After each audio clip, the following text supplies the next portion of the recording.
kusoo dhawaada shirkeeni sanadlaha ahaa Global Somali Diaspora sanadkan 2020 qaabkan fogaan aragga Zoom-ka ay dadku uga qayb galayaan nasiib daro cudurka COVID-19 awgiis shirka shalay ayuu noo bilowday oo sabti ahayd maanta oo axada oo bishuna ay tahay 29 November 2020 waa maalintii labaad isla markaana wuxuu noqon doonaa maalintii ugu dambeysay shirkeeni GSD sida caadada ahayd shirka maanta badidiisa wuxuu noqon doonaa panelo iyo discussion wada hadallo tala soo jeedin iyo arrimaha laga wada xaajoon doono ay u badnaan doonaan iyadoo aynan ka marneen aqoon-yahano iyo mas'uuliyiinta dawladda ay nagala qayb qaataan waxaan u badan tahay qaybaha dambe shirkeena nagu soo biiri doonaan madaxda dawladda ugu sareysa sida madaxweynaha haddii ay suurtagal noqoto laakiin marka hore intaan shirka ayna bilaaban bal marka hore aynu ku furano aayadaha quraanka kariimka ah oo inoo aqriyo Sheikh Mahir Al-Yemani oo jooga Kenya oo macallin ah. Good morning, good afternoon, good evening to welcome to the Somali Diaspora Annual Conference. Welcome you all. Today is the second day of our conference. Yesterday we started was 28 and today is 29 and last day of our online conference. And because of COVID-19, that's why the conference was not could not held it personally. And then now we starting that we'll talk. There's a many panelists and session will be had this conference today, and they will have also a minister and many high-level people who will join us today in the afternoon and now we'll start with the recitation of the Quran with Mahir Al-Yemani from Kenya. Mahir, floor is yours. Assalamu alaikum wa rahmatullahi wa barakatuh. Afwan xogo leerkii baa naga yara tagayo. Saas ma Afrika ku joognaa. Masha Allah. هاليرا النقطة إن شاء الله. Mahir is apologizing from the light because they don't have light now. Yeah. السلام عليكم. أعوذ بالله من الشيطان الرجيم.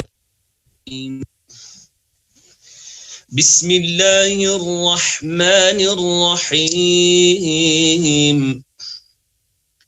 ألف لام ميم غلبت الروم في أدنى الأرض وهم من بعد غلبهم سيغلبون في بضع سنين لله الأمر من قبل ومن بعد ويومئذ يفرح المؤمنون بنصر الله ينصر من يشاء وهو العزيز الرحيم وعد الله لا يخلف الله وعده ولكن أكثر الناس لا يعلمون ظاهرا من الحياة الدنيا وهم عن الآخرة هم غافلون أولم يتفكروا في أنفسهم ما خلق الله السماوات والأرض وما بينهما إلا بالحق وأجل مسمى وإن كثيرا من الناس بلقاء ربهم لكافرون أولم يسيروا في الأرض فينظروا كيف كان عاقبة الذين من قبلهم كانوا أشد منهم قوة وآثاروا الأرض وعمروها أكثر مما عمروها وجاءتهم رسلهم بالبينات فما كان الله ليظلمهم ولكن كانوا أنفسهم يظلمون ثم كان عاقبة الذين أساءوا السوء أن كذبوا بآيات الله وكانوا بها يستهزئون الله يبدأ الخلق ثم يعيده ثم إليه ترجعون ويوم تقوم الساعة يبلس المجرمون ولم يكن لهم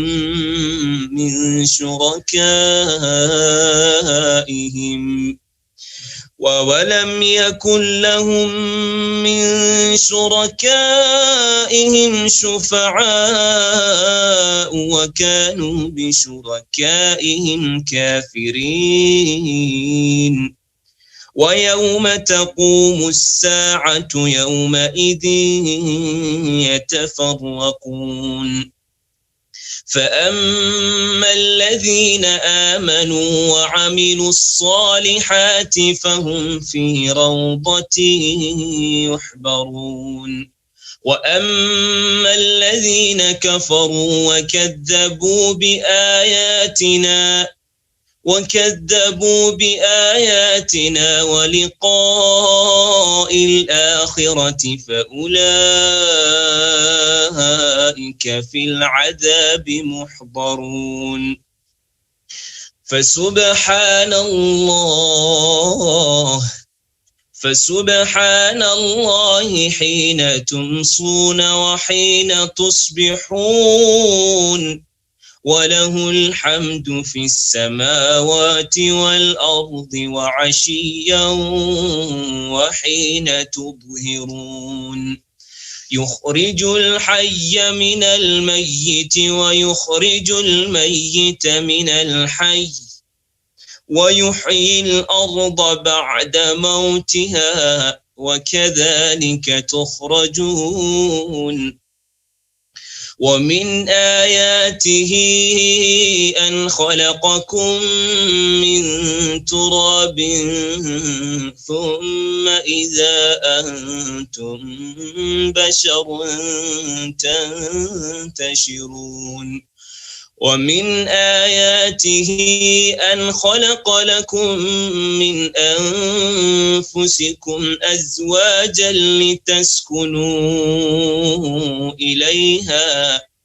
لتسكنوا إليها وجعل بينكم مودة ورحمة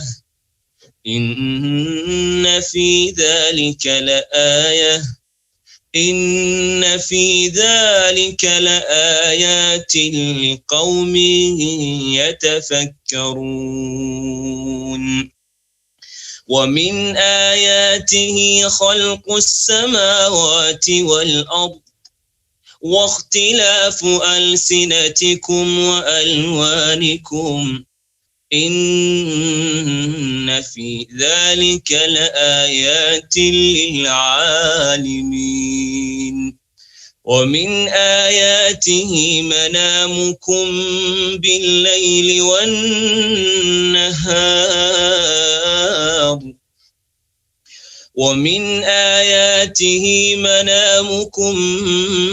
بالليل والنهار وابتغاؤكم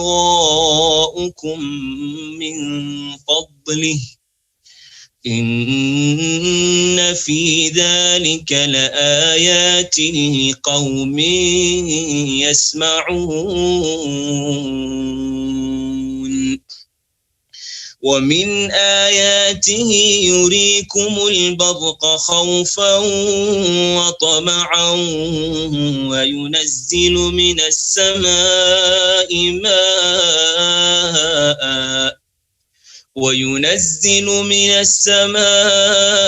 ماء فيحيي به الأرض بعد موتها إن في ذلك لآيات لقوم يعقلون صدق الله العظيم.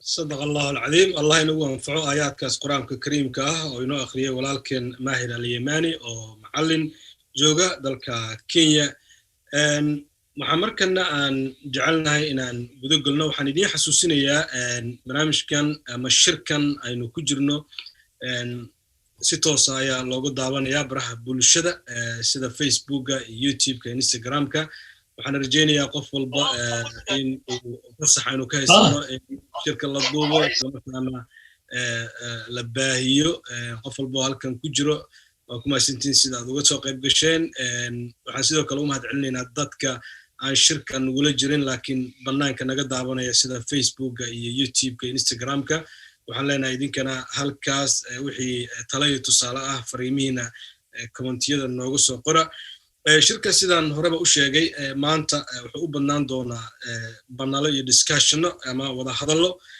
kan ugu horeeyana dabcan waxaynu kaga hadli doonaa xiriirka Turkey iyo Somalia u dhaxeeya day noqon lahayd dhanka shacabka dhanka dhaqaalaha dhanka caafimaadka dhanka safarka waxyaabo badan ayaa jira dabcan waxaan la socnaa dawladda Turkiga waxa ka mid tahay ama aan dhihi karaa dawladii ugu horeeyay Somalia si aad u gacan qabta muddooyinkii ugu dambeeyay markii sanadihii 2011 wixii ka dambeeyay waxaana marti noogu ah barnaamijkaas oo ay horta ay noo qaban doonta Jawahir Daahir waxaa marti ugu noqon doonaa laba ambassador ayaa ku jira ambassadorka dawladda Turkiga u jooga Soomaaliya Dr. Mehmet Yilmaz iyo waliba ambassadorkeena ee Soomaaliya u jooga dalka Turkiga ambassador Jaamac Maxamed Aydid markana panelkii ayaan ku soo dhaweynayaa Jawahir Daahir inay la wareegto oo ay martideedana iyadu la hadasho. Thank you so much, Maher, for the amazing recitation. Now we want to tell everyone that we are recording this event on the program, and by joining with us, they have their consent. Thank you for everyone who's joining us from live and from participating from videos or the Facebook or the YouTube, from outside for the people who are watching us. The second session, of course, we tell you this conference will be this today, panel and discussions. And the first panel will be Turkish-Somali relationship. And of course, we have from 2011 till now a good relationship with Turkish and government working together with Somalia side to side and helping to grow up Somalia. And the moderation will be Jawahir Daahir, MBE, Chair Board of the Director, Global Somalia Diaspora.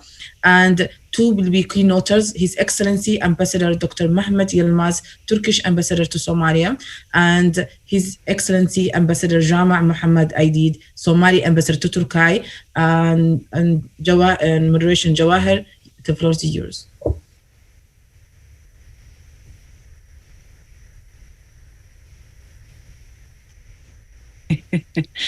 The technology, has been proved, very beneficial, but also challenging. I think you can hear me now. Yes. Thank you again, Ibrahim Umar Bafo and Suad Mohammed, who are our hosts again for the second day, both of them, and Bafo from Melbourne, Australia, and Suad from Vienna, Austria. And so the program has proved actually how GS3 is a global, all of us, connecting here yesterday and today and from around the world. Without further ado, I would like to welcome our esteemed Ambassador, His Excellency Dr. Mehmet Yilmaz, who is the Turkish ambassador to Somalia. Dr.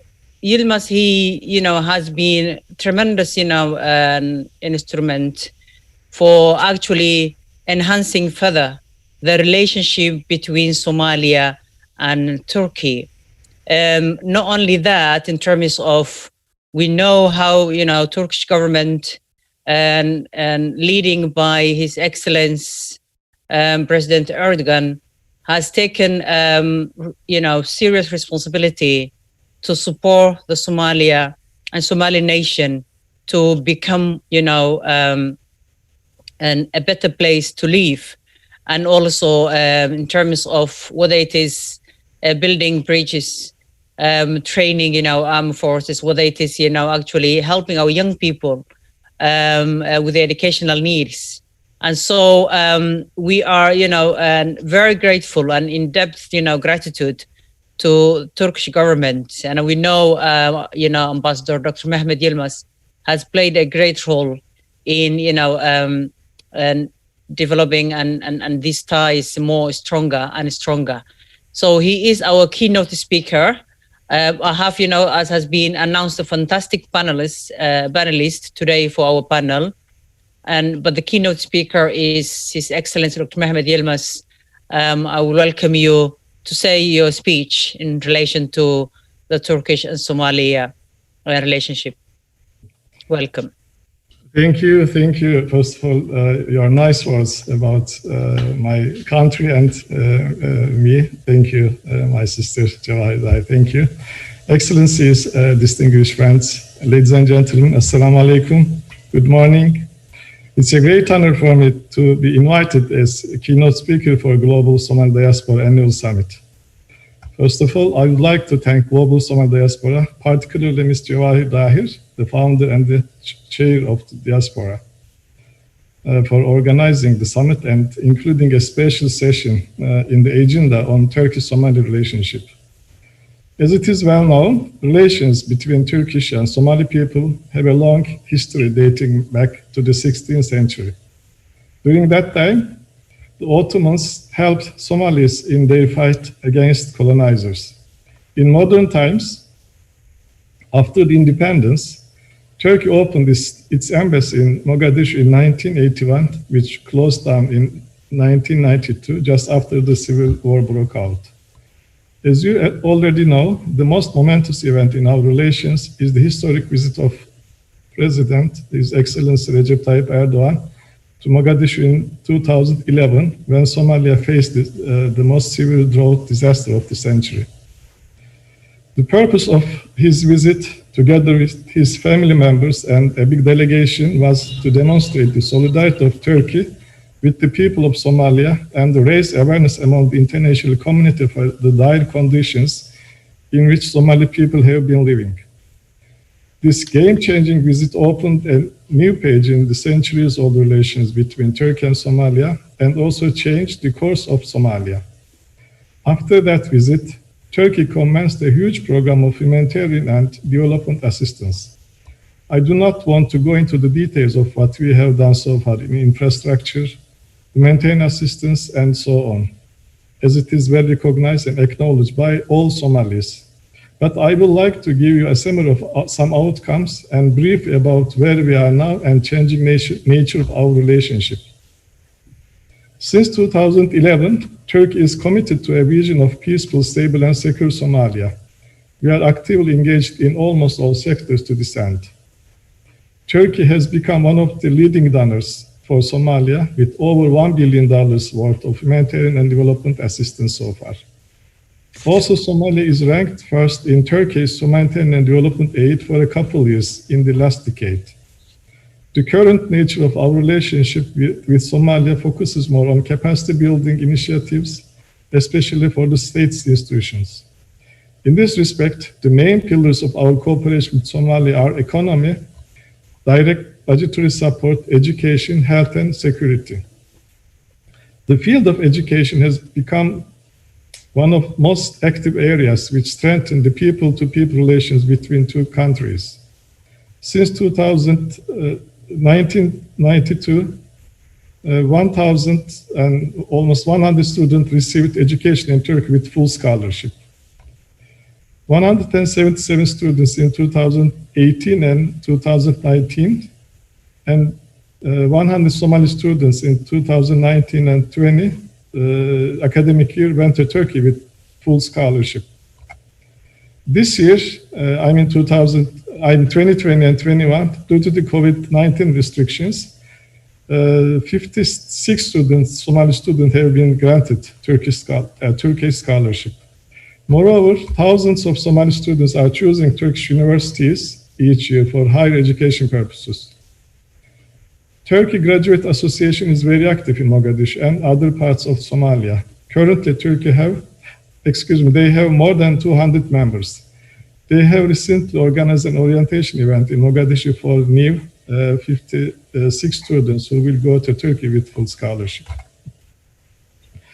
We highly appreciate their enthusiasm for keeping the Turkey graduates community intact.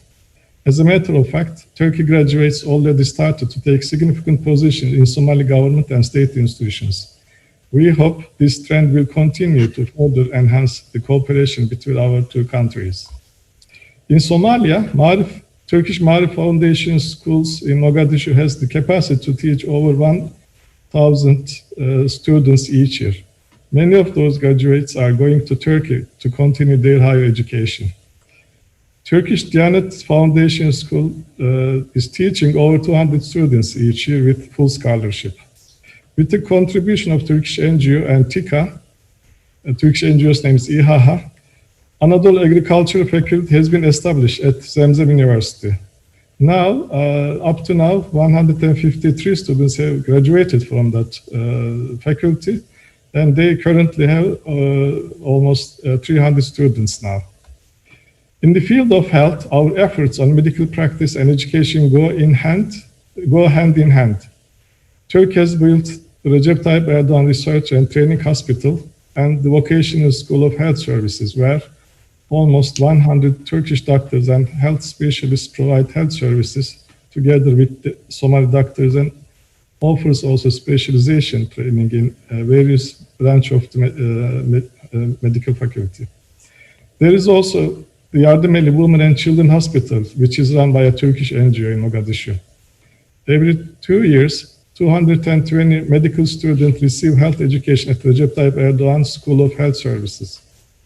However, it has recently been upgraded to a faculty, and we are planning to offer 4 years long bachelor level education to Mali students in Mogadishu. Ensuring security throughout the country is the biggest single challenge facing Somalia. It is essential for socio-economic development in the country and its neighboring region. Therefore, security sector reform is one of the main areas where we have considerably invested in Somalia. Since its inauguration in 2017, Turkso Military Academy in Mogadishu has been training Somali officers, NCOs, and infantry battalions. As of today, so far, 160 officers and 200 NCOs have graduated from the War Academy at Turksom and joined the ranks of Somali Nation Army. In the near future, we will have educated around 5,000 soldiers of Somalia National Army. In addition, Turkish Police Forces is training a special police forces unit, which will operate under the Somali National Police Forces. Up to now, we have trained more than 600 police special forces. A stable economy, a reliable market, and safe investment environment are the most significant aspects of that promote national economies in today's globalized world. In a couple of years, Somalia has been taking concrete steps toward improving its economy and securing its access to resources of international financial institutions such as IMF and World Bank. We believe Turkey is playing an important role in Somalia's economic and financial progress, for we have been providing direct budget support to Somalia since 2013. Furthermore, our bilateral trade volume is increasing by year. Almost $200 million in 2018, $264 million in 2019, and almost $200 million in 2020. This includes only the numbers between January and September period. And I hope that it will more than we had in 2019. Turkish firms have assumed critical responsibilities for managing the logistics hubs of Mogadishu, namely Aden Abdullah International Airport and Mogadishu Port. We are also encouraging more Turkish business people to invest in Somalia. Also, Somali investors increasing the numbers of small and medium business enterprises, especially in major cities like Istanbul, Ankara, Izmir, and Antalya. Last but not least, I would like to touch upon the importance of Somali diaspora living abroad. According to the estimation of UN Population Division in 2015, 2 million Somalis were living abroad, and the number was to rise. I guess that this is higher than more higher than it was in 2015. Today we probably have a bigger Somali diaspora, but their contribution to Somali is indispensable. In this context, we are happy to see that Somali diaspora in Turkey is also growing. Turkey became an attraction point for Somali people in the last 10 years. Thousands of Somali families have residency in Turkey, and we believe that this number is highly likely to double in the coming years. Because every year, thousands of Somalis are coming to Turkey for the purpose of long-term or permanent residence, tourism, health, and education. The flourishing Somali community in Turkey is the symbol of unbreakable brotherhood and affinity between our nations. Despite the many challenges on the ground, Somalia is recovering and has made enormous progress on various areas, including security, politics, and economy. We believe in the future of Somalia. Somalia can achieve a lot with its dynamic young population and a vibrant diaspora. We will continue to stand by the Somali people and government in all fields. Thank you. I hope there will be a question and answer section. For now, that's enough. Thank you. Thank you for giving me this opportunity. Thank you very much, His Excellency Ambassador Dr. Mehmet Yilmaz, for that information, and you gave us a great insight. And in summary, we know, the contribution and the support that Turkish provided to Somalia, but also the relationship, which is actually a mutual kind of relationship between Somalia and Turkey, is absolutely far greater. Just to talk in a few minutes, and you talked about the economic, and contribution. You talked about political and security and contribution. And you talked about also social and educational development, which has been absolutely fantastic, and in relation to and enhancing further and Somali revival and programs. So we will, include you our panel. I would like to welcome now my panelists. And first, I would like to welcome His Excellency Ambassador Chama Mohammed Aidid, who is our Somali ambassador to Turkey. And welcome Ambassador Chama. I would like also to welcome Dr. Idil Abdi Osman, who is a lecturer in Media and Communication, University of Leicester, who has done also some research in terms of the relationship between Turkey and Somalia, who will give us some insight on there. And I would like also, last but not least, Abdulwali Sayed, who is the executive director of that organization, a research and development organization based in Istanbul, Turkey, who has been himself actually benefited the scholarship programs that has been offered by Turkish government. Welcome all of you. So my first question I would like to ask is, it has been some years since Turkey and Somalia re-established diplomatic relations. What are the fruits that have been born so far? So now I would like to ask first our ambassador and Somali ambassador to Turkey, His Excellency Ambassador Chama Mohammed. Welcome. You are mute, Ambassador, I think. Sorry. Yes. Thank you. I'm Jawahir. I'm Jawahir. You are really a role model of our mothers and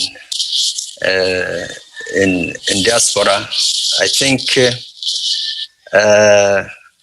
starting an organization is important, but the most important is making continuous and growing and developing is a challenge, really, especially Somalis cannot maintain institutions like this, which gathering so many different geographical locations and people and different education background. So I really appreciate your effort, you and your board of directors of GSD. And I appreciate how you engage the youth, especially those born in abroad and need to be organized to be connected to their culture and language and their country. So that's where you well done, really. And thank you. The Turkish and Somali relationship, as you said, cannot be discussed in one meeting, 1 hour meeting. Actually, me and my colleague, His Excellency Mohammed Yilmaz in Mogadishu, you have been asked that same question, and what I have been prepared, he said almost, because we are talking same issue. And actually, I'm very happy to tell you that we are very close working relationship, and we are always in touch in all issues between the two countries. We work together in Mogadishu and we work together in Ankara. He's ambassador of Somalia in Turkey, and he's ambassador of Turkey to Somalia, and also I'm saying, so that's showing how brotherly relationship we have in Turkey and Somalia. As our ambassador in Mogadishu said, the historical visit in 2011 of His Excellency Recep Tayyip Erdogan in Mogadishu was a milestone, or what I can say, in historical point, actually. And people always say that was a visit in a difficult time in Somalia. Turkey saved Somalia since that day. But when I went to Ankara, I discussed this issue so many dignitaries, including His Excellency Recep Erdogan, in this visit, and other ministers and cabinet who came with him at that day. So there are so many emotional issues relating in this historic relationship. So I'm planning to write a book in this historical visit day only, because it is containing so many issues which will need to be touched and recorded in the history, really. If I mention one of them, the head of the Diyanat presidential Turkish Diyanat entity institution, Mohammed Gulmush, I think that if I'm not misspelling his name, I visited, he's a former, now there's another sheikh who is here heading this institution. I visited now he's the Mr. Mohammed. He's running a research institution called Islamic Fikr, something like that. I visited him in his office, and he told me so many things about that day. And one of them, he told me the Turkish airline, which was carrying the delegation to Mogadishu, has some restrictions, insurance or something, international fly or something, that they could not land in Mogadishu at that time. So when they were on air, they reported that they are going to Nairobi. And when they were in the Somali airspace, they reported that the airplane has a problem. So they need an urgent landing to Mogadishu.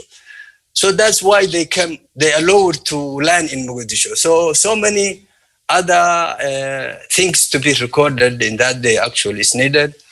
And that day is changed the history of Somalia actually. And I can say it was, and after that the other international community came after that day. It means that the Turkish government assisted Somalia in diplomatically, and in addition to that, that was August in 2011. In September 2011, when the president went to the New York for the UN General Assembly, he said in the lecture, in his speech in the General Assembly, he said in a word, in a sentence that been recorded also in history, he said, "No one can speak of peace, justice, and civilization in the world if the outcry rising from Somalia is left unheard." And also, the Turkish government, especially, particularly His Excellency Recep Tayyip Erdogan, he advocated the Somali case in OIC and other international institutions in every meeting, and that you are aware, in every meeting he make international multilateral, he always starts Somali problem, how to solve this Somali problem, and he speaks more than our, unfortunately, more than our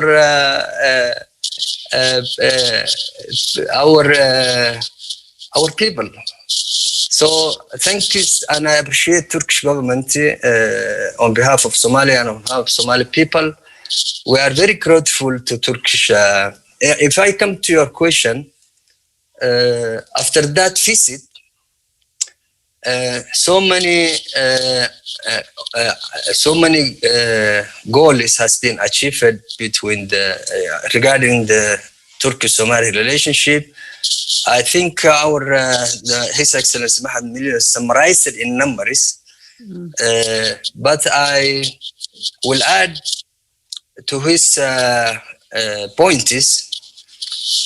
Since that day, the Turkish humanitarian intervention in Somalia was paramount. It was. And I have also saw or read some papers written comparing the Turkish humanitarian intervention and the other conventional intervention. So if I summarize, the Turkish humanitarian intervention to Somalia is a unique in all aspects, really, when it comes to the implementation, effectiveness, how it is almost over $1 billion since 2011, but over $1 billion according to the other conventional donors, it's more feasible and more, and I think the secret of this difference is the Turkish humanitarian intervention to Somalia, driven by the moral imperative of assisting its brotherly nation. And it is a principle that it is enshrined in humanity and empathy. So this is, they want the hearts and the minds of Somalis, wherever they are, whether they are in abroad or inside, whether they have received this humanitarian or not. They have appreciated all of them. And this multidimensional assistance of Turkey has facilitated the end of international isolation of Somalia. And that is the main achievement. Everybody knows that in 2000 there was a famine, there was no international partners in Somalia. There was no one embassy except Sudan or something like that, some brotherly countries like Sudan, I remember. But all these embassies now occupying in Holland, there was no one. So that I feel that this was the major benefit or achievement we have as a Somali received from this visit. The other issues I can mention, particularly for their importance, is three issues. Is the Erdogan Hospital in Mogadishu. His Excellency Mohammed Yilmaz also mentioned it. This hospital, the Ministry of Health of Turkey told me one day that this hospital, it was actually before the pandemic, 4 or 5 months like that, or 6 months, like midnight 2019, it was like that. They told me, we have good news. When I came to them, they said, Jama, we have a good news for you. I told, what is that? They said, Erdogan Hospital in Mogadishu now is sufficient. I mean, it's no need extra support from us. That means it is gaining revenue to cover all its costs. That they told me, if I don't forget, around $1.2 million a month of expense. Before that day, the Turkish government was covering this expense, above 1 million, bringing doctors from Turkey to Somalia, treating people, medicine, all this management, training. There's a university in the hospital. And that day they told me also, this we have built such projects in number of countries, like Niger, like Sudan, like Afghanistan, something like that. This is the most and the only successful project we had in such kind of project. So this is a remarkable project, actually. In addition to that, Turkish gave us 250 patients to treat freely in Turkey. Actually, there should be a process to get these people. Before the COVID-19, we used to receive these people from the government, from the minister. Our Minister of Health used to send people to Turkey, and these 250 people was supposed to give us during the Erdogan Hospital construction. When the Erdogan Hospital construction completed, they did not stop also. They used to continue it. Now, due to the COVID-19, we could not bring people now, not only from Somalia, also from other countries. The other issue I have to mention is how the Turkish government supported us the starting of COVID-19. They sent 4 full military plane of equipment, including ICU, personal protective equipment, face masks, and other important equipment for the COVID-19 protection. The third one, and that also was a very responsive, urgent responsive, means even we could not apply.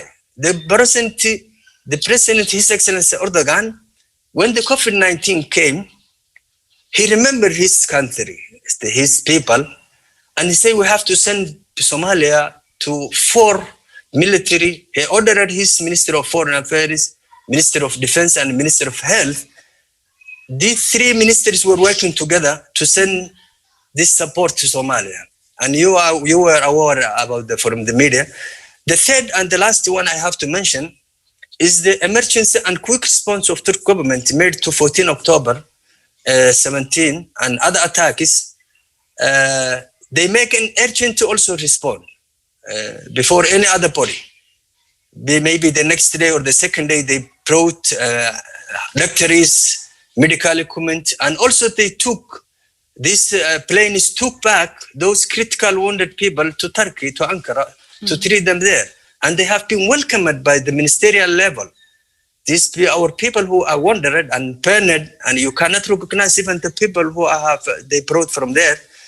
And even the media, Turkish media, who was covering this issue, I remember one of lady was interviewing me and Deputy Prime Minister at that time, who was also the Minister of Health when the Erdogan in 2011, and he is the one who built this Erdogan hospital. When they were interviewing us in 2017, that lady could not help. It is her tears when she saw how people been damaged and wounded. Somebody has no hands, no legs, no eyes. So that was really some emotional points. The other issue I have to mention in regarding to your question, it's the security issue. Our ambassador in Mogadishu mentioned that they train our Somali National Army. If you compare the other contribution of the other countries who train also our military and police, they are more effective and disciplined.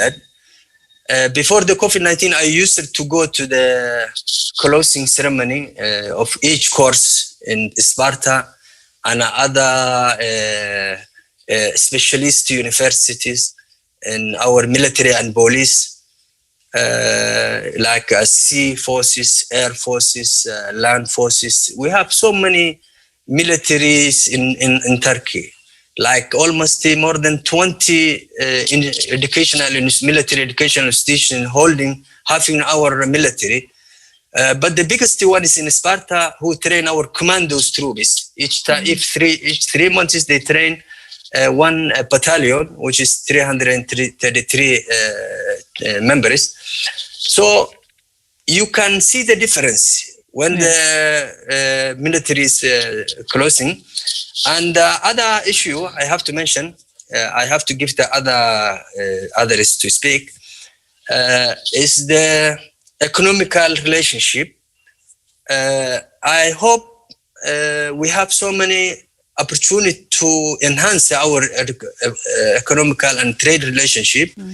Now, recently, Djibouti started some direct ship line with containers, so that will support enhance import and export for each country.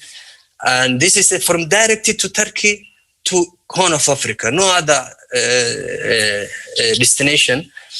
And I have to wish that Somalia and Turkey will have an institutionalized, solid bilateral economic relationship. That's what we are now working on it, because the political, diplomatic, humanitarian, all this security has been set.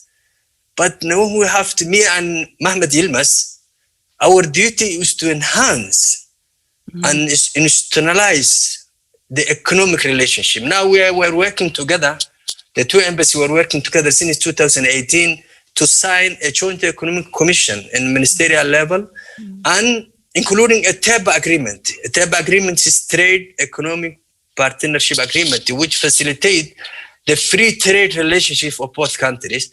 So I hope if we sign, and that will, I think a small amendment is remaining, unfortunately from our side. From Turkish side, it is finished almost. And the draft is with our Ministry of Trade now, and Minister of Finance, Mr. Bayle. So I hope this will contribute and tight more in our relationship. We have we have almost 10,000 Somali people who speak Turkish language. So that's also enhance the social connection between the countries. Thank you very much. So, and excuse me for. Thank you very much, His Excellency Ambassador and Jama' Muhammad, who is, really, we're very lucky to have you as our ambassador in Turkey, and we know you have worked tirelessly in terms of supporting our people, either in Turkey or those who are, as you say, and who has been, for example, affected by these terrorist attacks. Unfortunately, we had yesterday and before yesterday night, and that terrorist attack on Friday night happened in Mogadishu. We lost a lot of young people's lives and a lot of them injured, and we know how horrendous is these kind of terrific attacks. And we send our wishes and prayers again to the families affected and those who have been injured. We wish them, a speedy recovery. And some of our actually panelists has been among those who has been affected. And one of the young man who's supposed to attending yesterday in the environment, who is very an activist and environmental activist, Kasim Douale, and who has been amongst those who have been affected. And alhamdulillah, he survived and he had minor injury, but very much taken. We wish him a very speedy recovery for him as well. I must, apologize sincerely from my heart, because I left out Dr. Mehmed Karakus, who is a director of Yunus Emre Institute in UK, who is also part of our panel.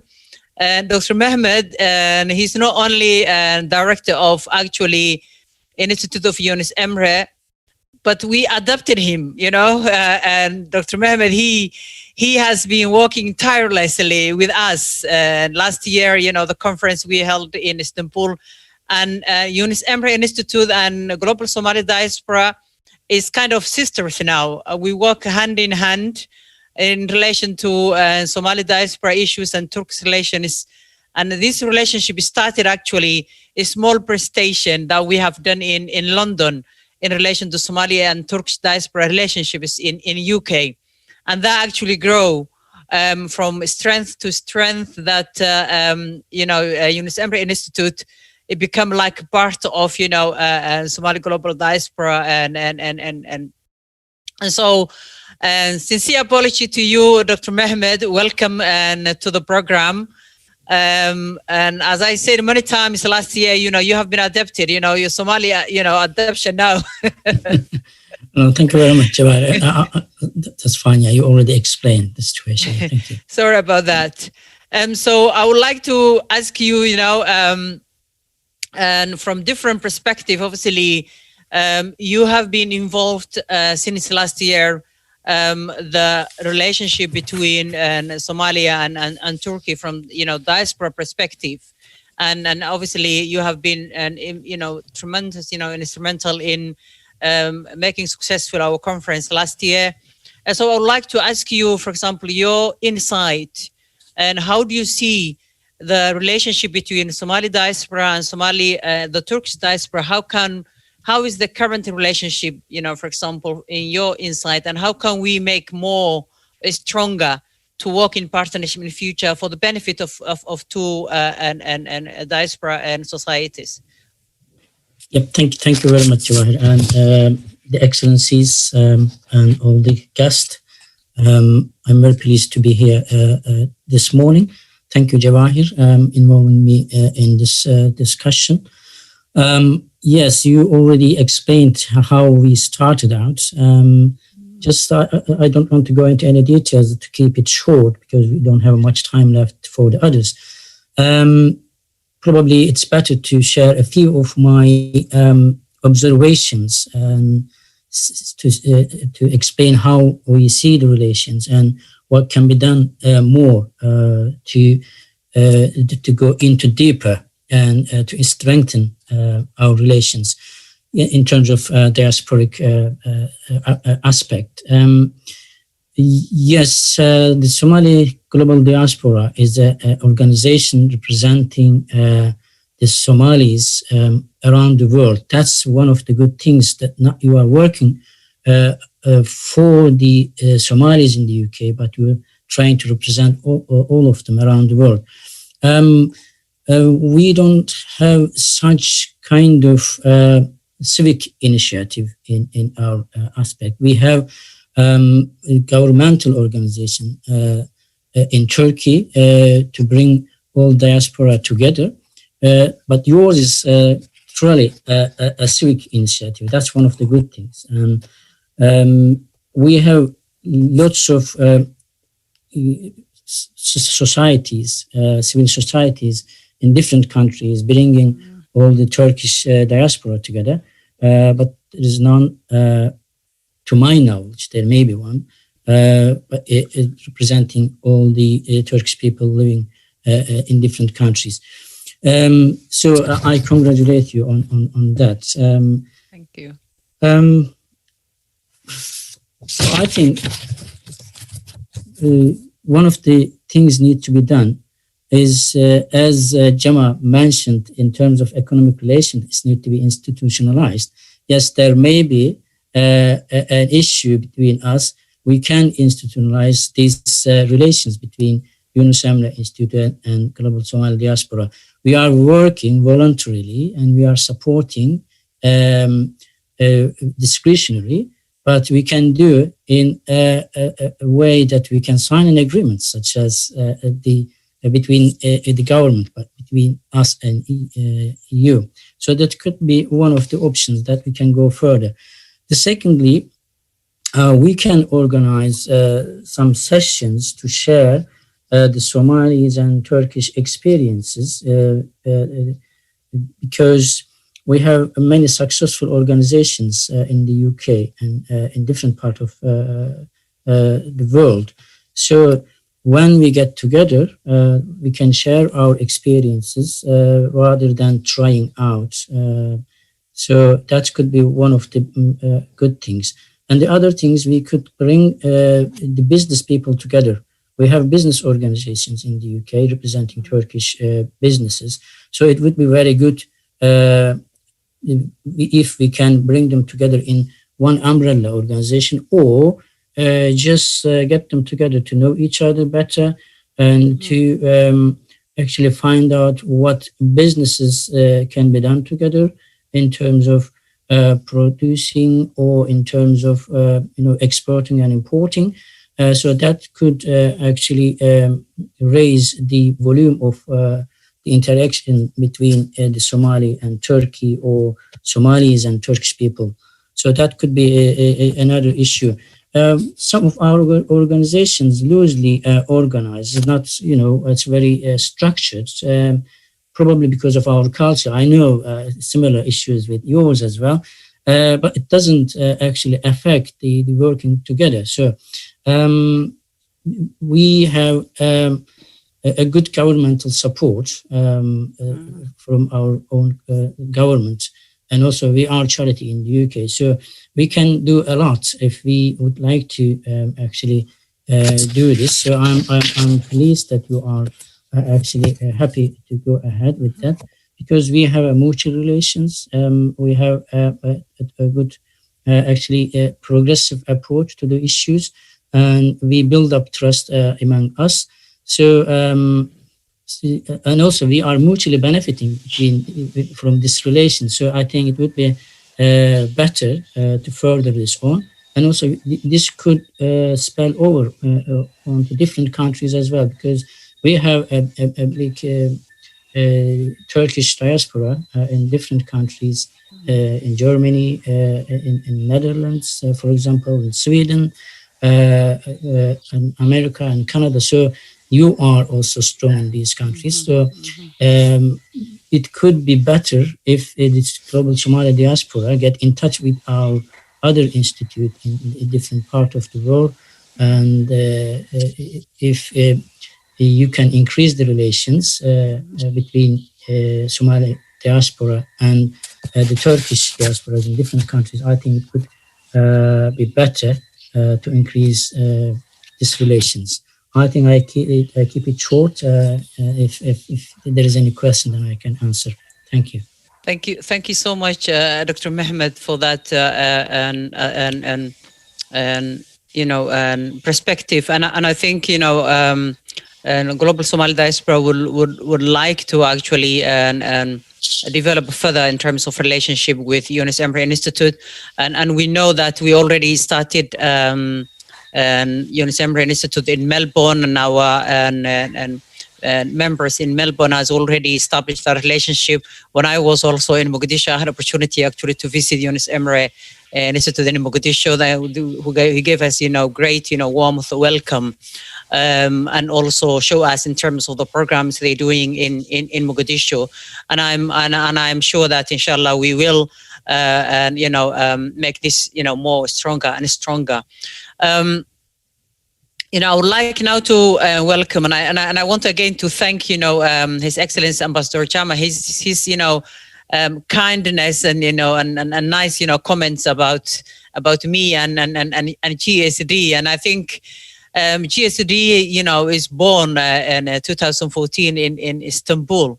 And that's why, and this, you know, a relationship between Somalia and Turkey is even more special to us as a global Somali diaspora, because GSD is born also in Istanbul and has been always and has, you know, and a close and relationship into our heart.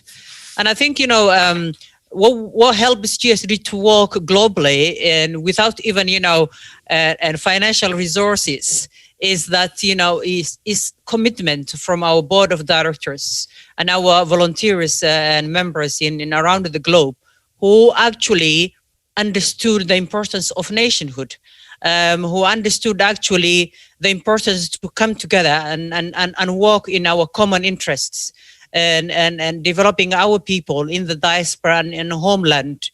And that's, I think, the way forward as the Somalis to overcome all these, you know, tribalism and sections. And so the common interest and vision help us actually to focus on you know, and continue the work we are doing for our community and our country. And I think, you know, and Ambassador Jama, you have that strategic vision and mission as well, and which actually makes more special in terms of and the Turkish and Somali relationship that you are actually and driving as well in Ankara. We're lucky actually to have you in that position. Thank you very much. I would like now to welcome Abdulwali Sayed, and I know we're running, you know, in terms of our time, and you know, I have been already and you know, signaled. And Abdulwali is Executive Director of organization that Research and Development Organization based in Istanbul. And Abdulwali, can you give us some insight in terms of you benefited directly the scholarship that Turkish has given to our thousands of Somali students, and also how you also not helped yourself, but also helping other, you know, students. Now you are, you know, in this, you know, institution. And we know the diaspora in Turkey, they may have also their own challenges. And so if you give us maybe the benefit of the scholarship, but also maybe the challenges you have been observed, maybe and they're facing Somali students, maybe in Turkey, and what can be done, for example, in terms of if there's any challenges. And welcome, Abdulwali.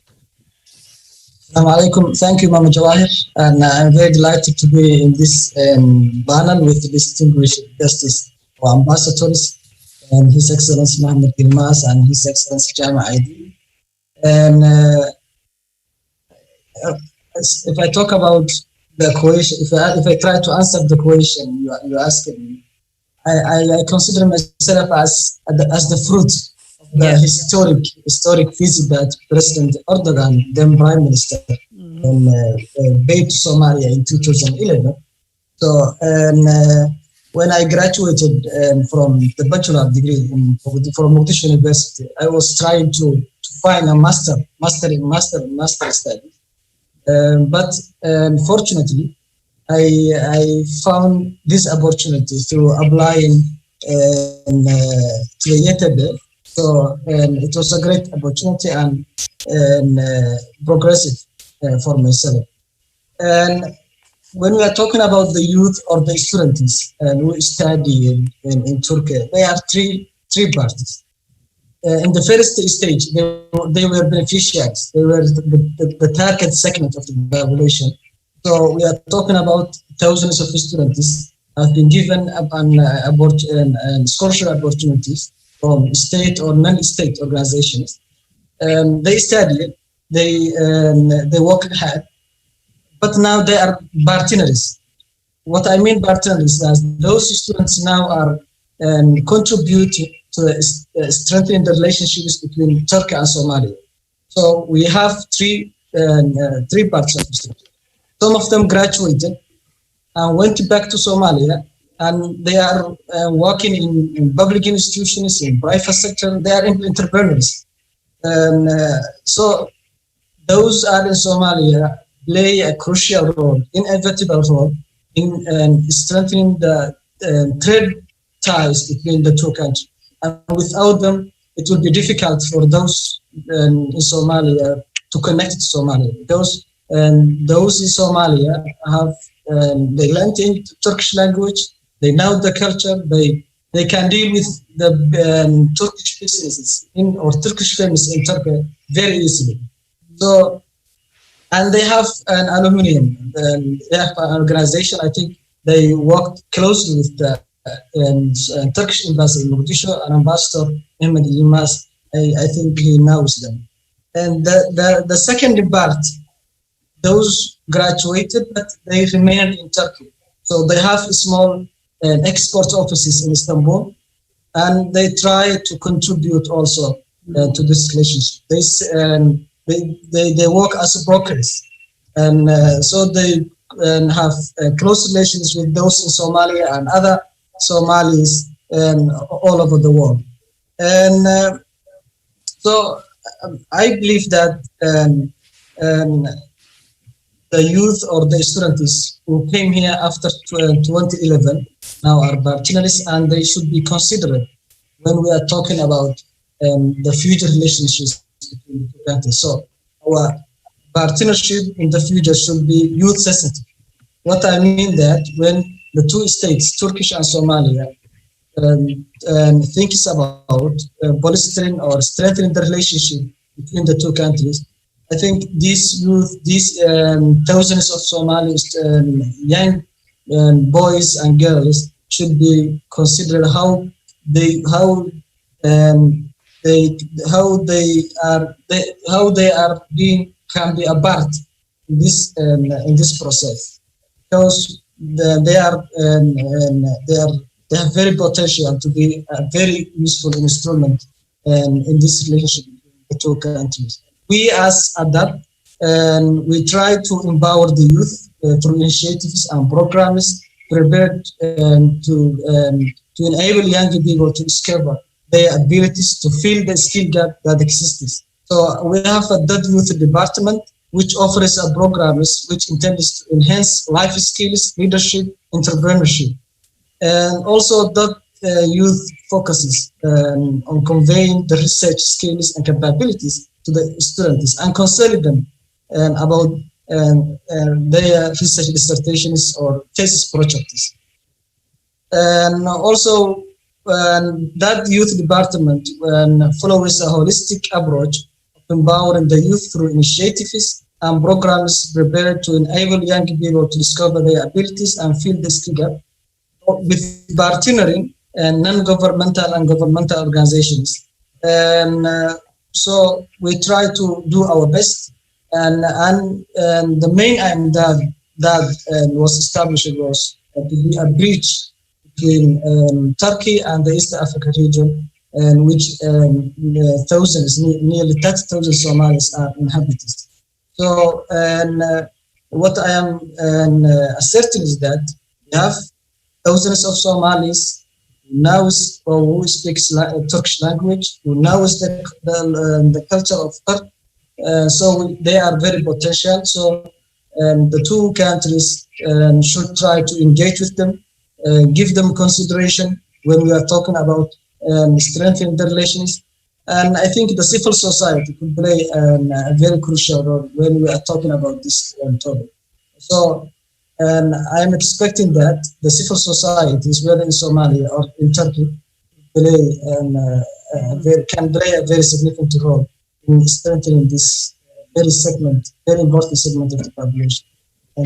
Thank you. Thank you so much, Abdulwali. And by the way, Abdulwali, he's one of our and very active diaspora members. Last year, we had 25 volunteers who are students in Istanbul, who helped the conference actually last year to become successful. And Abdulwali and Qatra, who is also the youth committee in this conference, have been instrumental to organize and mobilize such volunteers to support the conference. Abdulwali, thank you so much for giving us that and insight from different perspective. I would like to welcome now Dr. Idil Osman, who is a lecturer in Media and Communication at University of Leicester in the UK. Welcome, Idil.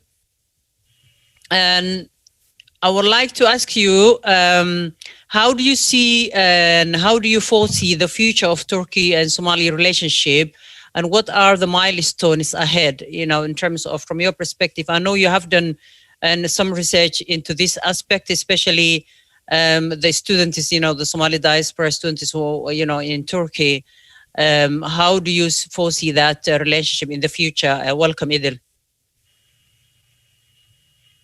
Bismillah ar-Rahman ar-Rahim. Thank you all for having me. It's a real pleasure to join you. I want to say Assalamu alaikum to our excellencies, Dr. Yilmaz, Ambassador Yilmaz in Mogadishu, and also Ambassador Chama in Ankara, and to GSD, the organizers, our dear friend, Dr. Mehmet Karakas. It's really wonderful to see you all here gathered to talk about something that is really precious to all of us, which is the relationship between Turkey and Somalia.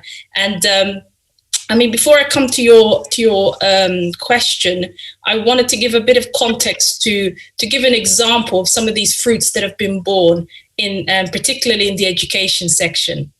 I'm an academic, so for me, you know, in any opportunities that are created for young people to be able to continue their education, I think is really vital, because education, you know, means freedom. It means freedom of the mind, freedom to be able to dream, and freedom to have the capacity to think bigger than your situation. So what I wanted to talk about is a wonderful project that I've had the opportunity to be involved with, that was run by the Turkish Council of Higher Education, called Preservation of Academic Heritage.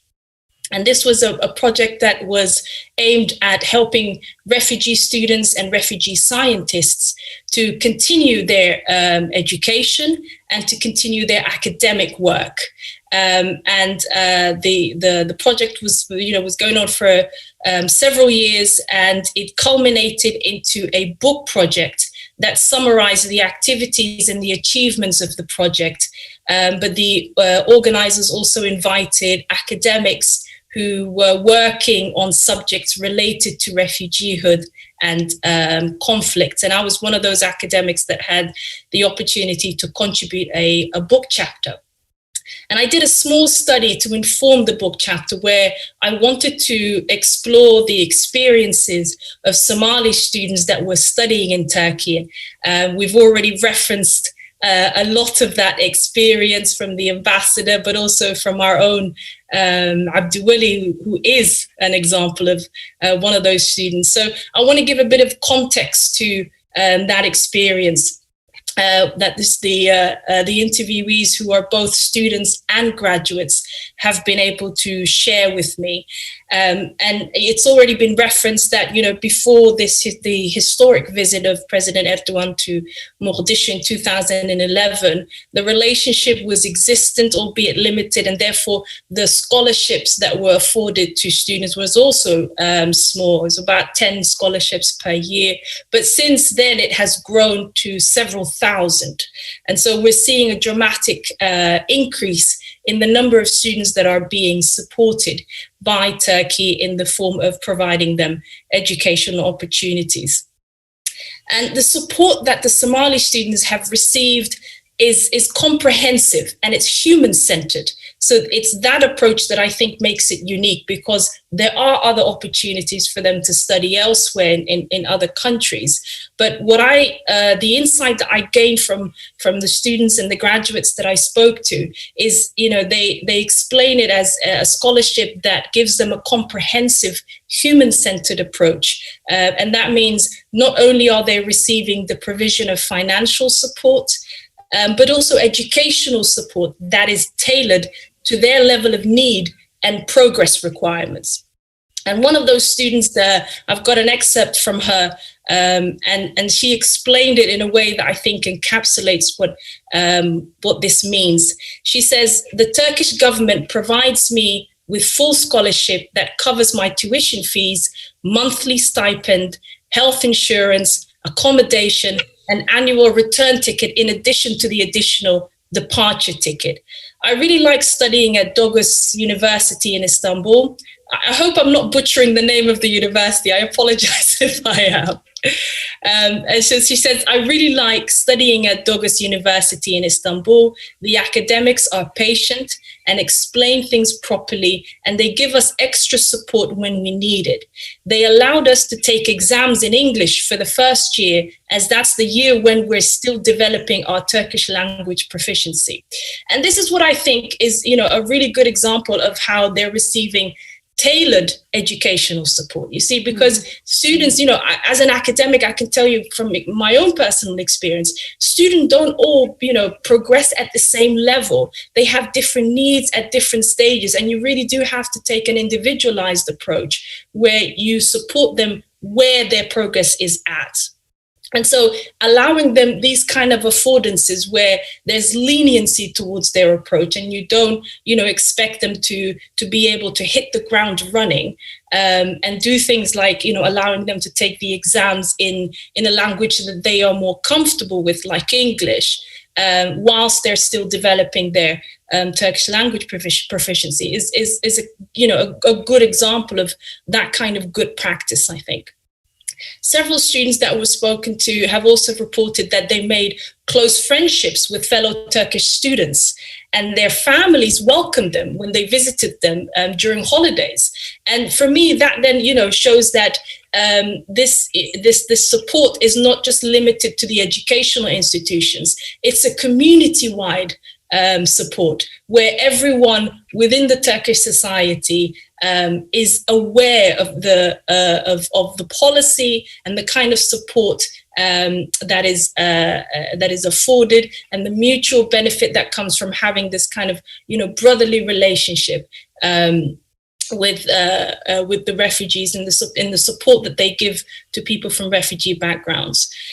The students also reported some unpleasant experiences, but these can be broadly categorized into mostly academic challenges and studying in an environment and an educational model that they weren't familiar with before. They've also reported some financial difficulties and some tensions with local communities outside of the university communities. But overwhelmingly, the sentiment is that all of the interviewees have shared is how they feel the experience and the opportunity to study in Turkey has enriched their lives, and their human and social capital were built. There was a recurring theme from the interviewees who expressed meeting fellow Somalis from different Somali regions as an added bonus. This is something that they felt they wouldn't have otherwise have had the opportunity for. And it instilled a connection that they described as transcending clan and local affiliations. Almost all of the interviewees reported that they wished to return to Somalia, and indeed, a number of the graduates that I spoke to were already back in Somalia and benefiting their local societies with the skills and the knowledge that they had attained while studying in Turkey. But what seemed really interesting is their recognition of the social advantages that they have gained as a result of living in Turkey during their studies. Many of them had remarked that they attained a lived experience of what it means to live and function in a peaceful society.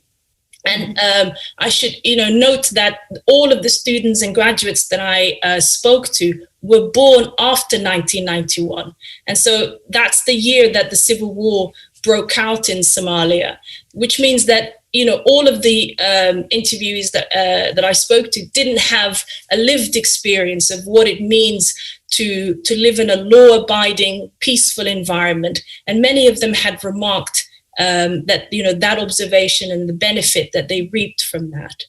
And the experiences of the students are clearly attached to valuing human development. The study opportunity that Turkey provides the Somali students is paying dividends in more ways than just improving their education. And I think it's those opportunities that enable them to rebuild their lives, but also to grow their human and social capital, which, obviously can serve as an asset to help Somalia rebuild itself upon their return. So I wanted to highlight that as a unique approach when it comes to good practice that goes beyond the conventional humanitarian and development approaches that we are familiar with. I think much can be learned from the Turkey model. Going forward, to answer your question, one of the ways that I think the relationship can be strengthened is formalizing some of those relations. I think we have a lot of goodwill and a lot of informal relationships. I think, Yunus Emre Institute and GSD is a key example. And there are a number of similar kind of relationships that exist between civil society organizations in Mogadishu, NGOs, and those that are based in different parts of Turkey. But I think, the trade for agreement that both Ambassador Yilmaz and Ambassador Chama have mentioned, that will be a catalyst, I think. It will foreground a lot of other relationships to be formalized so that this can become a legacy that goes beyond our generation, our time, and it will become something that will continue beyond the current generation so that it grows and grows. Thank you, Idil, very much for that insight. And I think, both you and Abdulwali has actually and very clearly mentioned in terms of the benefit of Somali students, in terms of not educational wise, but in terms of social and also a human kind of side. And I think a lot of people mentioned the Turkish model in terms of supporting Somalia. Why is it so successful? And because I think the strategy and the vision is different than a lot of other international and organizations or governments who are supporting Somalia. And I think it's that human-centered an approach that make more closer to the people, to the heart of the people. And I think that's why so much Somali people, they actually value and actually have so much, great gratitude to Turkish, government and also Turkish people. And I would like, I think, we're already and outside of our time. I just want to give, and last conclusion to our and His Excellency, Dr. Mohammed and Yilmaz and Ambassador and Turkish Ambassador to Somalia. And we know, like, for example, I think as you mentioned, that economic, I think, relationship is the key to actually make, and this establishment even more stronger so that there is mutual benefit. And we know Somalia is very rich and country in terms of resource-wise, when you look, the agriculture, the fishery, and also livestock, which actually a lot of these areas, actually Turkey can also benefit and from us. And I think Somalis are very entrepreneurial people. Many of them now started to settle as well in Turkey. And we know how Somali and the business sector, grows so quickly and economically and just enhance wherever they actually establish their businesses. So I think that is an area that we, look, our two ambassadors and to work on further. So and just if you give us, the last concluding remarks, and Ambassador and Yilmaz, welcome. Okay, thank you. I would like to thank all, the speakers for the insightful contributions. Really, I benefited from those contributions. And I'm very happy to hear that my brother, my colleague, His Excellency Ambassador Jama will write a book on the historic visit and Probably it will be an interesting look, really, because there are lots of emotional issues that involved in that visit. If you remember, when the plane landed, the wing of the plane hit the ground. So it was really, very risky landing. So I also, wanted to remind that. Actually, let's put all the statistics figures aside. After 10 years, what we have succeeded in Somalia, if you ask this question to us, there are a few things that I would like to highlight. First, the Turkish, let's say, engagement or the assistance created hope in Somalia.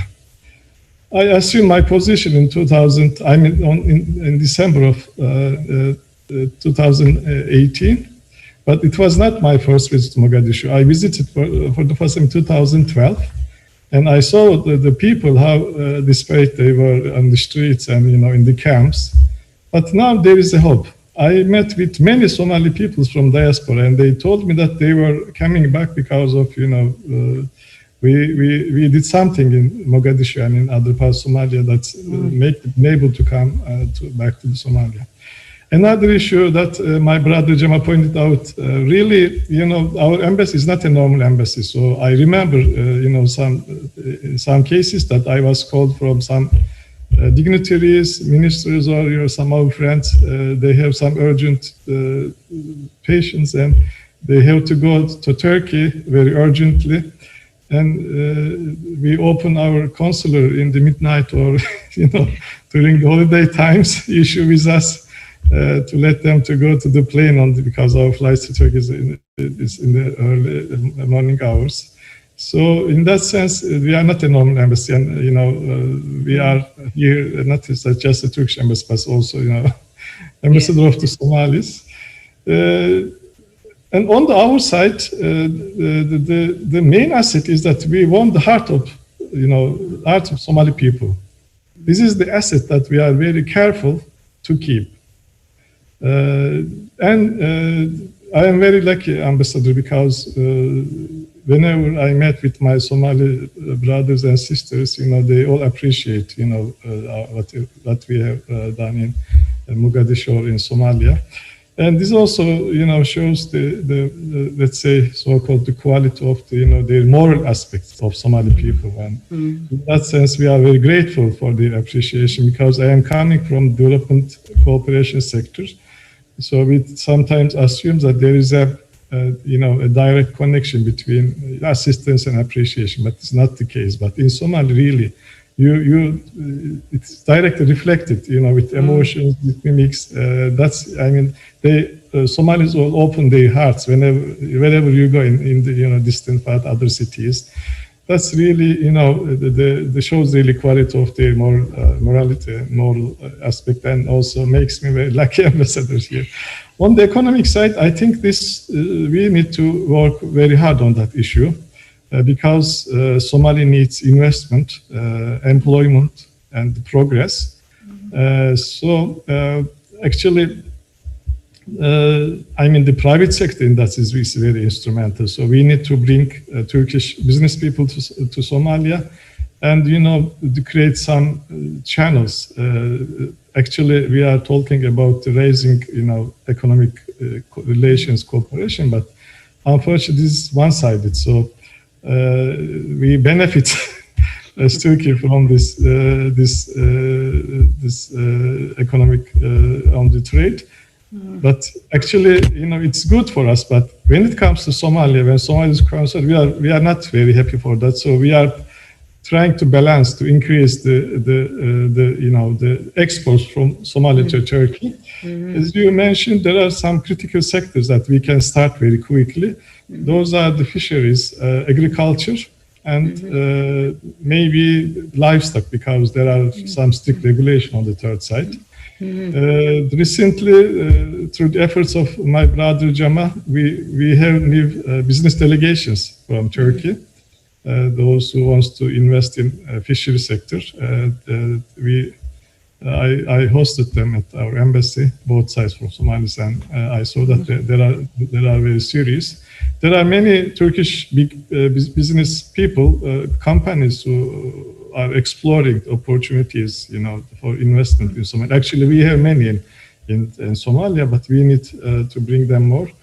Especially the agriculture. Unfortunately, the area that it's very important for agriculture is a little bit, not free from terror. I directly talk about the Shabelle region. But still, there are some business people who, export some products from that area, especially Susim is the product. Turkey exports oil seeds from Africa, and the total amount of that import is almost $10 million, and Somalia is closer than other countries from West Africa. So I think if we, convince some people that there are these opportunities in Somalia, and it's some maybe, the breaks this chain. I hope that there will be more business people who willing to come to Somalia. I hope, especially in the fishery sector, in the coming days, we will have some concrete outcomes, I guess. But actually, we are together working, to push Turkish business people to come to Somalia. And there is another important issue for me that, I am also advocating explaining to our business community and also my government. That is diaspora. Yeah. Really, Somalis are highly, business-oriented people, entrepreneurial people, and they have very, effective and huge network in Africa. Elsewhere in the world, yeah. You are the proof of that. But if we really create some direct links between our business community and those diaspora people in Somalia, I think we can. And Turkey and Somalia also can benefit. Also, Africa also can benefit from that that interaction and connection. And I believe that I made some success in that issue. Now more business people are aware of that network and the power of Somali diaspora in Turkey, and now they are seeking some kind of partnership or cooperation with those companies who work in the region, first Horn of Africa and maybe the other parts of Africa. So this is on our agenda. It is on the top of our agenda. So I know that my brother Jama is working very hard in Ankara, and I am also very focused on that issue. Yeah. Thank you. Thank you so much, His Excellency Dr. Yilmaz. And I think I hope Ambassador Jama will involve in his book with her Excellency, the First Lady, and also the children and the President of Erdogan, because when we welcomed and had opportunity to meet, the First Lady in London last year, she shared with us her experience when she first landed in Mogadishu. And as you said, Ambassador Jama, it was very, very emotional and for them. As well, seeing in terms of and practically what was on the ground during the drought and the most difficult time in Somalia. And so there's a lot of emotional attachment to that, and I hope in your book it will be involvement through that.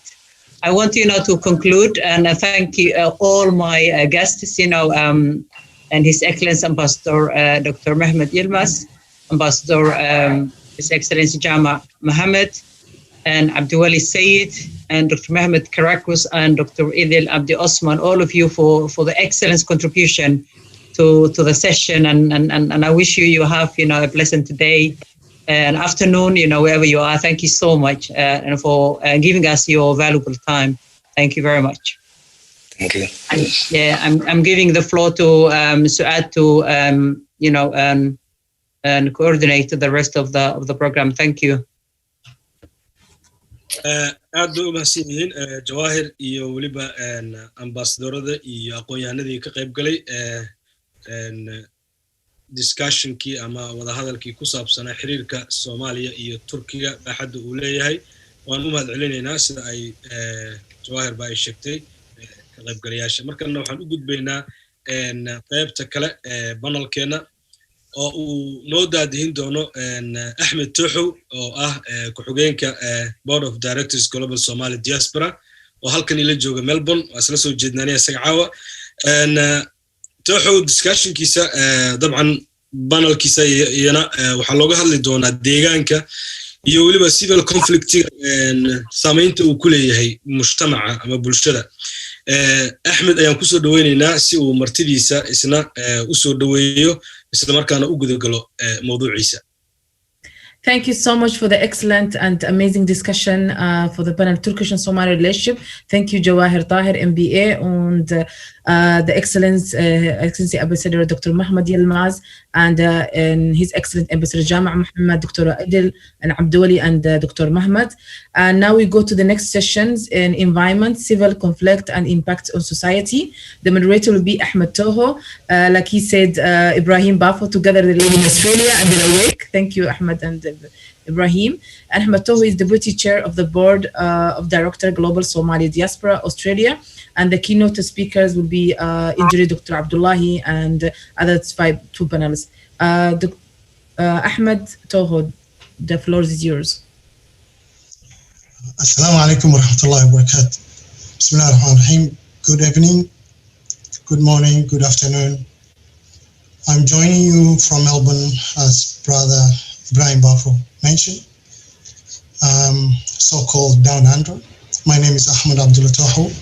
I'm very privileged to moderate this session as part of GSD annual conference live in YouTube, Facebook, and Instagram.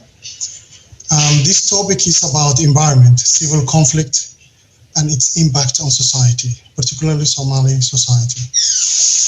Although Somalia is recovering from almost 30 years of civil unrest, however, the country's environmental biodiversity has been critically damaged by the conflict, climate change, dumping toxic wastes, desertification, rapid erosion, natural resources, and also floods, perpetual droughts, and access to clean water, grazing land, lack of food security often exacerbated the conflict between the Somali community in homeland, Somali tribes, Somali neighbors, which leads to ongoing IDBs and as well as refugees who are risking their lives in high seas to seek better lives. To better respond to this issue, Global Somali Diaspora invited international speakers and a group of experts who will share with us their knowledge and practical experience of the current environmental impacts and explore ways to reduce civil conflict. Without taking so much time, I would like to welcome the first speaker, keynote speaker, Dr. Abdullahi Ali Huxadi, who is an assistant lecturer at the Department of Transportation and Environmental Impact and Sustainability in Nottingham University in Malaysia. Engineer Abdullahi is also a GSD representative in Malaysia. I would like to welcome Professor Abdullahi to give us some insight about this topic tonight. Welcome, Abdullahi. Abdullahi, your speaker is not on.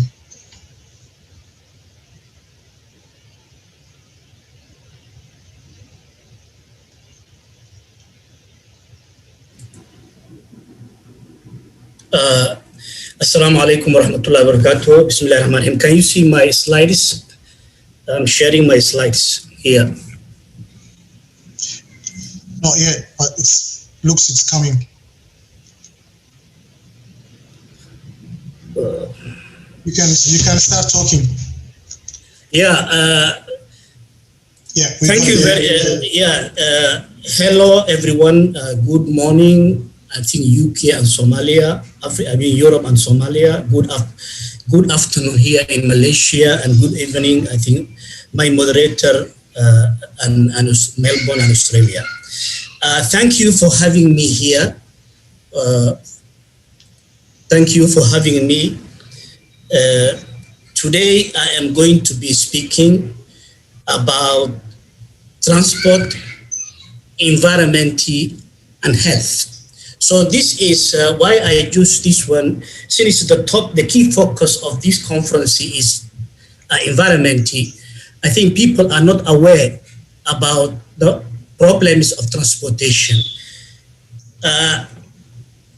Let me go to my outline. The first, I'm going to talk about importance of transportation, and also I will talk about the social impact of road traffic. Due to the emission coming from the traffic, it causes urban air pollution and also traffic congestion. I think all of you are aware, especially if you live in London. And also I'll talk about transport and urban air pollution in Somalia, and I will conclude. Before I start my presentation, I just want to share with you a story about a family. There's a family in US in 2007. They decided to be a car-free family, not to have any car. So the challenge they faced is a grandmother who lived to another state want to visit them. The grandmother, the mother, born in 1915, and she was mentally sharp.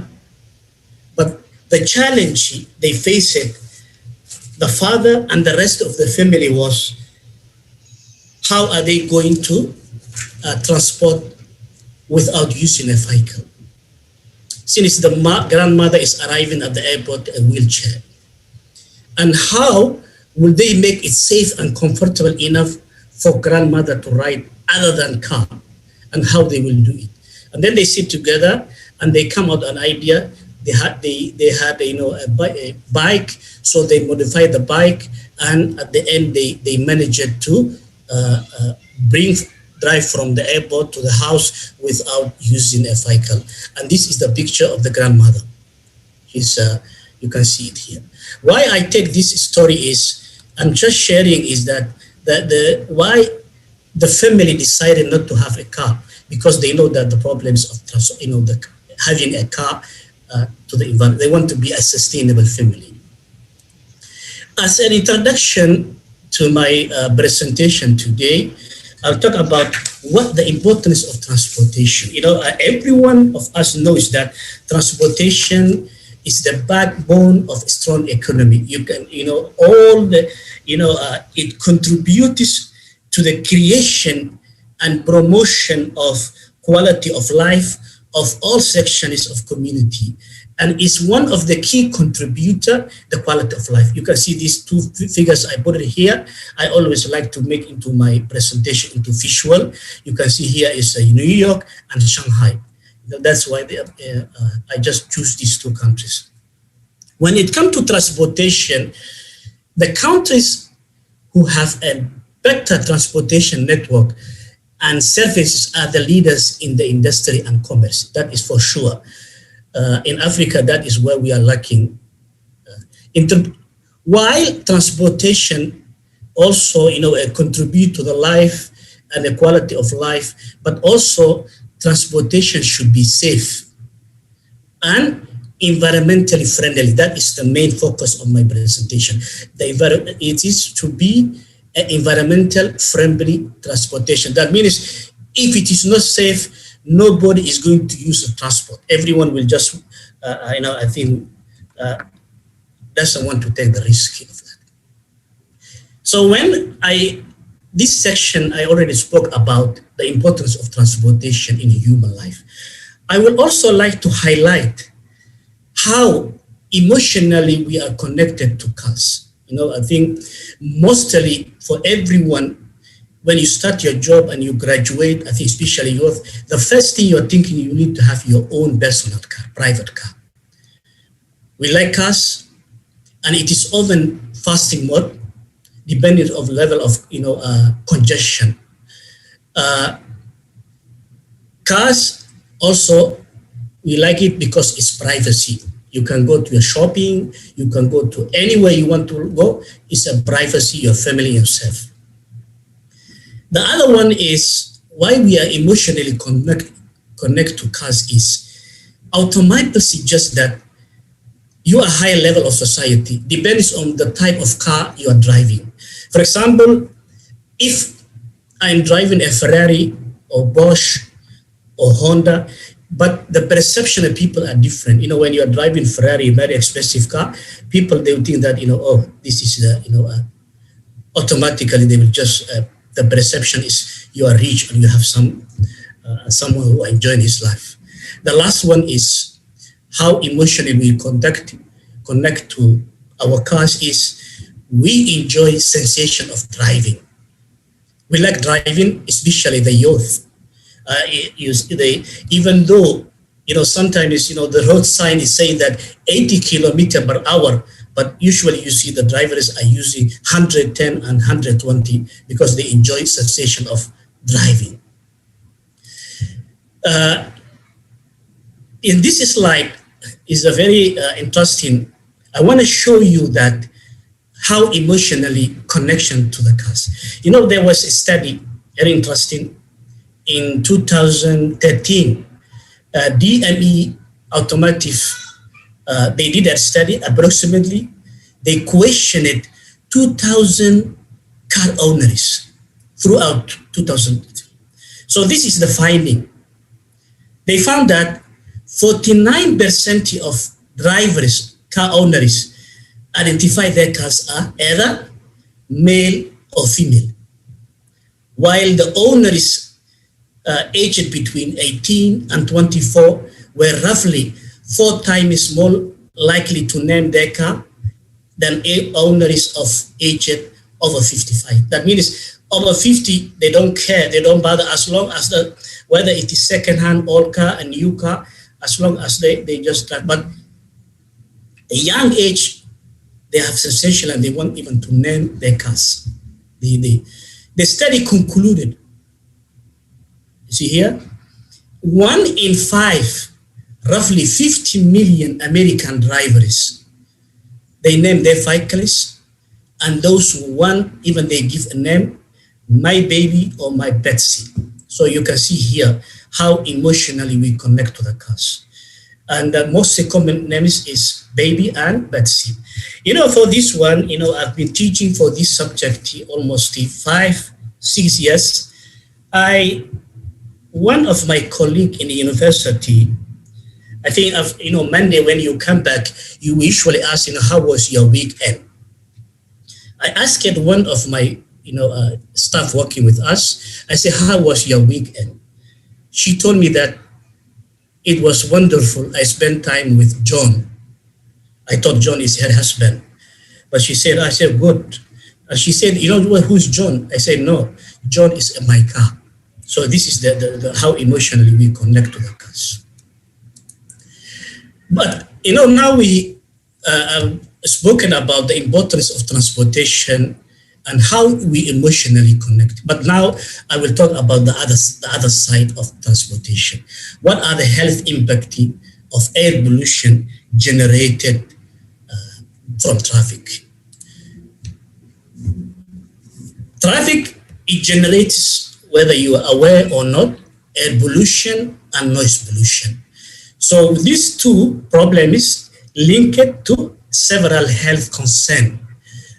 And if you go to WHO website, they update.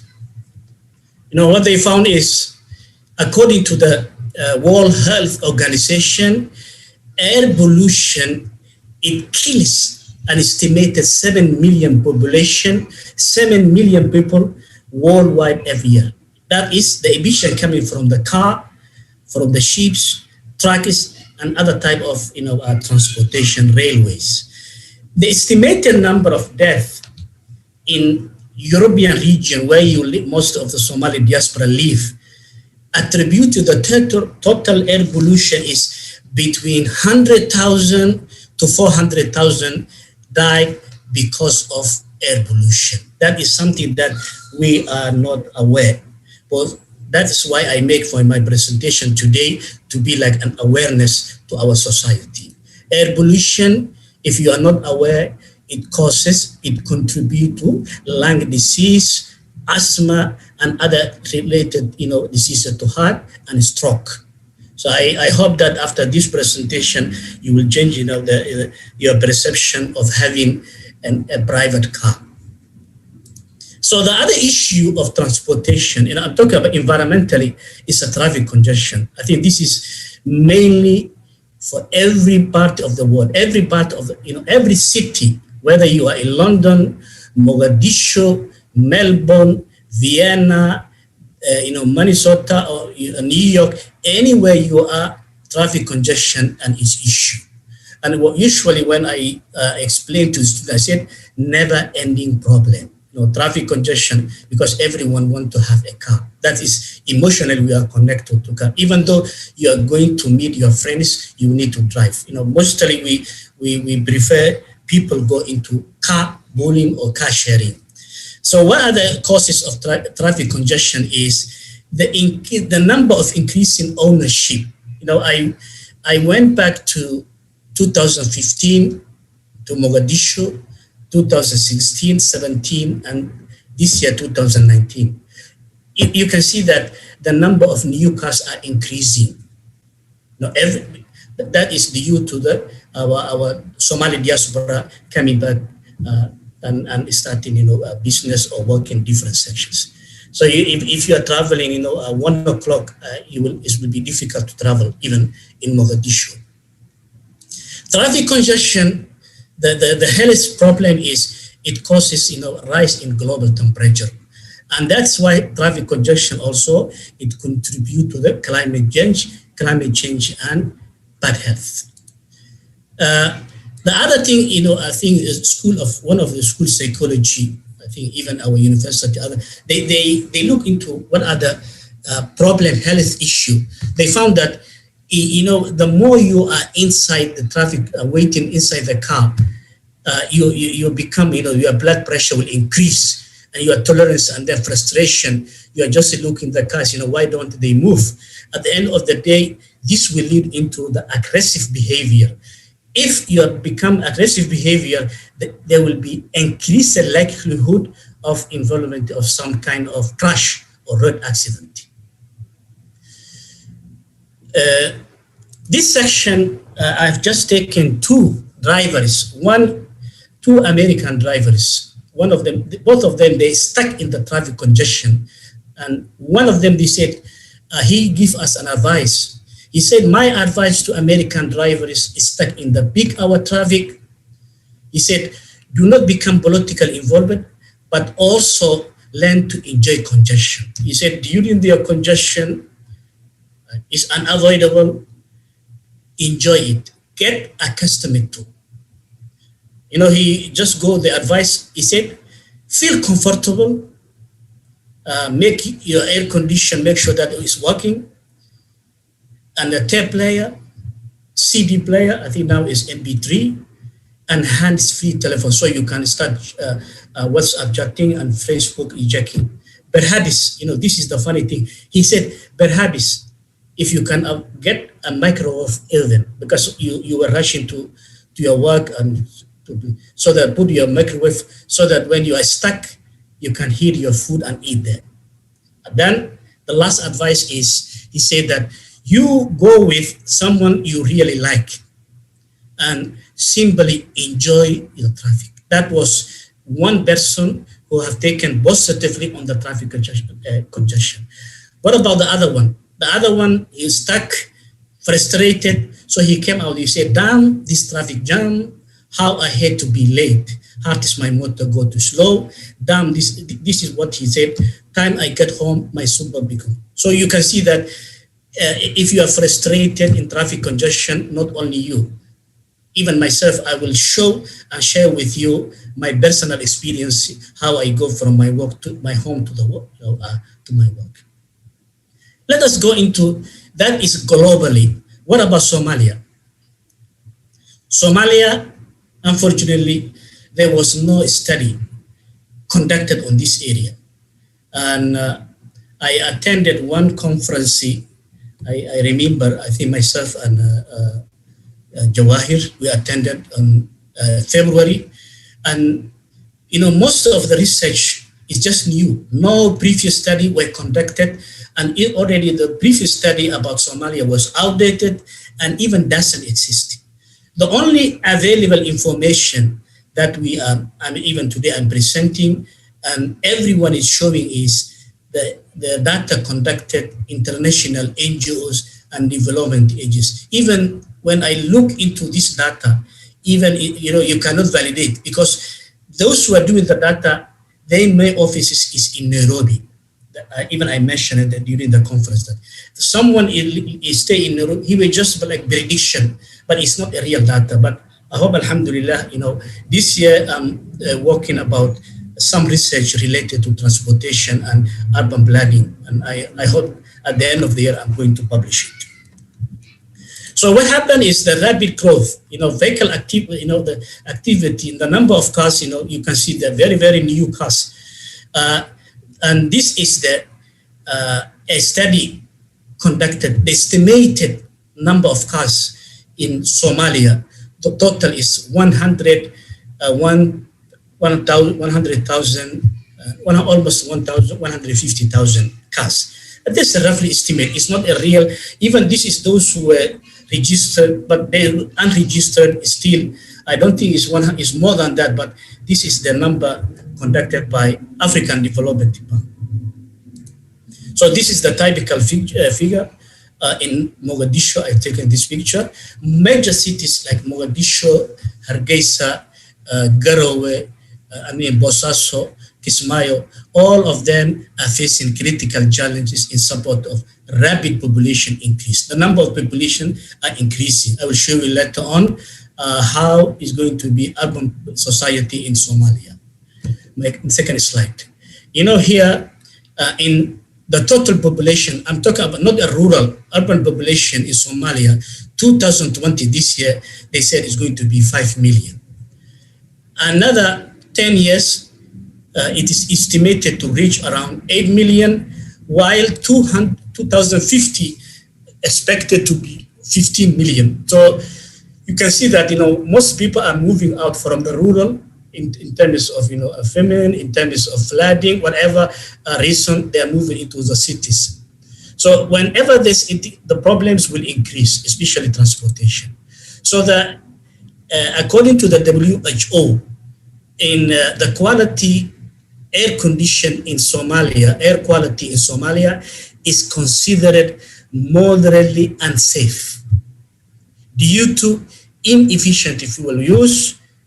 Especially, what I can say is most of 100,000 registered cars I told, I can say that 80% is second-hand cars coming from Emirat or other countries. Most of the cars you're using is a second-hand. And while other, countries, they don't allow the car after 10 years. Vehicle emission and forced fire. So these are the problems, but what the most important is our air quality in Somalia, especially big cities, are moderately unsafe. This is according to the WHO. And the congestion is almost hampering the movement of people and goods in many cities, and it will affect the environmental health and economic concern, and it's going to be challenged. You can see the figure here. You see it's a very crowded, sometimes this, crowded, and then any other things can happen, especially explosion can happen. It's very dangerous. And the other problem is that during the rainy season, the capital city, you can see this picture. This is in Mogadishu. You see the city floods intensive, due to the heavy rain. So it will cause a weather-related disruption of transportation sector. When it comes to the accident and safety in Somalia, although there is no database, but according to the Al Jazeera, they spoken to some police personnel. They told them that they said at least we see at least 12 accidents a day. Most are serious, and this is the recorded one, and that's a recorded, one. Maybe the unrecorded is more than that, but they said we have seen 12. So 12 times 30. How many a month? Accidents are happening. So these are the main problems of environmental impact of transport. Is air pollution, noise pollution. I didn't talk about much, and traffic congestion and road safety accidents. So let me share with you. If you are in London and you're having a tough time, let me share with you my personal experience. My house where I'm staying and the workplace is 40 kilometers. So always, every day, it takes me 60 minutes to drive up to 40 kilometers to my work. So that means what I'm talking 60 minutes if there is no traffic congestion. If it is, sometimes it goes up 90 minutes for one way, so that I have two ways, 60 minutes here and 60 minutes, 1 hour and 1 hour. So altogether, both ways is 180 minutes.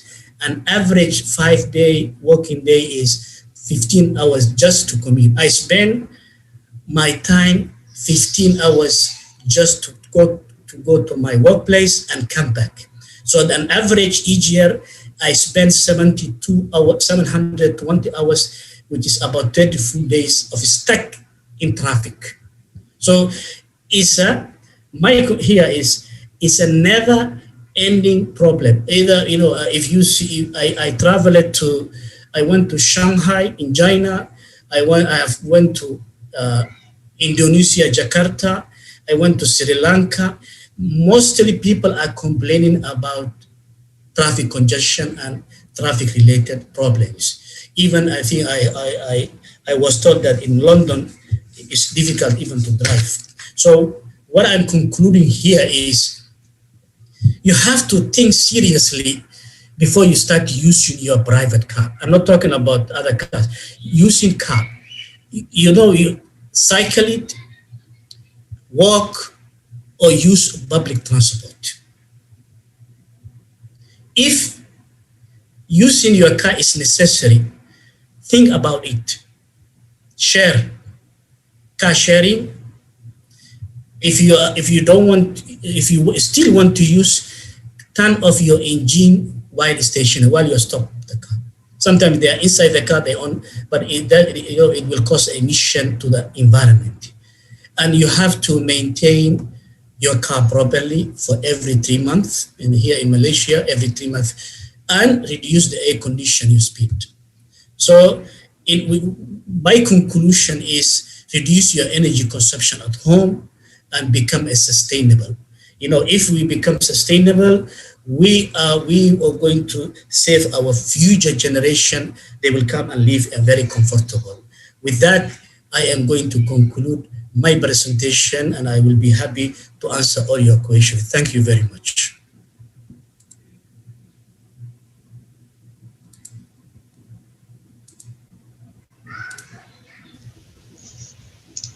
Thank you very much, Dr. Abdullahi, for giving us very insightful speech on transport and pollution. And you give us a very comparative studies between multiple countries, and you compare to Somalia. So I hope many of us will lead not to use a transport. I remember that I had the opportunity to go to Europe, particularly Holland, where my brothers and sisters live. And I saw many times that most of the people use, rather than cars, they use bicycles, including the politicians, ministers, and everyone. So if you go to the city, you will see heaps of parking for bicycles. So I think there's a lot of things to learn from that lecture. So next section is a panel And there are two panels. The first one is the speaker is Mohammed Abdurrahman Abdi, a Somali Youth Volunteer for Development Association based in Somalia. And I would like also to invite Yanina Dahena. She's an international youth activist on environment in Australia. Yanina and Mohammed, I will give you each of you 1 minute to introduce yourself. I will start with Mohammed and then Yanina. Welcome on board. Hello, assalamu alaikum wa rahmatullahi wa barakatuh. Good morning, good afternoon, good evening, wherever you are. This is Mohammed Rahman, all the way from Somalia, Mogadishu. As you said, Ahmed Rahman, I'm based here in Mogadishu. I was born and raised here. I'm a junior medical doctor and also a co-founder of a youth-led volunteer organization that's called the Somali Youth Volunteers for Development Association. It is a volunteer organization that's based here in Somalia. We actually advocate for volunteerism and promoting volunteerism across Somalia. And we have done so many projects and so many things. And thank you so much for this brief introduction. And I'm here to continue with the panel. Thank you so much. Thank you, Mohammed. Yanina, you get 1 minute or so to introduce yourself. Welcome. Hi, everyone. I'm Yanina. I'm a 17-year-old secondary student. I'm living in Australia, and I'm very passionate about the environment and actively coming up with projects and implementing them to help the environment. So thank you for having me today on this panel. Thank you very much, Yanina and Mohammed. I would like to just to quickly go back to the questions. Some of the questions may not relevant to Yanina, so I will customize my questions. So based on what Dr. Ali, Abdullahi Ali gave us about pollution and global warming and where all this trouble started. I would like to ask some quick question. Mohammed, what are the key ways that the civil conflict has affected to the environment? What is the link between the environment and the conflict? I'm talking about Somalia. So just give me some understanding about that. Thank you so much, Ahmed. Thank you so much for the opportunity to speak in this conference. First of all, I would like to express my great pleasure to join this year's Global Somali Diaspora International Conference through virtually. I would also love to thank the organizing committees, for their tremendous for this tremendous event, and by bringing together all these, open-minded Somalis and non-Somalis to discuss on those pressing issues. As you have said, our panel is putting a lot of emphasis on issues regarding environment, especially civil conflict and its impact on society. So, as you said, I will try to put a lot of emphasis about how the civil conflict can impact society. We know we are living here in Somalia. I was born here and raised here. I've never seen what it's like to live in a country with a peaceful environment, with a peaceful space. But despite that, we have been, struggling, and Somalia now is getting back to its winning ways. In recent years, we know that Somalia has earned the ignominy of being ranked as one of the worst places in the world to be a woman, one of the worst places to be a mother, one of the worst places to be a child. Despite what kind of factor, whether it is due to female literacy or maybe whether it's due to widespread female genital mutilation, or whether it is due to early and forced marriage or maternal mortality or whatever. What we know is that all these consequences are due to the conflict, like civil conflict, which has, greatly impacted society. And overall, we know that civil conflict has a bad consequence on development. And we also know that it can lead a huge setback, or it can cause a huge gap for a country to develop We know Somalia has been a conflict for the past 30 years. We have been, had a huge setback. We know that this conflict has led or forced migrations. It has caused long-term refugee problems. It also caused the destruction of the crucial infrastructures like the social, political, economic. And as you can see that we are having this global Somali diaspora. Most of the participants are people who has, who are participating are people who are living in abroad, not their hometown, due to those, conflict. And we can still, synthesize how does the civil conflict can lead to such huge problem. With that being said, I would like first of all to put a lot of emphasis how, especially since I'm representing the youth who are living in Somalia, and we're talking about conflict and environment. So I was thinking about to put a lot of emphasis about how the Somali youth are contributing in different sectors, despite being the conflict in the past 10 years. We know that across the world, the policymakers are nowadays considering to invest, youth in order to give them the chance to, to talk about those issues that they want to discuss now. We know Somalia as a country with more than 70% of youth who are aged under 30 years, and then still we have not yet realized the significance of giving the youth enough participation post the policy and decision-making bodies. I believe that when it comes to conflict and also environment, youth are usually the backbone for every society, so they can play a major role. They can create awareness in environment, in other issues. As Dr. Ali mentioned, we know that Somalia is also, he mentioned that Somalia nowadays is considered as an unsafe environment. Still, we cannot claim that Somalia is 100% is environmentally safe.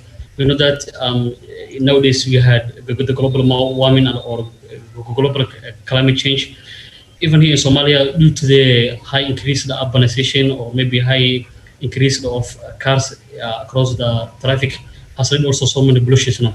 So what I think is that as a youth, the only role we can play is that to work as a volunteers, as a work groups, as a peers, in order to synthesize this problem to the community. So many people still they don't even aware that this global warming exists in Somalia, and we have already seen the seasonal change. We have seen heavy rains. We have seen so many climate change, and I think the best way we can address this issue is that by using the youth as a way to achieve and then become a central role to achieve such things.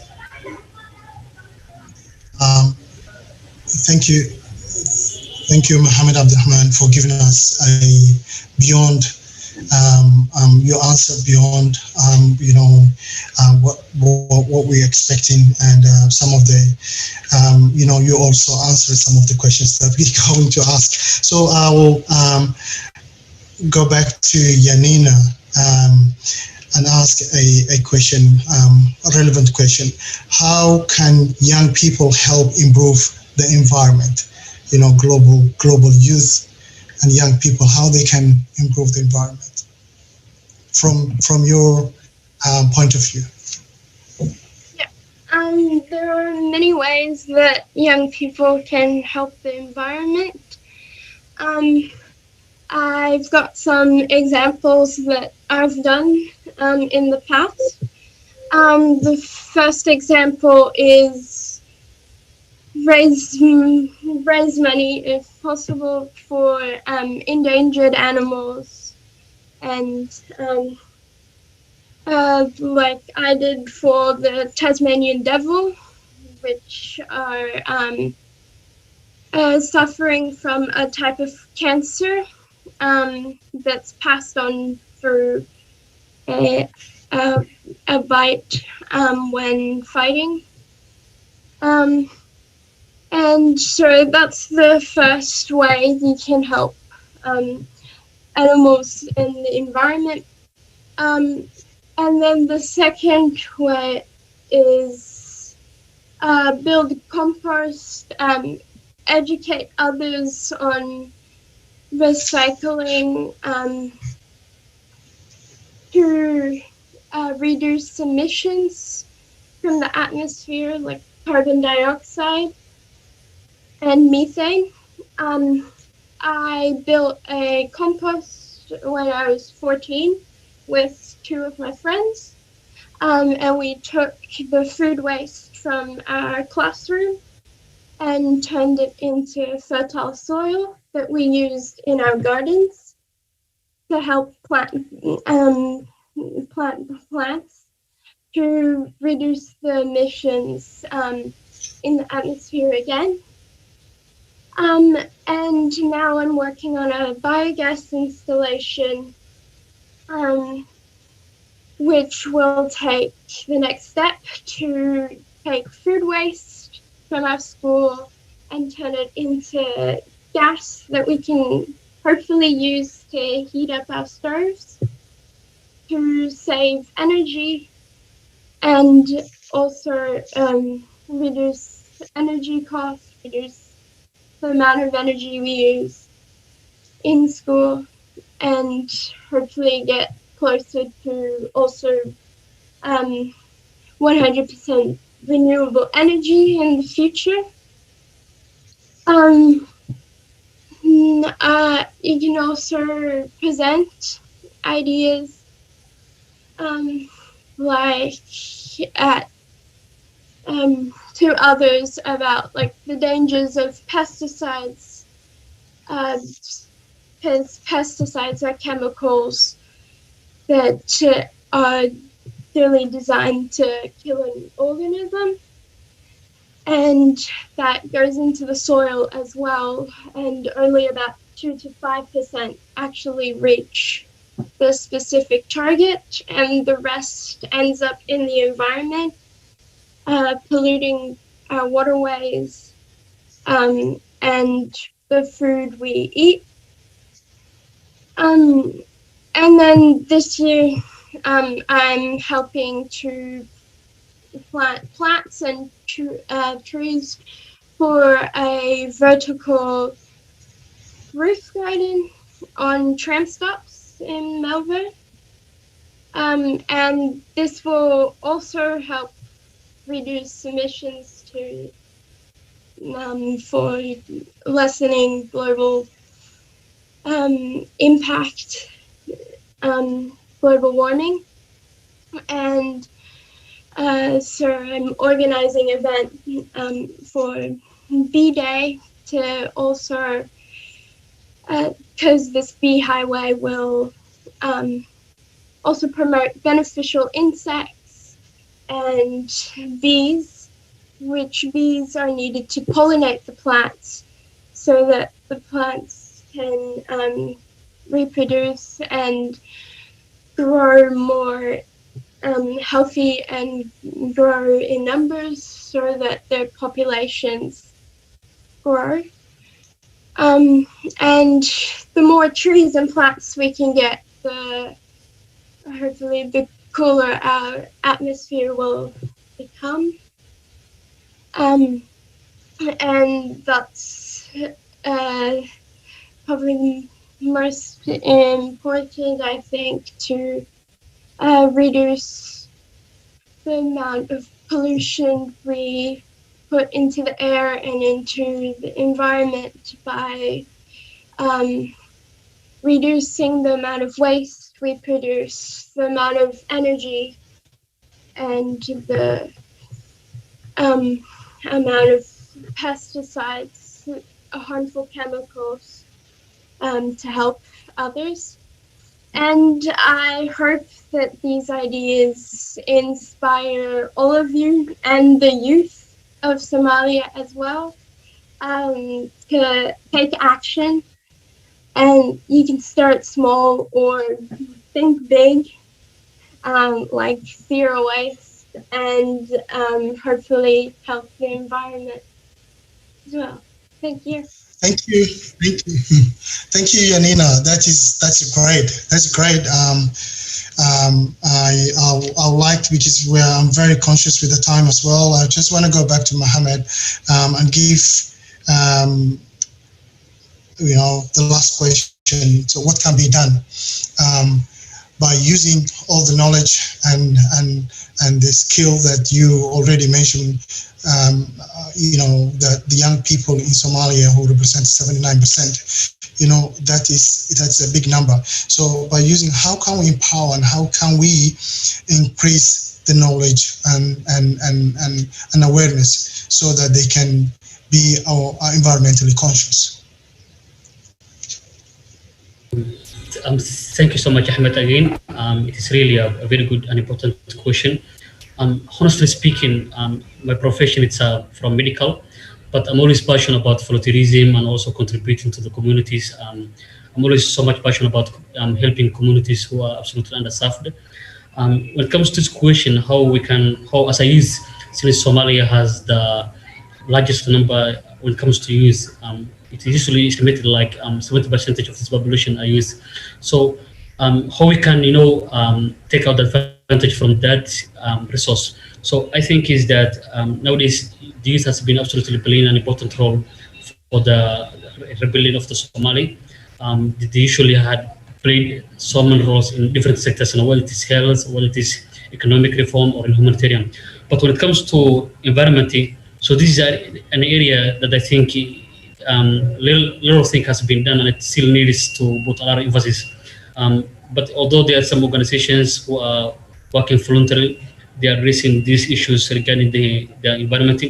I believe that one way we can promote a better environment is that working as our networks, as our peers, or as a groups, whether they are volunteers or not, so they can go back to their community and then they can, educate those small things about, for example, like in Somalia, we know that people we usually pan the trash, and then we know that the consequences, like the carbon monoxide and those things.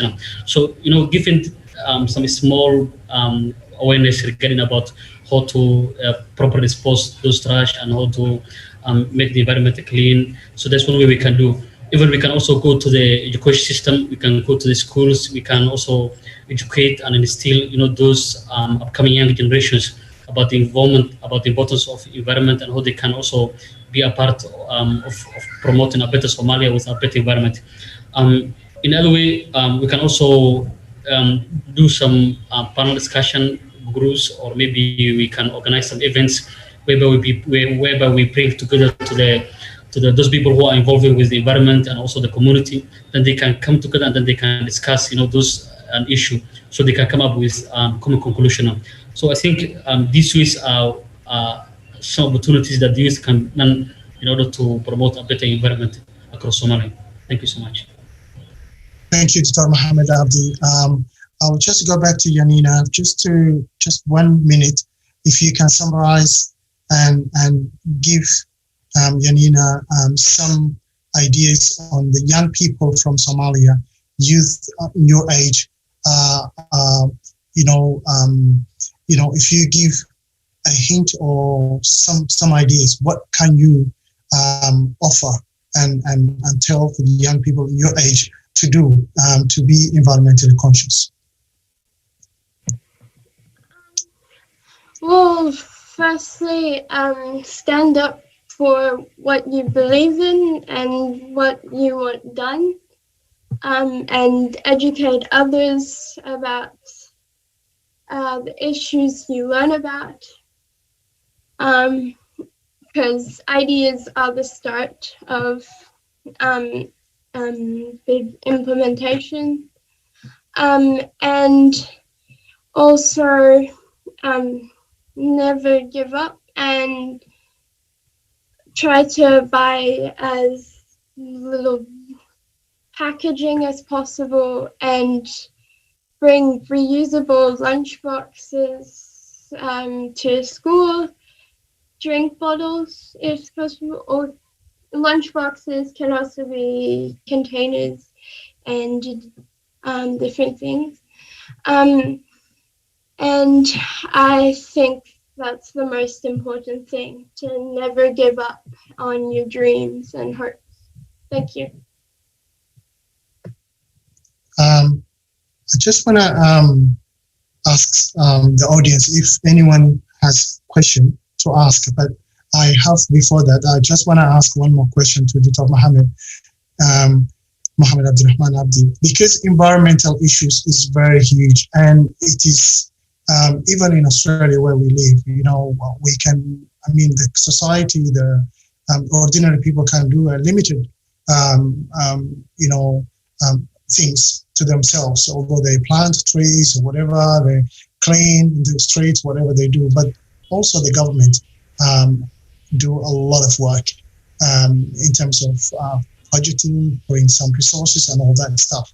But is there any programs or projects that and policies that government is supporting, Somali government supporting some of your initiatives to help young people to educate or to be environmentally conscious? Thank you so much, Ahmed. As you have mentioned, this issue is an issue that needs a collective action, a concrete action from the whole community. Not only one organization or one network group can not do anything. As you know, that Somalia is still we're still trying to be back like the way we used to be in the 90s. Still, our government is trying its best, and people are still working hard. Everyone is also trying to at least contribute what he has achieved or what he has learned.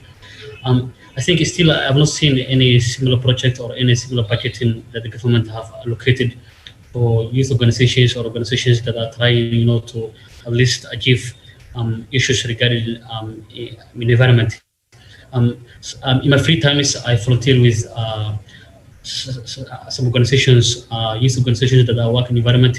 So what we do is that during free time we go to the beach. Sometimes we do activities like beach cleanup, whereby we try to clean the beach. We know that during weekend here in Somalia, like the Fridays, people usually like to spend their free time at the beach. So everyone will go to the beach and then they wanna spend their time there. So what we do is that sometimes we engage with the youth there, then we so that we can do at least some activities regarding the environmental issues like cleaning the beach up. So that is it. Thank you so much. Thank you very much, Dr. Abdullahi Hoxade, Dr. Mohammed Abdurrahman Abdi, Dr. Yanina. Maybe you will be a doctor soon on environment. Dr. Yanina, thank you very much for coming on board, all of you. I really appreciate for your time and knowledge that you share to us. So now we're gonna move to the next panel, and I would like to welcome Mohammed Okash and Ikram Jama, and I would like to also mention that anyone who wants to, it is not, you're not confined to speak English. You can speak Somali and English, whatever you feel comfortable to present. So first of all, waxaan dhihi lahaa Mohammed Okash iyo Ikram soo dhawaada, maaragtay waxaan siinayaa qof kasta 1 daqiiqo to introduce yourself, who you are, and maaragtay maxay si aan ugu sii gudubno barnaamijkeetiisa kale. Soo dhawaada. Start with Mohammed Okash, please. Maaragtay maaragtay iskaga bar insha Allah. Thank you, Ahmed Toho, Ikram, and my panelists. The head of innovations of IIT Institute, which is the Institute of Innovation, Technology and Entrepreneurship of Simad University, based in Mogadishu. We are a full-fledged innovation hub, mandated and aimed to train the young people to innovate and build social businesses to tackle social challenge, including the environmental challenge. I'm also a climate-related leader trained by the former Vice President of the United States, President Al Gore. I'm very passionate about environment, climate change, and development as well. It's my pleasure to join this panel, and I'm grateful for the Global Diaspora Forum for inviting me on this panel. Thank you. Thank you. Similarly, Ikram, Abdulaziz soo dhawow, and maaragtay Soomaali Ingiriis intaba maaragtay ku soo dhawow dib mala. Assalaamu calaykum dhamaantiina, waa idin salaamayaa. aad ugu faraxsanahay inaan soo qayb galo. Ana waa samid Global Somali Diaspora markii ugu horeyso waaye. magacayga Ikram Abdulaziz waaye, Muqdisho jooga. waxaa bartay Human Nutrition and Food Science, sidoo kale maxaa passion ku ahay arrimaha bulshada social activities ta ahay somehow arrimaha nabadda sidoo kale environmentiga aad ugu faraxsanaa inaan ila joogo maanta iyo saaxiibadeed Soomaaliya ku sugan sidoo kale dhammaan waa wada salaamayaa qabaqaabiyaasha iyo xiriiriyaasha programka waa dhawahay mahadsanid Ikram Abdulaziz mahadsantahay soo dhawaada welcome please I just want to move on because we are very conscious with the time same questions to Mohammed Okash environment in Somalia is very crucial and it is something that hasn't been done a lot of work and young people are now becoming more understanding the effect and the impact of the environment issues particularly the urban cities like Mogadishu, Bosaso, Kismayo, Hargeisa, whatever. So what are the key ways of the civil conflict has affected the environment? What is that same question? So environment conflict ay sababeen ama isku ay saameynta ay ku yeelatay environment particularly young people. Thank you, Ahmed. I think to begin by giving a bigger perspective about this issue, as a nation, Somalia is one of the poorest and least developed countries in Africa and the world. And we have a set of developmental challenges, including the natural resource management, which has a huge link to the environment and its complex. For the last 3 decades, we have gone through weak governance and structure, that resulted in huge environmental challenges, including land degradation, which is a key environmental issue here in Somalia, floods, droughts, food insecurity, possible hazardous waste, lack and poor marine and coastal management. The combination of those environmental challenges has resulted in huge impact on the way how we live and how we do business in Somalia. How that relate to conflict? Most of our people, especially those who live in rural areas, fight over limited natural resources, care of resources, and they in our rural area, which result is who live those areas. You also mentioned urban setting. There is a wave of urbanization at the global level, which also taking place in some percent. The pressure on infrastructure, water, roads, schools, hospitals, and so on. Here in Mogadishu, where I now live in, approximately 3 million people live in the city. And there is a poor and limited infrastructure, which brings huge challenge how society live and govern their lives. But the good thing, there have been a growing attempt of environment and climate change, and which have succeeded to pass the National Environment Management Act last week, which I believe will protecting our environment. The issues of environment is one of the key areas that have neglected in our country, because we have a less, programs which have intervened to issues related to environment. If you talk about, it's more than less than 1%. You have allocated issues to relate to environment, and Somalia is one of the countries its economy is based on agriculture and livestock. Environmental issues can result in huge dangerous issues. For example, the COVID-19, which is linked to issues of biodiversity, the disease, the virus has originated from animal, and it's a botanical predicting the future pandemic might be issues related to environment. We don't focus on and give much attention our environment that may be a common threat, a common hidden threat, which may affect our developmental trajectory and our recovery from the civil war as a nation and as a society. Thank you.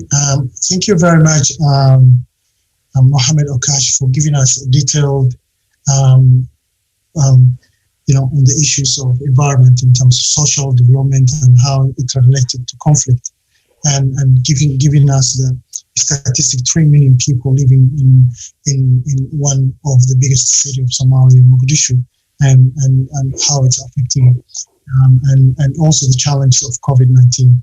The same question, I'll move to Ikram Abdulaziz. Su'aashan aan weydiiyey brother Mohammed Okash ayaan ku weydiinayaa marka maxay tahay xiriirka ka dhexeeyo isku dhacyada iyo environmentiga. Marka Soomaaliya sida aad la socotid mararka qaar in Muqdisho waxaa laga yaabaa isku dhacyo fara badan inuusan jirin, laakiin saameynta qaxootiga ka imaanayo gobolada iyo isku dhacyada xagga maaragtay maxay ahayd adeega biyaha, biyo la-aanta iyo droughtka ka dhacayo baadiyaha oo kale in ay dhacaan maaragtay conflict. Marka sidee maxaad u aragtaa inay jiraan isku dhacyada iyo saameynta uu ku yeelanayo deegaanka, maxay kula muuqataa? aad u mahadsantahay Axmed. sida sheegtay waxaa jiro saameyn badan uu environment-iga ku leeyahay dadka ka imaaday gobolada ama Muqdisho gudaheeda xitaa ku nool. marka koowaad environment-iga oo ah waxa nagu hareereysan mar walba, ama haddii ahaan lahayn dadkii ama balantiska ama dhirta ha ahaato ama waxyaabaha isticmaalno oo Dr. Cabdullaahi sidoo noo sheegay saameyn badan ee ku leedahay way kala duwan tahay. markii laga hadlayo challengeska ama opportunitieska, aniga waxaa leeyahay opportunitieska Soomaaliya aad u badan yihiin environment-igeeno deegaanka ku noolnaanay oo deegaan ahaan nadiif ah. sidoo kaleeto ma heesano pollution badan, laakiinse waxa isleeyahay waxaa u baahannahay inaa si isku mid ah uga qayb qaadano in la dhiso environment-iga qaybihiis kala duwan. sida ognahay waxaa jirto dadka gobolada ama baadiyaha ku nool biyo wasaqo wax la dhaho ajo cuntooyinka ama biyaha marka loo imaado saameyn aad u xoogan ee ku leedahay dadka caafimaadkooda, noloshooda. deegaan ahaan waxaa isleenahay waxaa noqoni karnaa dad bedelo ama maxaa la dhahay in la taabto arrimaha deegaanka markii laga hadlayo. Masha Allah. Su-aasha labaad ayaan kugu celinaya adiga intaan gudbin Maxamed. dhibaatooyinkaas aad soo sheegtay hadda saameyn xagga maaragtay maxay ahayd bulshada ayay ku leeyihiin, sida barakaca oo kale iyo baahibo maaragtay markii drought dhaco oo kale dadka wax badan baa qaxo, dhibaatooyin badan bay saameyn ku yeelataa, qaxootiyo badan baa dhaco, marka maxay food security issues baa dhacayo. marka maxay kula muuqataa macna baahiyaha ay keeni karaan intaan solutionka aan gaarin? baahiyo badana ay keeni karaan. tusaale ahaan dadka markay barakacayaal yihiin waxay u baahan yihiin wax kasta ee ku noolaan lahaayeen deegaankoodii hore ee kasoo barakaceen, waxay uga soo tageen wixii lifekooda ama basic life-ka ahaa. deegaan kale markay imaadaan waxay u baahan yihiin waxay ku noolaadaan oo ama ha ahaato meelay degaan ama biyo nadiif ay cabaan ama cunto. sida ognaan wadanka food security-ga waxaa leenahay deegaan weyn oo wax dhulbeereed fiican haysto, laakiinse haddana mar walba waxaa aragnaa barakacayaashan oo banaanka loogu keenayo cuntooyin, sidoo kale nafaqadooda aan fiicneen. saameyn xoog u badan ee ku leedahay marka loo imaado dadka barakacayaasha waxaa leenahay dadka ugu nugul oo arrimahaas ay qabsadaan. MashaAllah. Same question, Mohammed, or also do, how has it affected the society in terms of how it affected the poverty and creation of this influx of refugees, IDPs, and all that caused by the. Thank you, Ahmed. That's a very good question. How does this, scale of water and environmental crisis affecting the IDPs? I think the IDPs are among the most vulnerable group of people in our societies. They live in, very weak and poor conditions. They have a very limited access to social services, including water, which is very necessary, essential in our lives. Some of them travel, huge distance, long distance to get just a small amount of water, which is very unfair. Some of them has very limited access to electricity. We live in a world where we're experiencing, the fourth industrial revolution. Some of us, we use very advanced technologies. In the same city, we have a huge number of people who have no access to water. I mean, which sends a message of inequality, which sends a message of poor management and poor, governance and structure from our public sector. I think when we have the rains, recently there were, heavy rains in the city in Mogadishu. This rains block all the roads, they bring a huge challenge to mobility, intercity mobility, and most of those, those people who live in IDBs experience the negative impact of the rains because of these rains are very heavy. They don't have a very strong shelter where they can save their lives and their kids. The impact of environmental crisis and poor, natural resource is affecting and taking the lives, the rich price, the vulnerable people, those who live in IDBs. So I think it's not always very, good mindset to talk about only the problems. How can these things can be addressed? I think the local governments, especially the Banadil region, should really, put a much effort on managing this crisis. The rain is a blessing from God. It shouldn't be a curse. If it's managed properly, those water, I think it could bring, a positive and win-win solution to everyone. What we also need is, I think at the local level and a national level, there should be a mandated and dedicated agency for issues related to environment. Now we only have a directorate, which is a very, just a very limited capacity to deal with issues related to national level. It should be an independent authority which has its own structure, its own budget, its own staff, its own capacity to deal with all this environment.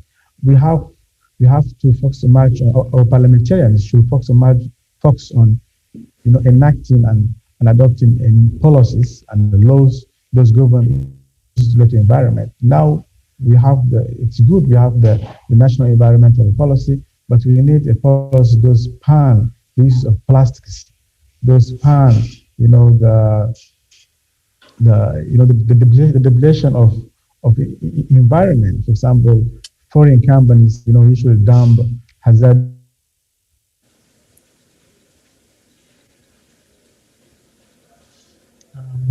Mohammed Akash marka laakiin the good thing waxa waa Mohammed uu soo keenay daray labadii su'aaloodba uu ka jawaabay halkii dhibaatadiina uu ka hadlay halkiina uu ka hadlay marka haddaan ikraam su'aasha ugu dambaysa aan ku weydiin maxaa xal u aragtaa adiga si looga hortago conflictiga iyo uu keenay dhibaatada macnaha environmental conflict uu cause gareeyay environment maxaad u aragtaa sorry sidee u aragtaa marka maxaad xalka thank you Ahmed ugu horeen xalka ugu horeeyo mar walbeed waxaa dheena in la helo aqoon ama waxbarasho ku filan arrimaha deegaanka sida anaga dhan wada ognahay waxyaabaha ugu badan aan barano marka Soomaaliya la joogo sanadii u dambeeyay waxoogaa wala soo fahmay in arrimaha environmentiga wax laga barto laakiinse mar walba takhasus la qaadanayo ama jaamacadaha haato ama iskuulada haato lagama hadlo lagumana daro environmental science ama wax la xiriira deegaankaas xalkood waxaa dhehnaa in dadka dhakhtar iyo engineer bas aysan baranin oo environmentiga wax badan laga barto la ilaaliyo environment fiicana Soomaaliya haysana marka Africa oo dhan loo fiiriyo marka adduunka oo dhan loo fiiriyo environmentiga xal uu noqon karaa markii aqoon la leeyahay in la ilaaliyo sidoo kaleeto nature mar walba wax dabiiciga ah haddii wax dabiici ah mar walba isticmaalka dabiiciga uu bato environmentigana dhibaatooyinkiisa way yaraanayaan ama conflictigiisa sidoo kale behavioral change oo lagu sameeyo dadka ama deegaankaas ku nool ama meel tuulaha ku noolaadaan ama magaalaha joogaan behavioral change-go sida wax u sameyn jireen marka hore ama waxyaabaha markaas jiro waxaa is dhihi karaa xalalka ayay ka qayb qaadan kartaa thank you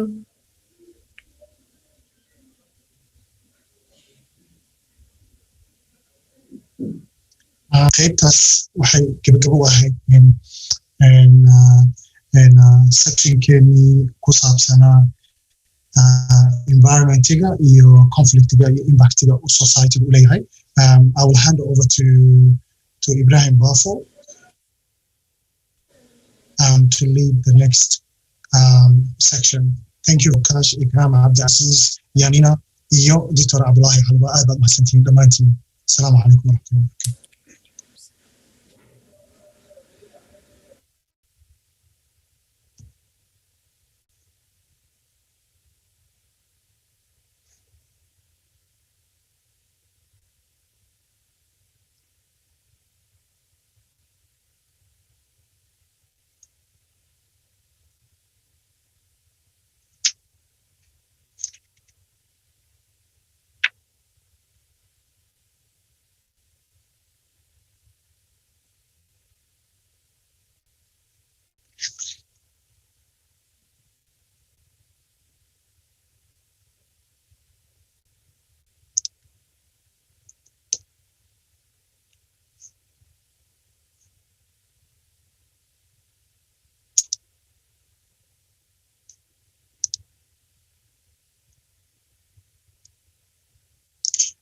haatan waxaan ku wareejinayaa qaybaha kale hadduu aan leydmo markaa aad baan idinkaga mahad celinaya dhammaantiin. Thank you so much. Where is it? Thank you so much, Ahmed Toho, and the amazing panelist discussion. We'll go to the next panel discussions with Jamal Matan.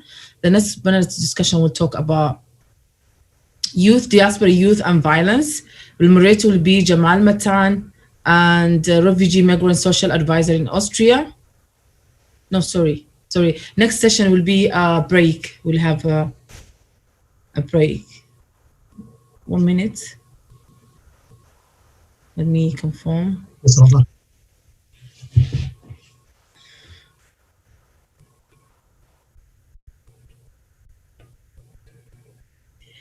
Next session will have the performance of Aramanta and break, both of them. But let me confirm from the IT team.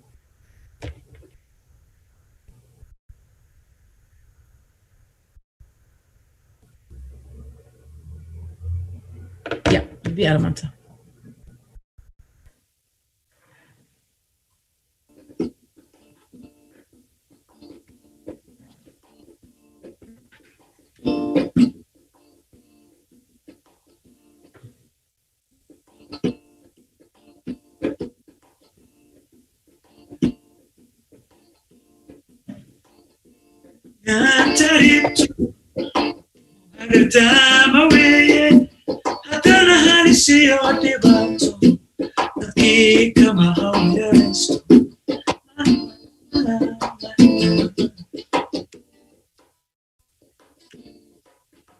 tini hulele lelo hilinka qade kuwa hanti loo afduubay kuwa ogaje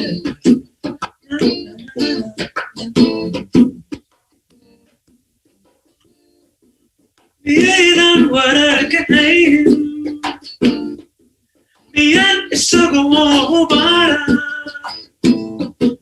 miyaan dhalinyaro helaynin miyaan ku soo sheegay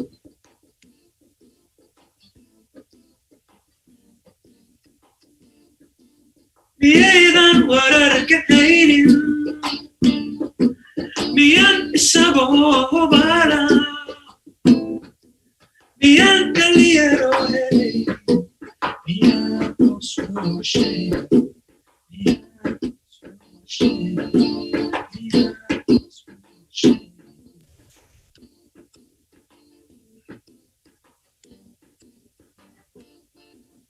siibada la hooli waayay ilfaha ummadii u qaatay dhibtaa ii kicisay mid weeyaan sii huraysa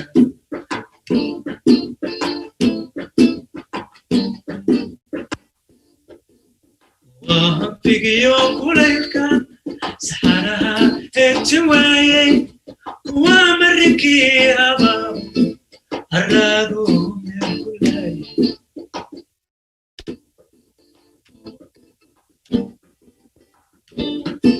miyaydan wararka haynin miyaan isagoo hubara miyaan dhalinyaro helaynin miyaan ku soo sheegay miyaan ku soo sheegay miyaan ku soo sheegay miyaan ku soo sheegay miyaan ku soo sheegay miyaan ku soo sheegay miyaan ku soo sheegay miyaan ku soo sheegay miyaan ku soo sheegay miyaan ku soo sheegay waad mahadsantihiin waa anigoo haar maanta sharaf bay tahay inaan maanta barnaamijkan idin kala soo qayb galo waxaan jeclaan lahaa hal kaloo heesa inaan idin qaado shalay toole barnaamijkan waxaan ka qayb galay hadal iyo ama discussion ku saabsanaa tahriibka marka waxaan isku daynay inaan heestii tahriibka ahayn bal hadda halkan inaan idinka qaadno iminkana waxaan rabnaa hees macalin xudaydi ilaahay ha naxariisto oo sanadkan naga geeriyooday si ugu caansanaa mid la oran jiray uur hooyo inaan maanta idin tunno anigoo ah xasan nuur amaar maanta aydan ku luuqaynaya macalin xudaydi wuxuu ahaa macalinkaygii wuxuu kaloo ahaa macalinkii saalax xariiri oo ahaa fanaan wuxuu ku jiri jiray saalax xariiri kooxdii fanka ee iftin band la oran jiray iftin waxay ahayd kooxdii wasaaradda waxbarashada marka macalimiintii ardaydii hore wuxuu ahaa saalax xariiri macalin xudaydi wadamo badan bay isu raaceen sida nigeria ilaa u naxariistee anigana waxaan ahaa ardaydii dhexe xudaydi michael oo reer london ah wuxuu ahaa ardaydii dambe xudaydi waana markii ugu horreysay michael uu hees soomaaliyeed uu halkan ka tumayo audience soomaalina u tumayo waana markii ugu horreysay heesta uur hooyo uu mataqaana halkan nooga tumayo marka waxaan jeclaan lahaa inaad soo dhaweysaan waanan waana tan heestii uur hooyo waan idinku luuqaynana maanta barnaamijkana waan la soconay waanad ku mahadsantihiin soona dhawaada waana tan heestii uur hooyo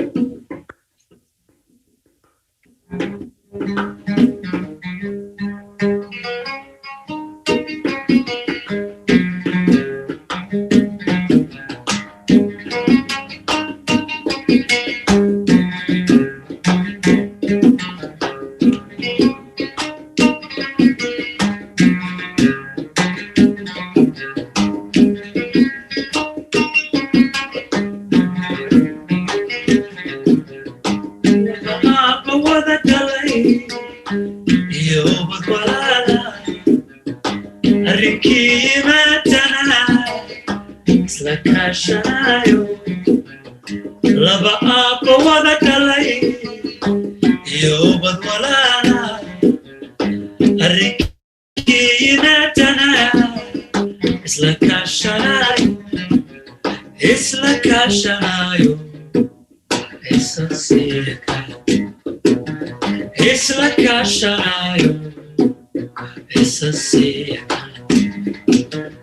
indhahaygu nuurkay kuweel togsadeeno nahaystukay ladine indhahaygu nuurkay kuweel togsadeeno nahaystukay ladine uroyahay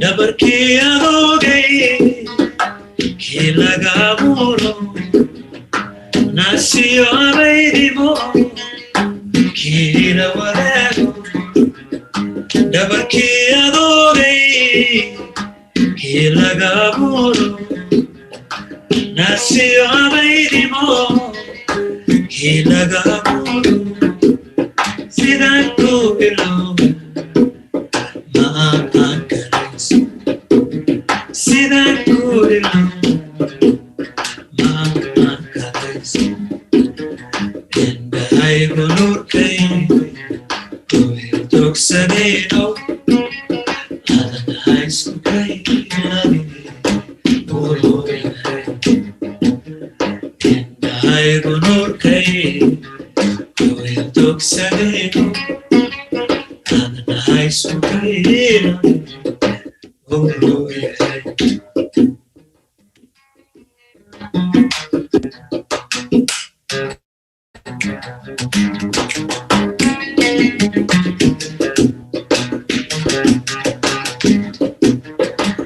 wayaduka inaka la fogeeyo wayaduka inaka la fogeeyo alla keli ahaantay oo adkaysan maaye alla keli ahaantay oo adkaysan maaye oo malbaa la tiiba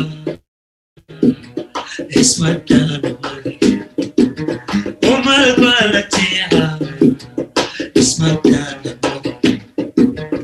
indhahaygu nuurkay kuweel togsadeeno adan haystukay ladine indhahaygu nuurkay kuweel togsadeeno adan haystukay ladine indhahaygu nuurkay togsadeeno adan haystukay ladine indhahaygu nuurkay togsadeeno adan haystukay ladine uroyahay indhahaygu nuurkay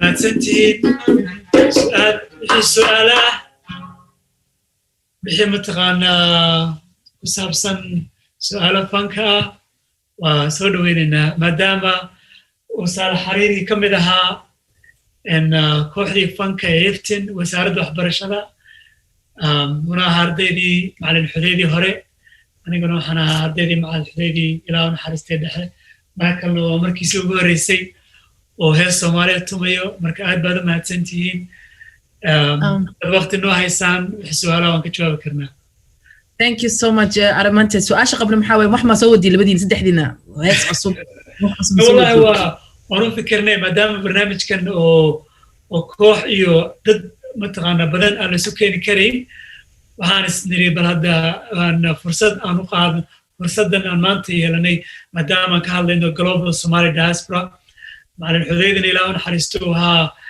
diasporadii ugu horreysay ee Soomaalida ee waddankan mataqaana in badan joogay marka waxaan tiri isu keena fursadda siiya wiilkan ardayga xudaydi uu ahaa markiisii ugu horreysay oo hees Soomaaliya u tumayo Global Somali Diaspora inuu ka mid noqdo fursaddan u siiyay markaas waad mahadsantihiin كومنتات كشات كحلو قرية round applause to Arimanta your team كيسا amazing جامع دكتور إيدل يو هبر جوارو is thank you so much Arimanta amazing work أدو ما سنتين أيوة أدو ما سنتين برنامج كلنا أدو نكسي هاي وانا نداونا ندقيسن أدو ما سنتين في ماتكي باي باي ما شاء الله أريمانتا وكبحي هدا ما شاء الله amazing music from Arimanta. Next محين نقونيسا of course in Somali in English the midka koowaad wuxuu noqon soo socda session soo socda waa diaspora youth iyo dhibaatayaasha youthka la kulma oo jooga Europe maxaa waaye violence-ka moderatorka maxaa waaye Jamal Matan oo la shaqeeya qaxootida badanka iyo dadka oo wadanaasha Europe ka imaada oo social ka yahay la taliye ka yahay Australian oo jooga keynote speaker ka waxaa noqonaya Dr. Shahid iyo panelka ma sha Allah panel Richard Abdul Basit oo behavior analysis ah iyo Naimo iyo Ahmed Yari iyo Abdi Hussein هذا حنكون شيء قدونا في English. Diaspora Youth and Violence is next sessions. The moderator will be Jamal Matan, refugee and migrant social advisor Austria. The keynote speaker will be Dr. Shahid Yamin, executive chairman of the co-founder Global Opportunity Communization, and will be also in the panel Abdi Basit Ali, the behavior analysis, and Ahmed Yare, Ahmed Jama, Naimo, and Abdi Hussein. Welcome all. And Jamal, the floor is yours.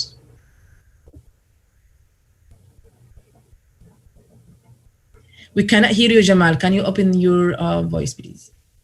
Now I think it's better. Thank you. Thank you, Jamal.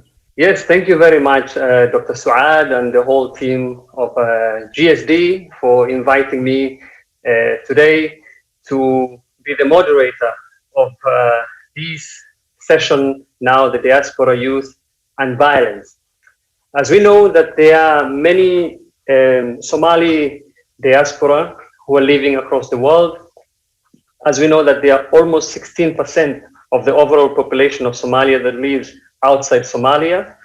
And those people who live outside Somalia, you have youth, you have families, you have refugees, you have those who have come recently, and also you have those who have been here for in the diaspora for quite some time.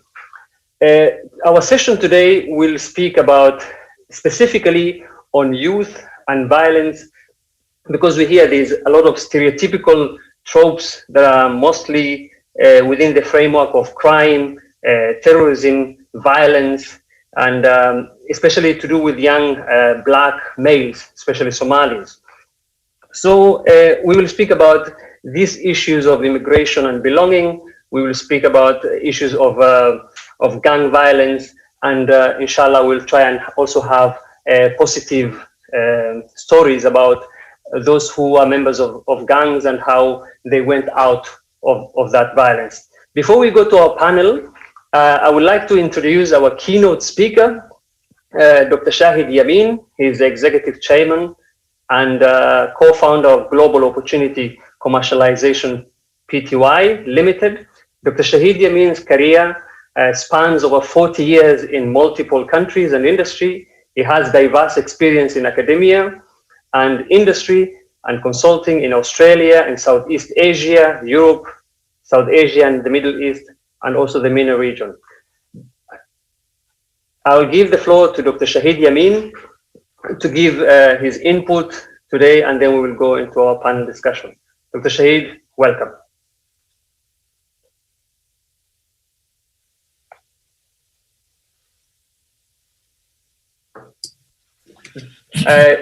Good afternoon. Can you hear me? Yes. Good afternoon. It's early morning here, but good afternoon to everybody who is listening to this presentation. Thank you, Jamal Matan, for a very kind introduction. I do appreciate that. Excellencies, distinguished guests, ladies and gentlemen, it is indeed a great pleasure to speak to such an august audience who have tuned in from across the globe. I am honored and truly grateful for this opportunity to discuss the important topic of Somalian and diaspora youth and violence. I must add there that I have taken the liberty to include the youth within Somalia in the discussion, as the impact of suggested action is rather interconnected. So the title of my presentation is Changing Lives in Changing Environments: Somalian and Diaspora Youth and Violence. We need to be cognizant of the fact that a large number of diaspora from all nationalities and all types of countries go to different parts of the world and make very, very positive contribution. So this should be recognized that, when we talk about youth and violence, we are not talking all youth are violent, and we are not talking of it is a significant problem, yes, but nevertheless, it is emerging from a particular sect of the diaspora community, and it is emerging in Somalia for different reasons. My presentation, the way I have structured is that I want to explore why youth violence actually happens. Because I don't believe that every child, that children are born with some violent tendencies and this and that. I believe that sometimes it is the way societies are structured, it is the way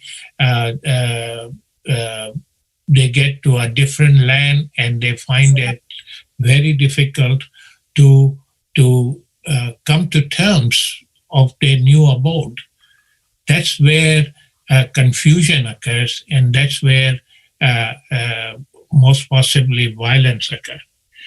And to be violent, each of us, normal human beings, are capable of being violent, because there is a trigger mechanism. And the people who are calm and who have got much bigger way of thinking often have that trigger mechanism that doesn't get started until unless your family is in danger, until unless your loved one is in danger, and so on and so forth. So I will be speaking about why that happens. I will also be speaking about how to overcome and remedy these sort of situations. And I will then discuss what can be done in order to change the violence of Somali youths who get lost in the new country, and Somali youth who get lost in Somalia as well, because Somalian youth population is over 70%, and a country with that sort of youth population is the richest country in the world, because most of the global population is aging. A country with that sort of young population is considered to be very wealthy because of human potential. Nevertheless, the same human potential can be an asset or it can be a liability. And what is important is that for us to think how we deal with this rather happy thing, as well as when it becomes unhappy things because of circumstances. In other words, what I'm trying to say is how can we view it as an asset, and what can we do to promote that asset so that we get the maximum potential out of the human beings and contribute to the development of the country. Or we can sit and think about a lot of things, but in the meantime, the youth actually get on the wrong side of the law. and then it becomes a liability for any society. So it has that potential. I was invited to Somalia as a keynote speaker in 2019, and let me share some of my understanding of Somalia by talking to civic leaders, by talking to lots and lots of youth. And I've got so many photos with young people buzzing with motivation, buzzing with a spirit of trying to achieve things and so on and so forth. I had very, very close discussions with youth, with civic leaders, with parliamentarians, past and present. And my view is that Somalia is a very resilient country.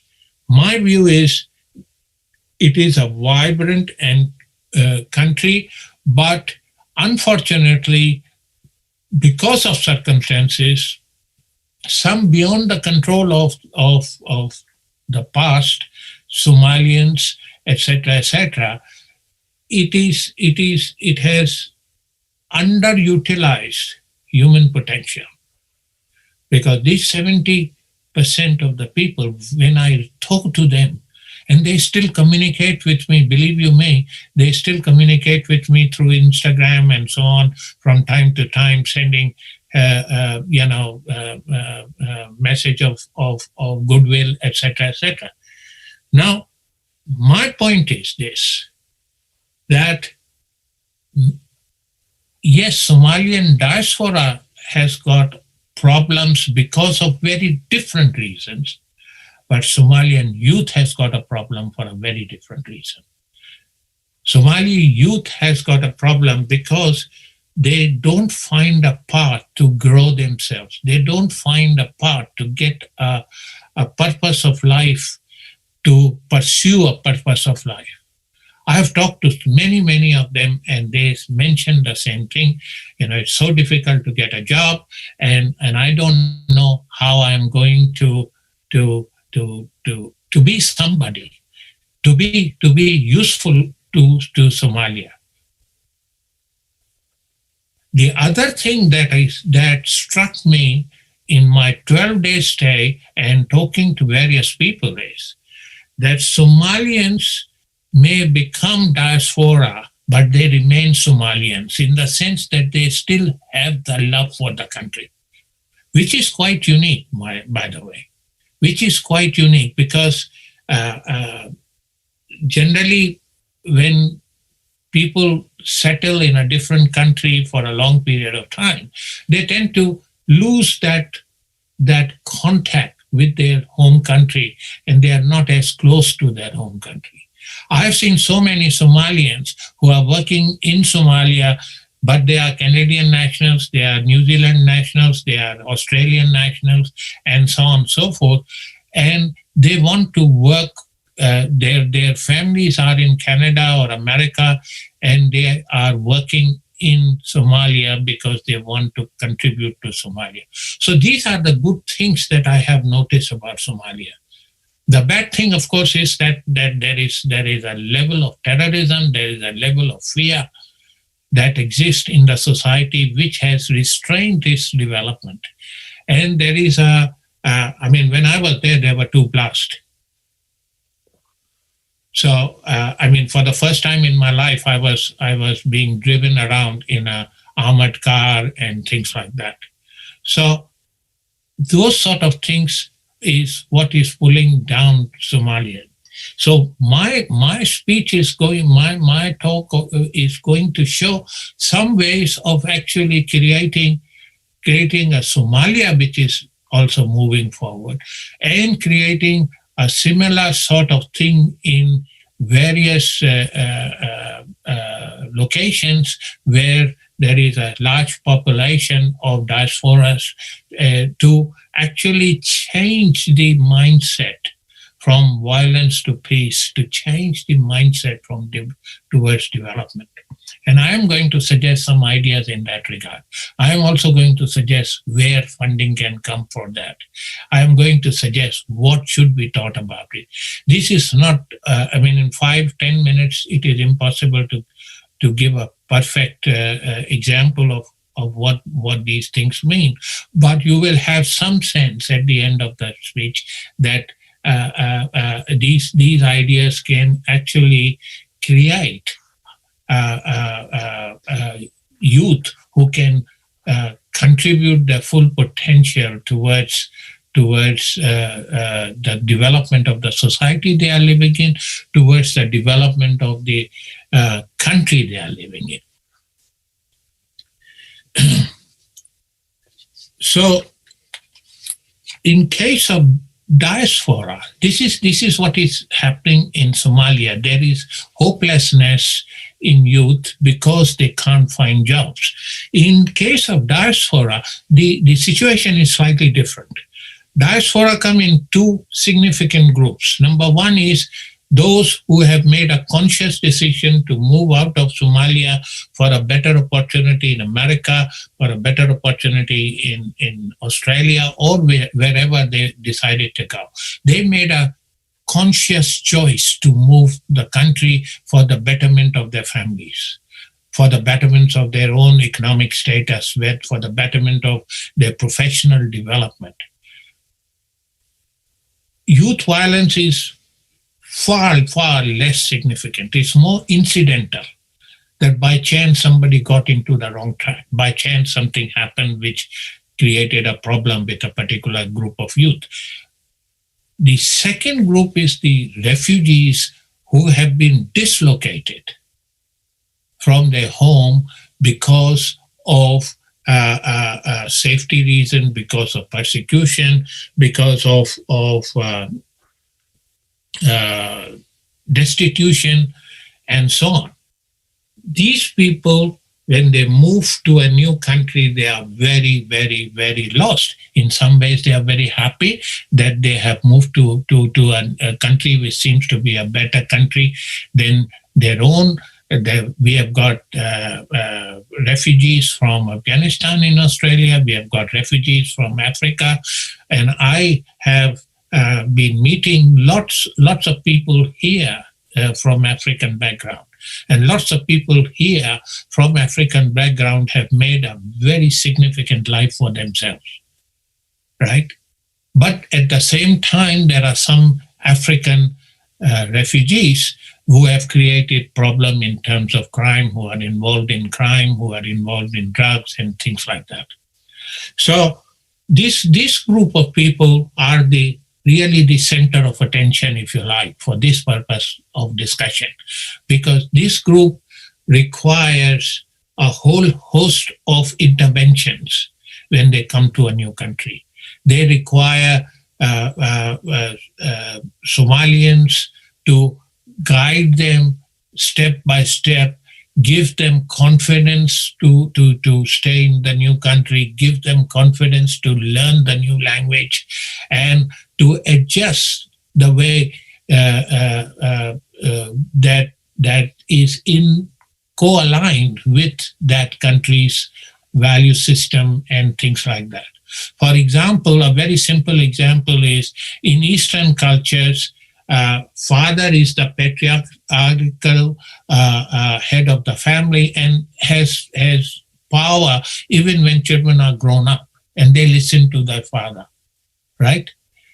In a Western society, after 18, as a parent, you have absolutely no control over your child because they are considered to be an adult. And that itself is a big conflict. Because parents feel that this child is gone because he says to his father he has different way of thinking. He says to his mother that he wants to do something different than what their parents wanted him to do.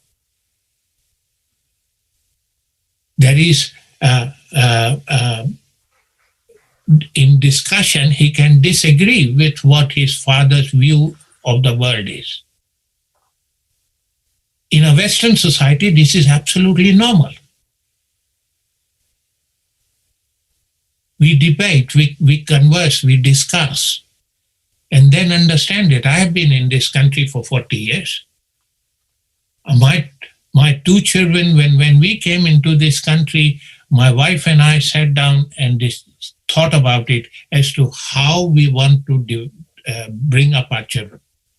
Do we want to bring them up as a Pakistani in Somalia, Pakistani in Australia, so that they always remain migrant, they never feel Australia as a home? Or should we take the other route and say that Australia has got some good values, Pakistan has got some good values. Let us combine those good values together. Let them give them freedom to meet Australians and to have Australian friends, and we meet Australians and learn a lot of things about the country. So this is a decision, conscious decision that we made. But we had the advantage of a lot of education, a lot of experience. I mean, I myself have been to 33 countries. I have seen how life is all around, etc., etc. So this makes a lot of sense. Then I can understand why my wife is educated. We sat down and we discussed it, and that's how we approach our children.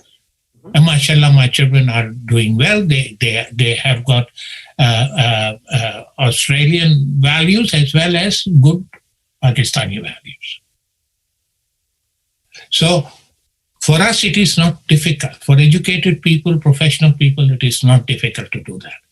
For people who have come as refugees where they never wanted to move out of the country, they were forced to move out of the country because of persecution and so on and so forth, they feel lost in a new country.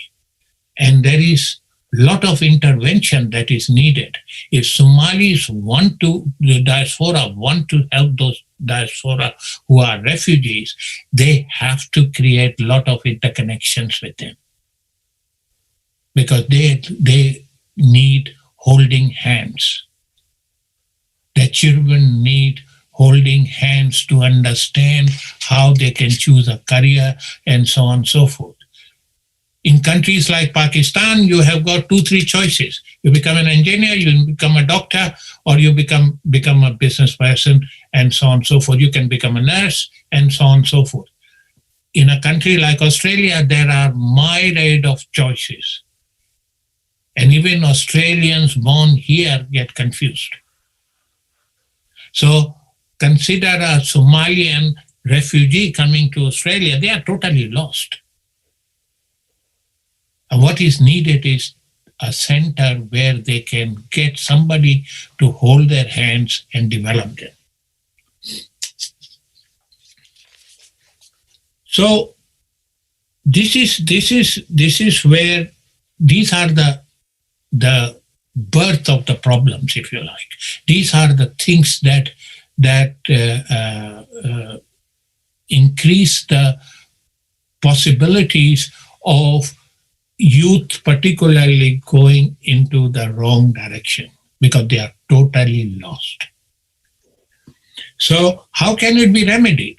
I mean, this we can talk about for the whole night about the problem. Yes, to just jump in, Dr. Shahid, if you could wrap it up, maybe because of time issue and all that. Thank you very much. Okay, yes, sure. So what we need is we need to give them a lot of training, coaching, counseling, and developing them on that basis. Okay, so how is the interventions that we can bring in order to nurture these youth? In a Somalian sense, we need to have a capacity building center, which is also nation building center, which provides skills to change the mindset from being a job seeker to become a job giver. And it can be done. It can be very easily done by certain types of specialist training. And for that, I suggest we should have a capacity building center. What is needed is an institution, is needed a capacity building institution which provides skills to create new businesses, micro businesses, which provides skills to develop creativity, find opportunities and implementing those opportunities and so on. So those are the sort of things. And to finally conclude, you may ask me, yes, this is all very fancy idea. Where are we going to fund it? My suggestion is that global diaspora, which is very, very successful, some of the Somalian people, for example, are members of the Congress. Some of the Somalian people, for example, are councillors in very large local councils. They are elected there. There is a whole host of Somalians who are very highly educated. I have met many of them coming from Norway and coming from Denmark and so on and so forth. My suggestion is that GSD should build a foundation in which the diaspora can contribute a very small part of their salary or a very small part as donations, and at the same time the Zakat fund can be contributed to the foundation. Yes, this will create a lot of funds. Thank you very much. Similarly, you can do the same in Somalia. Yes. And you will create a lot of financial resources to build such centers. Thank you very much, Dr. Shahid. With that, thank you very much. I do appreciate the opportunity to talk to you, and I'll be ready to answer any question. Thank you. Thank you very much, Dr. Shahid, for your input. Haddii markaasi aan wax yar af Soomaali ku sheego, Dr. Shahid wuxuu ka hadlay markaasi dhibaatooyinka kala duwan ama markaasi dhalinyarada haysto iyo dadka markaasi Soomaaliyeed oo qurba joogta ah. Dadkaasi oo markaasi ka yimaadeen Soomaaliya iyo meelo kale oo markay yimaadeen qurbaha ayaga iyo ciyaalkooda iyo inay markaasi wada qaldan markaasi qaadeen, ama wuxuu soo sheegay inay jiraan dad badan oo markaasi heer fiican gaaray oo waxyaalo badan qurbaha ka sameeyay, oo wuxuu ka sheegay inuu wadankii Soomaaliya sanadkii la soo dhaafay inuu tagay oo arkay dhalinyaro badan oo kala duwan oo qurbaha ka yimaaday kuwa Soomaaliya joogaba oo mar walbo fikradooda tahay inay wadanka qayb ka noqdaan dhisitaankiisa iyo horumarkiisa iyo dadnimada dadka in la soo celiyo. Marka Dr. Shahid wuxuu sheegay in qurbaha uu ku arkay dhalinyaro badan oo markaasi aan lahayn tawajuh mise meel ay u socdaan aysan kala garanaynin markaasi oo u baahan familka gudihiisa in arrintaasi laga shaqeeyo oo mujtamaca u baahan arrintaasi inay ka shaqeeyaan in la iskaashado isla kaashigaasna uu noqdo mid markaasi hadaf ku dhisan oo siinahayo hor u socodka dhalinyarada inay markaasi ka waantoobaan waxyaalaha markaasi khatarta naftooda gelinhayo iyo mujtamacoodaba. Marka arrimahaasi uu ka hadlay wuxuu sheegay inay jiraan arrimo dhaqan ah oo keenayso in dhibaatooyin markaasi u horseeda ama dhinac wanaagaba ah u ah dhaqanka. Macnaheedu waxa waaye qofka markuu ka yimaado wadan kale dhaqan nooc kale buu leeyahay, markuu yimaado qurbaha dhaqamo kale oo kala duwan baa jira. Marka sidii isku barbardhigi lahaa oo dhaqamada fiican kaliya loo qaadan lahaa iyo kuwa markaasi aan loo baahnayn loo qaadanin. Marka Dr. Shahid intaas buu ka hadlayaa, wuxuu sheegay in markaasi shaqo abuur la sameeyo, in la sameeyo capacity building ama waxa loo yaqaano kubcinta shaqooyinka iyo skillska waxa loo yaqaano in la kubciyo. Badanaa dhalinyaradana inay u gudbaan inay shaqada kaliya inaysan noqonin dad markaasi shaqeeyo oo la siiyo mushaar kaliya, inaysan noqonin ay noqdaan dhalinyaro markaasi shaqo abuurina sameynayaan. Aad baad u mahadsantihiin. Hadda waxaan usii gudbahayaa panelkeena oo markaasi nagala soo qayb qaadan hayo Cabdibaasid Cali Maxamed. Cabdibaasid waxa waaye behavioral analyst, wuxuu degan yahay wadanka Norway, waa qofka cilmi nafsiyaadka ku takhasusay weeyaan, khaasatan arrimaha maskaxda iyo habdhaqanka ama loo yaqaano behaviorka. Waana coach familiyadan uu la shaqeeyaa muddo dheer buu ka shaqeynayay Norway. Waxaana la jooga sidoo kale Axmed Yare oo Ingiriiska markaasi ka yimaaday, asaga wuxuu ahaa nin dhalinyaro ah axmed yare wuxuu ahaa qof ka tirsan markaasi ama axmed jaamac maadsantahay walaalo axmed jaamac wuxuu ahaa nin dhalinyaro ah oo markaasi jid qaldan qaatay ama ahaa markaasi dadka loo yaqaano gaaniska kadibna ka soo baxay oo haddana la shaqeeya dhalinyarada sida uga soo waantoobi lahaan arrimada noocaas inaysan gelin waxaana nala joogo cabdi xuseen oo asagana ah community organizer oo joogo waddanka Canada sidaad ogtihiin Canadana marar badan waxaa ka qoran inay jirto dhalinyaro badan markaasi oo sameeya falal badan oo falal dambiyeed ah inkastoo ay jiraan dad badan oo markaasi howl fiican maasha Allah sameeyo marka waxaan sameyn doonaa hadda inaan ku laabto luqadda Ingiriiska kadibna waxaan ku soo laaban doonaa luqadda Soomaaliga markaan dhamayno Abdulbasit, thank you very much for joining us waad ku hadli kartaa labada luqadood sidaad rabtidba Abdulbasit waxaan rabay su'aasha inaan ku weydiiyo waxay adigana iska sheekay kadibna waxaad noo sheegtaa how widespread is the violence among the Somali youth in the diaspora? I mean, especially in the Nordic countries, Denmark, Sweden, and Norway. Bismillahirrahmanirrahim. Thank you for having me and inviting me for this great introduction. So you said I could continue in English or Somali, or it doesn't matter? Okay. Well, and since we have some guests who their Somali is not that good yet, so I will continue in English. So to answer your question, Jamal, it's quite complex, and we tend to be on the spotlight whenever it comes to all kind of sorts of negativity, whether it be youth gang or housing problems or integration problems and so forth. But there is quite a lot, and especially in Sweden, in Stockholm, but in Oslo, it's increasing the Somali youth crime. And we have quite a few young people who have returned from the UK.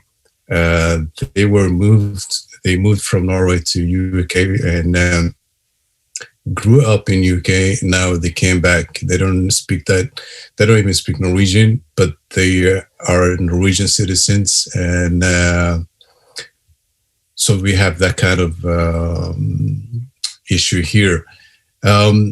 But what I wanted to highlight is from mental health point of view, there are a lot of components that lead to this kind of behavior for engaging in criminal activities. And we need to, as community, we need to acknowledge this part, how the mental health of both the family as a whole and also the young people are contributing to being part of different unhealthy behaviors. As Dr. Shahid mentioned, mashallah, the life standards and the way of living here in Europe is very different from and how things were back home in Somalia. So the whole family structure, has become like upside down, and that has toll on the parents. And also, I can say a lot of them have also experienced some traumatic incidents in their lives, whether it be being in the war or while fleeing from the war.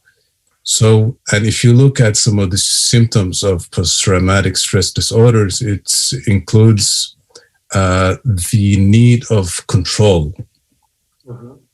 So, and we see a lot of fathers who are no longer with their families, unfortunately, and how some mothers are also like the excessive need to control the kids, whether it be their academic or their social life and whatever it is. And that also adds up on this kid's stress, and from nature's side, it's already quite confusing being a young person, being a teenager. There's a lot of hormonal change, a lot of brain wiring going on. And And additional, then we have these kids have to balance between the culture from where the mom and dads came from, and also the greater society's culture and way of living. So you can say, they're lost in the middle. So there's a term referred to third child culture. So what I'm saying is this then leads them to just be out there, and also and this has to be channeled somewhere, this excessive and stress. Yes. So for boys, it's much easier than to find each other and to engage in a activities than to that is not, that may lead to crime, criminal activities. Yeah. And the young girls, they also have their way to adapt this. There's a term, I think, psychological called good girl syndrome. So you see a lot of the Somali girls are performing well in so many areas. Mm-hmm. And that has become their way to channel this amount of stress energy. So it's good to discuss the complexity of the youth in diaspora. Thank you, Abdibasit. We are now able to connect with Naima Hared, who is also a mother and works in the UK, especially with youth who have ended up in jail. So I welcome also Naima Hared, who is able to join us. Thank you very much.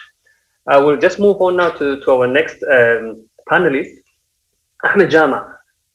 Ahmed Jama, please talk to us. What are the contributing factors that make a young man who lives maybe with their family or with their guardian and ends up being a gang member? You know, I mean, and as I said before, your profile also says that you are there and now you're doing completely the contrary, something different. You have a purpose with your life. Please, could you inform us what are the contributing factors that leads a young person into this crime? First of all, Assalamu alaikum everybody, and thank you very much for inviting me and giving me this opportunity to speak in the Somali Global Diaspora Summit.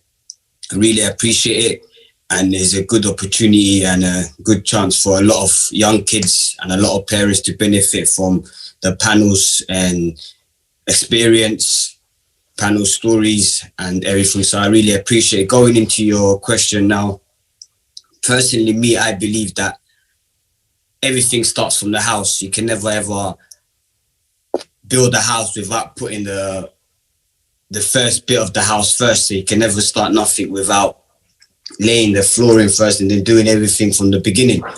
So truly, like for me, I was raised in a good family. I was raised in a brilliant family, but the life that I took was, I chose that life. For some other kids, it's maybe different. Maybe he didn't have, I never had a father figure. My dad died when I was young, but I'll get into that story later. But I believe that it starts from the house, and I believe that in my generation, we never had parents connect with us that much, and we never used to connect with parents. But I believe that now in this generation is a bit different, because I believe the parents understood the culture of where we live, how we live and everything. So I believe that the parents need to bit more connect with these kids, make sure that these kids understand. But what gets kids into gangs is either they don't have that father figure, they don't have that brother figure, either it's they're looking for that one person that can give them that self-confidence, that believe, and they believe that they might not have this at home, and then they find it outside and they get interested in it and they get pulled in. And then once they get pulled in, it's a different kind of a scenario, and it goes over the line. Later on, it becomes too late.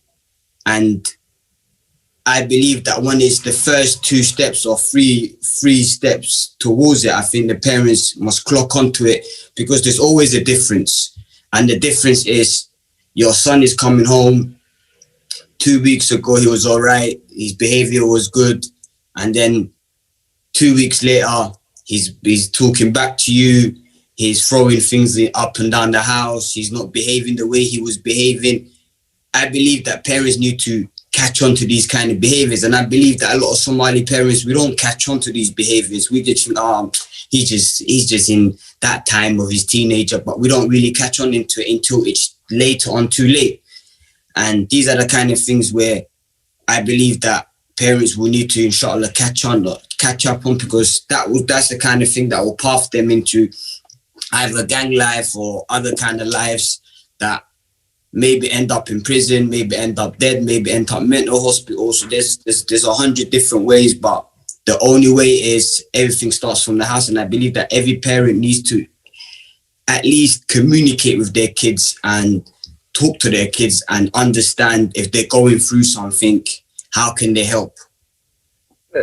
Thank you very much. Now I invite Naimo Hared. Please, Naimo. waxay noo sheegi kartaa insha Allah waxaa tahay hooyo oo markaas degan Ingiriiska waxaad la shaqeysaa familada iyo dhalinyarada marka xabsiyada markaas ku jiraan wax la mid ah fadlan inoo sheeg marka shaqadaada iyo waxaad qabatid iyo familada sidaad uga caawisay arrimahaasi in laga hortago markay dhacaanna sidii loola janqaado وكاحري هاي مايكيغا فضل إن شاء الله فور سوري شقنا وكجري السلام عليكم عاد مالي مغلا سواناك السلام عليكم لما أنتي نحن سلام إسلامك وحن أمد علينا يا الله يعني اسكو كان كل مية ما هذا أسلم مركورة مركي حكتنا ولا شيء جماعة ندوق جاني صورة كليسين عن كسب كيف قالوا Global Diaspora Somali أنا جوج وقت كلا أساسي ما أنت نصيبه ويا شيء واحد بدنا يسرت كل ويسي من كده بدأ لو طبعا عشان قدر عدد لكن الحمد لله ما أنت وقف فرح سنة هاي مركي حكتنا وحن ربع تعسينا ودر التراين لأن يردي كبحضي تذكي يوري وتعسيه أنا كان اللي يرده بيكي أو شقيه ويقول حبيرين وبيحي والدك كبحين مالك استجوان كعنك حق درن شيء الله يرحم الراحمين الله هاي جنة فردوس على كل منا الله كريو لما أنتوا كوي مديدة كوي ميل كستلو ديلي كوي لو حسوقي waxaan leeyahay janna firdaws aniga waalidkii aan oo yareega dhinteen hooyo aabo qofkii kastoo waalidna Allah u naxariisto hadii aan inta soo gabaxo magacayga waa Naciimo Cali Xareed waxaan ahay sidaa sheegtay hooyo qurba joog 7 sano ah 10 sano ugu dambeysay waxaan ka shaqeynayaa xabsiga oo shaqo adag ay ahayd waxaan aasaasay hay'ad weyn oo la yiraahdo Mother and Child Welfare Organization alxamdulillah ilaahay uu suurtageliyay hay'adaas ilaa Soomaaliya way gaartay alxamdulillah marka xabsiga ayaa maanta aad rabaa inaan wax yar ka taabto maadaama qalbi xataa aan soo diyaarsado waqtiga ii saamixi doonin waqtiga gowgo waxaan rabaa inaan soo koobo marka xabsiga waa wax adag qofka marka la xiro xornimada laga qaado waana dareemi karnaa waxa laga yaabaa intaan inaan waalid ku soo booqanay ama qalad xataa inta dhacay soo maray xabsiga intaan hadda meesha ku jirno marka waxaa la dhahaa ishag marka xabsigaan ka bilaabayay su'aalihii aad kali weydiinaa waxay hooya tahay caruur leh maxaa ku jeclaatay xabsiga inaad ka shaqaysid maxaa soo qaban kartaa dhalinyarada arrin weyn ayay ahayd oo igu reebta tiiraayo marka arka banaanka sida ay ku nool yihiin gudahan ayaa u maqan ayaan isku xilqaamay anigoo aad u cabsan jiray booliiska iyo ambulance iyo haddaan arko qof ma ahayn geesi ayagoo xagga taagan xataa ka baqi jiray marka dambe geesinimaan qaatay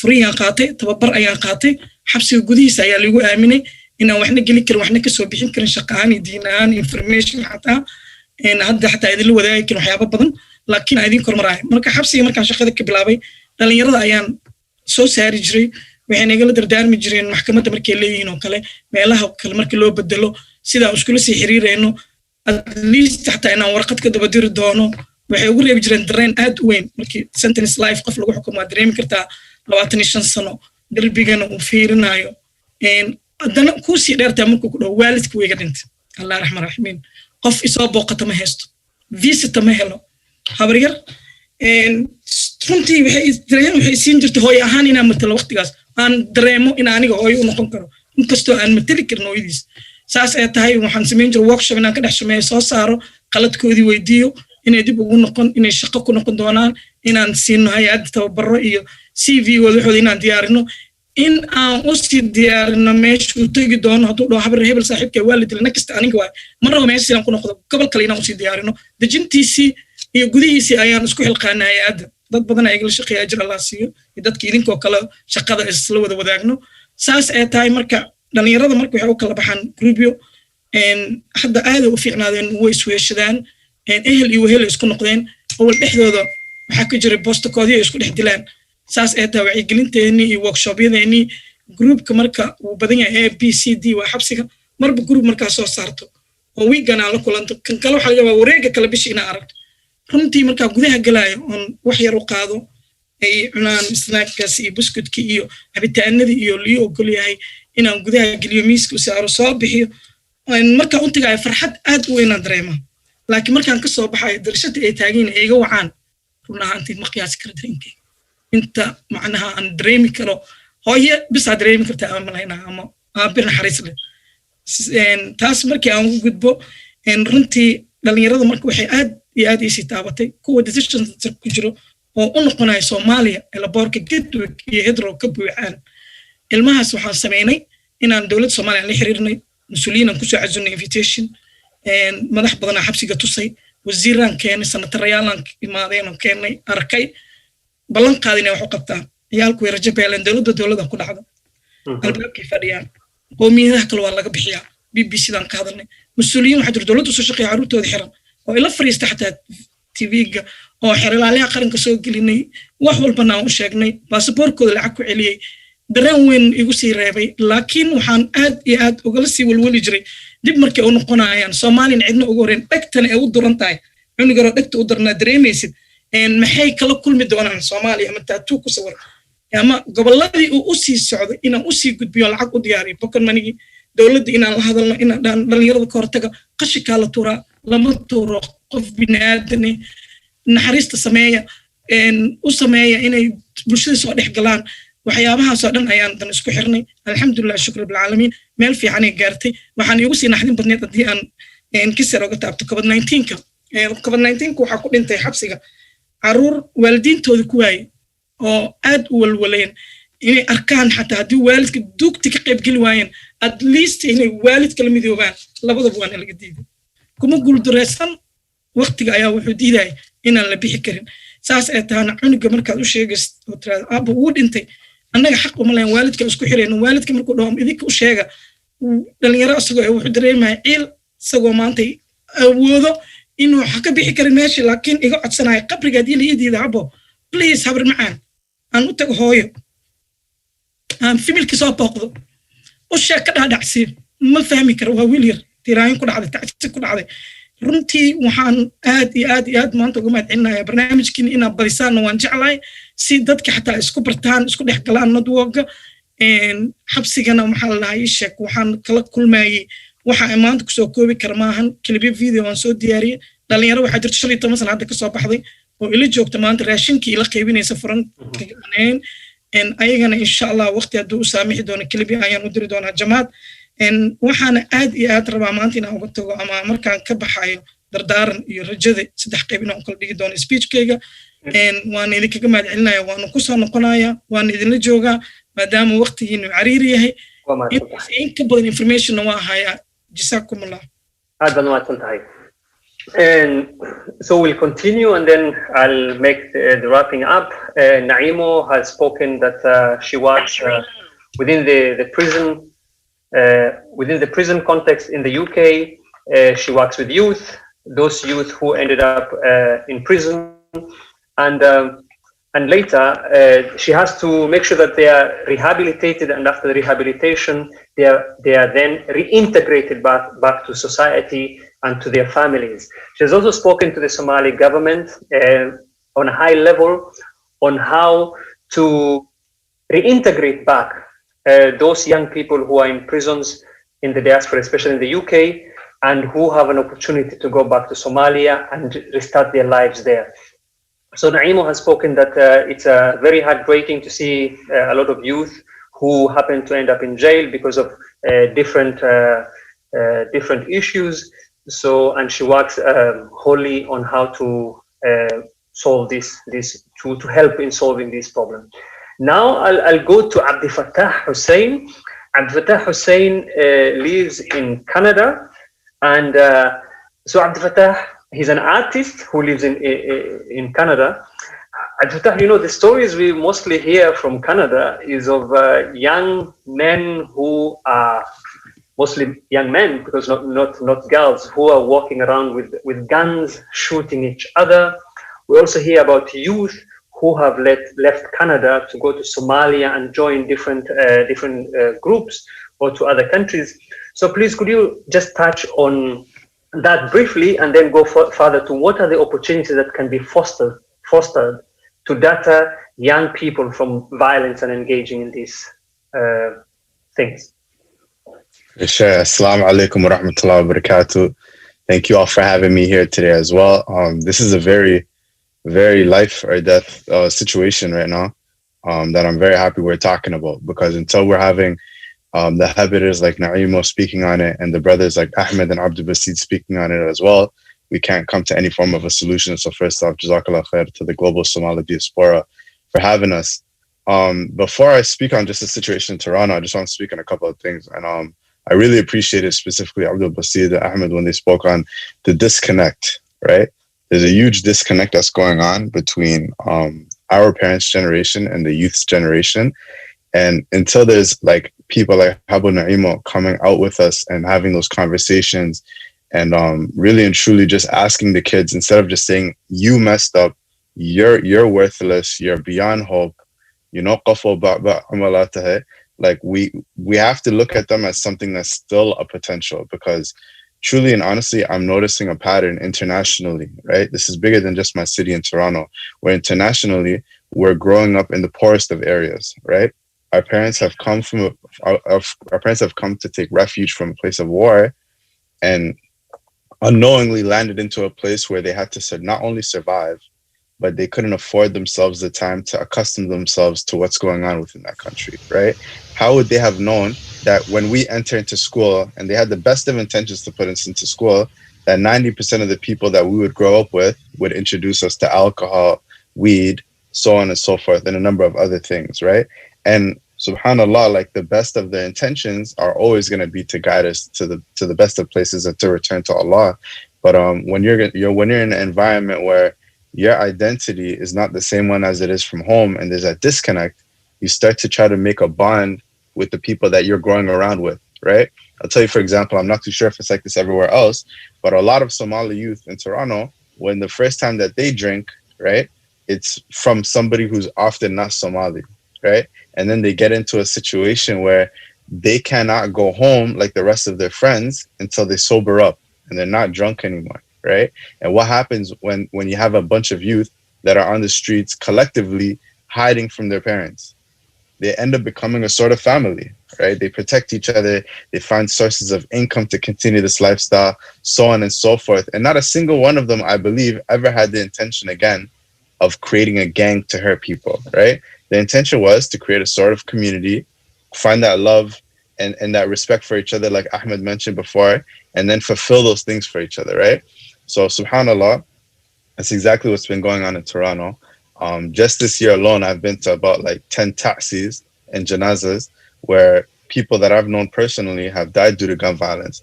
And unlike in a lot of other countries where people would like personally go and get stabbed, the truth of the matter is a lot of the victims here passed away just because of the neighborhoods that they live in.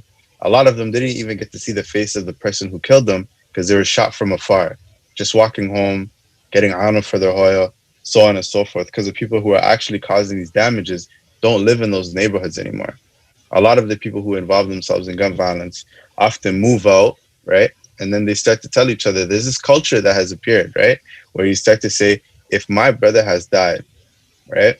And I seek to avenge my brother, if I can't find the person who did it, I'll just get somebody who lives in his neighborhood. And that's a common mentality now, right? Something that hasn't even existed about 10 years ago, but it's the norm. So, subhanAllah, when it comes to this gun violence, you're going to see a lot of trauma, right? A lot of people who are in serious mourning, and a lot of them who don't have that connection to Allah in the best of ways, right? Their iman hasn't been strengthened, so on and so forth. So my question to everyone is really, when you know someone who's passed away, right? And they weren't involved in anything whatsoever. How easy is it to tell the brother of the person who passed away like that, right?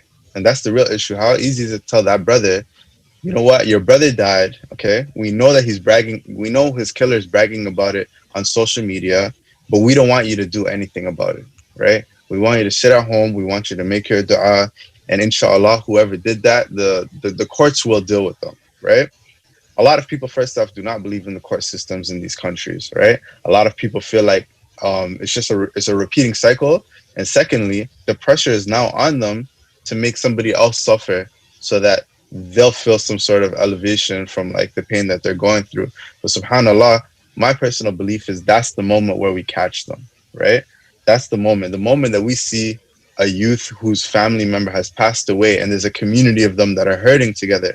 We need to be the ones to intervene, the ones that are in the positions to speak, like all of us here, to go and intervene and talk to them about other ways that they can cope, other ways that they can manage that pain, other ways that they can connect with people who have been through that same pain, right? And provide some sort of peer mentorship. Because more often than not, a lot of these conversations are past the fact, right? It's more of a reactive measure where somebody passed away and I see this a lot in Toronto, so I won't speak on anywhere else, but when someone passes away, you'll see a large collection of people coming together, right? And they'll make like a poetry event, or they'll make some sort of a fundraiser where people come together and talk about these things. But the fact of the matter is, more often than not, the brothers of the victims are not at those events, right? The friends of the victims are not at those events. Why? Because they're often seen as the outcasts, right? We don't want these people in these spaces because they're going to come in smelling like weed smoke, right? Or alcohol, or so on and so forth. They have a bad reputation. So they exclude them from these conversations that are directly about them, right? And more often than not, the conversation is an echo chamber with people who already have decided they would never do something like that, right? People who have progressed past that point in life, or people who are the sisters that are not often targets like they are in Toronto, right? And they'll get together and they'll talk about it and they'll agree with each other on things that they're all on the same level minded as, but we need to go a step further, right? And we need to go and we need to talk to the youth that are the ones that are really involved in the streets, the ones that are really hurting, the ones that are really looking for a sense of community and support. And again, I'll reiterate, our parents did the absolute best that they could with the knowledge that they had and with the intention that they had, subhanAllah. And may Allah reward them for that infinitely. But we are now in a position, especially within the younger generation, where not only do we understand the perspective of things, right? Not only are we old enough now to understand where they were coming from and the intentions that our parents had, but also the reality that we live with here, right? And we have to be always constantly joined together and bridge that disconnect, inshallah, because this is a lot deeper than just gun violence, right? This is a lot deeper than someone has just passed away and we have no idea why, and they're such bad people. The neighborhoods that we live in often are constructed around the social determinants of health, right? For those who are asking what are the social determinants of health, they're the common day things that me and you do not have any control over, but they dictate our lives in terms of our health. One such thing is, if you look in the poorest of neighborhoods, you'll often see a KFC, McDonald's, Burger King, like absolutely absorbing over the place, but it's hard to get healthy food options. At the same time, how often do we have resources for Somali youth after someone passes away, right? Because more often than not, unless we reach them now in the jails or we reach them right before they commit the act, it's near impossible. But it's a lot easier when you have someone in that vulnerable moment, right? And they're at that crossroads where somebody passes away and they have to make the tough decision. Am I going to turn back to Allah? Am I going to ask Allah for some support? Am I going to ask for my family, my community for some support? Or am I going to take matters into my own hand? And will I not trust anybody, right? And that lack of trust, more often than not, comes from seeing a system and a community fail that individual, right? There was a saying that I've heard before, and correct me if I'm wrong, it went something along the lines of, if the community doesn't feed the child, right, then the child will keep itself warm by burning down that said community, right? So we have to be the ones to constantly provide them with that fuel, that fire, that love, and that support that they're often looking for in external sources, right? And subhanAllah, inshallah, we'll be in a position where we'll be able to have more honest conversations like the one we are today, and hopefully come to more realistic solutions about gun violence and as well. Jazakallah khairan.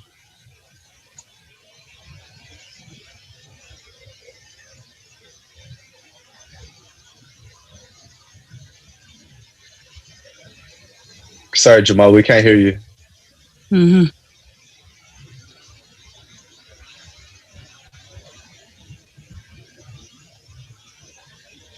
We can't hear you, Jamal.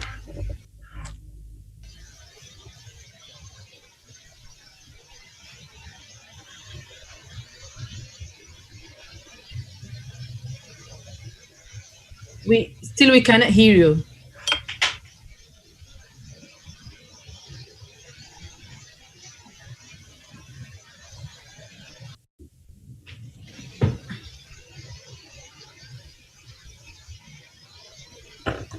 We still can't hear you.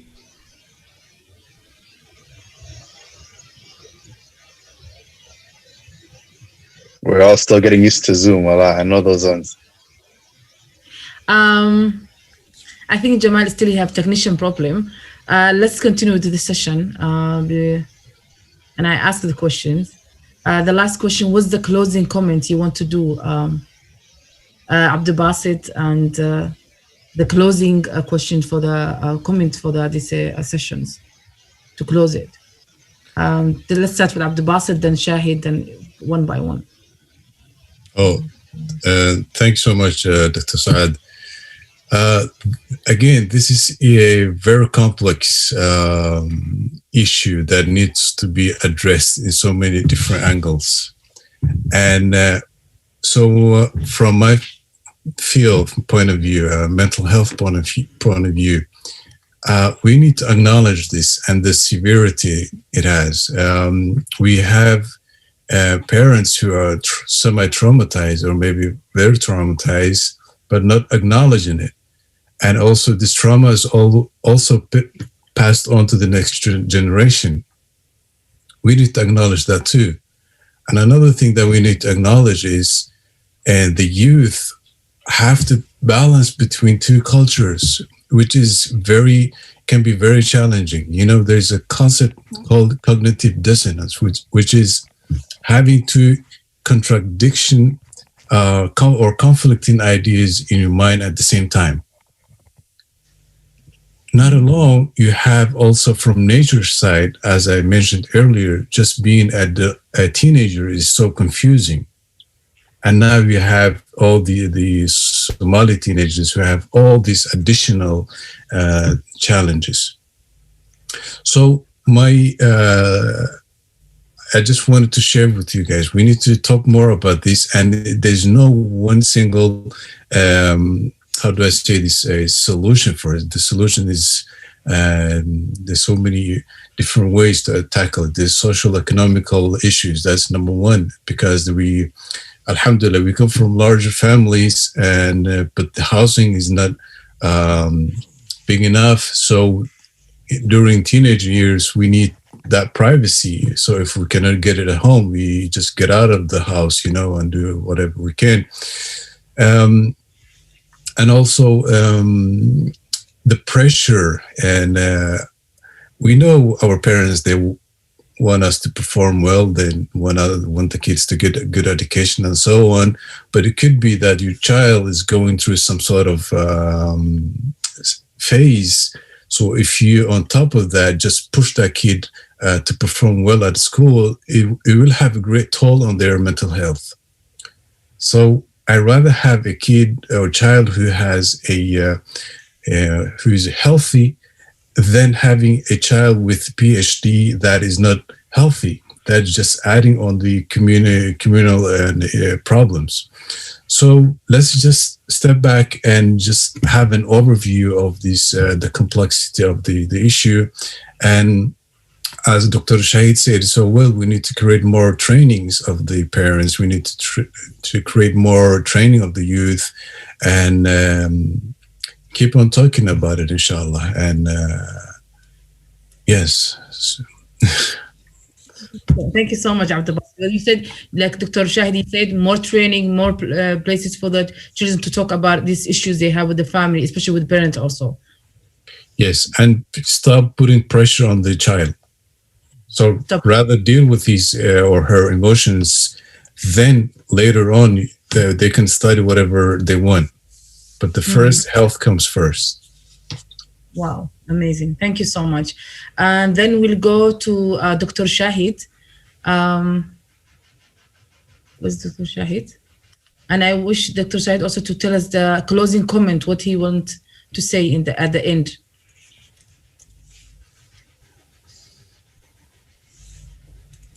What I understood, which was in English and so on and so forth, I think we are all on the same track of thinking. But I also believe that, you see, parenting in Eastern country, I come from an Eastern country, so I know exactly parenting in Eastern country, how it is. Parenting in the Western country, for example, I'll share a personal example with you. My son, my eldest son, used to take studies very lightly, okay? And whenever I used to say, son, you should work hard a little bit, he said, I cruise on my intelligence, right? It so happened that in class 8th, he got very bad result. Now, as parent, Eastern parent, I could shout at him that, you know, what are you doing, blah, blah, blah, and you should work harder and this and that and push him, right? I didn't do that. I sat with him and I said, son, I understand your result has come out. He said, yes. His face was all drawn out. I said, what sort of result came out? He said, no, it's not very good. I said, so now you have accepted the problem, it is not very good. That's the main thing. Now let us discuss how you can improve it. And we had a discussion. And believe you me, I even, once we had a discussion that he will put his effort in the right direction, I made him sign a contract with me, a man-to-man contract, that he will fulfill his promises and I will fulfill my promises. So this is a different way of negotiating the same thing. Back home, parents are patriarchs. And they can sometimes lose their cool and start, when you should never discuss anything when you are angry, okay? Because mostly you say the wrong thing which you don't mean to say it. So as Abdi Basit was saying, that this is not a simple issue, it is a complex issue, but it is a solvable issue. And today my son is a PhD in neuropsychology. Mm-hmm. So the thing is, and he himself says that 1 year experience in class 8 was the best experience he had because it opened his mind what he should be doing. Mm-hmm. So self-learning is also possible. When my children got to 13, on their birthday, I shook their hands and I said, from today onwards, I'm your friend first and your dad second. Now these little transaction between the child and the parent means a lot. And I said to them that if you do the worst thing in the world, you can come and talk to me. And maybe I may lose my cool, but it will not be out of hate. It will only be out of love. So these words actually make a lot of impression on the child's mind. So it's not that I am the greatest parent. Please don't misunderstand me. I'm not saying that. I have made as many mistakes as any parent would make. But what I'm trying to say is it's a different mindset you have to have in a Western country. Because your child is 18 years of age, they can do wrong things in front of you. You cannot actually enforce your rule of law on them, which you can in Somalia, which you can in Pakistan. Mm-hmm. Mm-hmm. But you can't do it in Norway, you can't do it in Australia, you can't do it in America. So if parents understand this basic principle, which we understood when we came to Australia 40 years back. We understood that children are not in our hand after they go to the age of 18. Therefore, it is important to have very clear communication. Therefore, it is important to have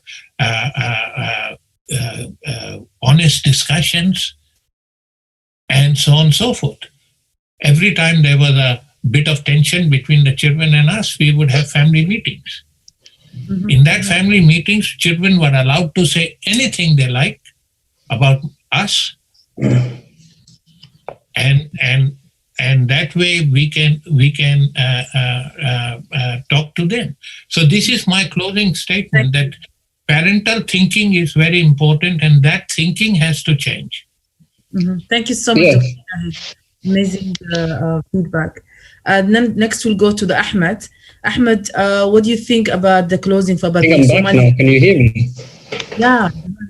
Yes, thank you very much. I think my connection is now better. Ahmed, what are your final words? Ahmed Jama, what are your final words before we wrap it up, inshallah? I think my final words would be, you know what? I went through this life. I experienced this life. And it's not, listen, everybody, some people, they don't experience it. And hopefully I wish that they don't experience the life of prison, or the life of either getting stabbed, or the life of either looking over your shoulder every day and thinking, listen, hey, are you going to walk back home safe? So for me, I believe that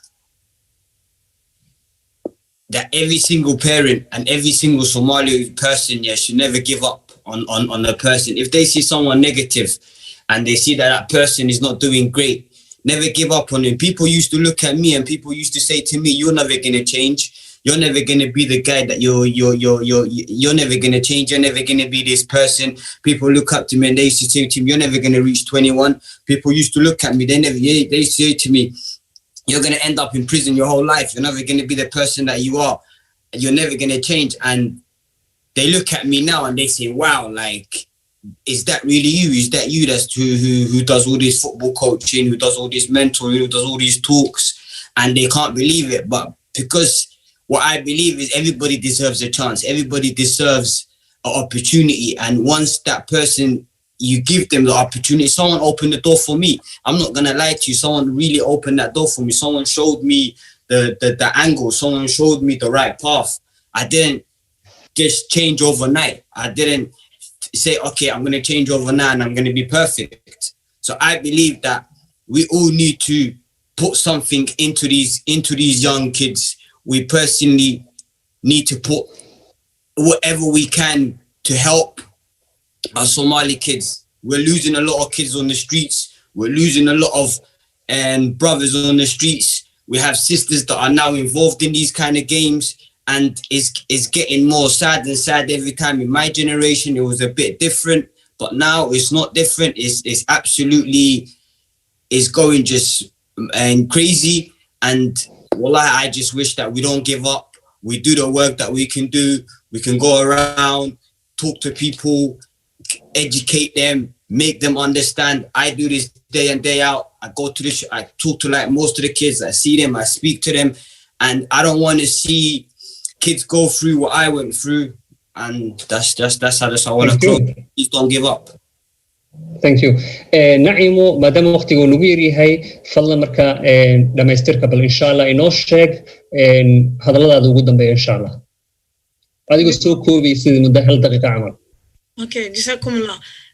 Daqiiqadan ku soo koobaa waxay tahay labo arrin aan ka hadlayo sida hadirtaan dhalinyarada waa dad aad iyo aad wax soo koraya in ma la garab istaago, second chance la siiyo, wax badanna la qabto ay u baahan yihiin dhiirigelin gudaha iyo banaankaba. Annagana waajibna saaran waaye meel kasta oo ku suganahay inaan u gargaarno dhalinyaradeena, sababtoo waa wax maanta ay ka bedeli karaan bulshadeena, wax badan ay qaban karaan.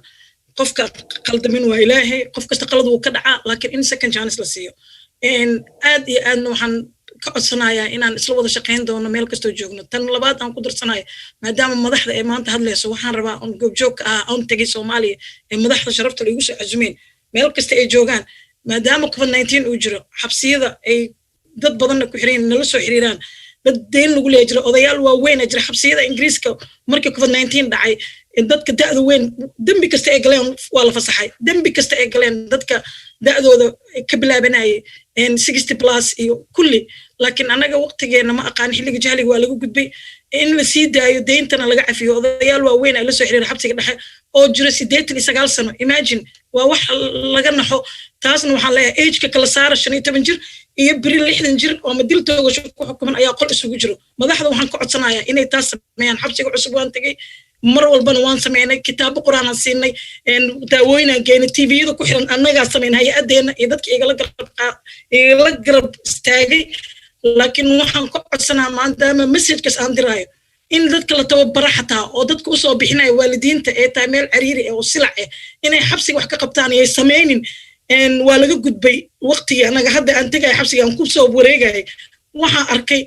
in dadkii fiicnaa loo soo gudbiyey horey la soo dhigay aniga gadaal ayaan tegay hooyaan ahay waxaan arkay mid luka go'an mid TB qaba oday imri oo $300 ku xiran hooyo burada intaas ay la eg tahay oo madaxda ay soo deysay lacaga inta ka sameeyaan diray maxay u garan waayeen ayaga marka waxa waaye waa inay maanta madaxda hadday speechkayga maqlaayaan ay tagaan xabsiyada meel kasta ku taalo ummadda islaamka ilaahay isku naxariistu yiri in ay siiyaan xabsi waa dhaqan celinta ma ku haystaan waxbarasho ma ku haystaan aqoon macluumaadka markii la soo day xataa madaxda ma yaqaano oo maanta maamulayso TV-yada iyo waqtigaas iyo waxbarasho in la siiyo in la sii tababaro markuu dadka ku soo noqdo wax at least uu ku shaqaysan karo 13 jir cunuga la xiray 15 sano ku xirayay ma qori kar magaciisa waxa aan la kulmay waxay arin hooyanimo ee calool xumo weyn igu reebtay marka waxaan ka codsanayaa dareenkayga mar raba maanta inaan inta ka hadlo waxaan jeclahay maadaama codka ugu weyn maanta haysatiin iyo Zoom-ka oo nadwagan wax badan noo suurtageliyay in ilmaha IT la baro in waxbarasho fiican la siiyo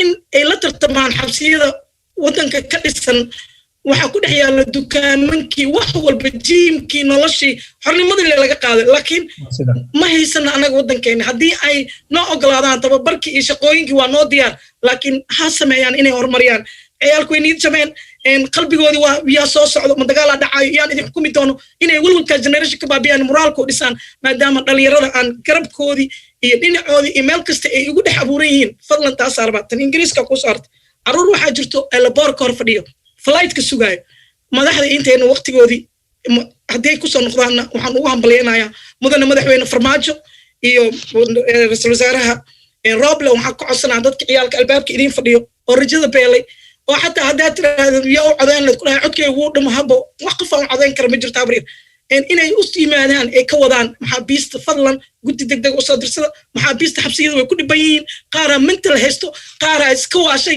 qaaraa xanuun zaa'id haysto qaaraa lagu dhex dhibaateeyaa dil u dheer yahay marka maanta aniga walaahi waxaan jeclahay dareenkayga inaan aamusa ma rabin inaan u gudbiyaa rabaa maadaama shaqadayda xataa aan ku waayo laakiin xabsi waa inay u gargaaraan u imaadaan xabsiyada adduunka oo dhan meel kasta ay jirto waxaan uga mahad celinayaa mar walba iyo mar saddexaad shaqadan oo kalen inaad balaarisaan dadka maxaabiista ka shaqeeya inaad isku xirtaan dardaaranka ugu dambeeya aan ka tagayo waxay tahay qof walba waajiba in saaran dadkii fiirsanahay maanta adigana aan ka mid tahay advice horta reer noorka isla noqonaba maasha allah aniga noorka degnaa alaska noorka waan kula soo xiriiri doonaa waxaan rabaa in qof walba oo horumariyay bulshada wax u qabtay inuu dib u xasuusto waajibka maxaabiista inuu gargaaro gudaha inuu galo inuu soo arko waxa ka jiro inay macnaha ayna haysan caruurteena imaam xataa ma haystaan ama hal wiilaa jiray awees la dhaho inta kale ma jiraan caruurtu waxay u baahan yihiin la sheekaysto wax loo qabto la wacyigeliyo physical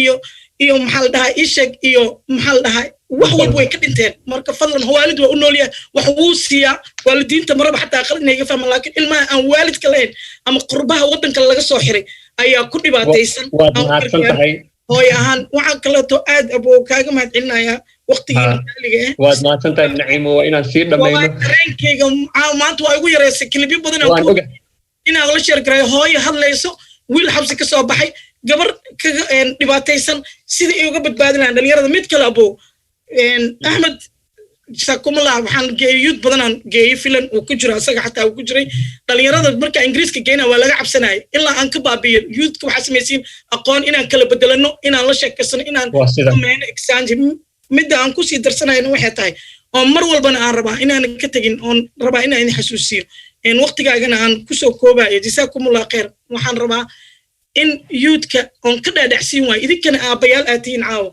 markii la dilo ama markii dhib ay geystaan ama wax lagu dhufto ma hadli karaan waxay ku leeyihiin ma hadleen نعيمو نعيمو ما تنتهي وين shaqaysaan aada u maasanta adiga jawaab global ka shaqayso jazaakumullah واسدا marka walaalayaal dhamaantiin waad mahadsantihiin thank you very much all of you who have joined the panel and thank you very much Dr. Shahid Yamin for joining us. I wanted to share one thing, Jamal, if you don't mind, just very quickly.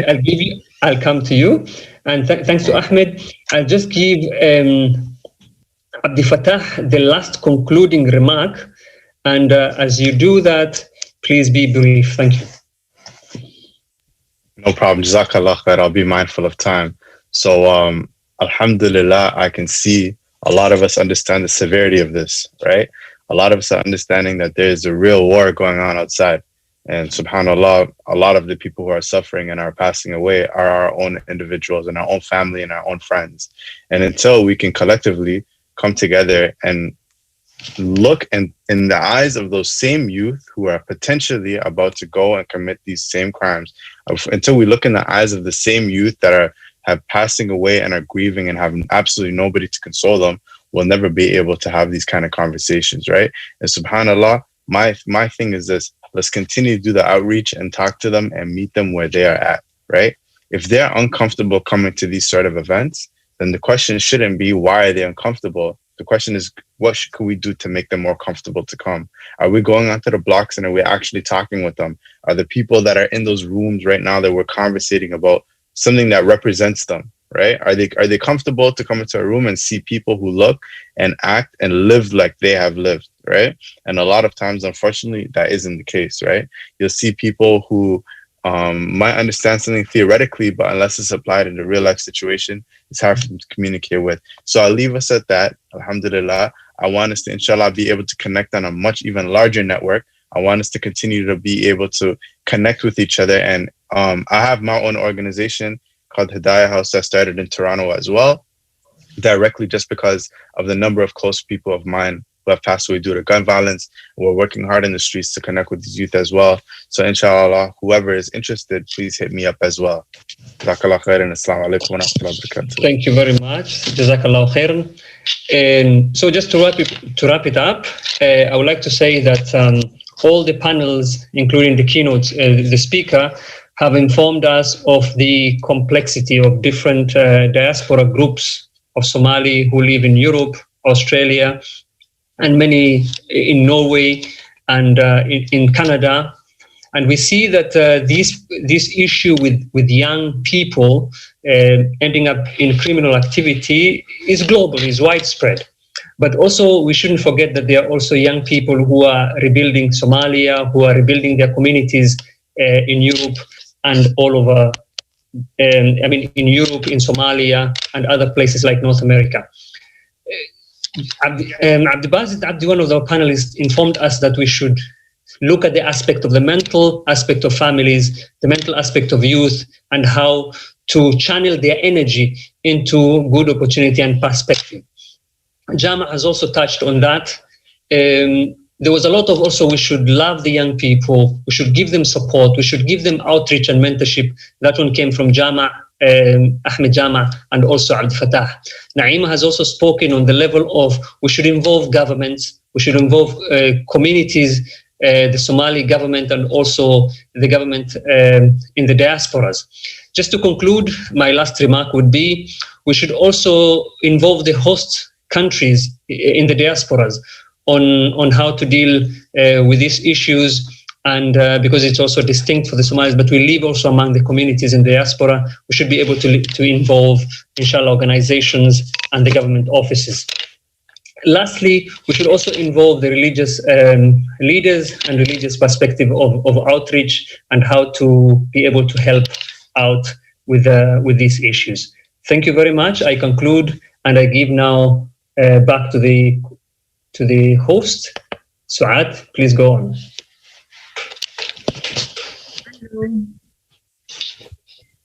Thank you so much for the interesting session, Jamal and Dr.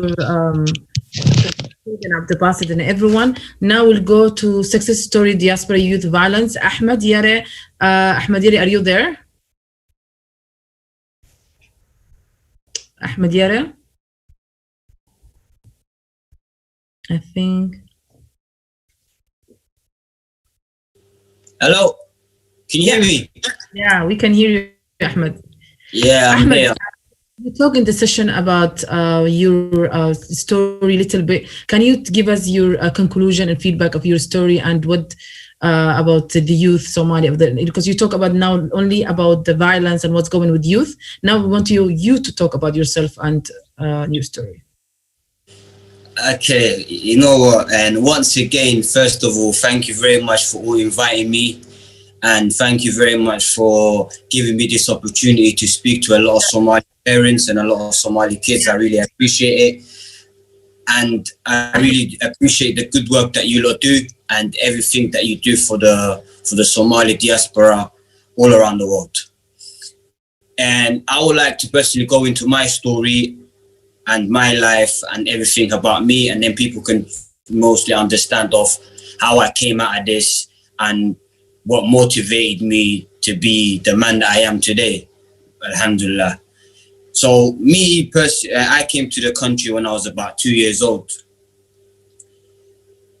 Grew up with my aunties, got raised by my grandma, my mum and my 5 sisters live in Hargeisa. So for me, it was absolutely different. I lost my dad at a very young age. At a very, very young age, I lost my dad. And after I lost my dad, my grandma brought me here to give me the opportunity to change my life and to become a better person.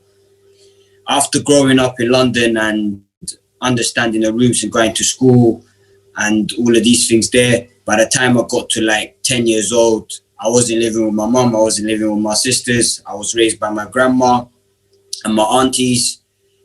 And I didn't have male figures. I didn't have like my father, like I said, died at a young age. I never had no brothers. I only got 5 sisters.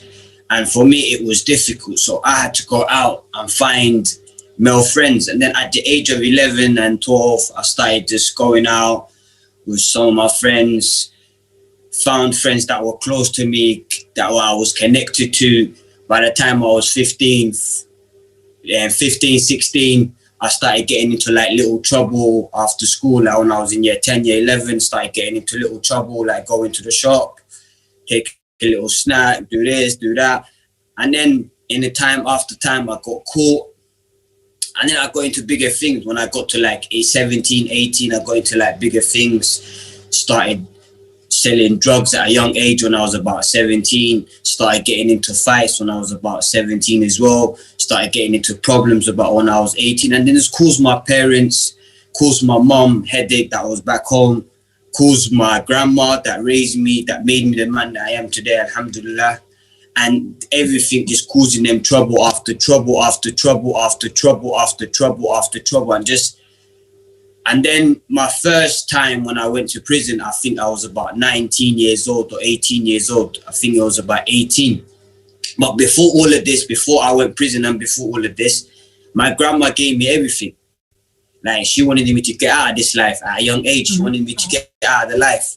And she took me Umrah, she took me Hajj again, she took me Somalia to go, she took me to Somalia, she took me to everywhere. Like she took me just to change. She even took me to like different countries just for like me to change. And every time I come back, I was still in the same environment because these were people that were so close to me and I was so close to them, and I liked the lifestyle. I got used to the lifestyle. I fell in love with the lifestyle, and it was something that was just making me happy. And when I come home, I wasn't happy. When I'm there, I was happy.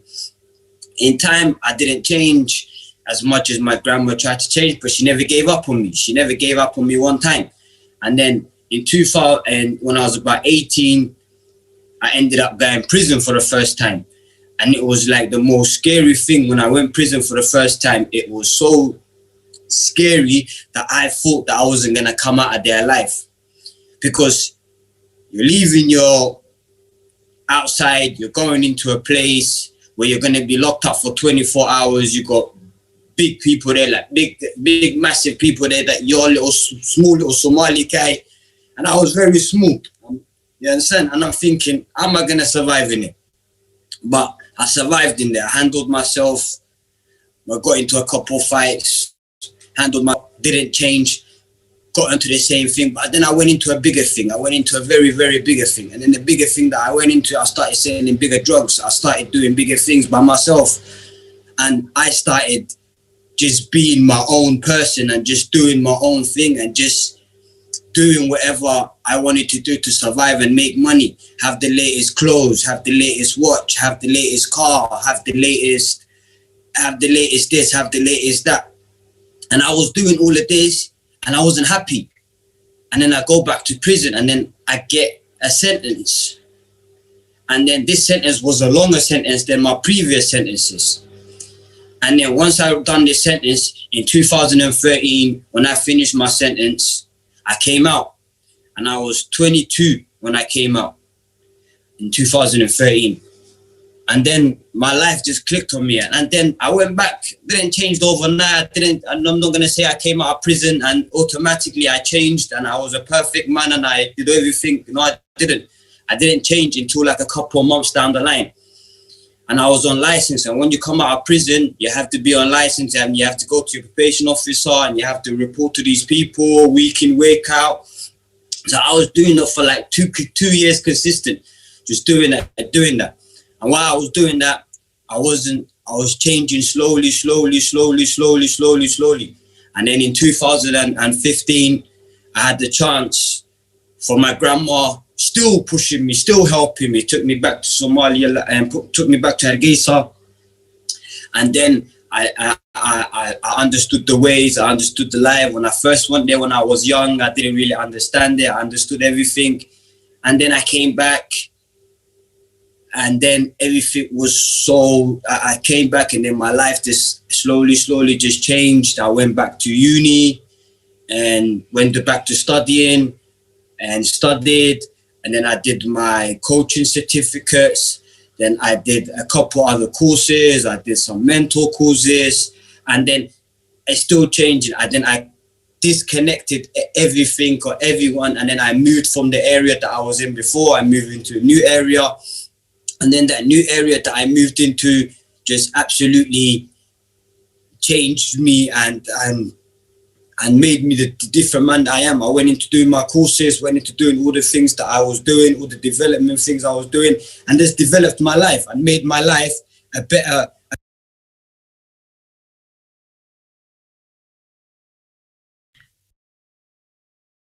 And Ahmed.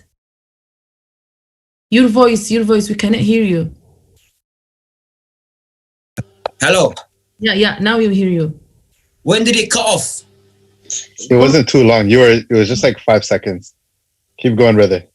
Oh, and then after that, I came back from Hargeisa. My life just absolutely just changed. And then I understood like certain ways. I understood the life. I understood everything about and how it meant to, how life meant to be.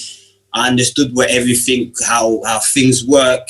And my grandma made me understand this. I have to personally please my grandma. I have to say, you know what, without her, I don't think I wouldn't be the man that I am today. Without my mom as well supporting me, I wouldn't have been the man that I am today. But they never gave up on me. And that they never gave up on me made me the man that I am today. Even I wasn't raised with my mom. Even I wasn't raised with my dad at a young age. And I was raised by my grandma.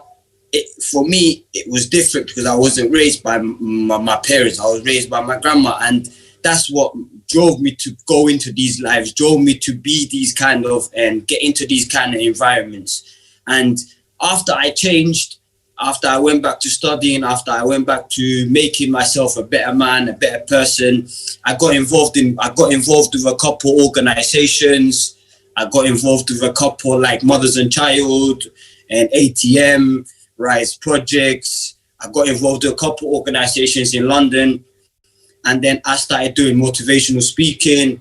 I started doing football coaching where I have more passion for. I started doing football scouting where now currently I work for Charlton as a football scout. and I also have my own and coaching company. And plus I also have, I work for a club called Hilltop, and all these things that I was doing, all these things that I do now is I only do it because I don't want the next generation or the next generation after that or the Somali kids that are growing up to go through what I went through. Do you understand? I don't want them to go through the pain that I went through. Even I didn't go through a lot of pain, but when I was in prison, I did go through a lot of pain because I lost my auntie, I lost my granddad, and it hurt me. It hurt me very, very bad because my granddad was a part of my life as well when I was in that life when I was growing up. Him and my grandma. So really and truly, Yeah, I want to ask you a question now. Sorry, because we need to make briefly in 1 minute. I need to rush as well. Yeah. Can you please give me, please give a young people going through similar piece of advice? Like the young youth who's going through the same thing. Can you give them one piece of the advice in 1 minute to wrap up? For me personally, I'll tell every single Somali kid, and I'll tell every single kid around the world, believe in yourself and never give up. Dream big, but at least go for your aim. Go for the target that you want. If you're in this kind of situation, you can get out of it. Never think if people put you down and people are telling you can't get out of this life is absolutely wrong. People used to say to me, you can't get out of this life. So I'm telling all young kids, please, if you're watching this or if your parents are watching this, Somalia, around the world, you have a chance. You have a chance to get out of this life. You have a chance to make something out of yourself. You have a chance to make yourself a better person. So get out of it while you're young. Get out of it while it's early. Because if it gets too late and if it goes down the road, it's going to be very difficult. So I say to yourself, think about what you like. I used to love football, and that's what motivated me to change. So if you love something, chase that something that you love. And I believe that that something you love will make you come off that road, inshallah. Inshallah. Thank you so much, Ahmed, for inspiration. And everyone is commenting here, like Khadija Muhammad, she said, you're being inspirational. Ahmed, God bless you. Habar Jawahir, we are very proud of you. Ahmed, keep up the great work. And everyone in the chat, thank you so much, Ahmed. Amazing story. Keep up motivation, and your motivation speaker for youth and young people. And thank you so much, Ahmed. Now we'll go on the break. Thank you very much. Welcome, Ahmed. Thank you. We're going now to break for till 1 or 2 o'clock, 14 hours, and then we'll come back in the break. Please don't leave the Zoom. Just switch off your video and the voice and the voice, and then we'll come back in half an hour. Thank you so much.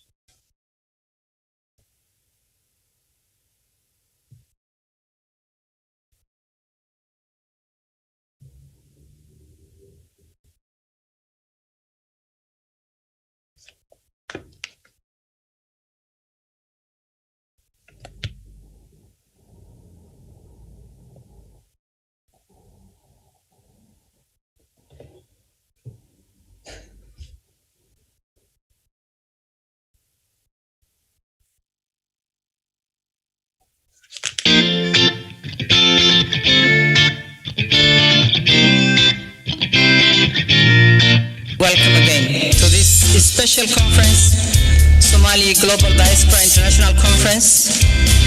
It has been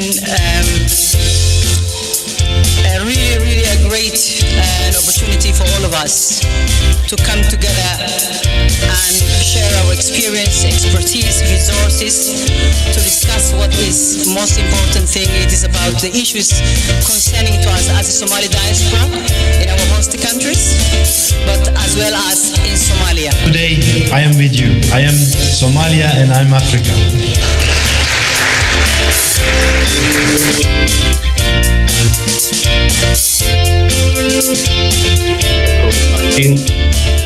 COVID-19 waa cudur ka yimaada coronavirus 2 viruska la yiraahdo oo badanaa saameeya sanbabada laakiin jirka intiisa kalena dhibaato gaarsiin kara.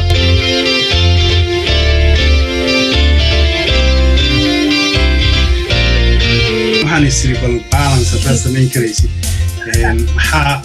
what went wrong, maxaa qaldamay, maxay dalkan oo 70 sano maaragtay gobonimadiisa ay jirto wuxuu la dhaqaaqi la'yahay fashilaada noocaas ama guuldarrooyinkaas noocaas ay Israa'iil ka timaado.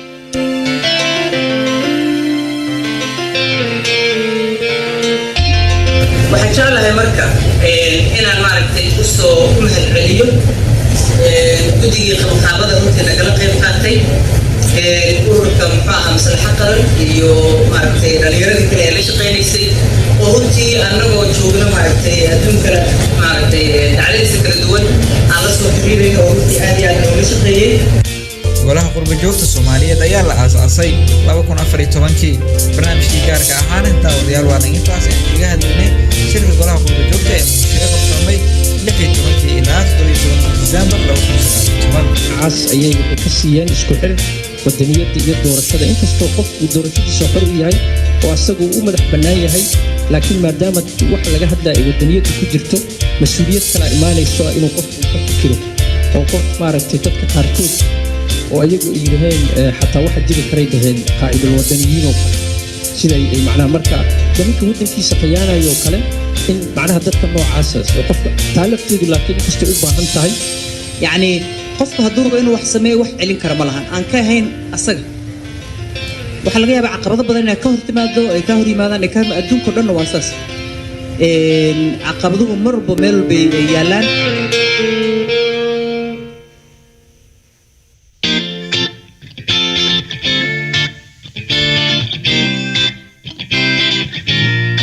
Welcome again to this special conference, Somali Global Diaspora International Conference.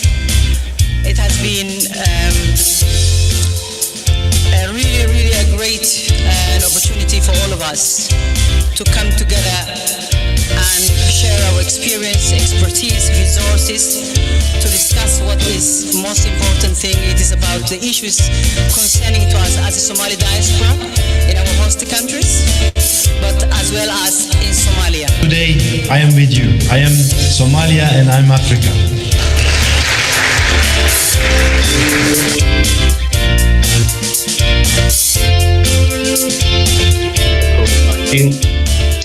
COVID-19 waa cudur ka yimaada coronavirus 2 viruska la yiraahdo oo badanaa saameeya sanbabada laakiin jirka intiisa kalena dhibaato gaarsiin kara.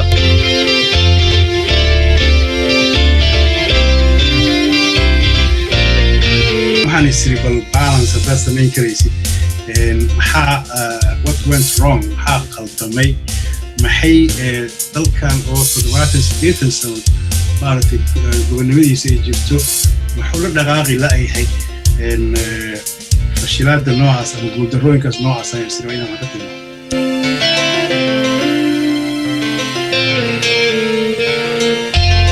waxaan jeclahay marka inaan maaragtay u soo mahadceliyo guddigii qabanqaabada runtii nagala qayb qaatay ururka muxuu ahaa maslaxa qaran iyo maaragtay dhallinyaradii kale ee la shaqaynaysay oo runtii annagoo joogna maaragtay adduunkana maaragtay dacladiisa kala duwan aan la soo xiriiray oo runtii aad iyo aad nooga shaqeeyey. golaha qurba joogta Soomaaliyeed ayaa la aasaasay 2014kii barnaamijkii gaarka ahaan daawadayaal waana intaas aan kaga hadlaynay shirka golaha qurba joogta ee musharaxa qabsamay 16 ilaa 17 December 2019 cas ayay ka siiyeen isku xir wadaniyada iyo doorashada inkastoo qofku doorashadiisa xor u yahay oo asagu u madax bannaan yahay laakiin maadaama wax laga hadlayo wadaniyada ku jirto mas'uuliyad kala imaanayso inuu qofku ka fikiro oo qof maaragtay dadka qaarkood oo ayagu yiraahdeen xataa waxa jiri karay daheen qaa'idul wadaniyiin oo sida ay macnaha marka dadka wadankiisa qiyaanayo kale in macnaha dadka noocaas oo qofka taalafteedu laakiin kasta u baahan tahay yani qofka hadduu rabo inuu wax sameeyo wax celin kara ma lahan aan ka ahayn asaga waxa laga yaabaa caqabado badan inay ka hor timaado ay ka hor yimaadaan ay ka adduunka dhan waa saas caqabaduhu marba meel bay yaalaan.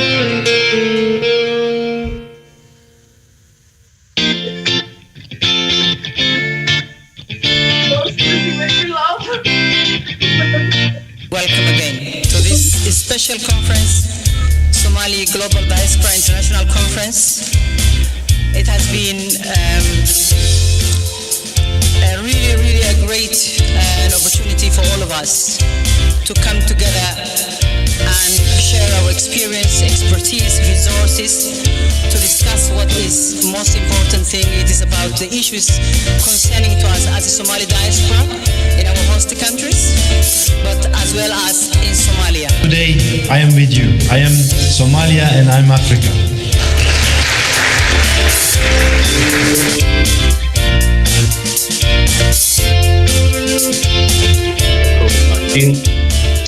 COVID-19 waa cudur ka yimaada coronavirus 2 viruska la yiraahdo oo badanaa saameeya sanbabada laakiin jirka intiisa kalena dhibaato gaarsiin kara.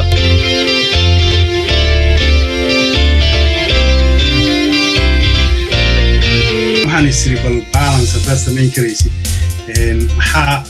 what went wrong maxaa qaldamay maxay dalkan oo 70 sano maaragtay gobonimadiisa ay jirto wuxuu la dhaqaaqi la'yahay fashilaada noocaas ama guuldarrooyinkaas noocaas ayaan sirba inaan wax ka tilmaamo.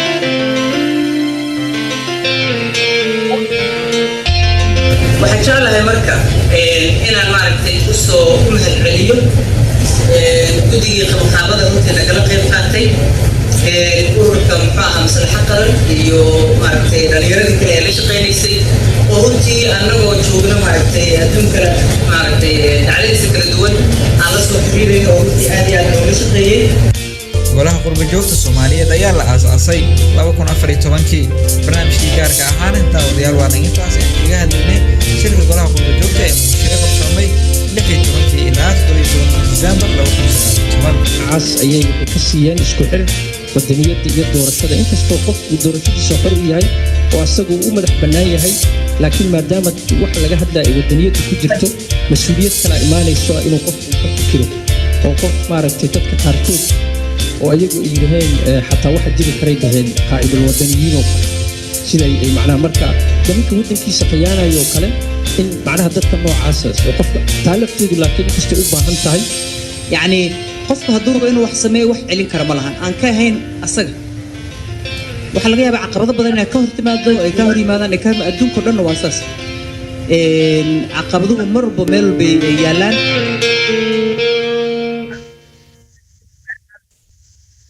إذا ما هذا سيدك بعد حسن حكوا على مواليد خديجة أرجع أركسني من الكلبالتين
Welcome back, everyone. I hope everyone's there. malagu jira meesha waa dhamaada breaki inshallah hadda kaamradina furi kartiin. The break is finished, and if you can open your cameras and we go to the next session.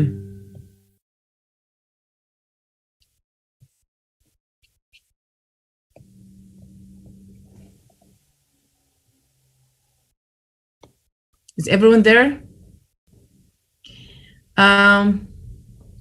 We go to the next session, will be youth and civic participation. The moderator will be Hamdi Sheikh, member of board of director, Global Somali Diaspora, Sweden. Hamdi, and then will be keynote speaker, Dr. Idil Usman, and 2 panels. The floor is yours, Hamdi.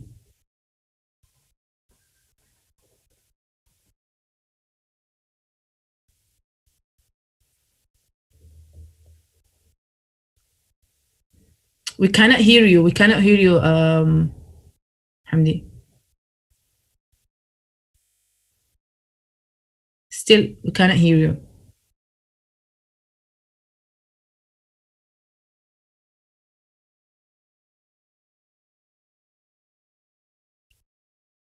Let's wait a little bit. Hamdi, I think have a technician problem. We will support him with technical difficulties.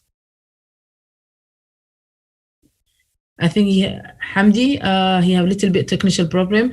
The session will be, of course, there's a many speaker. Of course, Dr. Idil Usman will be keynote speaker, and panel 1 will be Hassan Burale and Mawalid Hussein and Khadija Muhammad, and panel 2 Araksan Ismail and Abdul Wahab Adan and Maryam Abdi.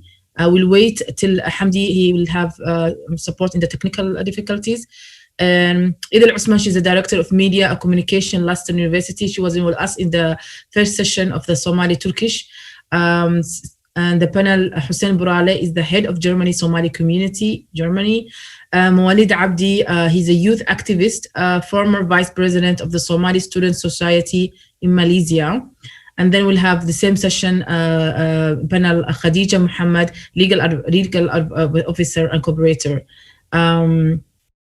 And company security co-founder, and I think Hamdi, is everything okay? Now you can join. Can you hear us? Then we'll go to the panel 2. I think he's here. Let's see. Oh my God. Hello, assalamu alaikum wa rahmatullahi wa barakatuh. Wa fi anti. Waan ka xumahay وحوي technical problems لكن دي بلا إن شاء الله تعالى ولا حلنا يا فيديو وحاربي إن ما أنت برامج كنا وحوي إن على واحد اليرادة وحقبت كويس درجة إن أربعة كل وقت قاعد الحياة مركات وحنقص دوين يا دكتور سيدل سي أنت أو كسي قولنا إدناسي أفايسو اليرادة وحقبت كويس أربعة كل شيء وقت قاعد كران حقوق ذي حقوق ما ستسود وهذا فريسيدي.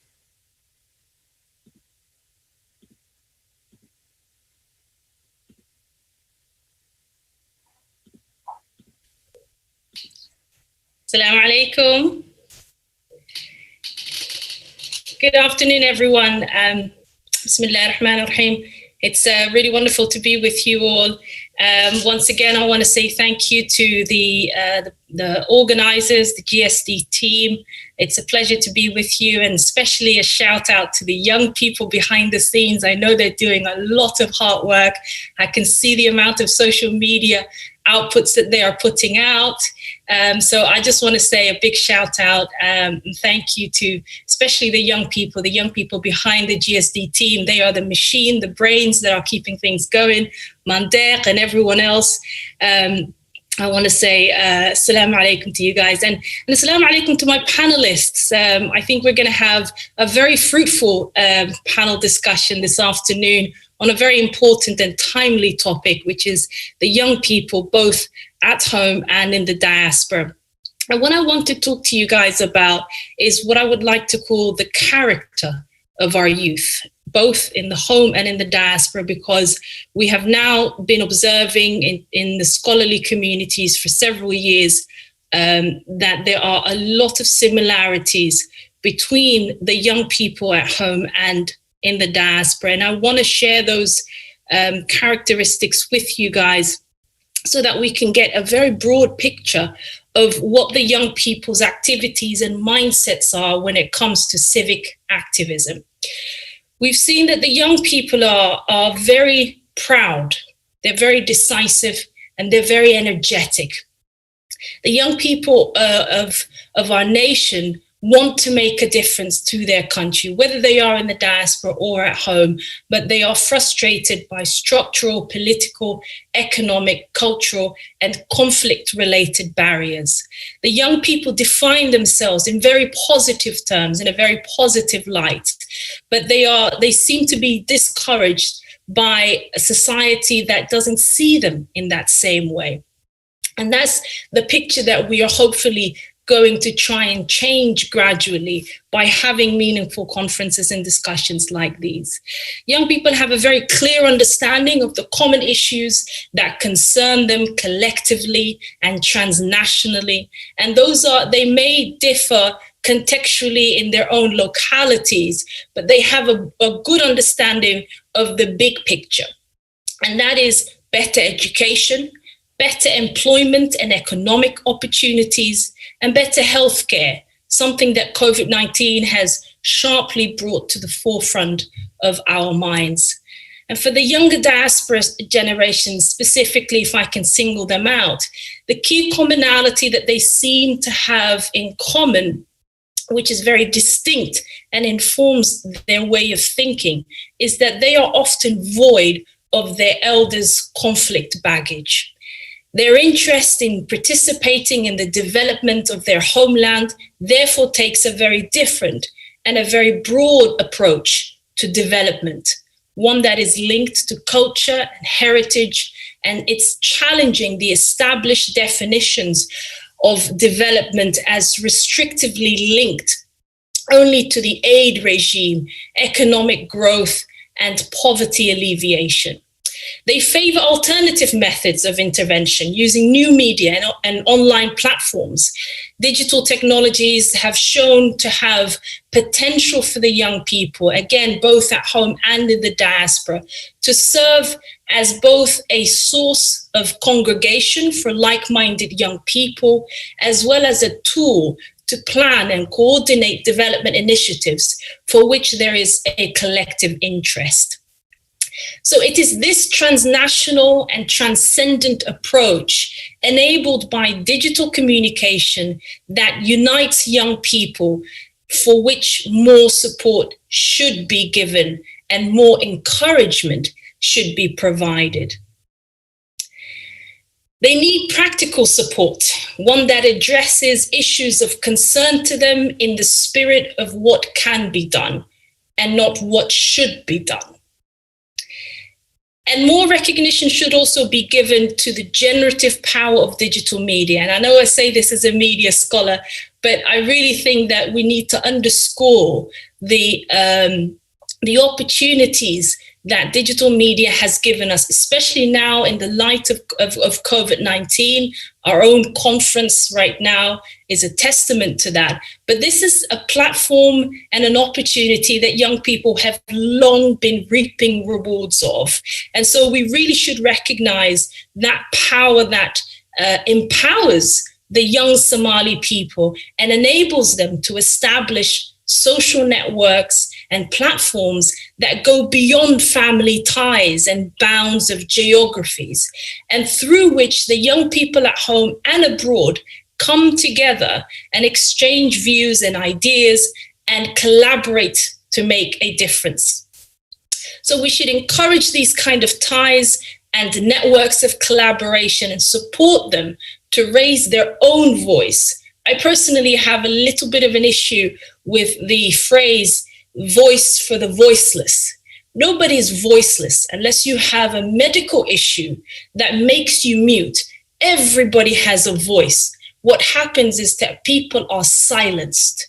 They're not given the platform and the opportunity to speak for themselves. And that's what we have to focus on, to provide a platform and support people, our young people especially, for them to speak for themselves and bring their issues to the forefront of the public attention, and then help them to push those in power to take decisive action. And more importantly, and this is going to be my concluding point, and I want to keep it brief because I really want to make this interactive and hear from the young people themselves and engage with their views and opinions. But what I really think is a salient point that we have to bear in mind is by supporting these movements, these kind of collective social network, digitally enabled movements, is because it will set the stage for a new way to do development and to do governance, one that will transcend the current boundaries that is restricted by clan ties and family ties and old school way of doing politics. So it will set the stage for an environment that becomes conducive for the young people to do good governance now and also in the future. Thank you once again for having me, and it's a real pleasure to be amongst you. I'm going to hand it back to Hamdi, and inshallah, we're going to kick off a really useful panel discussion.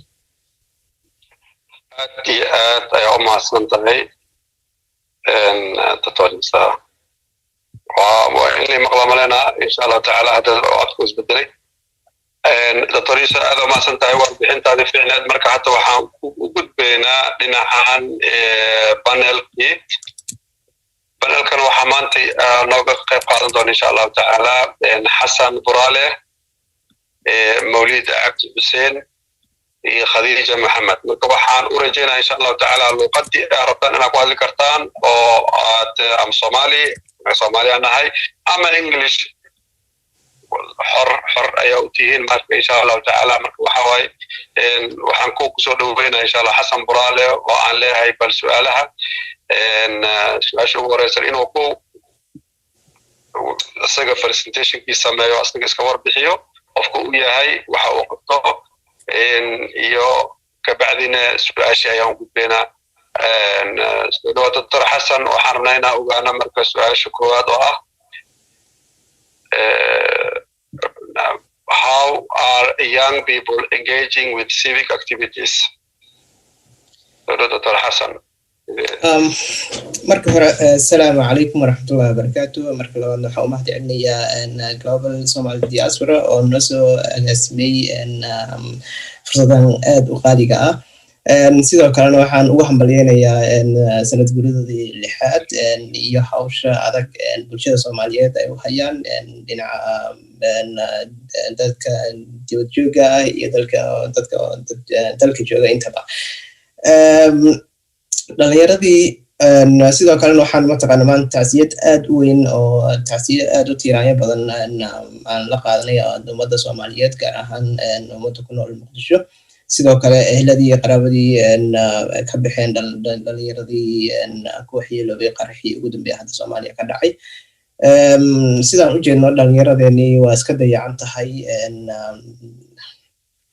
aniga marka hore magacayga waa Xasan Buraale Cali waxaan ahay gudoomiyaha dalada Soomaaliyeed oo mar la aasaasay iyo gudoomiyaha ururka SCO Somali Students Equal Opportunity oo iyadana mataqaana dalkii iyo dalkan Jarmalka ka falgasho daladan waxaan u aasaasnay maadaama aragnay dhalinyaro Soomaaliyeed oo aad u dhibaataysan oo stress ka batay kadibna ay isticmaalaan drugska iyo waxyaabaha la midka ah haddana aysan haysanin wax oo daryeel ah midana marka ugu dambeysana iyaga nafsadooda isku aqoonsanayo waxaa jiray falal badan oo dhalinyaro ku dhamaatay haddana aan cidna ka warqabin oo meeshay ku dambeeyaan iyo xataa familkooda aysan ka warqabin inay dhinteen inay nool yihiin qaarkooda xabsiyada ay ku jiraan waxay danta noo kaliftay inta wax taqaanay inta wax qaban kartaba inaan isku midowno qaasatan jaaliyadaha ku nool dalka Jarmalka inaan isku midowno aan ugu yaraan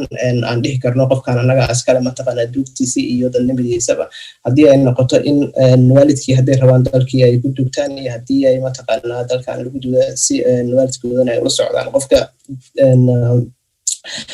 marka waxyaabaha ugu horeeya oo looga hortagi karo dhibaatooyinkan bulshadii dadkii hadda waxaa jira ururo badan oo qof walba keligiisa gooni u ordayo aniga waxaan jeclaan lahaa in diaspora urur walba hay-ad walba mataqaanaa ay wax isku darsano oo dadkii laga suurtageliyo xarun aad u weyn oo qurba joogta ay maamusho si jaamacadihii dadka dhalinyarada qaar kuwa aad ku activesan oo ilaahay hadiyad si maskaxda fiican si wadanka ay ugu shaqeeyaan waxbarasho dheeriya loogu sameeyo kii wadanka waxbarashadiisa active ay tahay wadanka dibadiisa loogu soo qaado si oo mataqaanaa si fiican wadamada hore u maray oo la sii falgalo kadibna wadankii lagu celiyay si wadanka ugu shaqeeyo waxaan aragnaa maalin walbo mucaawino badan in la aruursho oo markay dhibaatooyin badan dhacaan oo mataqaana sida fatahaada abaaraha oo kale millions lacag la aruurinayo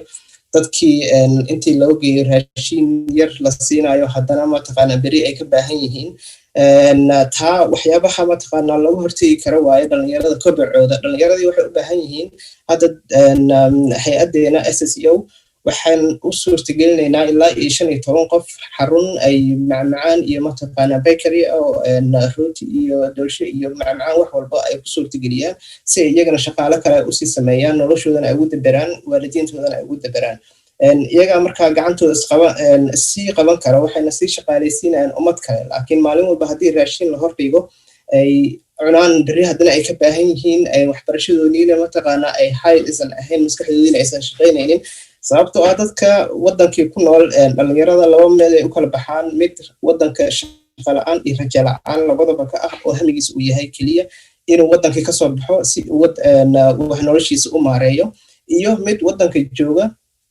oo haddana noloshii ku adag meel wax ka bilaaba aysan jirin marka dhalinyaradii maalin walbo tahriibkaas ay ku kalifaysaa inuu qofka hadduusan shaqahaynin rajo kale soo ahayn inuu tahriib soo galo sidoo kale hadda wadankan Jarmalka waxaan la kaashanaynaa jaaliyad walbo iyo mataqaanaa qobro aad u dheer dadka wadankan hay'ado wadankan wax ka bixiya inaan meeshii dhalinyaradan ay kasoo tahriibi lahaayeen inaan ugu bedelno minxooyin jaamacada si ay wadankan markuu yimaadaan hadduu qofka shaqaysana wadankiisa uu joogi karaa hadduusan shaqaynin markaa wadankiisu wax ku noqon karaa uu ku tari karaa waxaan nahay injineero wadankan wax ka bartay iskugu jira Jarmal iyo Soomaali iyo dhaqaatiir waxaan rabnaa insha Allah wadanka inaan meel walbo oo dhalinyarada Soomaaliyeed ay joogto aan ka hirgelino xarun weyn oo dhalinyarada isugu imaato fikirkooda horta isku dhaafsato maxaa naga maqan maxaa haysanaa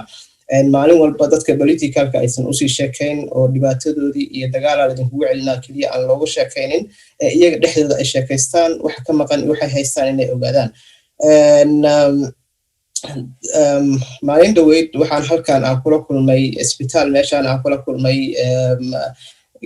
gabdho ka dhiganaya jaamacad 300 kilomitir 350 kilomitir meesha hadda aan deganahay u jiro meel xaaskayga ay deganay jaamacad ay ka dhiganaysay waxay inta u yimaadeen mudaharaad iyo ka hortag waxaa la sameynayaa highway wada la marinayo dhirta meesha highwayga la marinayo dhirta in laga jareer ay dowladda ku kaliftay qasab ay ku noqotay dhalinyaradiina waxay rabaan 350 kilomitir waxay ugu soo baxeen in mataqaana dhirtaas aan la jarin dhirta ay iyaga ay leeyihiin ay yihiin kuwa diidi kara ay yihiin kuwa ogolaan karan ay yihiin sida daraadeeda geedihii intay fuuleen ay kasoo dhaceen qaarkood sidaas ay mataqaana isbitaal ku galeen dadkeena Soomaalida dhalinyarada markay aragtina waxa u maleeyaa qof walba oo wadankiisa joogo guriga asiga uu leeyahay kaliya inuu leeyahay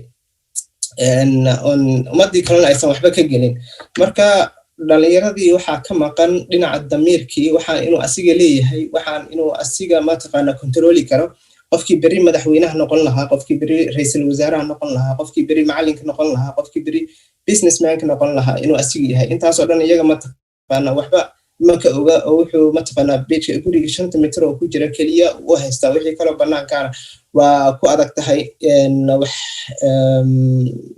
in uu fahmaba marka dhalinyaradeenna maxaa uga bixin karnaa oo muhiimadda ugu weyn oo looga bixin karo waxay tahay dhalinyarada horta in la fahansiiyo waxaan inay iyaga leeyihiin dhalinyarada in la fahansiiyo waxaan inay qof inuu shaqaysto ay tahay dhalinyarada in la tuso wadada mataqaanaa ugu fiican uu qofku wax ku qabsan karo maalin walba tvda waxaan ka aragnaa caruur aad u yaryar oo haddana mataqaanaa maskaxdooda visionkooda keenaya in diyaarada uu sameeyo inuu mataqaanaa engineer ku ugu fiican sameeyo haddana garab uusan helin oo uu helayo keliya loor bariisa iyo caag saliida iyo mataqaanaa lacag yariis oo gacanta laga saaro uusan helaynin qofkii soo qaban lahaa oo qofkaas wax ka dhigi lahaa haddii hadda aniga waddankan qaxootina waan kusoo galay ilaa maantana mataqaanaa architecture oo master aan ahay waxaan rabaa waxa ugu horeeyo aan dhisayo mataqaanaa waddankaygii inuu yahay shalay haddaan mataqaanaa fadhiisan lahaa maanta dad badan wax uma qaban lahayn laakiin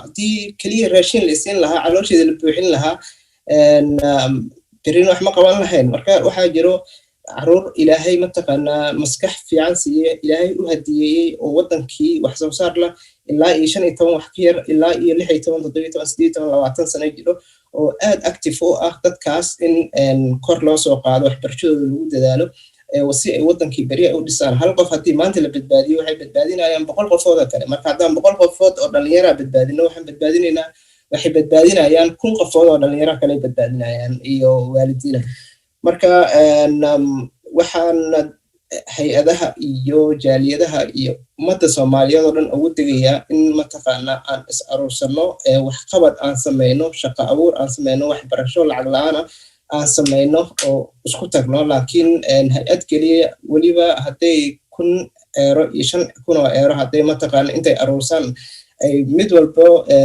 buushiriisa wax ka sameeyo waxa ma noqonayaan dadkeenina maalin walba baahan oo raashinka la hordhigayo beri cunayo haddana beri ka baahan waxa waaye xal ma keenayso waxaan joogaynaa weligeena qaxootiyan joogaynaa aniga waxaan aaminsanahay qaxooti wax la yiraahdo ma jiraan waxaa jiro daruufaa jiro qofka haddii daruufta ay hayso in gacanta la qabto la yiraahdo waa kaasaa hawsha qabso waxna ka soo saaro qofka beri asaas dibarayo marka insha Allah ta'ala dhinacan dalada aan asaasnay 2019 waxaan rajaynaynaa dhalinyaro badan inaan mataqaanaa gacanta aan qabano daraagiska aan ka joojino dhinaca SSEO Somali Students Equal Opportunity waxaan rajaynaynaa haddii Ilaahay idmo kaamamka inaan ku shiino oo modern aan ka sameeyno oo korontada ku shaqeynayo kuwa koronto ah si dadkii masaakiinta ah markay 10 euro ama 5 euro ay soo heleen qotuliyonkoodii haddana qoryo aysan ku raadin ama dhuxul iyo waxaas aysan u raadinin meel ay ku karsadaan qof walba u gaara inaan u sameeyno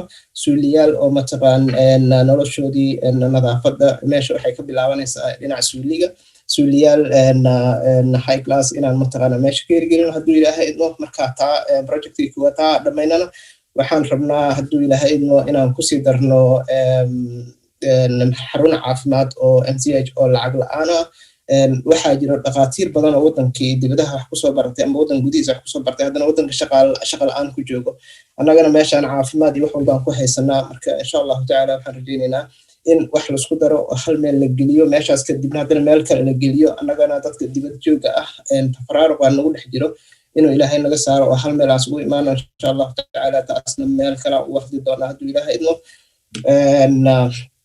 waxay fursadeeda koowaad maxaysan ugu hadlayaa in la joojiyo maalin walba markay catastrophe oo dhaco in mataqaana wax la geeyo haddana dadkii baahidii 5 maalmood laga daboolo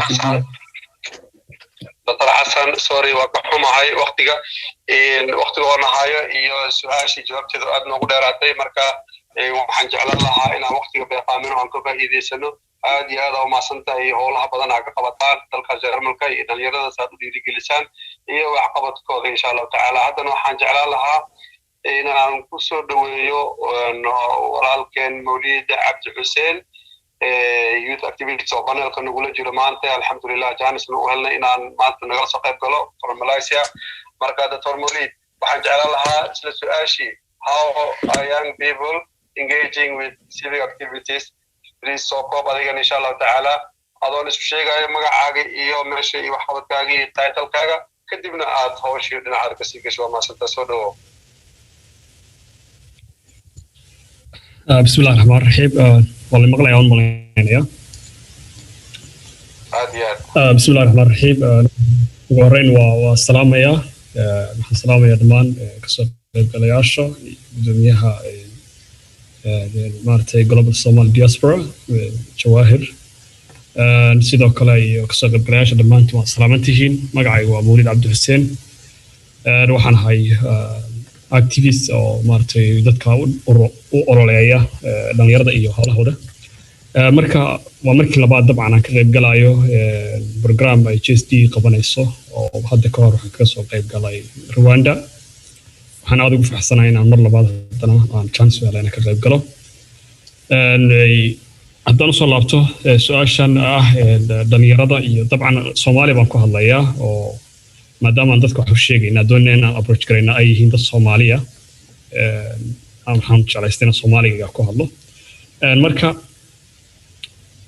kolay caqabado badan baa jirta oo dhalinyarada Soomaaliyeed meel kasta adduunka joogaan haysata hadday gudihii joogaanna caqabad baa haysata hadday dalka joogaan hadday dibadda joogaanna caqabada haysta caqabadaha ugu faraha badan oo haystaana waxa weeyaan markaad weydiisid ama aad baaritaan badan ku samaysid ama dhalinyarada la sheekaysatid waxay ku sheegayaan qof walba oo special wadankii jooga shaqo la'aan iyo dhalinyaradii aad moodid inay mostly inta badan yihiin ay awoodda saareen ama hadafka saareen inay sameeyaan kaliya waxa la yiraahdo inay siyaasadda ay dhex galaan laakiin aan target kale oo noloshooda inay wax kale ka bedelaan aan samaynin oo ay u badan yihiin inay yihiin dad oo siyaasadda saara awoodda taasina waxay keenaysaa in qofka chance-ka uu siyaasadda u helaya inay yaraato dhalinyarada marka mostly waxaa ku dhacda inay qaarkood niyad jab ku dhaco oo qaar tahriibayaal noqdaan qaar meelo kale ee maartay waddanka laftigiisii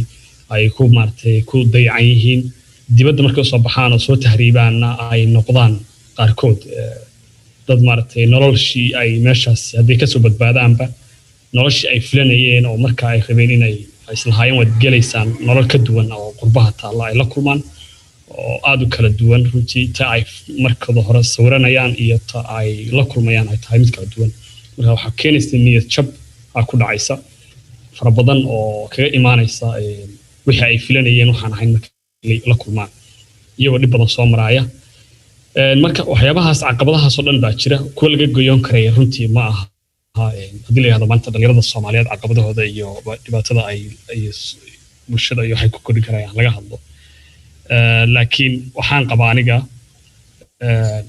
in loo sameeyo macadyo ama institutions kala duwan oo dhalinyarada loogu qofka skillskiisa uu kusoo bandhigo oo dadku qofku wuxuu yaqaano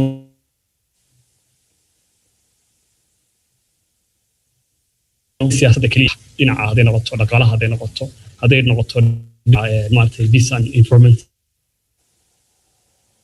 nabadii deegaanka ah oo deegaanka laftirkiisa lagu tartamo oo dhalinyarada la tuso in deegaanka in qofku wax qaban karayo qofka isagoo la eegaya skillskiisana loona sameeyo dhalinyarada inay noqdaan dad samayn karaya inay wax abuuri karayaan la tuso marka kolley waqtiguna waa si kooban yahay waxaan rabaa marka inaan kusoo gabagabeeyo dhalinyarada waxaa ku jirta dhalinyaro badan oo skills leh oo fiican inay qabsadaan laakiin waxaa taagan caqabado ayaan wax caawiya ama meel ay wax ka bilaabaan ay garan laayihiin taasina waxay ku dhigaysaa qofka ku dhigaysaa inuu moralkii ka jabo oo dismoral noqdo oo uu halkiisaasi ama wixii heebadii uu lahaa ilaahay siiyey ay halkiisaasi ku bacdo ama uu ma garanaysaa dee noqdo tahriibe waddanka ka baxo naftiisiiba halliga marka waxaan kusoo jeedin lahaa oo soo dhalinyarada Soomaaliyeed meel kastay joogaan waa koow horta inay iskaashadaan weeyaan inay ku xisaabtamaan waqtigan hadda la taagan yahay inuu waqtigoodii yahay aysan ahayn waqtiga ay sugayaan mid dambe oo u hadhay uusan jirin kan maanta taagan haddii wax ka bedelin oo noloshooda wax ka bedelina inaan cid wax u bedeli karahayn ay ku xisaabtamaan inay isku kulmaan dadka madaxda iyo dadka mas'uuliyiinta ana waxaan ka codsan lahaa inay dadka dhalinyarada ah u sameeyaan shaqo abuur oo ay u sameeyaan xirfadahooda ay dadka ku sameeyaan ay ku dardargeliyaan qof walba xirfad uu leeyahay loogu abuuro wax oo loo sameeyo maartay waxyaabo oo isdhexgal ah oo ay isugu imaan karayaan oo kaga badbaadi karayaan khataraha faraha badan ee ka jirta meel walba hadday noqoto khatarta qolada xag jirka ah hadday noqoto khatarta tahriibta oo dhibaato badan lagu haysta marka waxaan kusoo gabagoobayaa dhalinyaradu waa unug cudud waddankeenuna oo ay tahay boqolkiiba 70 waxaa lagu qiyaasaa in dhalinyaro yahay marka waxaan odhan lahaa dhalinyarada la eego hana laga faa'iidaysto awoodooda iyo maaragtay waxa ku jira oo ay xamiil u yihiin waana ka baxay masantiin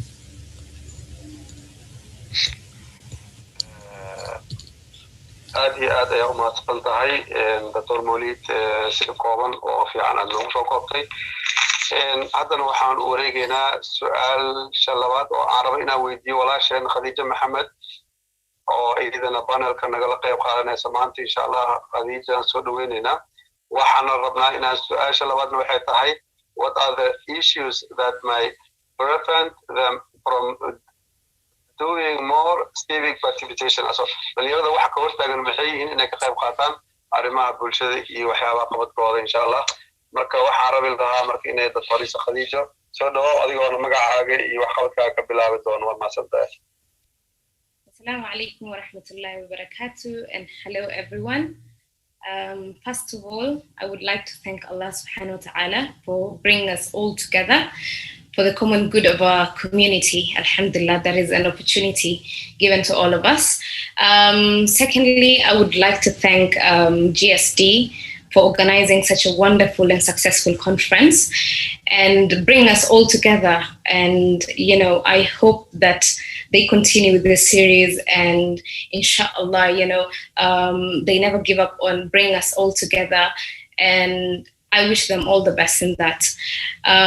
Thirdly, magacaygu waa Khadija Ahmed Mohammed. I'm a lawyer based in Nairobi, Kenya. I'm also a co-founder of Northern Advocacy Organization, a non-profit organization that you know tackles issues faced by our people, including social injustices and you know human rights injustices faced by our Somali people in northeastern Kenya and northern Kenya. And don't get me wrong, our organization does not only tackle issues faced just by the Somalis. We also tackle issues faced by minority groups such as women, children, and persons with disabilities. What is it that's what prompted us to start this organization was it actually started as an idea when we were in second year of university at law school. And one day we sat with my friends and we said, you know, we are out here, we are, you know, getting this education, we're going to be the future lawyers of this town, but our people are going through so much that can, you know, they're not very well versed with their rights, they're not very well versed with how to protect themselves, you know, what the absanayo, they're treated as second-class citizens in this country, and all that prompted us to start this organization. And we said one day, when we have the means, inshallah, we're going to start an organization where we're going to educate them on their rights. We're going to, you know, protect them from people who are harassing them. We're going to, you know, it all begins with education. At the end of the day, if we educate them, if we empower them, inshallah, they are going to be able to stand up for themselves. So what we do exactly is we do workshops, we do legal aid clinics, we, you know, empower youth in schools, we give them career guidance, we are involved in, you know, peace conversations within our communities in, you know, Garissa, Mandera, and Wajir in Kenya. And recently, alhamdulillah, we've been able to start a law firm because now, you know, arday manihin anymore. We've now been admitted to the bar, and now we can take up cases, pro bono cases, where we can represent needy people who don't have the representation that they need in our societies. So thank you so much. Hamdi has asked what the challenges could be that we face in trying to, you know, do civic participation and engagement. And I will wrap it up into three different challenges. The first one being how the adults view us. You know, adults see us young people as more volatile, and they don't really trust us to intaan horwadno mise intaan u aqliyeyno mise intaan wax barno waxaa lagu dhahayaa gabar yaraa tahay there's nothing you know, so just take a back seat. So one of the challenges we face is that the adults, those who are older than us, they really don't trust us with this kind of work. They think that we're maybe too young or too inexperienced for this kind of work. Secondly, the other challenge that we face is that we as young people are seen as beneficiaries of ideas and beneficiaries of decisions that are made in our societies. We are not seen as partners. We're not seen as equals. We're not involved in the decision-making processes. So, badana, you know, we are locked out when it comes to making decisions that are going to affect us. So, but most of the times, and a lot of Africans, we say, you know, the youth are our future. These young people are our future. But when it comes to implementing that and actually putting the money where the mouth is, there's nobody who shows us that we are the future. There's no one on a garab khawanayo. There's no one or ma'araktai who is going to involve us in this decision-making processes. One of the issues that I have been having with that was there's a rise of sexual and gender-based violence cases in northeastern Kenya, which has been very rampant and has been exacerbated by the COVID-19 pandemic. So it's actually been a pandemic within another pandemic. And most of these cases, when you want inta caawisid gabdhahan la faraxmeeyay mise haweenkan la bahdilay, you will see that you want to take this case to court for litigation, and 2 weeks later odayashi baa fadhiistay decision baa la gaaray, so adiga you're knocked out of it. So there's no way you can you know, help find justice for these people. And the third issue that we face is we don't have enough training. We don't have enough training when it comes to civic engagement. So this lack of training leaves us unequipped with the necessary tools that we require to help us start our own initiatives. So saddexdaas, you know, the three main things that I've seen that have been a challenge to the youth when it comes to civic participation. Thank you, Hamdi. aad iyo aad ayaa umahadsantahay Dr. Khadija. Waxa waaye hadda waxaan jeclaan lahaa su-aasheenii saddexaad ayaan rabay inaan isla qaybano haddana waxaana rabi lahaa inay isla Dr. Khadija ku noqoto anoo Dr. Xasan Mawlidna ma aqaan inuu la joogo weli in kalantood, laakiin Dr. Xasan asla Turkiisa marka waa su-aasha ugu dambeysay saddexaad oo aan rabay aan dhihi lahaa dhalinyarada laftooda maxay qaban karaan oo laf ahaantooda oo kicin kara gaaritaankooda iyo saameynta howlaha bulshada ay ku yeelan karaan. Hadda English ahaan kugu dheerna, what can young people do themselves that can propel the reach and impact of their civic activities? So Dr. Hassan, so 2 minutes, inshallah ta'ala, 2 minutes.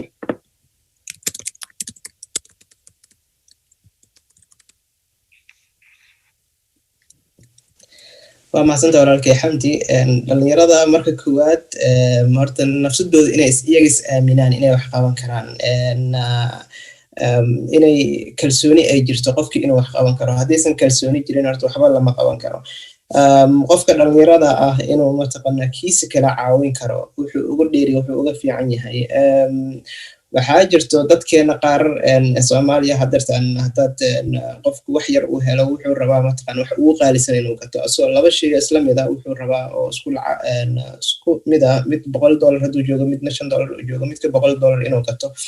macnaha hawada sare inay horta soo yareeyaan oo mataqaanaa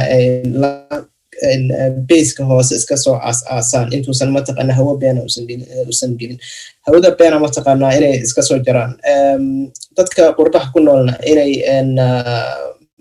walaalahooda ay gacan qabtaan, ay u sameeyaan xarumo ay isku imaan karaan, aysan maalin walba social media aysan tusin, inuu mataqaana Europe ama America Australia uu wax ku haysto kii wadanka joogan oo san waxba ahayn kan wadanka jooga waxa ka dhacsan dawladdaada waxba kuma qabanayso sida daraadeed waxba ma ahayn dawladda uma baahnid inay wax ku qabto dawladda ummadda dhan wax uma qaban karto adiga nafsadaada wax isku qabo adiga istus mataqaana kan dibadda jooga ama kan dalka jooga inaad ka fiican tahay ama aad la mid tahay sida daraadeed ha qaadan fikrad qof kale uu leeyahay ee qaado fikradaada qaado go'aankaaga mar walba mataqaana inaad haysatid oo ku shaqeysid kan maanta joogo siyaasiga ah ku fikirayo in adiga dartaada dagaal sokay hadda loo galo ama mataqaana danihiisa meesha ku joogo waxba yuusan ka gelin waxaad ku fikirtaa nafsadaada future-kaaga ku fikir maanta hadda adiga future aweysid oo mustaqbal wanaagsan aweysid waxaad ku fikirtaa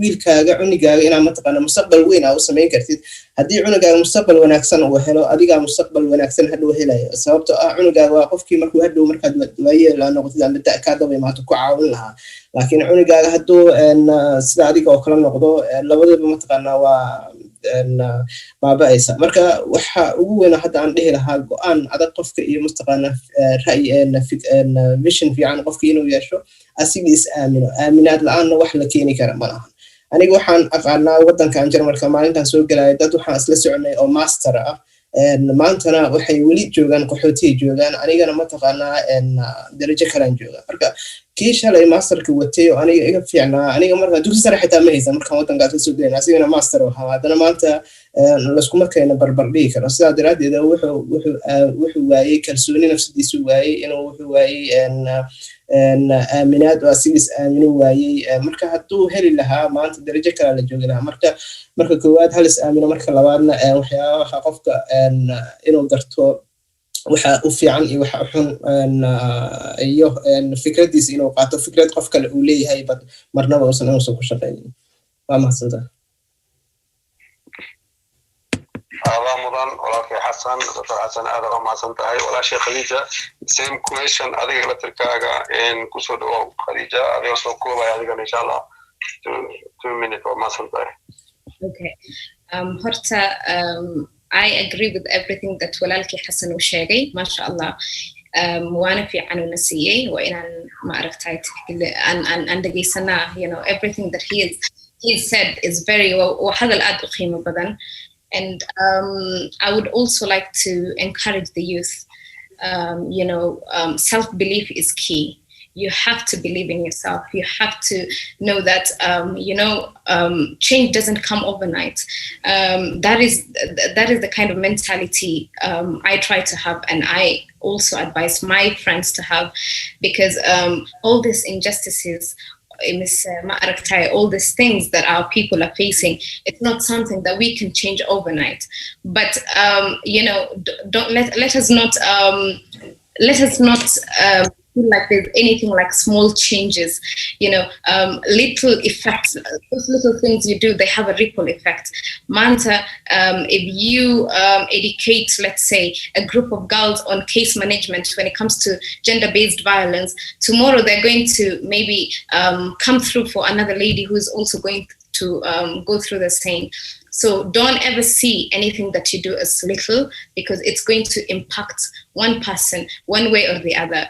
The second thing that I would tell that we can do is, we as much as we have such kind of conferences, as much as we come together, we should also work towards changing policies, because if we always come together and we talk and we try to find solutions, but we don't make enough policy changes that are going to take us from point A to point B, then we'll be doing a lot of talking and no action. So if we can have more people studying policy, more people being policy makers, more people being policy changers, and we can all come together.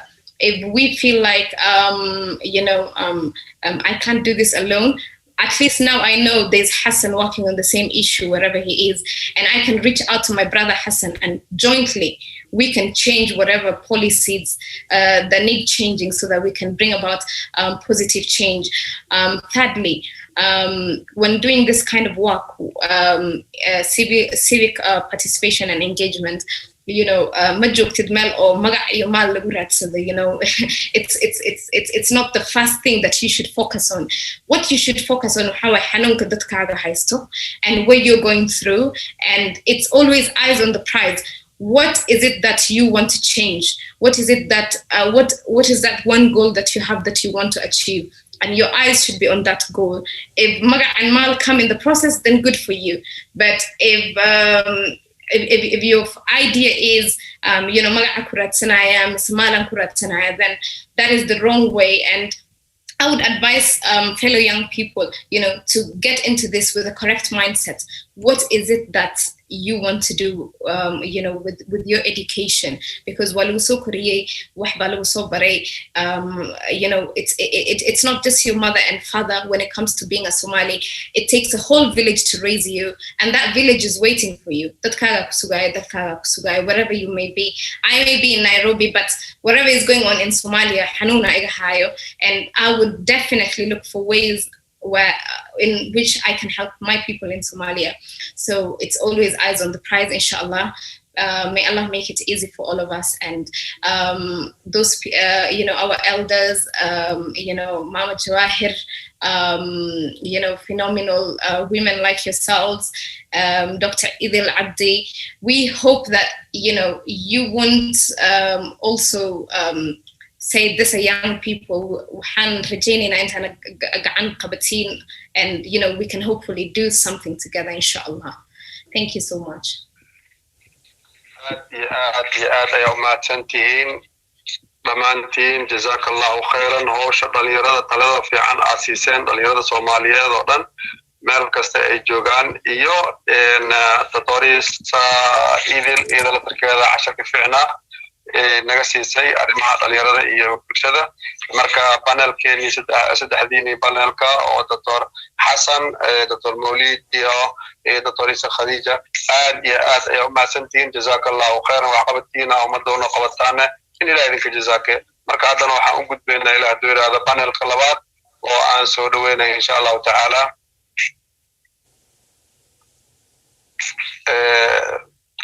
waxaa panelka labaadna inaga qayb qaadan doona insha allahu tacaala hadeertaan Aragsan Ismaaciil, Cabdiwahaab Aadan, Maryan Cabdi. marka waxaan kusoo dhaweynayaa insha allahu tacaala walaasheen Aragsan Ismaaciil si ay presentationkeeda u samayso, iyo su-aashii koowaadna inooga qayb qaadato oo ah how are young people engaging with civic activities. waa mahadsantahay. soo dhawo walaasheen Aragsan. السلام عليكم ورحمة الله وبركاته. هرت ما مقليسين سفيان. يا أوكي. هرت مركز كوباد دمان أمد الصومالية دنا داوني السوشيال ميديا والسلام يا طلبات وحن أمهات علينا يا global diaspora إني إنفتن يسميين أمان عن أمد الصومالية هكذا كلا وداعي يو أمبر exactly نيرت الصومالية إن اللي وداعو وحياة بدن أو تكوبات كسب سنتهاي historiga oo gaaban iyo dhibaatada ka jirta dhalinyarada Soomaaliyeed ku haysata wadanada Carabta, because inta badan lagama hadlo dhibaatada dhalinyarada Soomaaliyeed ku haysata dalalka Carabta. talabaadna waxaan ku hadli doonaa luqadeeda hooyo saad u arkaysiin, inkastoo luqadeeda koobaad Carabi tahay, laakiin maanta hadda wax yar oo qalad ah aan kelmado qaar ku sameeyo Soomaaliga hay la dhibsanina hana ila yaabina iyo saxa. تكوباد سؤال waxaan rajeynayaa Xamdi inuu af Soomaali igu sheego isagoo maadsan, because my English is not very well. Sani sheegay my first language waa Arabic. marka bal Xamdi oo walaalo su'aasha af Soomaali igu soo celi adoo maadsan intaanan u gudbin storygayga. ma maqlaya Xamdi. Somali aan kugu sheegay insha Allah taala maadaama Carabi taqaan Carabi tawartana laakiin maanta barnaamijkeena waa Carabi, English iyo Somali. marka sidee ay dhalinyarada ugu howlan yihiin howlaha bulshada, arrimaha bulshada ay qabtaan, sidee ay uga qayb qaadan karaan ama sidee howlahooda u geli karaan bulshada ugu qaban karaan. waa mahadsantahay. Okay, mahadsantahay Xamdi. horta haddaan nahay dhalinyarada Soomaaliyeed inta badan waxaan u baahannahay inaan isku dayno mar kastaba, maadaama khaasatan qurba joog haddaan nahay waxaan muhiim ah inaan isku dayno markasta horta inaan dadaalno aan bulshadeena contact la sameeyno oo xiriir la sameeyno taa maanta waxyaalaha aan global diaspora ugu farxay inaan uga soo qayb galay amba aan inventika u aqbalay waxaa ka mid ahayd ina dhalinyarta Soomaaliyeed xiriir loo sameeyo wada hadal iyo dadaal la wada qaban karo dhalinyarta Soomaaliyeed aan nahay qurbaha ku nool wallahi anaga horta hadaan nahay dhalinyarta Soomaaliyeed carabta ku nool caqabado badan baan nawaajidaa haday tahay fursadaha hortaala hadaan nahay dhalinyarta carabta ku nool aad bay u yar tahay fursado badan ma helno dhibaatooyin badan baa naga soo qayb gala dhinaca waxbarashada dhinaca shaqada dhinaca caafimaadka dhinaca bulshada dhexgalkooga xataa Soomaalida inta badan dhalinyarta Soomaaliyeed carabta ku nool luqadda Soomaali hooyo xataa isma baraan amba ma xoojiyaan taasina waxay keenaysaa markasta inay dalkoogiina ka fog yihiin carabtiina ayna qiimo ku lahayn dadkii bulshadii carabtiina waxba ay ka qaban kareen ayna dadaalna sameyn kareen ayna meelna gaari kareen inta badan haddaan eegno dhibaatada ka jirta dhalinyarta Soomaaliyeed marka dhinacaas su'aasha ugu jawaabta ugu deyn lahaa maadaama aan ka hadlayo exactly dhalinyarta carabta ku nool dhibaatada ka haysata aslan inay bulshada dhex galaan amba ay dadaal sameeyaan because caqabado badan baa hortaala haddaan nahay dhalinyarta carabta ku nool aad iyo aad ayaa umahadsan tahay walaasheen aragsan Ismaaciil haddana waxaan kusoo dhaweyn lahaa isla same question ilaa hadduu yidhaahdo walaalkeen Cabdiwahaab Aadan oo asagana barnaamijka panelka qayb ka ah Cabdiwahaab soo dhawow su-aashaas electrikeeda ayaan rabaa inaadna sidii walaasha usoo koobto aan ugu soo koobtid waa mahadsan tahay soo dhawow adoo magacaaga iyo waxqabadka ku bilaabayo السلام عليكم مقعي وعبد الوهاب هذا ممثلين دتكي وسواء اسمي برنامج كان آدك وبروح بدن أنا وحن جوجا ودن كأستري مقالة فيينا وحنا هاي أرضي دكتة جامعة بيزنس إيكونوميك فيينا كلي رنيرة سوماليد وإنت جوان كهذي كرا ودن كان سيديت سنعمل عن جوجا wadankii markan kasoo tagayna qof 18 jir ama ahay marka wax weyn badan oo saas aan ka warqabo malahan laakiin waxaan dhalinyarada inta joogto Soomaaliyeed dhibaatadana haysato waxa waa horta inaan wadankan markaan imaanay aan u imaanay un kaliya Yurub aad iyo meeshaas ka shaqeyso mise nolol fiican hel laakiin aan ku fikirin mustaqbalkeena muxuu isku bedeli karaa mustaqbalkeena jiilkeena muxuu isku bedeli karaa seena saameyn ugu yeelan karnaa wadankan ku noolnahay iyo haddaan wadankeena ku laabano ba seena saameyn ugu yeelan karnaa aniga marka kow hadafkii waxa ah inaan wax barto dabcan laakiin dhibaatooyinka ugu adag aad la kulmaysid waxa waaye haddaad rabtid inaad education consulting inaad heshid inaadan heli karin wixii informationka aad u baahnayd oo lagu dhahayo inaad wax bartaa rabtaa waa taas way adag tahay luqad Jarmalka way adag tahay wixii la mid ah marka haddii marka aadan helin qof oo role model ku aragtid aad leedahay qofkaas aan gaaro qofkaas aan ku dayado oo aan waxbarashada aan sii wato markaas waa isku dhalinyaradii way ku dhiiranayaan inay waxbarashada wax bartaan inay isbedel la yimaadaan laakiin haddii dad badanaa jiro maasha Allah oo horumaro badan gaaray laakiin haddii lasoo bandhigin dadkii oo platform jirin oo dadkaas lasoo bandhiga oo talooyin siinaya dhalinyarada way adag tahay haddaad fiirisa waxyaabaha wadankan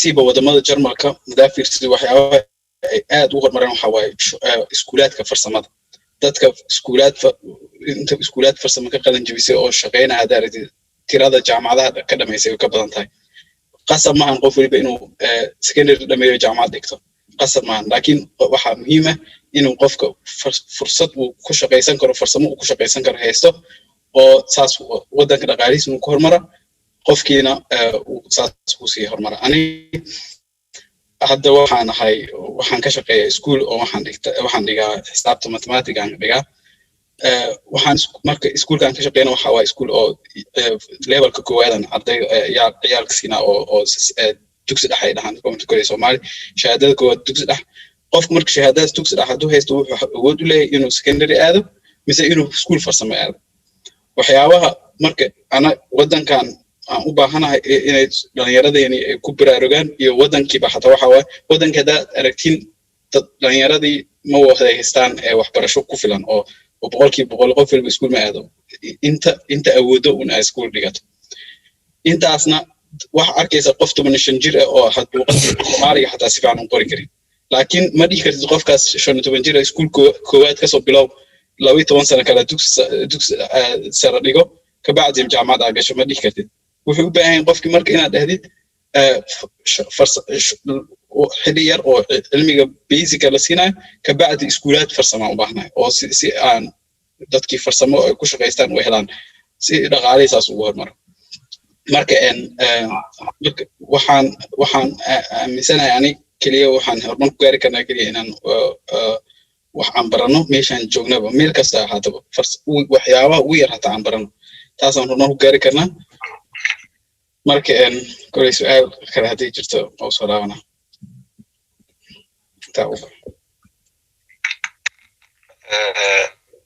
aad iyo aad ay u mahadsan tahay Dr. Abdiwahaab hawshaada fiican qabatid iyo su'aashayna sida fiican looga jawaabtay haddana waxaan ku soo dhaweynayaa Maryan Abdi Hussein ayadana panelka qofkii saddexaad inoo ah insha Allah taala ayadana su'aashii la tafkiyeeda nooga jawaabto iyo su'aal kale inta u darana maxay yihiin arrimaha koor taagan ama koor istaagi kara inay ka qayb galaan arrimaha bulshada inteeda badan dhalinyarada Soomaaliyeed ama dhalinyarada dhammaantood marka haddaan English ugu sheegana what are the issues that may prevent them from doing more civic participation dhalinyarada maxaa koor istaagsan qayb qaadashada arrimahooda iyo arrimaha bulshada dhammaan soo dhawaada Dr. Somali ومهندسة حمد السلام عليكم ورحمة الله وبركاته والله آدي ugu faraxsana horta ina maanta nigaala soo qayb galo programkaanita teamka Somali Diaspora aada u mahadsantihiin inaan ugu soo cazumteen aadaan ugu faraxsana horta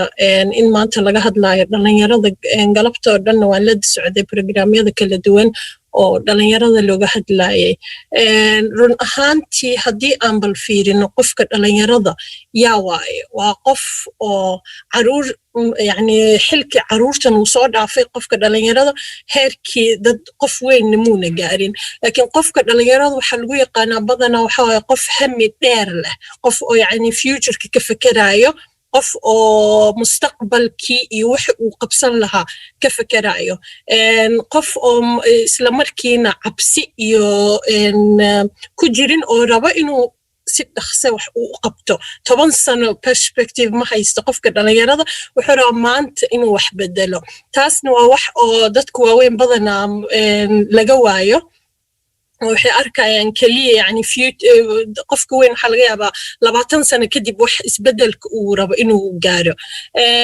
isla markaasina dhalinyarada in la codkooda muhiimada yani aan markaan baranayay historyga Soomaaliga waxyaalaha ugu horeeyay aan wax ka akhriyay waxay ahaayeen YSL iyo dhalinyarada isku tagtay oo yani maxaa la wax qabadkoodii isla markaasina maanta waxyaalaha yani aan u baahanahay waxa waay dhalinyaradaasito oo isku tagtay isla markiina waxa arkaysaa meelo badan oo dhalinyaradu ku dhibaataysan yihiin yani wadankii ha ahaato oo security goodii una sugnaan shalayto ilaa uu naxariisto dhalinyaradii lagu dilay daraad Muqdisho iyo meelo kale oo kala duwan oo arkaysid markii dhalinyaro xooga ay aad isdhaysid bal maanta meeshaan wax laga qaban karaa dhalinyaradii oo target u noqonayo gacan cadow waxaan u baahanahay inaan markasta ka fikirno dhalinyarada waxaa waaye agents oo wax bedel wadankii keeni karaan wadamadan qurbaha aan joognana dhalinyaro badan oo Soomaali ah oo waxqabad weyn ka sameeyaan way jiraan yani ha ahaato local inay organizationno oo dhalinyaradu dhalinyaro kale wax ugu qabanayo ha ahaato mise inay organizationada wadamada ka jiraan ay ka qayb qaataan oo heer sare ay ka gaaraan aniga run ahaantii waxaan arkay yani sida student union ka Soomaalida wadankaanayta sida dhalinyarada wax uga qabanayaan markay ka baxaana ay organizationna kale ee wax yani wax qabad kale ka sameynayaan laakiin waxyaalo muhiim ah jiraan yani Maslow's hierarchy of needs wax la dhahaa jiro moogtahay qofku waa inuu haystaa waxyaalaha oo necessity-ga inuu qofka security haysto inuu qofka waxbarasho haysto inuu qofka guri iyo hoy iyo economy haysto so waxyaalaha sidan waa inaan ka shaqeynaa haddii ay tahay wadankan dhexdiisa yani hadayto panelkii naga horeeyay oo ka hadlayeen dhalinyarada iyo criminal iyo social economic forumka taasna waa dhibaato wax laga qabta ay tahay midda labaadna waxaa waaye inaan siino maxaa la dhahaa ingiriisi lagu dhahaa yani equipmentka u baahan yihiin dhalinyarada maanta marka qof dhalinyaro qol soo galo inaanu ku oranin may adiga waxaan ma garanay sidee ko PhD soo qaado oo sii fadhi intaa PhD kasii qaadanaysa inaanu ku oranin aan ku dhahno dhalinyarada fikradaada way fiican tahay fikradaada sidee u hirgelin karnaa inaan qofka dhalinyarada aan siino codkiisa tixgelinta uu mudan yahay si uu beri u niyad jabin una dhihin dadkan Soomaalida ma dhageysanayaan oo sidan baan umuurteena u xallin karnaa aad iyo aad ayaa u mahadsan tahay oo dhiirigelintaadii dambe waxay u egtahay su-aashii labaad inaad aad uga jawaabtay marka hadda maadaama waqtiga aad noogu yaraa waxaan jeclaan lahaa qof kasta inuu si short ama kooban usoo koobano ku bilaabayo walaasheen aragsan maxay dhalinyarada qaban karaan ama naftooda u qaban karaan kaasoo kicin karta ama hamigooda kor u qaadi karta oo saameyn ay ku yeelan karaan howlaha bulshada marka soo dhawa walaashan aragsan adoona aad u soo koobaya fadlan waa mahadsantahay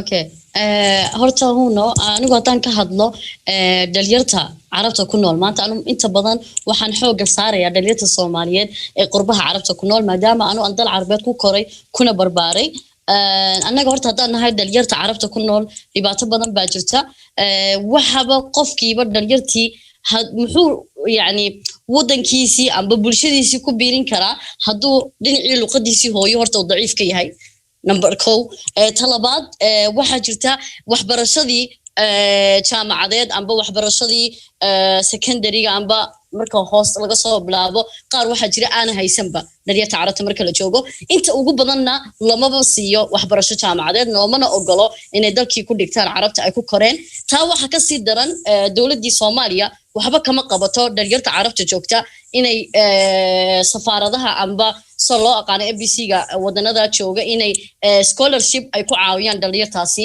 siday dhaqaalaha oga say waxbarashadooda u kobciyaan oo kadibna ay noqdaan dad shaqaysan kara amba dad bulshadoodii wax ku soo biirin kara marka walaalaanu haddaan maanta aan يعني أنا حوج صارصا نيشة جدا ديرت عرفت كل نور أنا واحد آمنسي قف كبني آدم كهدونا هرت يسقو سلسن ونا يسقو لقدسي هويو ونا هرت أو صفي عنه هيسن ما دام أنت أنا بدن ضد كصوماليات على لقط خاصة كهذا النوع إنجليزنا أنا ومان دلنا عربنا لو مدلن مركز توحى بهنا هاي إن دليرتي الصومالية الله إلها لقط هذا هو يهرت حوجي مركز توجكتد sida uu sameyn karo contact amba wax la ilaa xiriir umadiisa Soomaaliyeed uu kula xiriiri karo amba wax ka qaban karo dalkiisi amba dadkiisa wax u qaban karo amba naftiisa wax u qaban karo talabaad waxbarashadiisaan sheegay ma jirto oo annaga dhinaca waxbarashada horta waan ka dhimanay haddaan nahay dhalinyar carabta ku nool kii qofkii maanta dhaqaale haysta amba familkiisa amba dadkiisa ku caawiyaan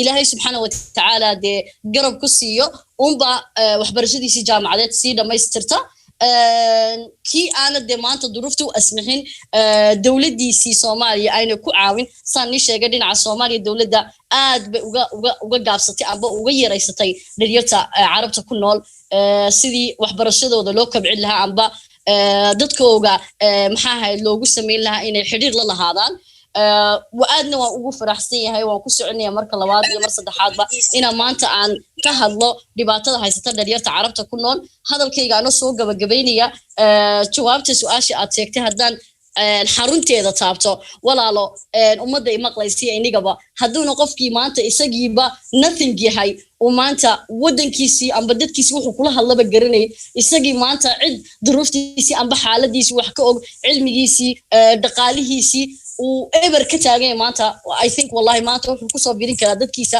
amba bulshadiisa ma jirto qofku waa inuu horta isagu la dhiso sidoo dadkiisa wax ugu biirin karo marka anigu message baan rabaa inaan u gudbiyo dadkana daawanaya iyo dawladda Soomaaliya maadaama ay dad badan maanta halkan ka hadlayeen oo iyo shalayba dawladda ku jira amba mas'uuliina waxaan rajaynayaa inay dhalinyarada Soomaaliya carabta ku nool inay ka siiyaan maxay ahayd dhinaca waxbarashada ka caawiyaan scholarship badan loo soo dhigo safaaradaha dalalka ay joogaan taala ihsaa'iyaad la sameeyo ihsaa'iyaad I think waxa Soomaali lagu yiraahdaa ina la sameeyo la tiriyo dhalinyarada Soomaaliyeed amba familada halka ku nool ee dhaqaalahoodu yar yahay caruurtoodii u baahan yihiin waxbarasho inay si dhamaystirtaan ay loo sameeyo xataa inay contact la yeeshaan dalkooga Soomaaliya ku nool iyo dibadahaba ku nool qurbaha kale maanta dhalinyarta qurbaha kale ku nool waxay nagu dhaamaan inta badan chance badan bay u leeyihiin waxbarasho inay bartaan oo free chance badan bay u leeyihiin inay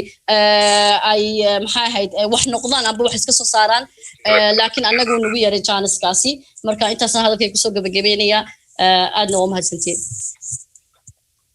iyo aad ay u mahadsan tahay walaasheen aragsan Ismaaciil haddana waxaan leeyahay same question ama su'aasha laftirkeedii walaalkeen Cabdiwahaab fadlan waqtiga wana haya daqiiqad insha Allah ta'ala soo koobo mahadsan tahay waa mahadsan tahay mar labaad aniga waxaan aaminsanahay midda kaliya aan ku hormarin karno waa waxbarashadana waxa waaye inta wadamada aan joogno aadan fursadaan badan oo haysanaa inaan waxbarashada sii kordhino banaalkii naga horeeyay walaalkeen siduu sheegay walaalkeen Jarmalka joogo waxaad arkaysaa marka sida tusaalihiisa camal oo kale waxaad arkaysaa dad master wato oo kaamka koowaad ku kulmaysiin kabacdina 8 sano kabacdi meeshii joogaan oo xataa luqadii Jarmalka xataa aan ku hadli karin oo marka ninkii wax soo barteen inuu waxbarashadiisa sii wato kii wax markaas wadanka imaadayna inuu حتى أدو شقيسن كلا عقبان كرتنا نلاش هذه وحبي إسك بدريسن نلاش هذا دا حتى وحوين إسك بدري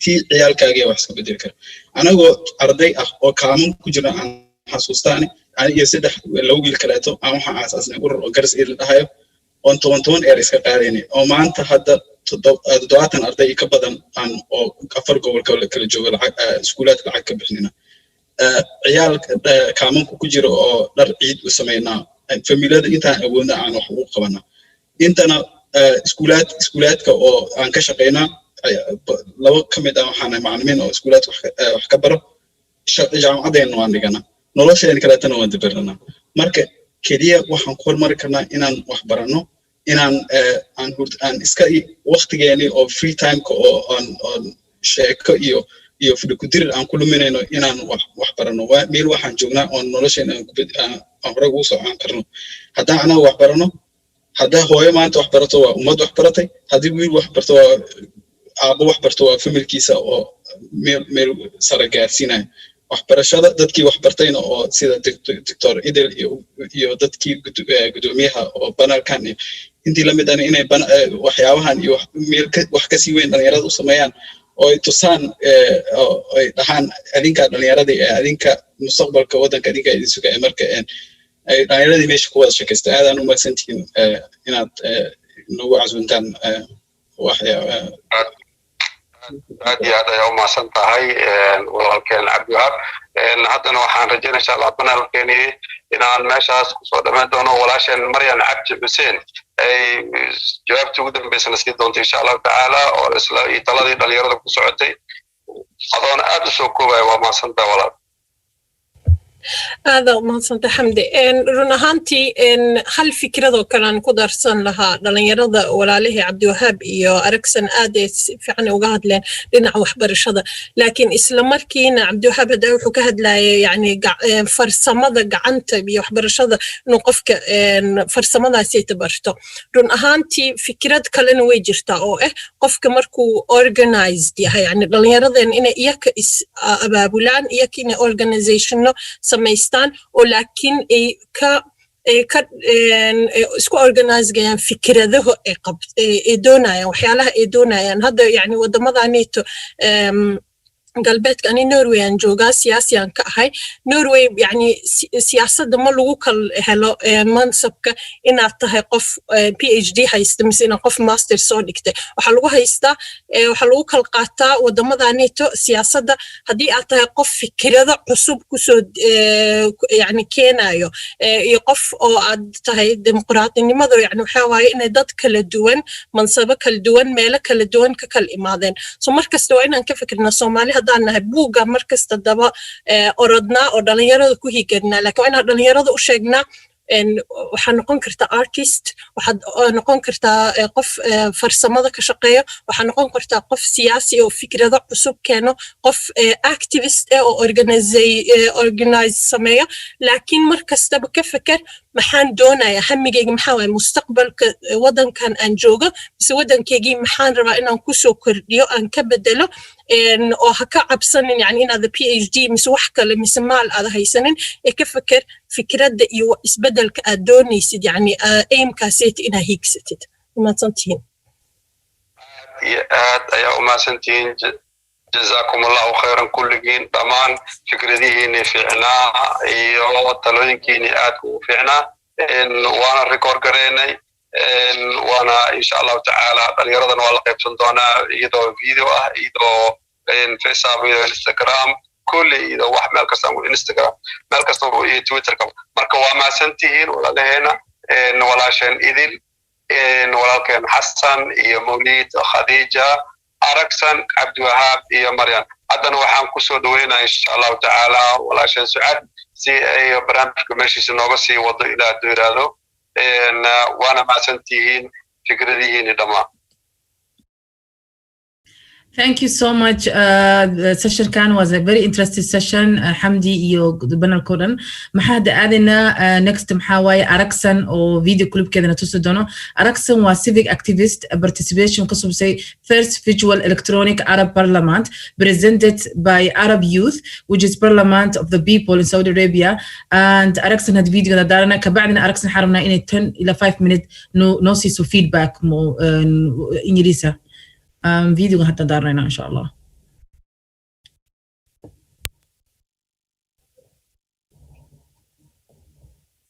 السلام عليكم ورحمة الله وبركاته وأنا وأرسل إسماعيل وكرة وكبر باري دك السعودية العربية وإكزاكتلي عاصمة الرياض وحرم دنيا الصومالية ما أنت إن لو ده قليل قليل كصابسا قصدنا وشيء اللي ذاك الصومالي حرم دنيا الصومالية إن أشياء وحبرشة الجامعة الدوا مهم لكن ما هو حكلي النفط هذا قطعين كتير ما هو حكلي هداد ويديد أدورني سمعتنا ولا شيء ذوي دماتي وإحنا ما قبصن كرو never إن قف الصلاة وفكرة ما في عنا وإن تفهمتين مركزته إن إلهي سبحانه وتعالى ترى سارتين أنا الدلاشين أنا أوقاتي وليبا إنه علمه دع لهين وقتنا لهين أو ديتنا أيتري العلم من المهدي إلى اللحد ومركا حولك هو إذا كنت تسبب بلاما وحود ماذا مركا قبري قال قولي مركا any time chance بعد هاي just وحلو بهيا إن الدلاشين أنا يقول ما أنت أنا يقول شهادة كلية أو سكندري هايستا بل الحمد لله كسر شقي سفارة جامعة عرفت إيه مقشة كتالة كدب دو ودنا بدن باصومري هدنا مدب لك كهروحا كقيب قلي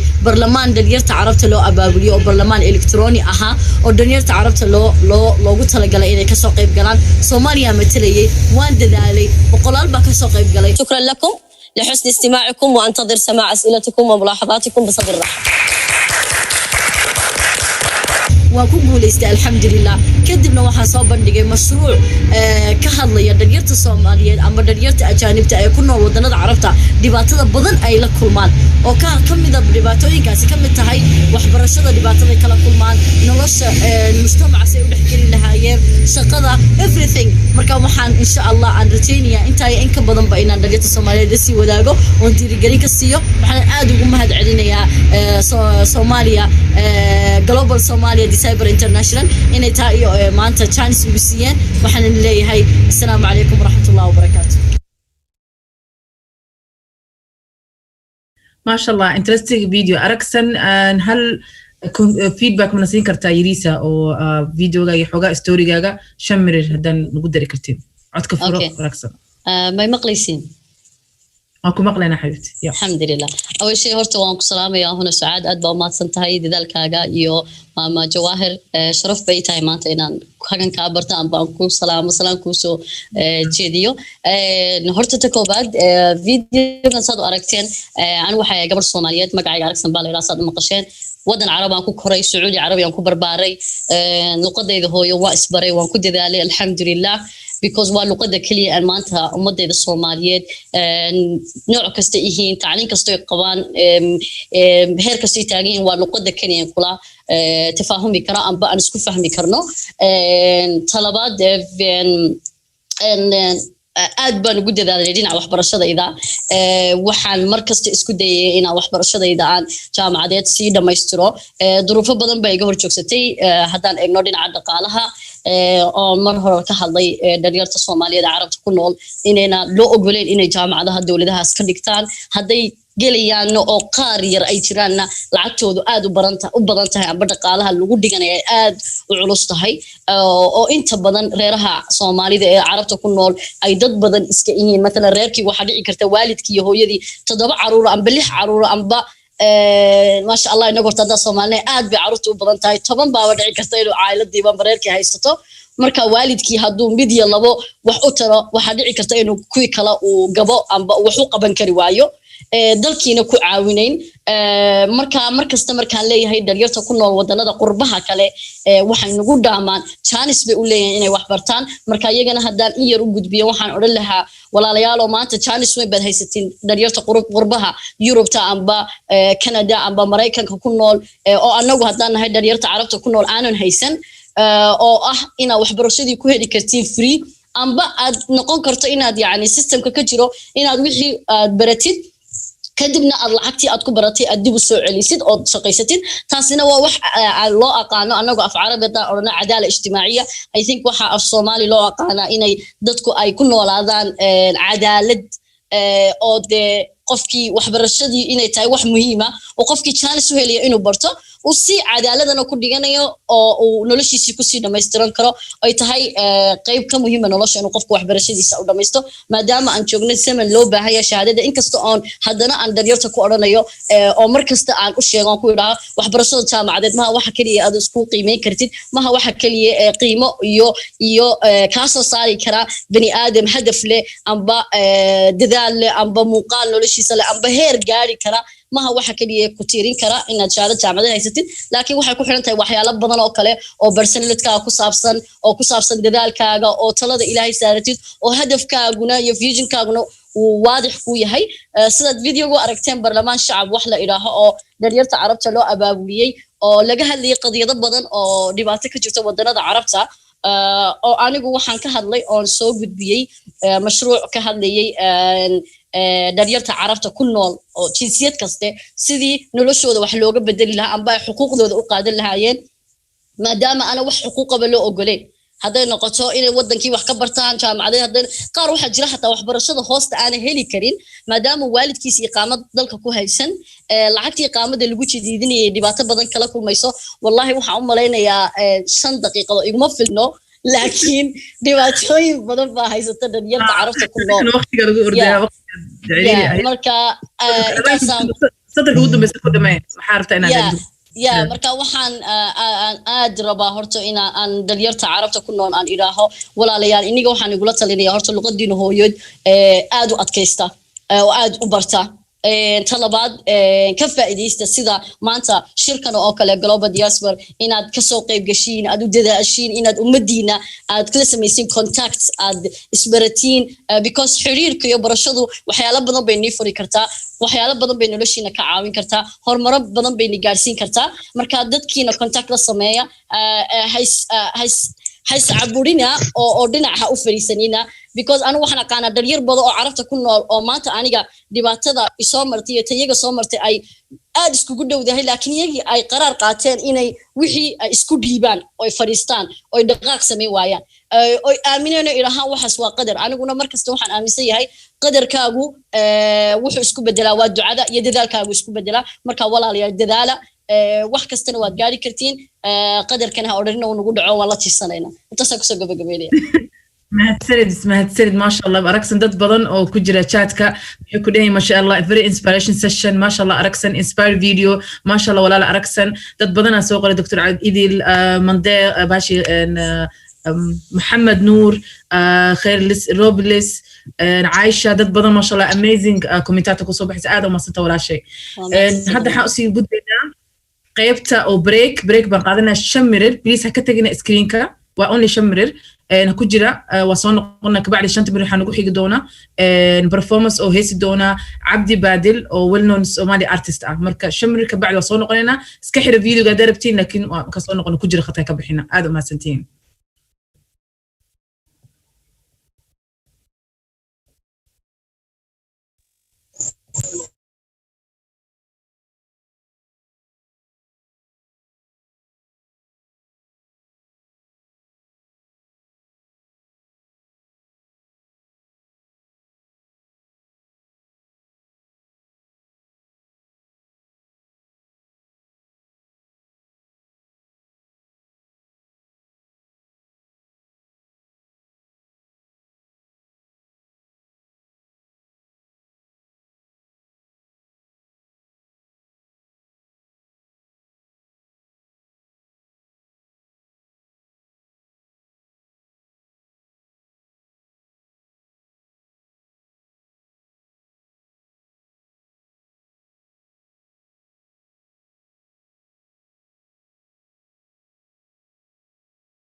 السلام عليكم ميوت كيس صار excellent yeah hadda okay miya oh ani ma ilaha linaya qof kala hadlaysan may adiga ful hadlaa wali mute banaanka la idinka wada maqlaa so hada ugu tala gashan that's fine laakiin break baa lagu jiraa everybody mute and get na jazakallahu khairan break markii la soo noqdo si fiican loo qaday insha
وصو نقولني we came back and then هدا dadka ocean soo galeen maxaa ku aadan ku sii gudbeynaa performance oo singerka Cabdi Baadil oo winner Somali singer inuu hadda noo heeso xogaa yariisa ka bacdina session kale u gudbino Cabdi Baadil ma joogtaa ما شاء الله ما شاء الله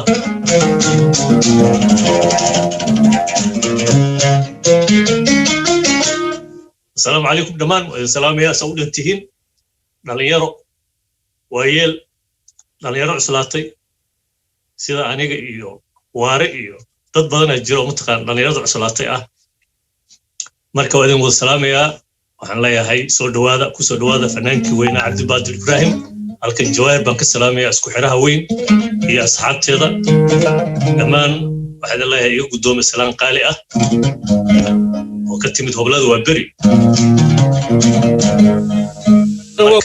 soo dhawow marka waxaan leeyahay marka hore mar walba waxaan rabaa inaan ku furto ebo annago nabada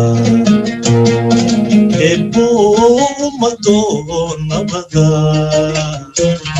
ebo arligo nabada ebo amigo ebo ami ebo abi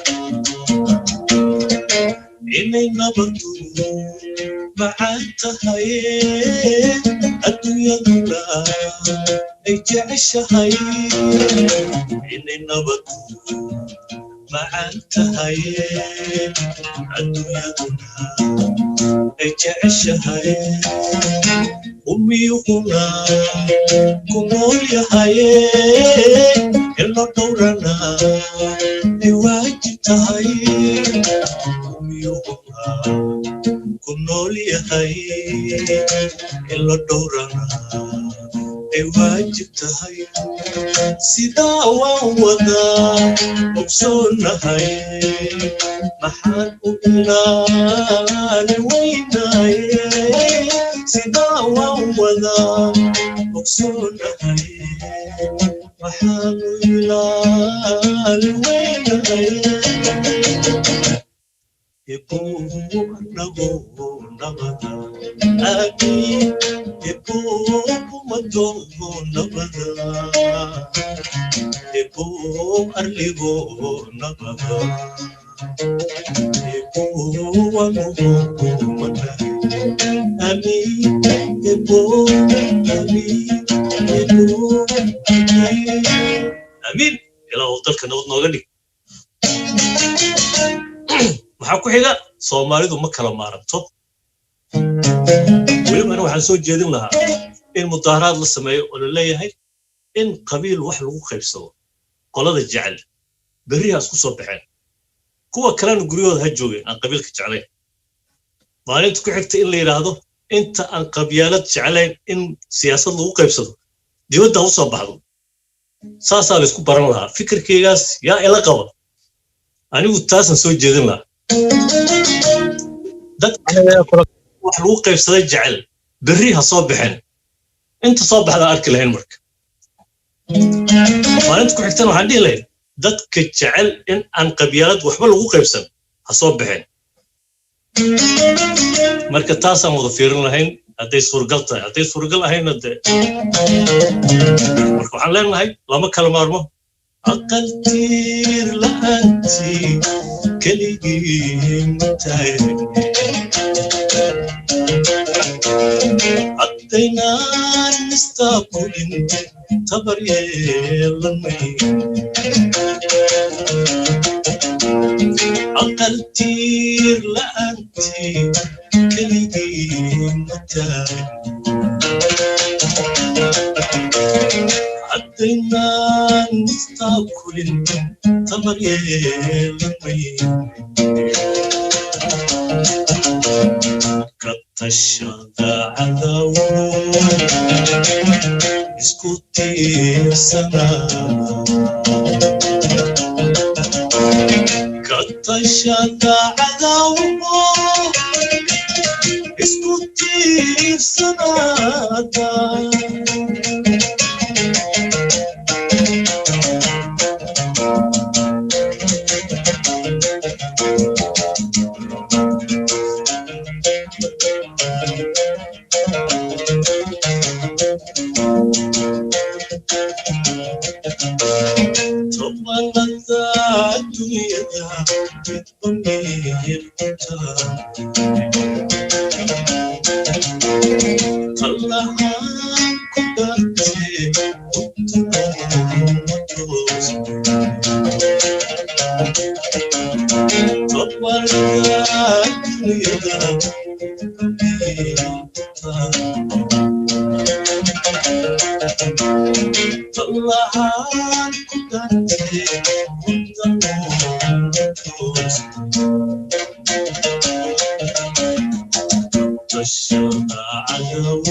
ciidanka Soomaaliyeed aantood iyo joogi kara ciidankeena nabadgelyada ilaaliyo waxaan leenahay guli gobnimo halkaas ay ka wada salaamaya way waxaan xusinayaa cala war heestan aad u jecel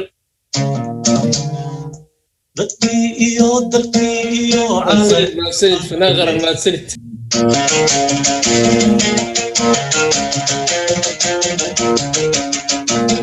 dadkii iyo dalkii iyo calanka badar yeeshay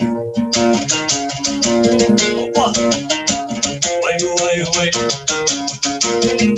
rabbi haydinaaye waydin tabakalayna rabbi haydinaaye waydin tabakalayna daalimay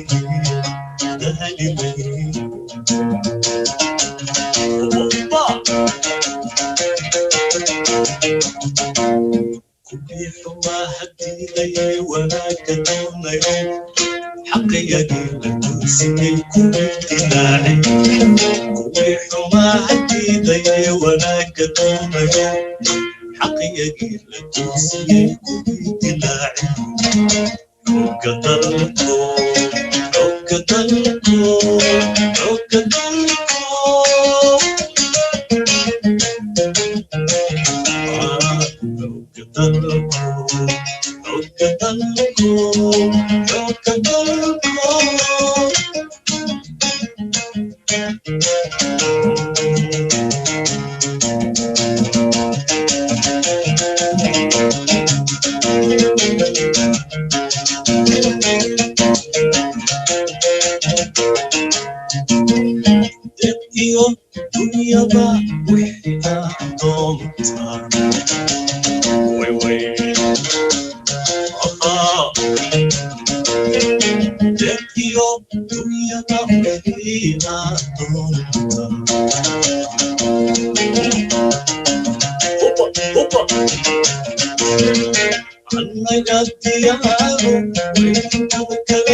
ما سنتها ما شاء الله أبدي بادل ما شاء الله ميوزك فعلا هذا محقق بينا ما تسند hadda maxaa u gudbinaa sessionka ku xiga oo ah gender inequality and women empowerment oo moderatekiisa tahay Lul Kulmiye, member of board of director Global Somali Diaspora.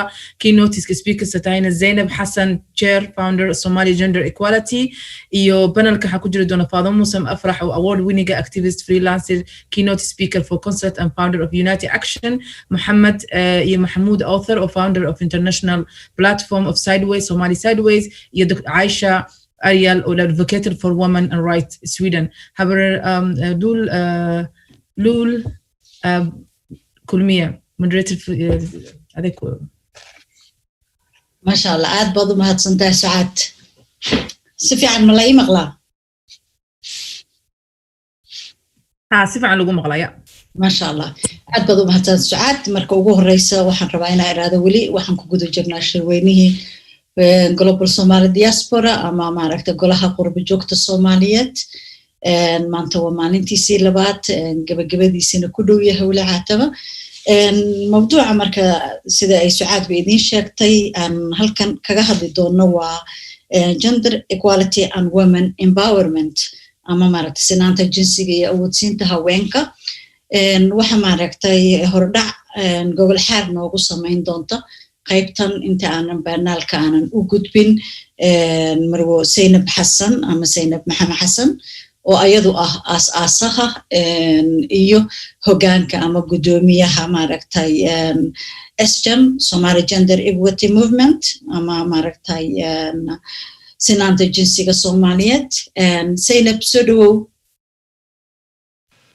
Bismillahir Rahmanir Rahim maqashaan سفي عنا كون مغلينا سينب أنت هذا ما عرفتي قطبة جوجل حركة هذا جيل حوجا بلشدنا دعونا يسبل بلسيرة بر. أنا بسند لول والسلام يا دمان Somali and Global Diaspora iyo أنت دعونا يسا المجلي وسيدا لول شاكتو زين محمد حسن وحنا هاي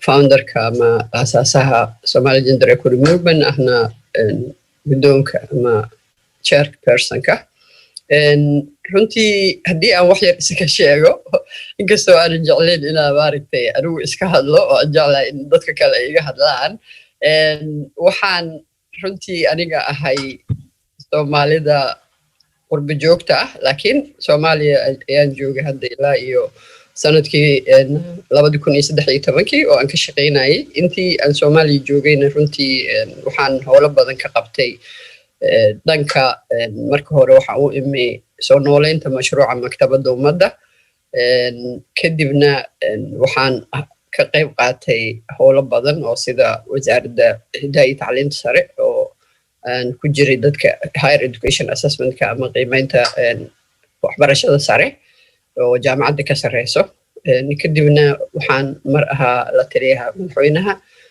gaar ahaan xilligii doorashadii 2015 oo waxaan ku jiray guddiga farsamo ee madasha wada tashiga qaran kadibna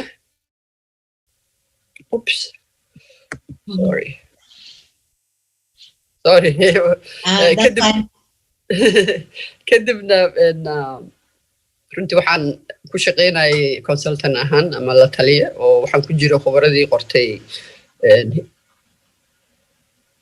مشروع اللي يرادو أما framework اللي يرادو national reconciliation framework أما هنانك دبو هشين تقرن وزارة أرماه جودها فدرالك يدبو هشيسينته نوحن كلو كشقيا أس consultant نوحن لا شقيا أما لا تليو هاي هي عالمية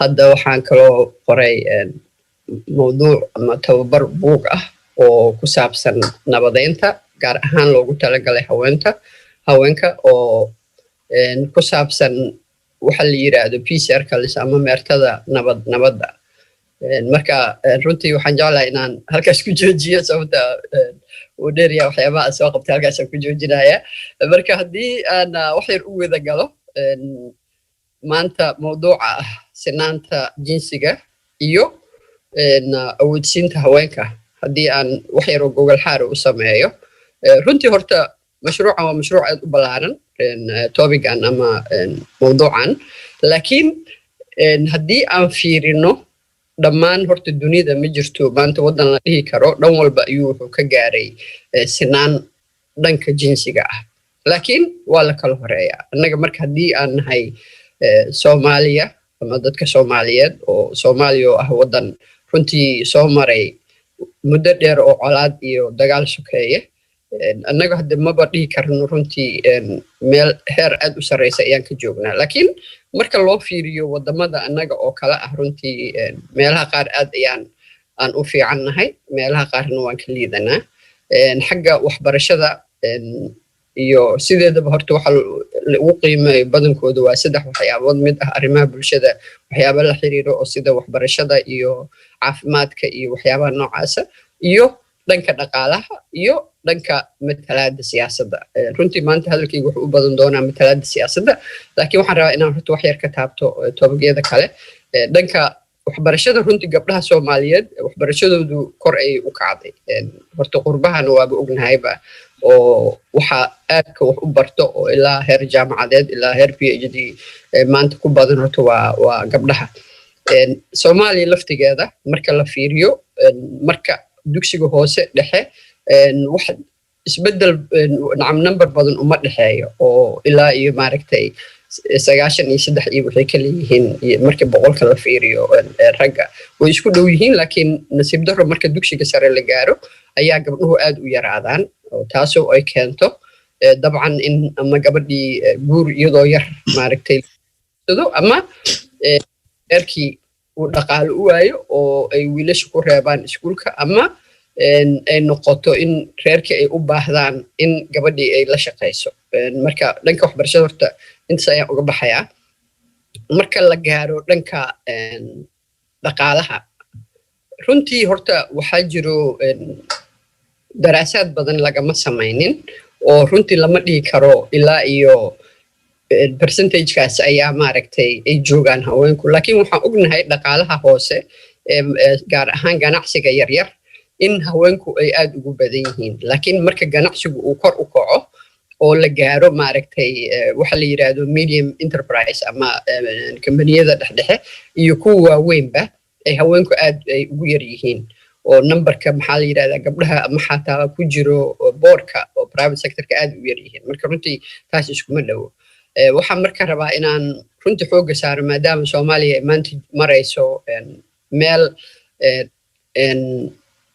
hay-adihii dawliga ahaa waqtiyadii loo igmaday ay soo gaabanayaan ama ay dhammaad ku dhow yihiin oo baarlamaanka Soomaaliyana uu ku ogyahay bisha December bisha soo socoto 28keeda dhanka madaxweynaha iyo executive branchkana February 8deeda haddana ay bilaabanayso doorashadii laakiin weli aan si fiican runtii loo guda gelin laakiin uu dhacay heshiis lagu heshiiyey oo ay ku heshiiyeen madasha ka kooban madaxweynaha iyo dowlad goboleedyada madaxweynayaashooda in ay ku heshiiyeen in la aado doorasho dadban doorashadaas dadban heshiiskaas lagu heshiiyey waxaa haweenka loo qoodayay 30%.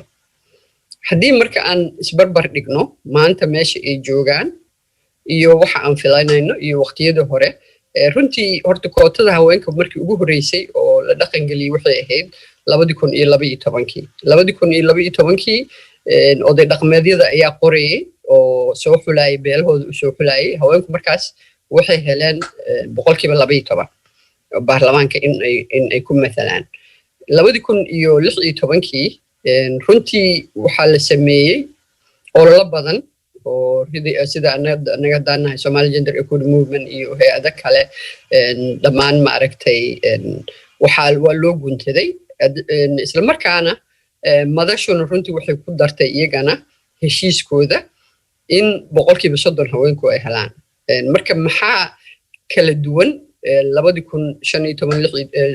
2016 heshiiskaas ahaa iyo heshiiska dhawaan ay ku heshiiyeen madaxda sare waxa kala duwan waxay tahay markii 2016 waxaa loo sameeyey waxa loo yaqaano mechanismka ama habkii lagu xaqiijin lahaa taasoo ay ka mid ahaayeen in la yiri beesh 3 kursi lehba 3daas kursi waa inuu mid gabar noqdo dhanka kale in maxaa la yiraahdaa la sameeyey guddigaas oo la yiraahdo goodwill ambassadors oo iyaga u ahaa ujeedadoodu in ay xaqiijiyaan oo ay kormeeraan oo ay qaabka loo dhaqan gelinayo kootada haweenka waxa kale oo markaas la sameeyey in la yiri kuraasta haweenka iyaga unbay u xiran tahay oo haweenka beeshaas unbaa ku tartami karo beel walba marka runtii waxaa la sameeyey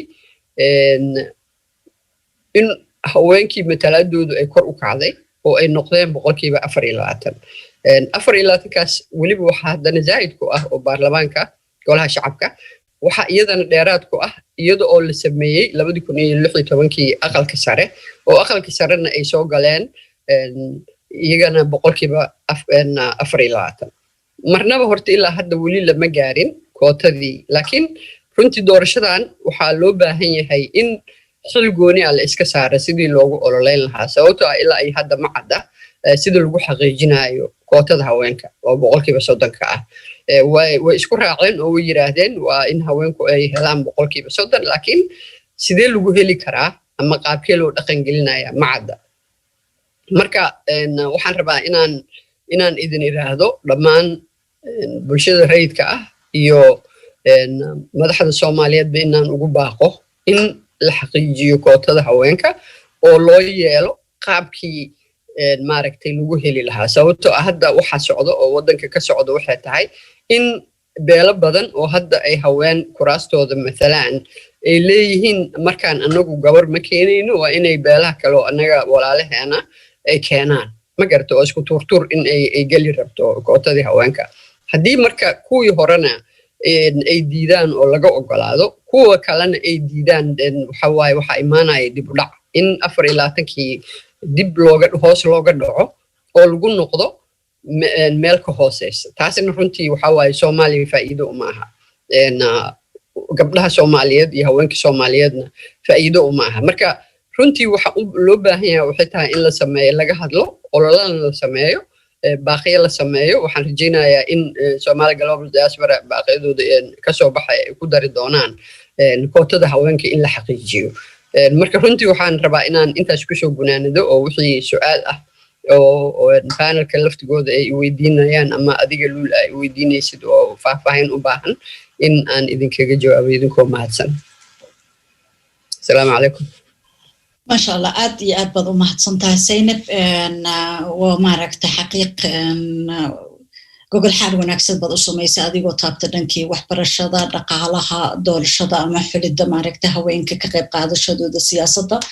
iyo marxaladihii kala duwanaa ay soo martay caqabada hadda maanta taagan ee ku wajahan kootada haweenka waxaan rabaa marka inaan dib ugu noqdo oo soo dhaweeyo panelka dadkan ka qayb qaadanaya waxaan rajaynayaa Faadimo Muuse Afrax oo ayadu maaragtay Jarmalka ku sugan bilada badanna maaragtay ku heshay xuquuqul insaanka oo doodiisa iyo dhanka haweenka Faadimo ma nala joogtaa ها وايدين لا جوغا وايدين سلامي كلين soo dhawo Faadimo waxaan kaloo rabaa inaan soo dhaweeyo Maxamed Maxamuud oo suguna maaragtay UK ama xariga Ingiriiska ku sugan Maxamed waa qoraa aasaasan maaragtay madasha Somali Sideways Maxamed ma nala joogtaa soo dhawo waa joogaa assalaamu calaykum calaykum assalaam waraxmatullaahi wabarakaatu ugu dambeyntii Aisha Caray oo ayaduna Sweden joogta ahna maaragtay qof u dooda xuquuqda dumarka ma nala joogta Aisha waa idinla joogaa waa mahadsantihiin aad baad u mahadsantihiin waxaan samaynayaa sidii aan Saynab ku sameeyay inkastoo dadka badankooda ayna jeclayn in ay ayagu iska hadlaan balse laga hadlo waa xaqiiq la wada ogyahay in maaragtay aan 1 minute qofkiiniiba siiyo oo aad bulshadana daawanaysa aad isbartaan sababtoo ah anigu waqtiga kuma soo xadadi karo waxyaalaha aad qabateen ama maaragtay shakhsiyan aad u taagan tihiin oo ah bad buuxda marka ugu horeysa aan ku soo dhaweeyo Faadimo Afrax welcome no bilow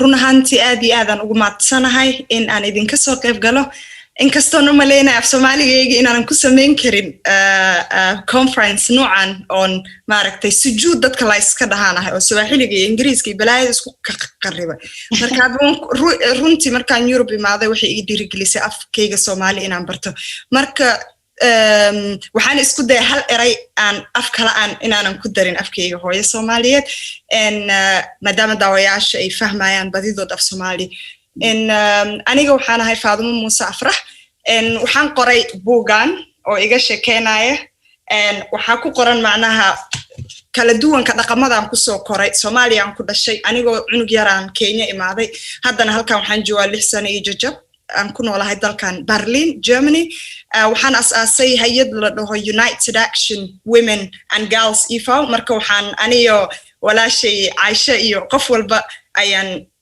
haweenka dhinaceedan ka shaqeynaa dhiirigelinta haweenka iyo maaragtay garab qabashadii oo laleynta walaashay Sucaado waa qof runtii aad iyo aad u dadaashay marka wad maadsantay walaashay groupkaad igu soo dartay markii taa laga reebo waxaan ka soo shaqeeyay baarlamaanka Jarmanka anigoo waliba dalka ku cusub fursad bay ahayd waxyaabaha ugu muhiimsan oo ka hadli kar laakiin shaqadeedu way badanta saad sheegtay time hayno laakiin hadaan muhiimada ka hadlo waxa waay maaragtay aniga waxyaabaha qalbigaygu eragaas af Carabi waa waxyaabaha igu dhow aniga waxa waay maaragtay dhiirigelinta haweenka habkeen ku dhiirigelin karnaa haweenkeena laakiin aanan ka bilaabin markaan dad waaweyn laakiin aan ka bilaawno markaan yarnahayna habkeen maaragtay dhiirigelinta wada jir ilaan haweenka markii laga hadlo waa aabo waa hooyo qof walba waa mahadsantiin ما شاء الله أدي أدبض ما هتصدق فاطمة محمد كسر walaalkay Assalamu alaikum.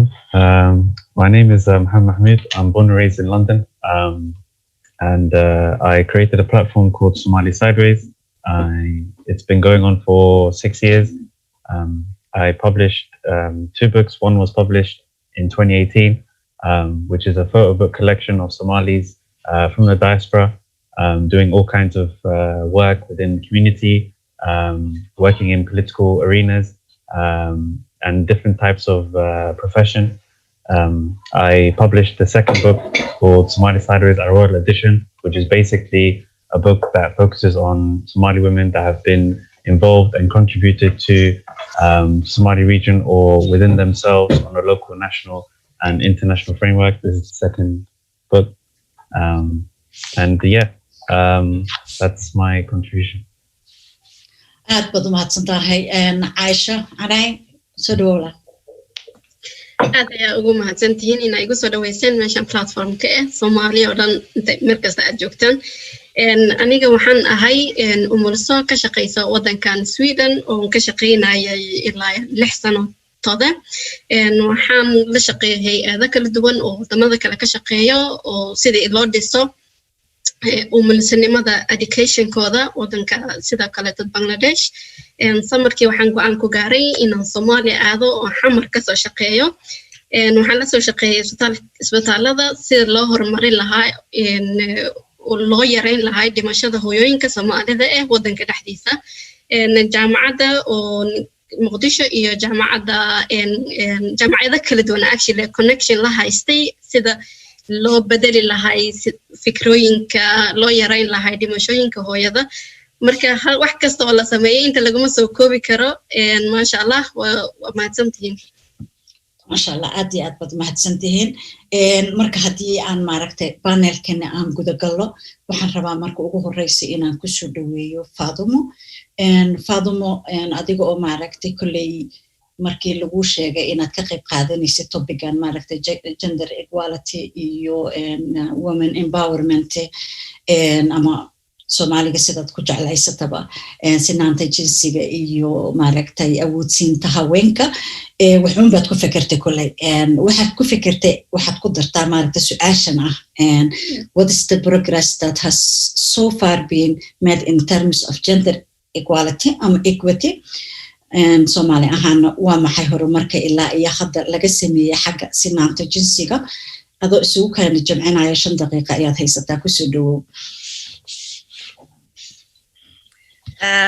aad iyo aad mar labaad walaashay luul oo mahadsan tahay adigoo maaragtay hogaaminaya maaragtay wada hadalkan ama wada isgaarsiinta ra'yiga anaga kala duwan annaga horta aniga waxaan soo asaasay hay'ad la dhaho United Action Women and Girls IFO sidaan idin sheegay hay'adan ra'yigeedu wuxuu ugu dhashay markaan xarada qaxootiga aan ku jiray inkastoo jirto maaragtay dhibaatooyin aad u fara badan dalkan Jarman markaan ka hadlo haweenka Soomaaliyeed iyo carruurta aad bay runtii ugu dhibaataysan yihiin la mid ma nihin sida dalalka Scandinavianka oo horumar gaaray mar hore ee dad ku tagay qaxootinimo ee la qaaday oo dalkii la geeyay dhiirigelin la siiyay dhaqan cilis la siiyay wax badan lagu garab qabtay ma nihin annaga nooca marka waxaan isiri sideed ku garab qaban kartaa haweenka aniga laakiin hay'adda anada kama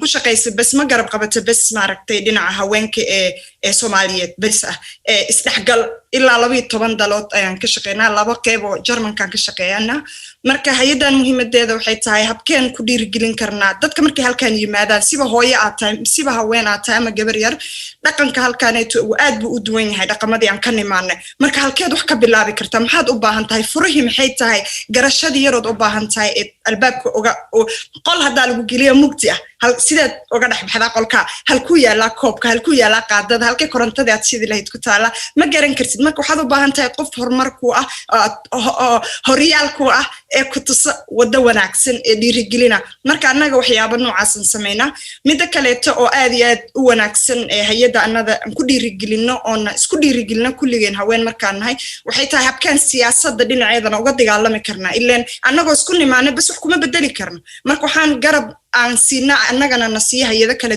duwan ee maaragtay ka shaqeeya qeybiyaasha haweenka ama ka shaqeeya guud ahaan bini'aadanimada ee isgarab qabashada iyo dhiirigelinta marka aniga kulay waxaa jira projectyo badan ee waxyaabo badan oo qurux badan qabto laakiin aniga waxa ugu muhiimsan aan arko waxay tahay ka dhisidda xagga maskaxda qofka oo maaragtay haweenka ah haweenkeena waxaan badi ka nimaanaa maaragtay dhaqan qurux badan waan leenahay dhaqanka Soomaalida waa dhaqan qurux badan ayadoo sidaa tahayna dhaqankeena wuxuu leeyahay duleelo badan oo waliba duleelada qaar aad u weyn yihiin duleelada qaar waxaan idin maraa sarbeeb ma raba inaan raggeena idin dhah laakiin waxaan rabaa maaragtay jawi degan inaan ku wada hadalno si aan maaragtay kulligeen madaxa isu gelino aan wax wanaagsan oo dadkeeni Soomaaliyeed siba haweenka aan ku garab qabano hadda sanadka soo socdo maadaama aad ka hadashay aad i weydiisay progress horumar dhinaceeda sanadka soo socdo waxaan rabaa hadduu Ilaahay dhaho inkastoonan really dhibaatada ay badan tahay nasiib xumo wanaag fiican u jiro laakiin wanaaga raba inaan fiiriyo mar walba sababtoo hadaad xumaanta fiiriso mar walba horumar ma gaaraysid marka tusaalada wanaagsan waa inaan isku soo qaadno isku keenaa si wax wanaagsan hore u sii tusaale qaad la siisiya sanadka soo socdo waxaan rabaa haday Ilaahay dhaho inuu suurta gasho in aan sameyno Somali Women Conference oo Germany ah ayadoon isku keenayna haweenka kartida wax qabsatay dalkan ee u noqon karto tusaalo ilaan haweenkeeni markii halkan yimaadeen run ahaantii hadda waxaan gudoomiye ku-xigeenka ka ahay Somali Germany network arna inaan sameyno on dhibaatooyinka goonidana haysata Soomaalida aan fiirino dadkeena way iska dhimanayaan waxa leeyahay xabsiyada way ku geeriyoodeen wiilashi jawaab mal sababta isku dileen lama garanayo inta dhimanaysa inta nool wax la iska warhaayo ma jirto waan kala daadsanay laakiin iyadoo sidaa tahayna Soomaali waa doon taqaanaa way sii socotaayoo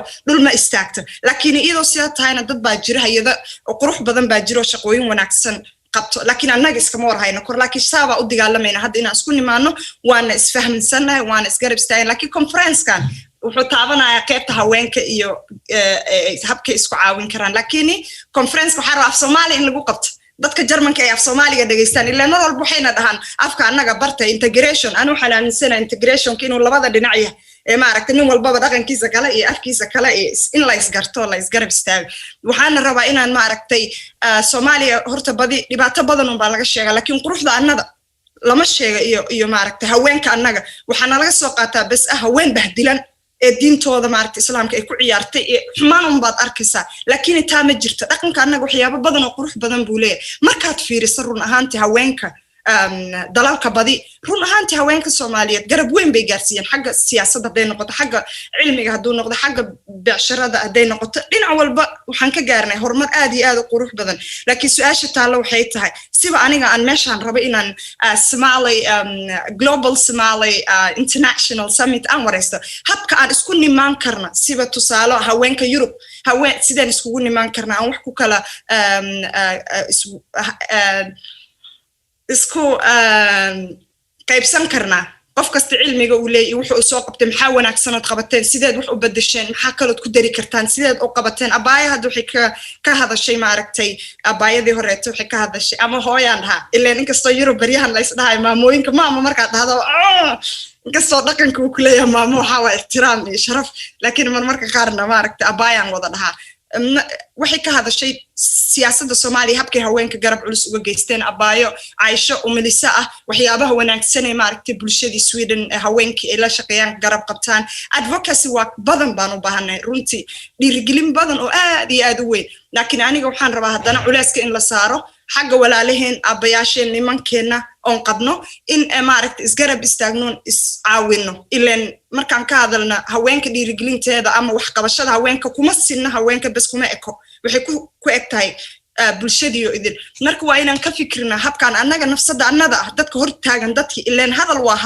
hadalna wax ma taraan waxaan dhahaa bla bla wax ma tarto laakiin waxaa wax taro tusaale qurux badan yaan ku tusaale qaata waxaan rabaa inaan ku tusaale qaato Aisha waxaan rabaa inaan ku tusaale qaato Luul waxaan rabaa inaan ku tusaale qaato walaalkay Moha waxaan rabaa inaan ku tusaale qaato walaashay Sucaad markaan ku Sucaad la kulmay run ahaantii conference aan shaqo aadaan Austria kula kulmay laakiin tusaale waxay isiisay in ay diyaar u tahay qof wax barasho rabo inay dhaqanka fahanto wax qabad inkastoo ay joogto dal aysan afkiisa iyo dhaqankiisa garanayn laakiin maanta ayada halkaan keenta markay koow ila kulanteen waxay dhaad inaan wax qabtaan rabaa inaan dadkayga caawiyaan rabaa inaan naftayda caawiyaan rabaa inaan qofka horta koowaasay ka bilaabanay لكن قف كلجي سواحل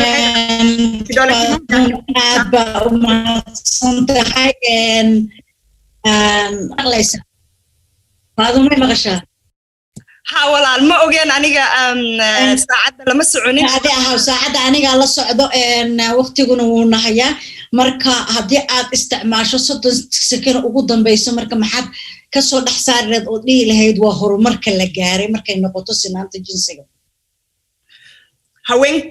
haweenkeena way shaqeeyaan wax bay bartaan sidii hore sheekadii maaha Soomaaliya bas lagu nool meel walba lagu nool laakiin cilmiga meel walba laga qaataa dalkii la tagaa oo kala duwan oo wanaagsan marka haweenkeena waxaan aaminsanahay inay qayb wanaagsan gaareen laakiin dhinaca Europe markaan ka hadla aniga ma ogi meel kale kama hadli karo German dhibaato weyn baa haweenkeena ku haysata laakiin su'aasha taalo waxay tahay xagga dawladda ee maaragtay xagga qof walba meel walba Soomaali jooga dhibaatada haweenka Soomaali haysata iyo in laga fikiro waxyaabaha maaragtay roadblock ama waxyaabaha maaragtay ka celinaya tilaabada ugu quruxda badan inay qaadaan laakiin waxaan aaminsanahay dhiirigelinta inay furahana iyo maskax dhisidda ay tahay waa mahadsantahay walaal aad iyo aad baad u mahadsantahay anigoo maaragtay waqtigaas ka faa'iideysanaya adiga maaragtay kormaray intii aan waxaad ka hadashay intii aan dib kormar ugu samayn lahaa waxaan u gudbayaa hadda maxamed maxamuud sidoo kaleeto sida aan maaragtay Faadumaba aan ku ere wixii aad maskaxiyan adiga mawduuca kore aad u soo diyaarisay waxaad ku dartaa su'aasha ah what are the challenges that remain ama maxay yihiin caqabadaha weli jira oo u baahan in wax laga qabto adigoo ka jawaabaya su'aasha ku soo dhawow bulshada dhageysanaysana waxaan xasuusinayaa conference-ni wuxuu ku socdaa maaragtay labada luuqadood Somali iyo English marka qofku midka ama luqadda markaas u fudud ama maaragtay ay doorato ay xor u tahay inay ku hadasho soo dhawow Maxamed Wasn't I look? So basically, I would like to start off by saying that I'm not an expert in gender. That's something that I have to say first. But my contribution has been, like I said, I published a book in February called Somali Sideways and a Wordle Edition. And one of the reasons why I did that was because the conversation that a lot of people talk about is that they say that women are the backbone of society, especially in the Somali context. But when you look at the actual facts, like women aren't that. There's the same. There's not similar sort of a story. So one aspect a lot of people say in conferences or events that women are the pillars of the community in all aspects. Women have been doing this and that, but I feel like in terms of like when you look at the actual facts, it's not the same, and we have to ask ourselves why that is the case. And in my personal opinion, I feel like one of the reasons why is lack of recognition. So when I was doing this book, I was interviewing a lot of Somali women in London and various places around the world, and the things that they've told me, I was really very proud of the things that they've done. But when you look at like in the media sense, there's no recognition for that. And I felt like as an author, I wanted to give a platform for Somali women to display all their efforts and their achievements that they've made in all aspects of like on a local, national and international framework. So I felt like this was something that needed to be done in my limited sort of knowledge on this subject. And it was my way of basically telling the world that there are a lot of women that are doing great work that needs to be recognized, in whether it's in the diaspora or in the Somali region. And another aspect that I feel like is a massive challenge is women aren't in the decision-making sort of process, you know, in all aspects, whether it's on a community level or on an international sort of level. And that's something that needs to change. You know, if we keep saying that women are the pillars of our community, then we should give them a voice so that they could infiltrate their strategies, they could implement their policies into supporting not just themselves but society as a whole. And I feel like there needs to be an open debate as well to the violence that women are going through, gender-based violence. I feel like there needs to be an open discussion on it. I feel like there's there's not enough on it. The things that I've seen anyway. I'm not sure about everyone else, but what I've seen is like there's a lack of open debates, whether it's on like online or whether it's at events where people discuss about the sexual violence that's going on with women in the Somali region. And I feel like that needs to be, in order for the problem to be sort of eradicated, there needs to be an open discussion on it. And yeah, I feel like as well, the sexual offences bill is a bit of an insult in a way, because like at the same time you're putting, you're like progressing in terms of like helping women with equality and all aspects of life, but then at the same time you're taking 2 steps back. You know, you're supporting child marriages and etc. So it's like you're supporting women, but then at the same time it's okay for a young girl to be married. It's like it doesn't make sense. You either one way or the other. So I feel like then the whole bill needs to be drafted differently, and I feel like in order for that to happen, there needs to be more women in Parliament so that they could share their views and etc. So yeah, this is my knowledge on the challenges that women are facing in the Somali region. MashaAllah. Maxamed, sida aad sheegtay hadalkaaga calashan caqabadaha runtii waxay kamid ahaa dumarku in ayna haysanin social media intuuna imaanin ka hor baa la dhihi karaa xataa man dominated ayuu ahayd maaragtay meediyadu saxaafadda maaragtay dumarka codkoodu marka banaanka badana hadday rabaan iyo haddayna rabinba ma oolin, laakiin maanta social media waxay saamaxday in maaragtay dumarkii caqabadahoodii ayagina ay sheegan karaan, intii u naxaysana ay soo bandhigi karaan. Marka adigu qayb baad ka noqotay taas oo maaragtay madasha aad samaysay in aad ku siisid meel ay ku soo gudbiyaan dareenkooda iyo dhibaatadooda. Waxaa kaloo ka hadashay maaragtay caqabada bulshada naftirkeeda iyo hoggaanka bulshadu ay samaynayaan oo ah in ay u doodaan ayagoo dhahay dumarkii waan taageeraynaa, haddana in ay soo saaraan sharciga galmada oo saamaxaya in dumarkii maaragtay haddana caburin lagu sameeyo ama caruurtii loo saamaxo in guur la yiraahdo ha la guursado, caruurtii way bannaan tahay in la guursado. wax jira waxaasoo dhan aad baan kaaga mahad celinayaa.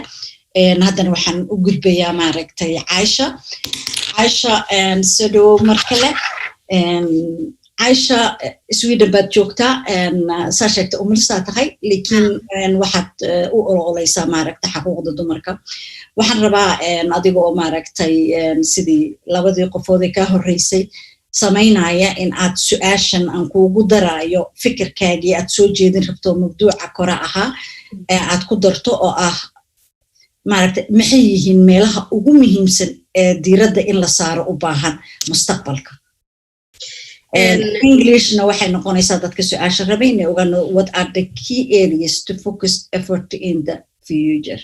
Welcome.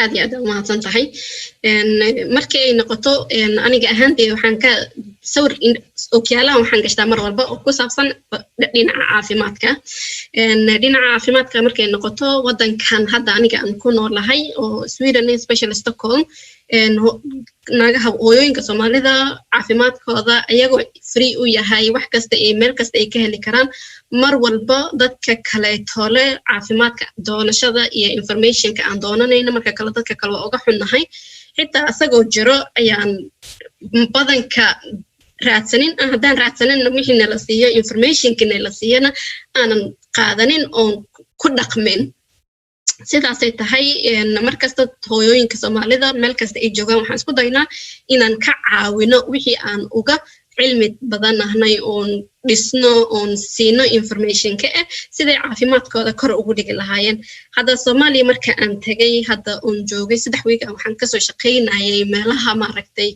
oon ku caawin karo sidoo kale isbitaalada iyo jaamacadaha dhiga caafimaadka especially umulisanimada oo taas oo specialist-hayga uu yahay waxaan ku arkay inay naaga badan ka shaqeeyaan wixii lower education sida kale dad shaqada dhulka laga sameeynayo sidaas tahay laakiin marka aad boarding meel oo cilmi saa'id sida jaamacada macallimiinta waa rag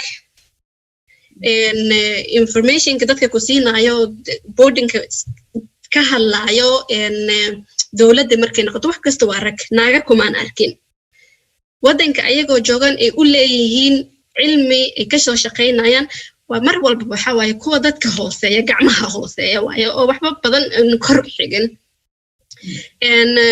saasay tahay markii adiga aad og tahay dhaqankeena sidoo yahay qof walba meel walba dhisan oo dhaqan naag Soomaaliya ka dambayso waa inaan xoogii aqligii wixii dhan waa leenahay laakiin ma haysano platformkii ku bixi lahayn on booski aan qaada lahayn ma haysano because money la siinin annagana markii hore markii la dhalay oo lagu soo abaabulin gabar Soomaali inay boos ka qaadato inay hadasho laguma abaabuliyo way qof walba oo iyada shakhsi ahaanteeda jecel kaliya way moogiye ilmaheena kuma abaabulin hablaheena Soomaalida kuma abaabulin inay boos qaataan ee ka dadaalaan horumarkooda oo jira dawladda boos way siinaysaa sida maxaa la dhahaa Mama Zainab ay noo sheegtay dhahday 100% loogu talagalay laakiin aaway dadkaas aaway booskaas heetay way ina annaga isku riixna ma ahanin hadda saasay tahayne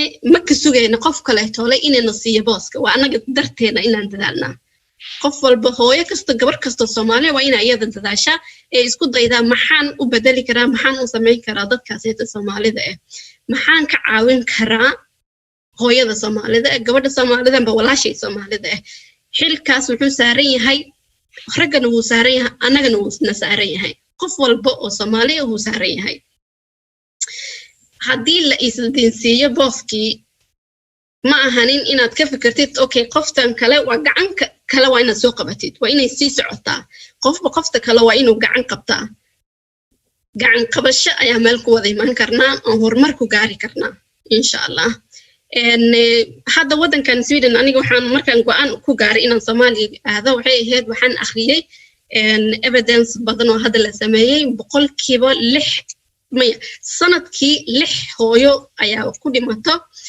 dalmada daraarteeda wadankan joogo ayna ku badan yihiin dadkan ka imaaday Afrika waxaan u sii badanay dhahan Soomaaliya waxaan fiiriyay dhimashadooda siduu yahay sanadkii 100 hooyo 100 kun hooyo waxa ku dhimato 6,000 ku dhimato sanadka kaliya ma ahan.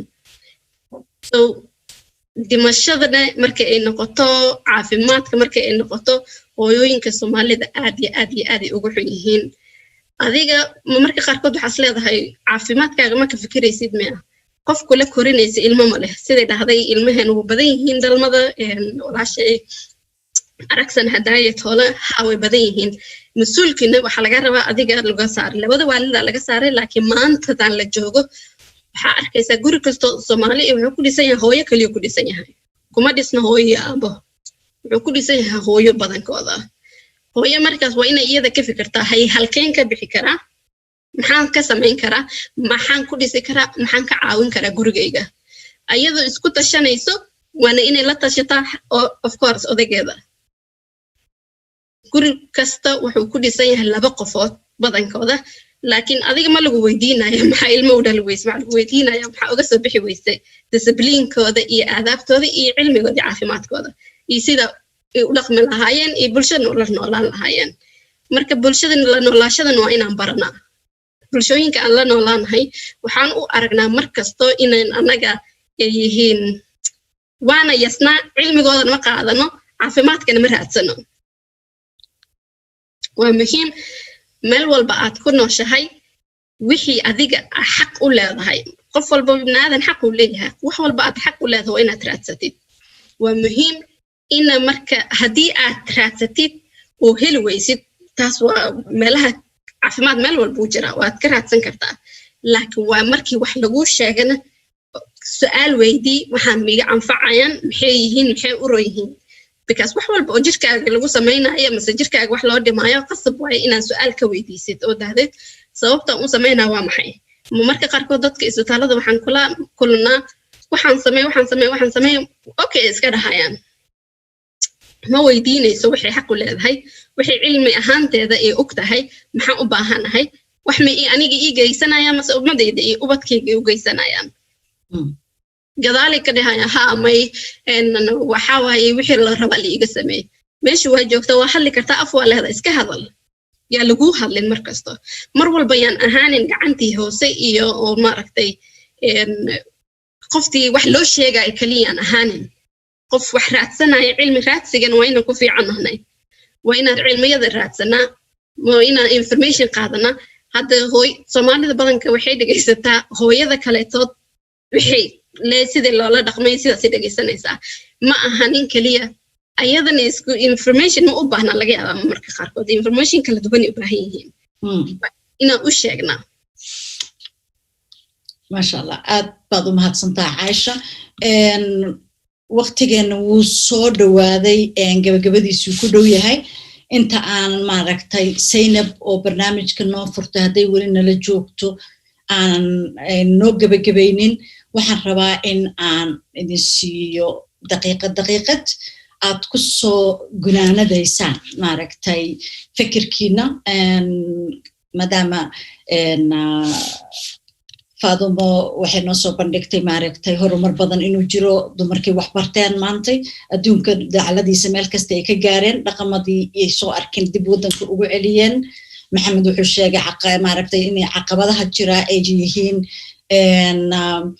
dadkii dhahayay dumarka ayaa ama gabdhaha ayaan saacidaynaa naftirkooda inay yihiin haddana caqabada dumarka cilada ku ah Aisha waxaad noogu dartay maaragtay horumarka waxa loo baahan yahay in la sameeyo in ay yihiin wax way barteen laakiin barbaarintoodii hore ayaa meesha waxa ka maqan in ay isu istaagaan oo isdaafacaan oo arrimaha ayaga quseeya ay u dagaalamaan marka in loo baahan yahay kuwii waaweyna in tababar la siiyo kuwa hadda dhalanaya ama dhashayna barbaarin wanaagsan la soo siiyo si ay maaragtay codkooda mujtamaca wax ugu taraan ayaga naftooda wax ugu taraan marka Faadumo ku soo dhawow 1 minute please hal daqiiqo qaado aniga 1 minute kan kuma fiicni kooda waa ku soo gabagabaynaysaa kaliya I know la waqti kale iyo waayo kale la heli doonaa ne waa kaftamaya dib ma leh stage waa u bartay marka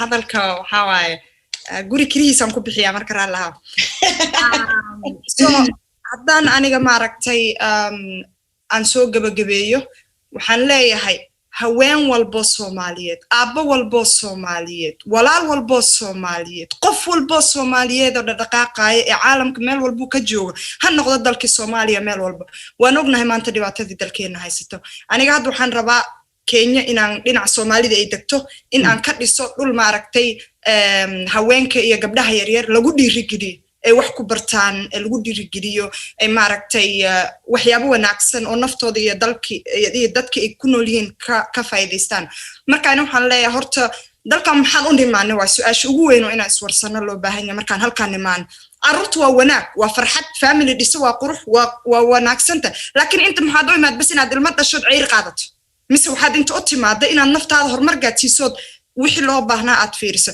marka waxaan u baahannahay nafsada annada inaan critical noqono on very critic self raali ahaada ingiriiskan ku laabtay waa kasoo noqonaa in aad ka shaqaysiis mashiintaada marka waxaan jeclaan lahaa in aanan loo arkin qurba joognimada aan ku noolna halkan inaan isku ilowno on ceyrtaa ku sinaan haweenkaan la hadlaya hooyooyinka quruxda badan ee dadaalka badan baan la hadlayaa waxaana la hadlayaa aabooyinka mooda carruurta shaqadooda inay tahay hooyada ilaan hooyadii dhibaatooyinka ugu weyn haysta waa carruurtoodii meel inay ku daadiso shaqo kama aadi karto hadday ku noosho xare qaxooti on shaqadiina maaragtay aada la leeyahay cunugina meel ay geyso male aabbihii ka dhalana meel kale ka jira dhibaatooyinka ugu weyn oonaan runta sheegaynin waa taa waxaan leeyahay qof walbo Soomaaliya oo imaqlaaya meel walba uu joogo annaga dhibaata dalkeena naga soo waday aan dhibaato ku darsanin haweenkeena hala dhiirigeliyo gabdhaheena yar ha la garab qabto niyadana ha la isu dhiso laakiin hal ogaada horumarada adiga hoggaan u ahayn tala ku darashada adiga hoggaan u ahayn midnimo u soo jeed adiga hoggaan u ahayn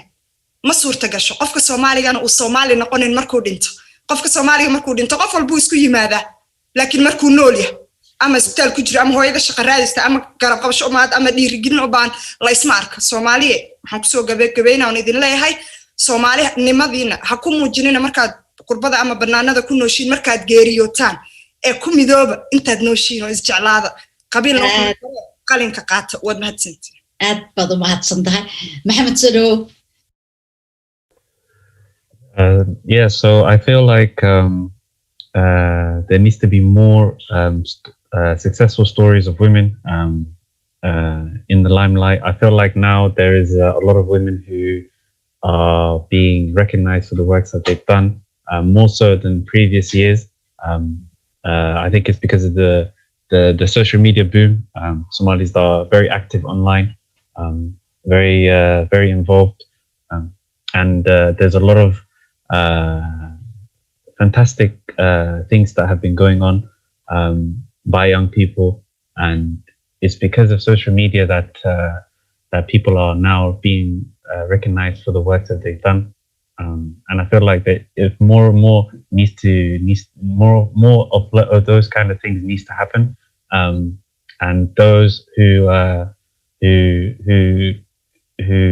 change the narrative through us, I feel like changing the narrative is an important thing, and it's something that we can do instead of relying it on others who are shaping the narrative through their own gain. I feel like we need to take control of that so that the true essence of what the Somali region is shown across the world. And yeah, I feel like more needs to happen, especially Somali women. aad baad mahadsantahay Maxamed Caaisha Sadow waa mahadsantiin aniga ahaanteeda markii ay noqoto halkayga minidaan kusoo gabagabeynaya waxaa waaye mar walbaba qof walbaba qofta kale waa inuu gacan qabtaa hooyo waa inay gabadheeda gacan qabataa gabar waa inay walaasheeda gacan qabataa annaga ma ka xumin naagaha kaleeto meel kasta ka dagaaltamayo hor leh mar leh gabdhaheena badankooda hadda especially waddamanka Yurubta ee gabdhiha waxbarashadooda aad iyo aad uga fiican tahay kuwa wiilasha markay noqoto Soomaaliya marka aan joogay jaamacada marka wax ka hadlayo on workshop aan sameeynayo gabdho badan waxay ahaayeen kuwa ardayda ahay laakiin ayaga ahaantooda mayna arkin role model oo gabdho wax bartay oo horumar sameeyay arkin waa inaan ku noqonaa waa inaan mentorship inaan sameeynaa on tusina gabar kasta oo Soomaali ah wixii qof kale ay sameeyay inay sameyn karto wadanka waa inay information ka u noqon wax waan baranay laakiin inta aan ku dhameystiranin waa in ula naqana wadankeena hooyo qof walba gobol meel kasta uu tago waa inuu 2 qofood 3 qofood waa inuu role model u noqdo waa inuu mentor u noqdo oo u tusiya tusaale ahaan sida loo noolaan karo hooyo horumartay gabar horumartay ina ilmo la dhalan guri laguma joogi karo guri kuma joogaysid kaliya horumarku wuu soconaa mar walba ma sha Allah wallahi waa maaragtay erayo dhaxal gal leh saddexdiinaba faadimo waxay tiri maaragtay gacmaha la isqabsado ayaan la isku halayn maaragtay hawsha qofkuna waa inay iyadu isu istaagto ayna sugin kaliya in loo istaago maxamed wuxuu kusoo gabagabeeyey maaragtay in aad yeelatid warbixinta baxaysa oo adigu aad mas'uul ka noqotid sawirkaaga banaanka yaala una noqon kaliya mid dad kaleeta ay hayaan ama hagaan qofka aad tahay ama haybtaadu ama maaragtay shakhsiyan ama taariikhdaadu inaan laga sheekayn ee adigu aad ka sheekayso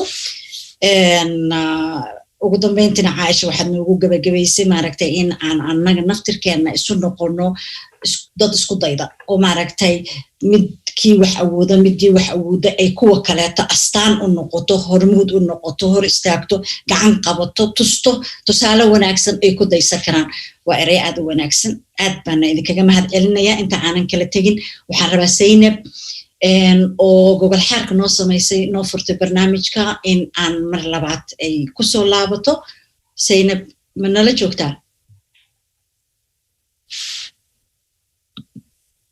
waan joogaa ما شاء الله Zainab marka ugu horeysa waad mahadsan tahay waqtigaaga waadna dhageysatay wixii aan ka wada hadlaynay laakiin hordhaci gobol xaarkii aad noo samaysay waxyaalo badan oo ku jiray mid baan kala soo dhaxbaxay oo ah maaragtay in aan haddeertaan maanta la xaqiijin la ogeyn habka loo xaqiijin karo ama loo hirgelin karo 30% doorkii haweenka in maaragtay siyaasadda ku yeeshaan waxaad kaloo afka ku dhufatay 2006 habka lagu xaqiijiyay inay ahayd 3 kursi reerkiilaba inay mid gabar ka dhigaan waxaan ogeyn on maaragtay xilligaaseeto inkastoo ay shaqaysay 24% keenta haddana in ayna xaqiijinin beelaha 2 kursi leh inayna u baahnayn waxay fasirka ay fasirteen uu ahaa inayna u baahnayn inay gabar keenaan sababtoo 3 baa la yiri moogtaa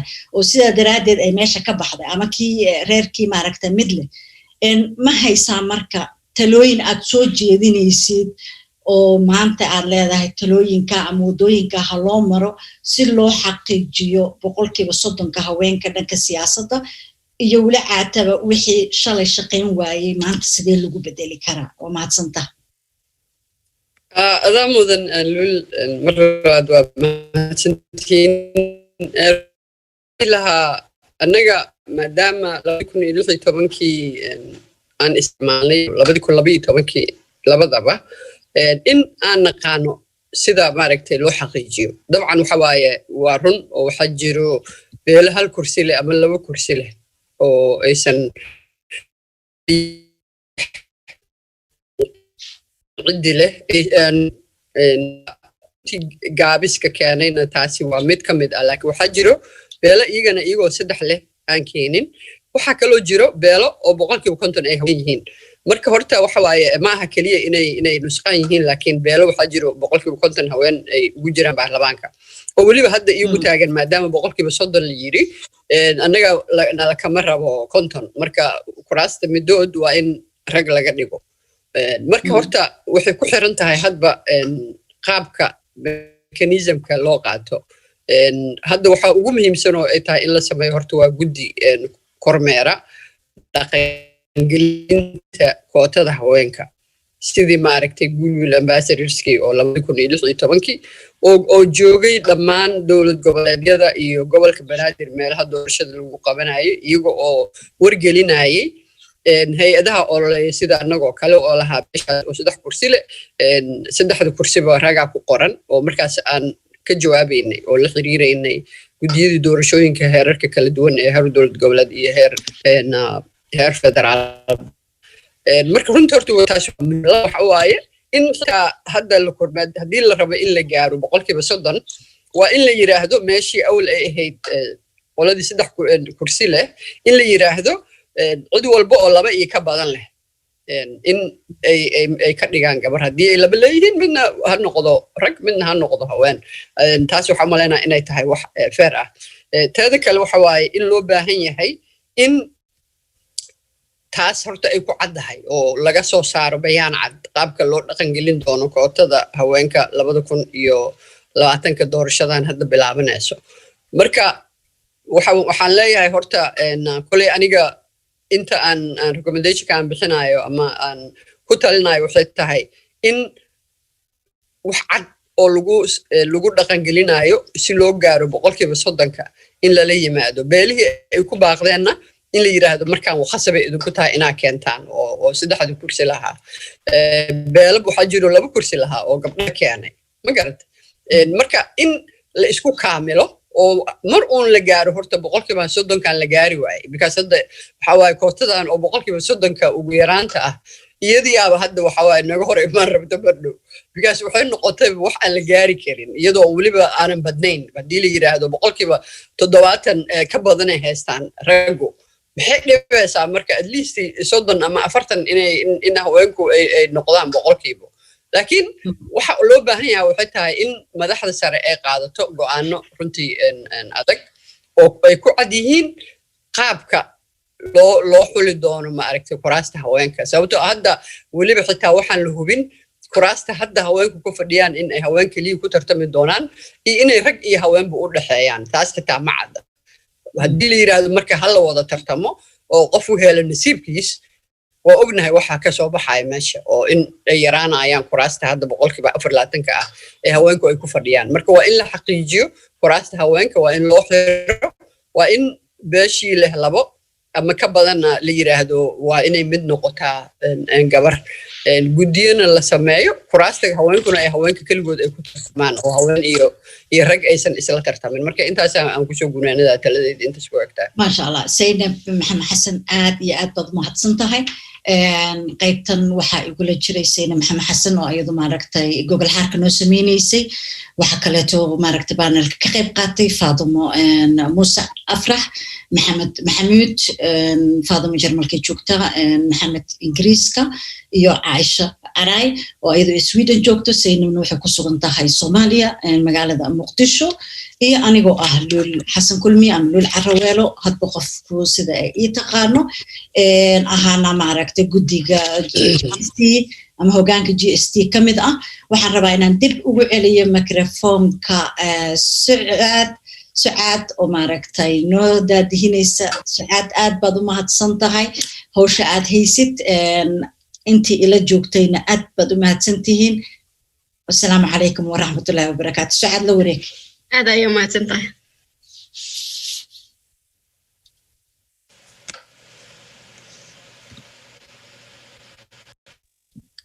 codkaaga waa xiran yahay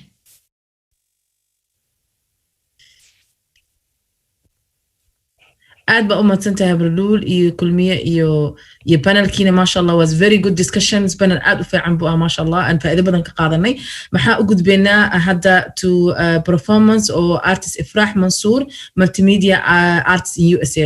Thank you so much all of you for this amazing panel and now we go to performance artist Ifrah Mansour multimedia artist in USA. Ifrah, the floor is yours. Assalamu alaikum. It is morning for me, and wherever you're at, it is always a perfect time for Shah, right? This poem is called How to Make the Perfect Somali Shah.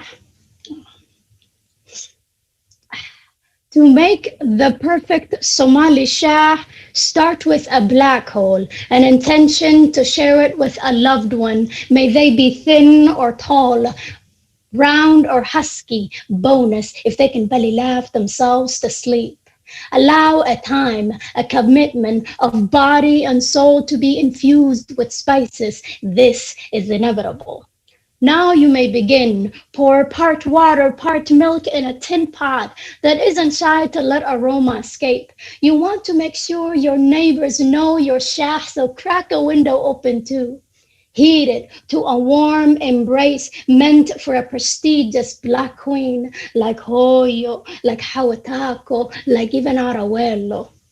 Add an assortment of spices, may it be hale, qorfe, sanjabil, lagayare, habad mado, but know that the Somali spice comes with a history lesson buried deep within a gabay, within a language as elusive as the content of a black hole.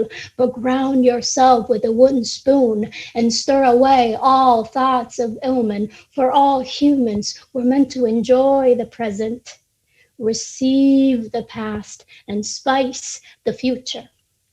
Now, you know life is flavorful with a twist, right? Skip across the Indian Ocean and pick a handful of Malabari chai just for two and enjoy the last stir.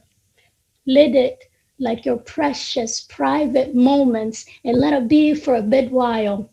Now might be a good time to look out through your window and see if the world isn't just a little bit spicier deep within your soul. Affirm that it's a good moment to count your blessings and your blessings.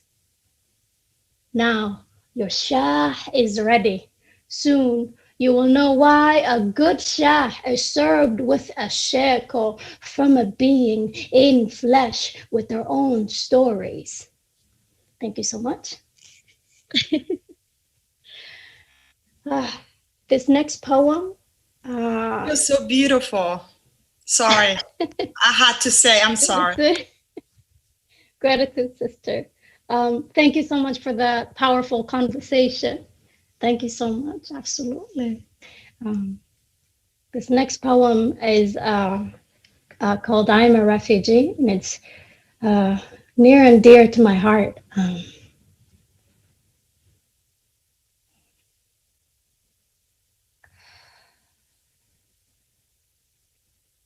I am a refugee, a global citizen aching for two continents, two countries, two histories, two nations, yet abandoned by all. I am a refugee and I shelter humanity.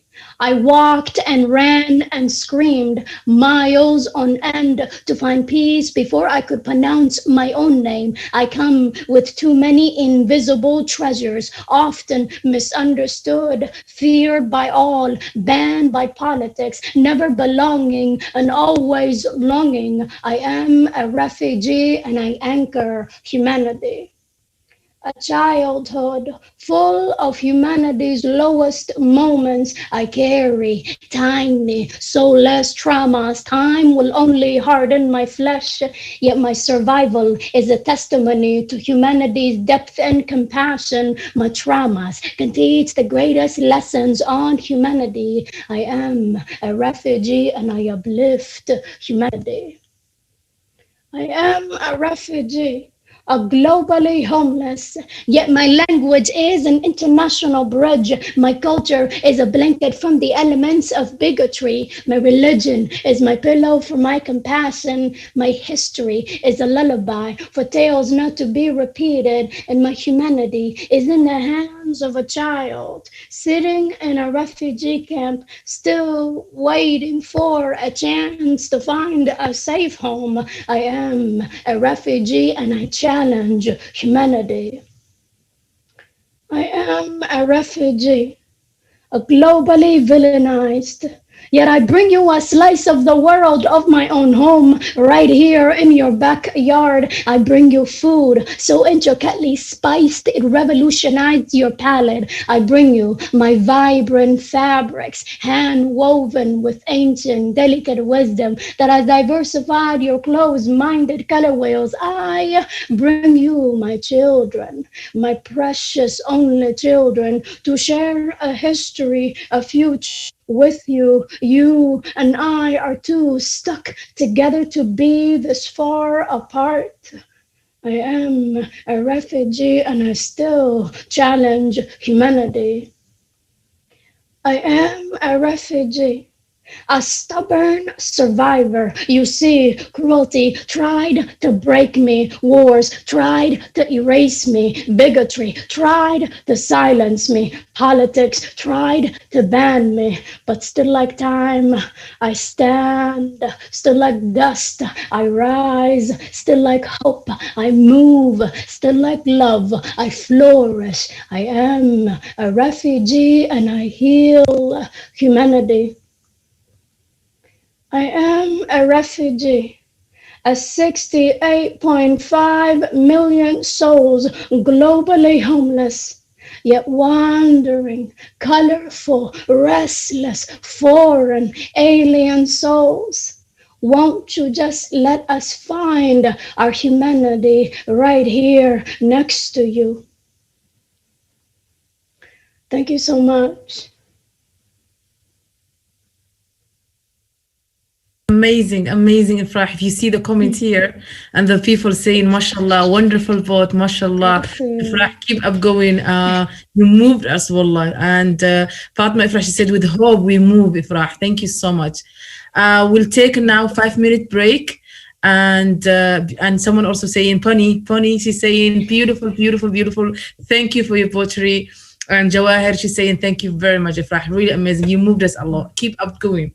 We'll see you next year in a big seminar again. Yeah, thank you. We go now 5-minute break and we'll come back to you. Stay tuned. Just stay in the connection. I have a question. Maybe they can go for a break, but we could have our ladies break. Is that okay for you? Like, I was moved by you. I'm sorry. I love Somali because Somali global, but knowing. Yeah. Oh, I thought.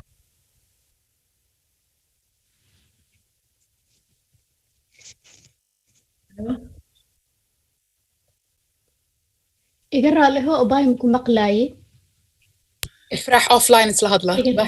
I am so sorry. I'm not good with this.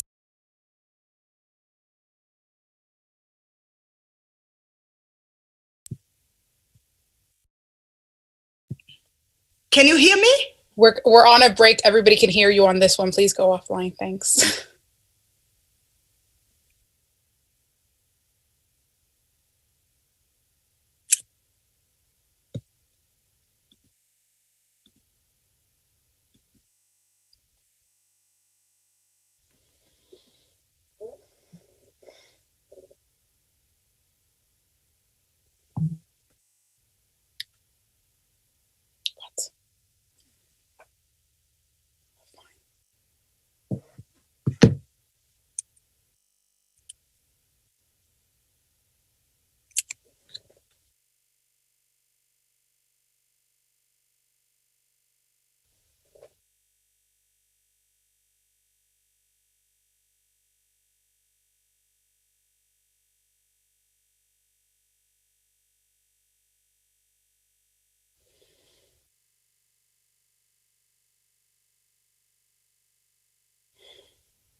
We will be extending our break and would like to share with you a video from our last international summit.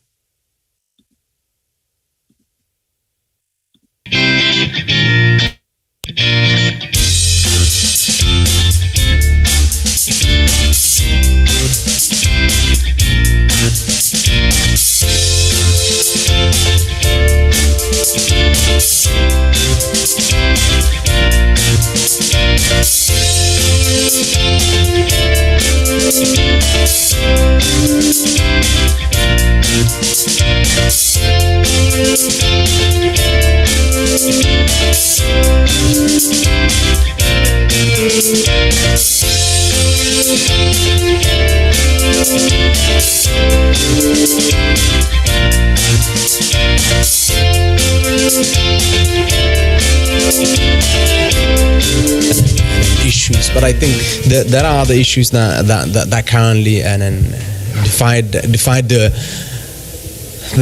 the younger Somali generation, and one of them is the issues of Somaliland, Somalia, and especially where we came from, myself and Hannah, in the momentum of Somaliland identity and the role of Somaliland youth is stronger than probably the identity of being Somali. So sometimes there is a big bush of young Somalilanders who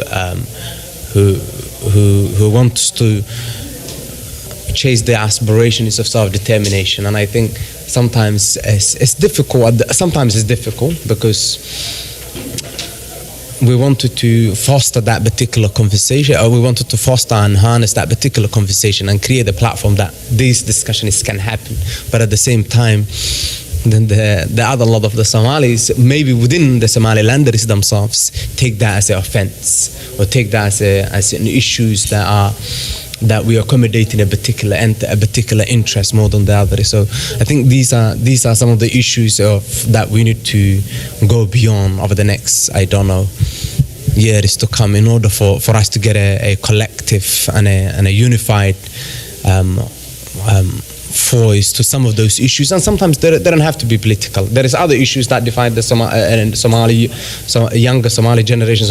So 10 years ago, you might be able to be paying, £20, £10 of clan collections to your clan.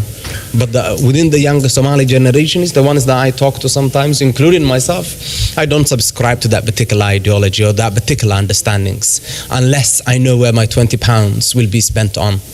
If I know we will be contributing to a smaller school in the village that my clan originally came from, I'm willing to contribute to that. But if it's going to be contributing to this idea of protecting the bride of the clan, I am so sorry, but I'm not interested in that particular narrative. And there is a lot of young Somalis who are rebellion to that particular ideology. I'm not interested. What am I spending my £20 on? waana la soo weeraray, dad baana soo weeraray, bahdil baa layna ku hayaa, qabiilkeena, sharafteena, sumcadeena, gabdhihiina gumanimo ku noolaanaya ama lagu guursanaya. Sheekadaas doesn't work on us anymore. So there is these issues that we're passing at the moment.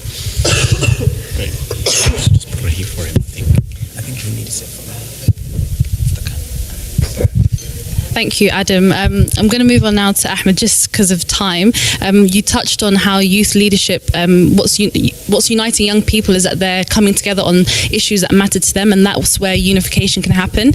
Ahmed, you're a young leader in Australia and you're working with migrants, and I wanted to ask you, when it comes to the issue of tahrib, there was discussions a few years ago that it was actually transnationalism that was causing tahrib, because we're so connected now that young people in Somalia were seeing this a different lifestyle, and because of conditions back home, that's what was pushing them to come. So I wanted you to touch on this idea, but within your remit of work, and if this is actually true and how it's changing. Okay, well, thank you, Faisal. It's really difficult because I think Somali young people in Somalia generally have this mindset that us in the Western countries are making ridiculous amount of money, and that we're living a lifestyle that they want to live. So it's truly, to be honest, it's actually a lie. We struggle just not us. We're never going to be in the shoes of young Somalis in Somalia. I can never be in their shoes, and I don't want to pretend that I can understand what they go through. But young Somalis in the Western world, we face our own issues. Unemployment, I'll just tell you, because I work a lot with government in Australia, unemployment of African Australian youth is 62%. You can just imagine that, because I think we're struggling with trying to get our young people into jobs. The idea of liberty, democracy, freedoms, it sounds nice, but you need to understand, when you have no representation on the table, democracy is a form of tyranny. This is some of the things we're trying to fight in Australia, because the thing is, decisions for Somalis or Muslims or generally, Africans, whatever, are made by people who have no idea what it is to be an African. They have no idea what it means to be an Australian, or of a Muslim background. So the thing for us is we're given all these high hopes. You live in a democracy, you have liberties, you have freedom, and then you're like, well, I'm not represented. You're making decisions for me. So for me, this is, so we're fighting that. So a lot of young people want to come to the Western world, and there are, cons and pros to coming to the Western world. As I said, the cons for us is, we don't see ourselves in decision-making areas. But the thing is, we have got safety. We've got networks, we've got education systems that a lot of young Somalis could actually utilize coming over. But just touching on what Matan said before, and what Hannah said, Somali young people are diverse. We're different. We have our own identities, that we're going through. So for me, the thing is, I'm a Somali Australian. I have no idea what it is to be a Somali American or Somali Canadian. I don't even know what you go through, but I know what I go through on a daily basis. But the thing is, there's an opportunity today where young Somalis, because of the rise of right-wing politics, we have the potential to unite as Somalis around the world to understand the threat, because it's really a threat. We've had a guy who's called Milo. I don't know if most people here know him. He's very openly racist. An American of Greek background, came to Australia, was fomenting this hate speech, and he chose to do it in the most populated Somali area in Melbourne, in Flemington. There's about 5,000 Somalis that live in that suburb. So then there was a riot. Somalis weren't going to stand for this, so there was a riot. So the thing is, it's a threat now, because what right-wing people are actually in your face. Like, we had that incident in New Zealand, not far away from where we live, and the guy who committed the crime was an Australian. I'm Australian. You can imagine, we're watching the news, Australian kills 49 New Zealanders, Muslims worshipping. So we know what the threat is, right? But the thing is, this is also the potential for us Somali young people to unite, to understand that it's no longer sometimes safe to be in the Western world. And when we talk about Somalia and saying, there's war in Somalia, there's poverty and stuff like that, but we can change that because there's also issues at home. Like, we're not getting the jobs we want to because of discrimination, because of racial issues, because of Islamic issues. So the thing is, I say to a lot of Muslims and Somalis generally, because we're Muslim and we're black, so I call ourselves a double whammy. Because the thing is, one day you face Islamophobia, and the next day you face racism. Like I say to people, I look at the news. I'm on the news every day. One day I'm on the news because I'm African, I'm a thug, I'm a gangster, and the next day I'm on the news because I'm a Muslim. I blew up. I'm a terrorist, and I blew up something. And then imagine Muslim women of Somali background who are wearing the hijab. I have to say I'm a Muslim for you to understand I'm a Muslim. Because if you don't know, I'm a Muslim. But sisters are wearing the hijab, they're wearing their passport. And the things, we've had issues with young Somali women, because of majority of the black Muslims in Australia are Somali. Like, we outnumber any other black community in the country. So the thing is, we've raised those issues. So the thing is, we need to understand that although Australia or America or Canada or the UK and all that Great Britain are home, and we love it. To be honest with you, I love Australia, don't get me wrong. There's times of Australia I do love, and there's parts I'm like, I question my loyalty and stuff like that.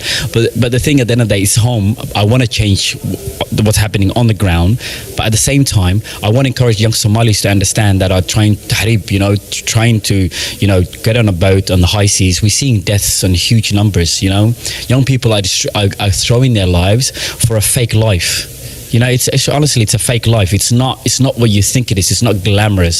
You know, it is sometimes to a certain extent a little bit better, but it's not. It's a lie. And we're facing issues that we've never faced before. So the new threat of right-wing nationalist movement, Donald Trump. In Australia, we re-elected a very conservative government who are basically telling people, you know, get back to where you came from. Like, we've got a immigration minister who said there was a genocide in South Africa because of South African farmers, and South African farmers are white. There was no genocide in South Africa. Who are you lying to? There was a genocide in Burma. Muslim Uyghurs were facing extinction, basically, but he never chose that. So even our politicians are very proud to come out and tell you that we're white and we only want white in this country, you know? So the thing is, we can harmonize understanding the threat, and we can move and see how we can rebuild our nation. But at the same time, I think we need help from Somali politicians, because at the same time, we don't see representation in the Somali government. We don't see ourselves. You know, I look at Somali government and it.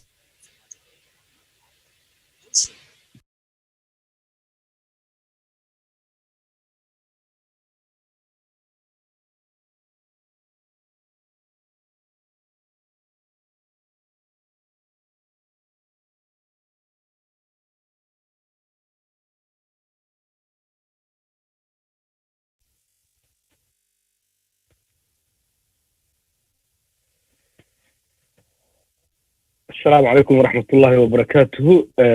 صباح وناكسن، قلب وناكسن، فيد وناكسن. طبعا أنا صباح بيتها مر هدي عن سنين عن كجرو قاركين ولي وحلقية بين هذا حتى جوكتان. وسلامنا مركه هراء ومالنتي لبعض الشركة Global Somali Diaspora، وأنا مالنتي قدام بيسي. طبعا شركة الشلي أيو نوصل بالعودية والسبتي أهيد، وح شركة نوضة فري رئيس وزراء دولة فدرالك الصومالية مدن محمد حسين روبله مرتي عضو فربضان يا شركة كغيب بشيء أقوي هنو نحال يسوي دارسدي runtii araah badan nasashana aad u fara badan ayaa halkan lagu lafaguray kii hadda ugu dambeeyay empowerment of women oo ay noo waday lul carawela iyo waliba nifraax oo ka dambeysay gabayadii quruxda badnaa halkan dhinaca ay ka tirsay. waxaa markan aan jeclahay inaan soo dhaweeyo wasiirkeena maaliyadda mudane cabdiraxmaan ducaale bayle oo runtii ka hadli doona doorka qurbo joogta kobaca dhaqaalaha dalka iyo saameynta ay ku yeelan karaan sidii dalkan horumar iyo ay ugu soo kordhin lahaayeen. marka wasiir cabdiraxmaan ducaale bayle ku soo dhawow mikrofoonka. waxaana barnaamijka maanta iyo shalay ba idin xiriirinaya anigoo ibraahim cumar baafe iyo weliba doctor sucaad maxamed oo kala jooga Australia iyo Austria, waa Melbourne iyo Vienna. marka wasiir soo dhawow.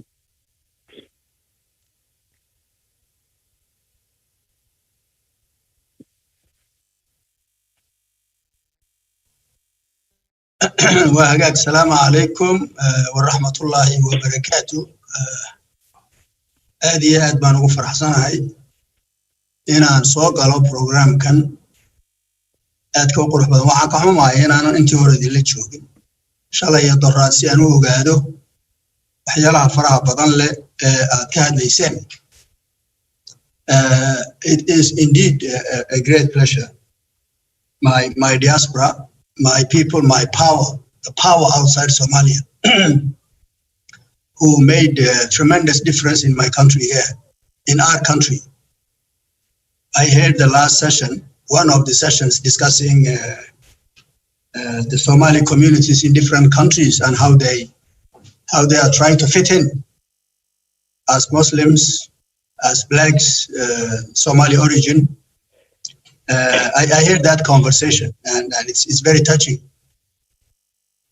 I always say that Somalia, of course, as we all know, Somalia has been through major challenges, much more serious than any other African country. We had 30 or 35 years of mayhem and destruction in our country. People say that Somalia almost melted into the rest of the continent and the rest of the world and almost lost sovereignty. We are pleased that we are not at that stage any longer. we are pleased that we have been able to recollect ourselves and to find our feet. And I say, if given all these challenges, Somalia is still standing and is still being counted as a sovereign nation. I think mainly it is for three factors that Somalia is still in here. One major one is the diaspora. I would say the old diaspora who left here by foot and went to the neighboring countries and then on to other countries. They continue to remember motherland, and they continue to contribute, and they continued to pay the bills. That is one very strong, historically, a factor as to why Somalia is still here. The second one is the Somali women, the mothers and sisters in this country, who we know what the Somali men do, what they do. They fight, they buy guns, they chew chat, they do all kinds of bad things. And when they are doing that, who is keeping the family together? It is the Somali mother, who is on the streets everywhere, selling small things and keeping the home. That is another very, very important factor why Somalia, under all the circumstances that it has been through, is still kicking, and kicking very well now. The third issue is Somali business people, the entrepreneurship. That is all in our blood. People went everywhere, they established their businesses, and they send money as businesses.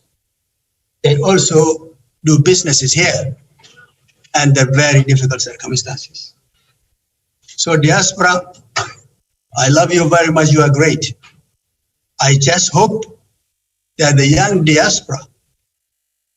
diaspora born outside, do not see themselves as minority elsewhere. I want you to think about your motherland here.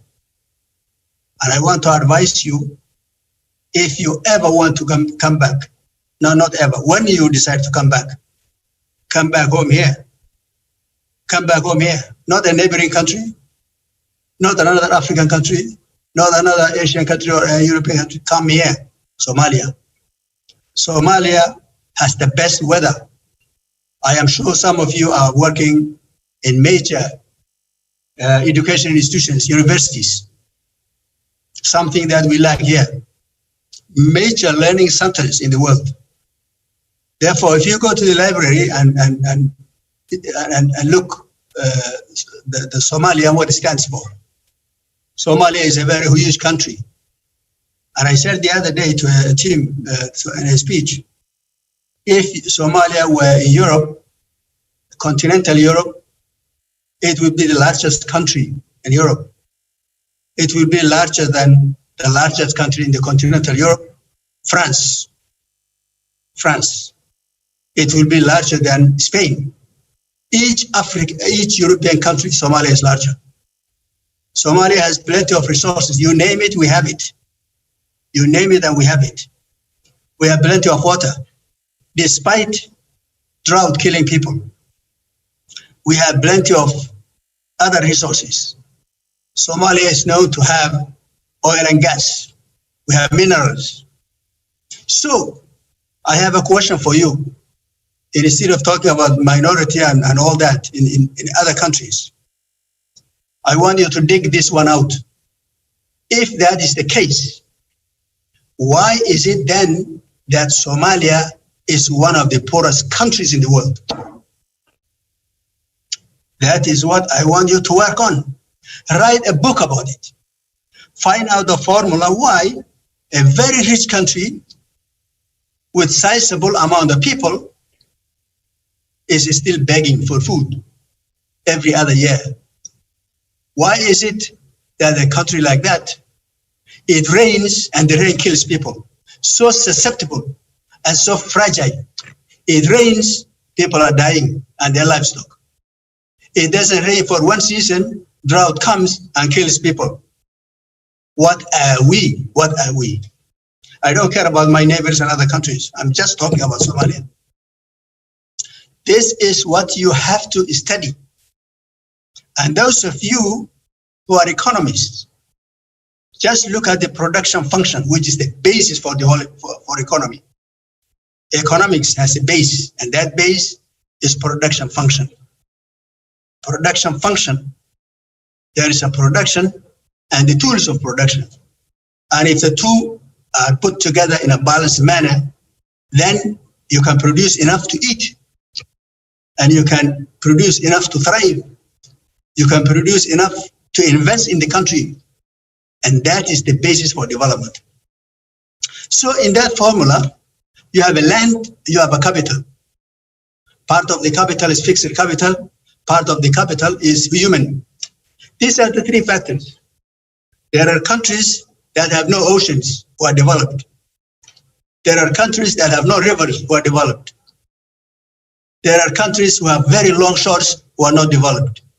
What takes a country to develop? It is only when we find this formula that this country will develop. We are still at the mercy of the international community, but always asking for my budget to be covered by somebody else. Why is that the case? You have the opportunity to study this.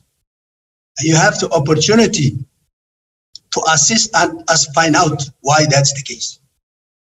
Let me say that Somalia has come a long way. It has come from being the poorest, the most corrupt, the most fragile, the most everything, the most intransparent, you name it, Somalia was. Over the last 3-4 years, we have tried to change that image. We have tried to change that image. And that image, the first factor to change was for us to carry out a dialogue with everybody. Carry out the dialogue with everybody. To agree with the international community. And once we agree, do what we are supposed to do. Exactly what we agreed. Just like other human beings. Somalia is known to have signed all kinds of contracts, but never fulfilled anything. Somalia is known to have collected revenues only to disappear the next day. Somalia is known for many things. And we wanted to change that narrative. And we have succeeded to do that. Somalia, as you know, started with the IMF, and that's how you start changing. The world has, for developing countries, has one ear, and that ear is this institution called the International Monetary Fund. We owed $5.3 billion. We now still owe some. But we have succeeded to sign an agreement with them, the international community, led by the IMF. In fact, I call it an undergraduate course, 4-year program. You know, those of you who are in the West, good universities will have a curriculum. You have credit system. You have 125 credits you have to take, and you divide it to semesters and summers, and you graduate if you are a normal person in time. If you study more, and if you are intelligent enough, genius, whatever, you can finalize earlier. If you are slow a bit, or if you don't want to take full credit hours, 18, 19 hours a year, a semester, you graduate 5 years. We decided to graduate less than 4 years. Programs normally 4 or 5 years, 6 years. We have graduated 3.5 years. We are now doing something else called master's degree. I call it master's degree. Master's degree, a program that will lead us to a master's degree, meaning completion point, in which case all debt will be erased, totally erased. And that is within the next 3 months. Been negotiating with countries. So we have done a lot. And the reason we were able to do is, one, the Somali society is tired of fighting. Tired of fighting. And they wanted somebody to rely upon, a government to rely upon. I'm very honest with you. They wanted to see people who can collect taxes and people who will be very transparent with the use of that money. We have put in place a system that is watertight. Today, there is no in-between, no go-between, no intermediation between the civil servant and the central bank when it comes to his salary or her salary. The 30th of the month, 29, 28, the money transferred automatically to the account, just like you are anywhere else in the world. When we came here, somebody came with a big bag and a list of people, whether they are there or not. There is no way of verifying, okay? And you take the sack and go somewhere, and the next day you say, I have given it to them. This was a fiasco. We have changed that, and we have today a witness by the World Bank and the IMF and the rest of the international community, EU included. So we are trying our best. We need your input. We need your input in two ways. One, identify why Somalia is poor. Don't care about other countries. Why is your motherland, or at least your father's land or your mother's land, why is Somalia poor? And what can we do to alter that road of being poor all the time? Second issue is we want you to chip in to the economic development. Continue sending money as you normally do. $3 billion is what you send. $3 billion is what you send. Continue sending money.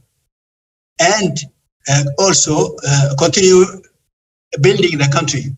Take projects. Build hospitals. Build clinics. I am trying to rehabilitate the military, for the military hospital here. There is a tremendous desperation here. Tremendous desperation here. You chip in, make a project. There is coronavirus here. We have no enough hospitals, no enough beds, no enough ICUs. Come on, chip in, be part of the system and be part of the revolution that's going on in this country. And I can assure you, you can make a difference as you did in the past. You can make a difference. We want to continue. We are going to elections. We are going to elections. Advise your colleagues, your people here, to act civilized, even when we are going to elections. Elections are not easy, but I can assure you what we are trying to do is to insulate the economy from the politics. No interaction between these two, because our economy is very small, and if it is overwhelmed by the politics that's going on, then we can I can tell you get off the road very quickly.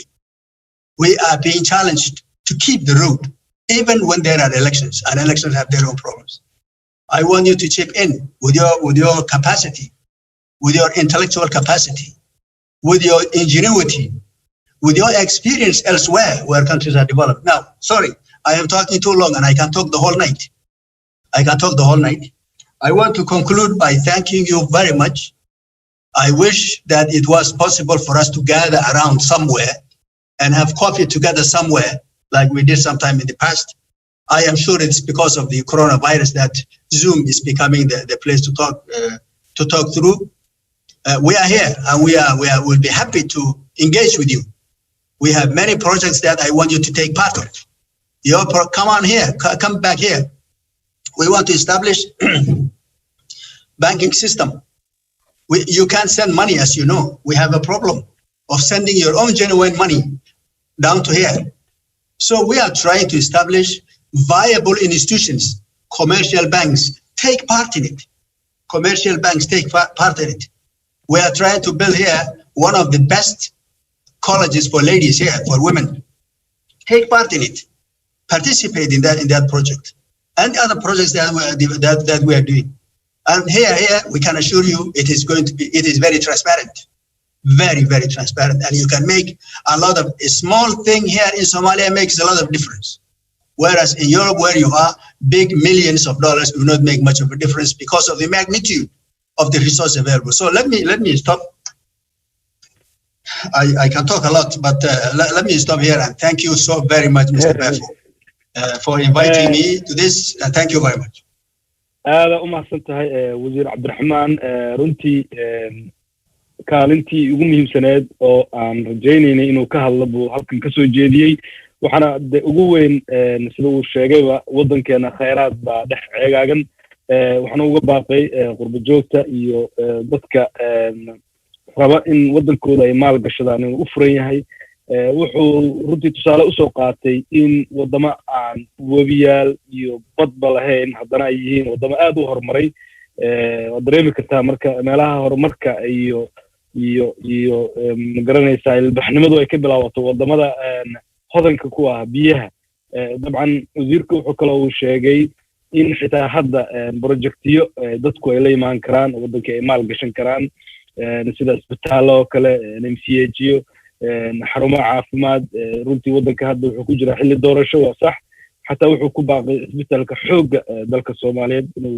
magaranaysa u baahan yahay in magaranaysaa la maalgeliyo naftirkiisa marka arrimahaasoo dhan waa runtii arrimo aad u taagan qurbo joogtuna laga rabo qof walba inuu dalkiisa dib ugu soo laabto uu maal gashto qaybna uu ka noqdo hoggaanka dalka iyo weliba ganacsigiisa waxaan u yeerayaa marka jawaahir runtii ah madaxa GSB intuusan wasiirka naga tegin bal in marka hore ay la hadasho wasiir cabdiraxmaan jawaahir. Thank you so much. Thank you so much, and our Somali Minister of Finance, His Excellency Abdirahman Bailey, and thank you so much for giving a feedback for the youth to inspire them, motivate them to come back home to build their country. And now we go to the chairperson of the director of the GISD, Jawahir Tahir. Jawahir, yes, the floor is yours. Thank you. Ibrahim Umar Bafi and Suad Muhammad for hosting the sessions. And I would like to thank our esteemed guest, Dr. Abdirahman Duale Bailey, His Excellency Somali Minister of Finance, for taking your time and giving us your valuable time to us. We know that you are the busiest minister in Somali government. And actually, we know while you were in the minister, the major milestone is actually you have achieved.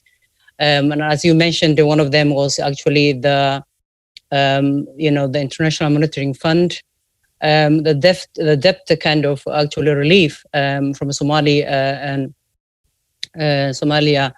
and Somali country. So that is, I think, how it was a huge, milestone achievement for your ministry and also overall Somalia and all of us, actually, something that we can be proud of it. Thank you very much for joining us. One of the things I was thinking was what, Somali Diaspora can do and the contribution we made. Obviously, we know that we are the most, significance in terms of contributing economically to Somalia, but what else the Somali Diaspora can do? And I know some of them already you responded very well. What else can we do and to support you and to support also Somalia to overcome the challenges? But what are the key challenges that Somalia is facing actually to move forward economically and better than it is now?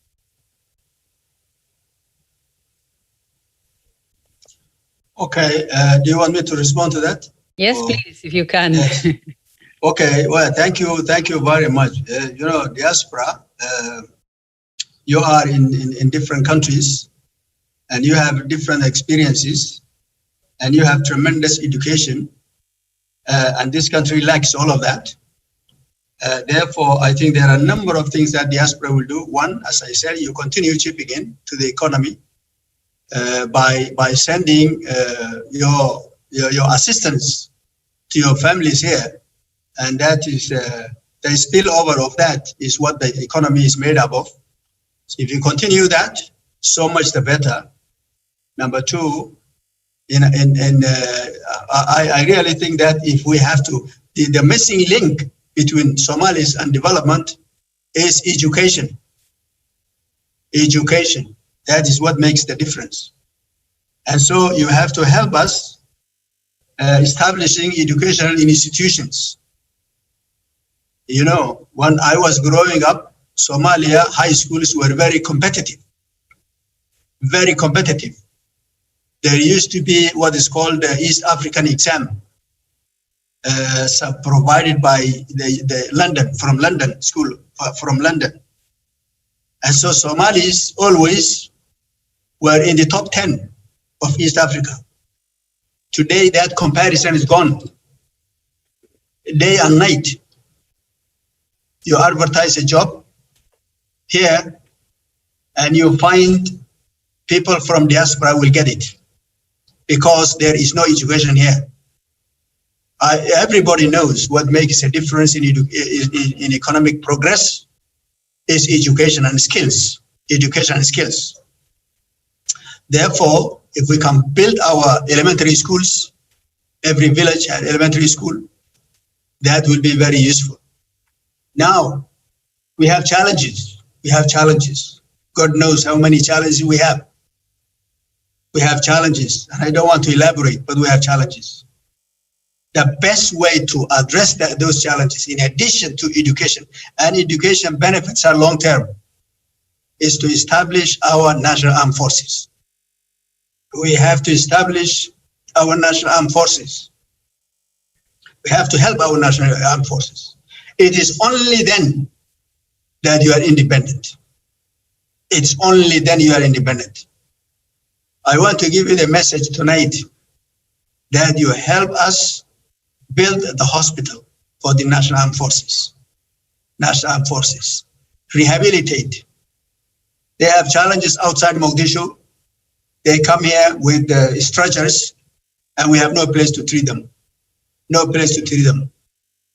I want you to make a project. Take a project. Take that one. Take MCH everywhere. Our women are suffering childbirth, baby childbirth, suffering. So there are multiplicity of projects that you can spearhead. Thousands and thousands. By the way, diaspora has to all come together at one point. Everybody that's diaspora, thousands of them. And we have to talk. We have to talk. Not in groups, but a lot of them. Everybody that's a diaspora who wants to participate. Diaspora is anybody living outside the country. And therefore, diasporas are in hundreds of thousands, right? We need to organize that, madam. Organize it. The message I want to leave with you is, let's take a project here. And I will be very happy to organize that for you. Take a project, we cost the project, and we make a difference. Talking is talking, right? Talking is talking, forget it. We talk all day, right? We can talk all day and all night. Let's take a project, whatever that is. Whatever that is. Identify a project, I will cost it for you, I will send it to you, we will manage together, and there you go, a legacy. There you go, a legacy. Make it a school, make it a hospital, make it some other, one of the constructions that I like, SH. So really, we want to leave behind tangible things. And finally, those of you who are in academic institutions, find out why we are poor. Find out why we are poor. Put together a formula and isolate the factor that keeps us poor. Find it out. And therefore, we will address that factor in the formula. A formula of XYZ, which one is causing us to continue to be poor? And we will address it. Thank you very much.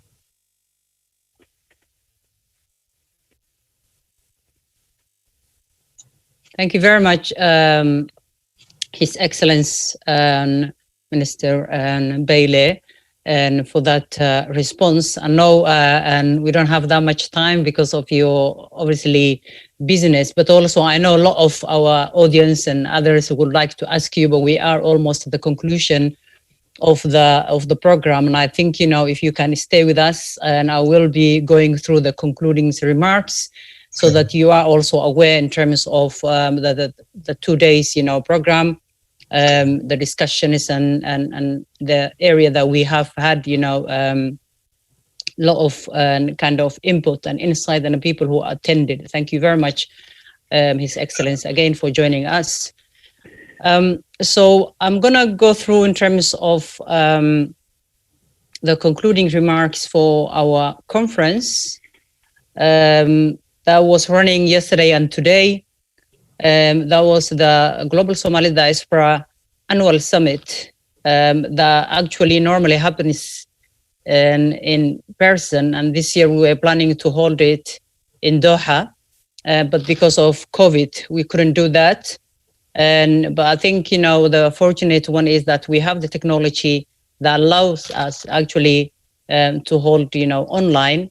And you know, fortunately, actually, it proved to be successful. And, you know, we expected a lot of hiccups and you know, challenges, but I think they were very minimum. And so the conference actually has run as much as smoothly we could have expected, and much more better than we anticipated, actually.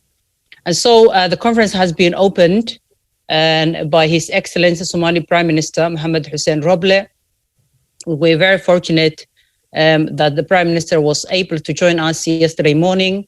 And also he actually, you know, spoke about the importance of Somali diaspora, as Dr. Bailey just did. And also he pleaded, you know, with us and emotionally, you know, that it's very important that a lot of Somali diaspora and need to go back and to participate the rebuilding of Somalia. And we know a lot of Somali diaspora already went back, and also our Prime Minister and also our Minister, Dr. Bailey, they are also the testimony of that, and many other ministers and professionals, civil societies have been and go back, and they are actually part of the rebuilding of our country, which we are very proud of it. And so we took that seriously, the encouragement of our Prime Minister. And then we had a Somali Minister of Youth and Sports, His Excellency Hamza Saeed Hamza, who is actually a kind of friend of Global Somali Diaspora. And Minister Hamza, and he was with us last year, the Somali Global Diaspora Conference in Istanbul, when he was the Minister of Humanitarian and Disaster Management.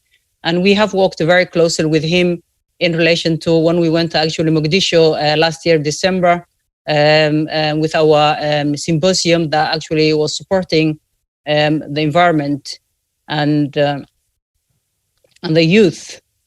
We had also the Director General for Overseas Promotion and Cultural Affairs, Her Excellency Ambassador Deniz Sakar from the Turkish Ministerial Foreign Affairs, who also eloquently spoke about the contribution of Turkish government to Somalia and how they value the partnership they have with the Somali nation. We had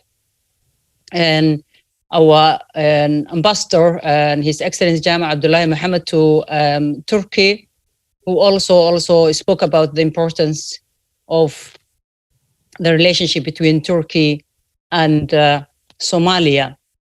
And then we had the British ambassador to Somalia and His Excellency Ben Fender, who has the title of OBE that has been given by Her Majesty the Queen of United Kingdom, who also actually spoke the importance of Somali diaspora role and how they actually participating the revival of Somali nation. We had also the Speaker of Southwest State Parliament, His Excellency Ambassador Ali Saeed Faqih. We had President of Yunus Emre Institute, Professor Serif Aites, who spoke also the relationship between Yunus Emre Institute and Somali Global Diaspora.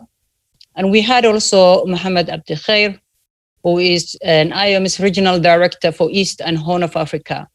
And all of the dignitaries and high delegates who attended the opening ceremony of the program yesterday, they all,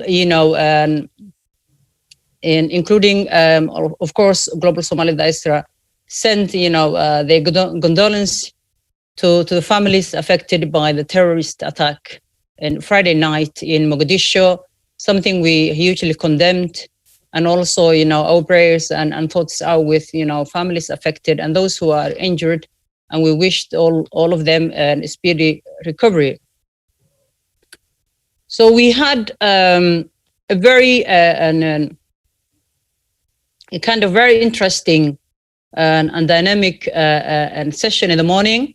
And then we had panel discussions after that.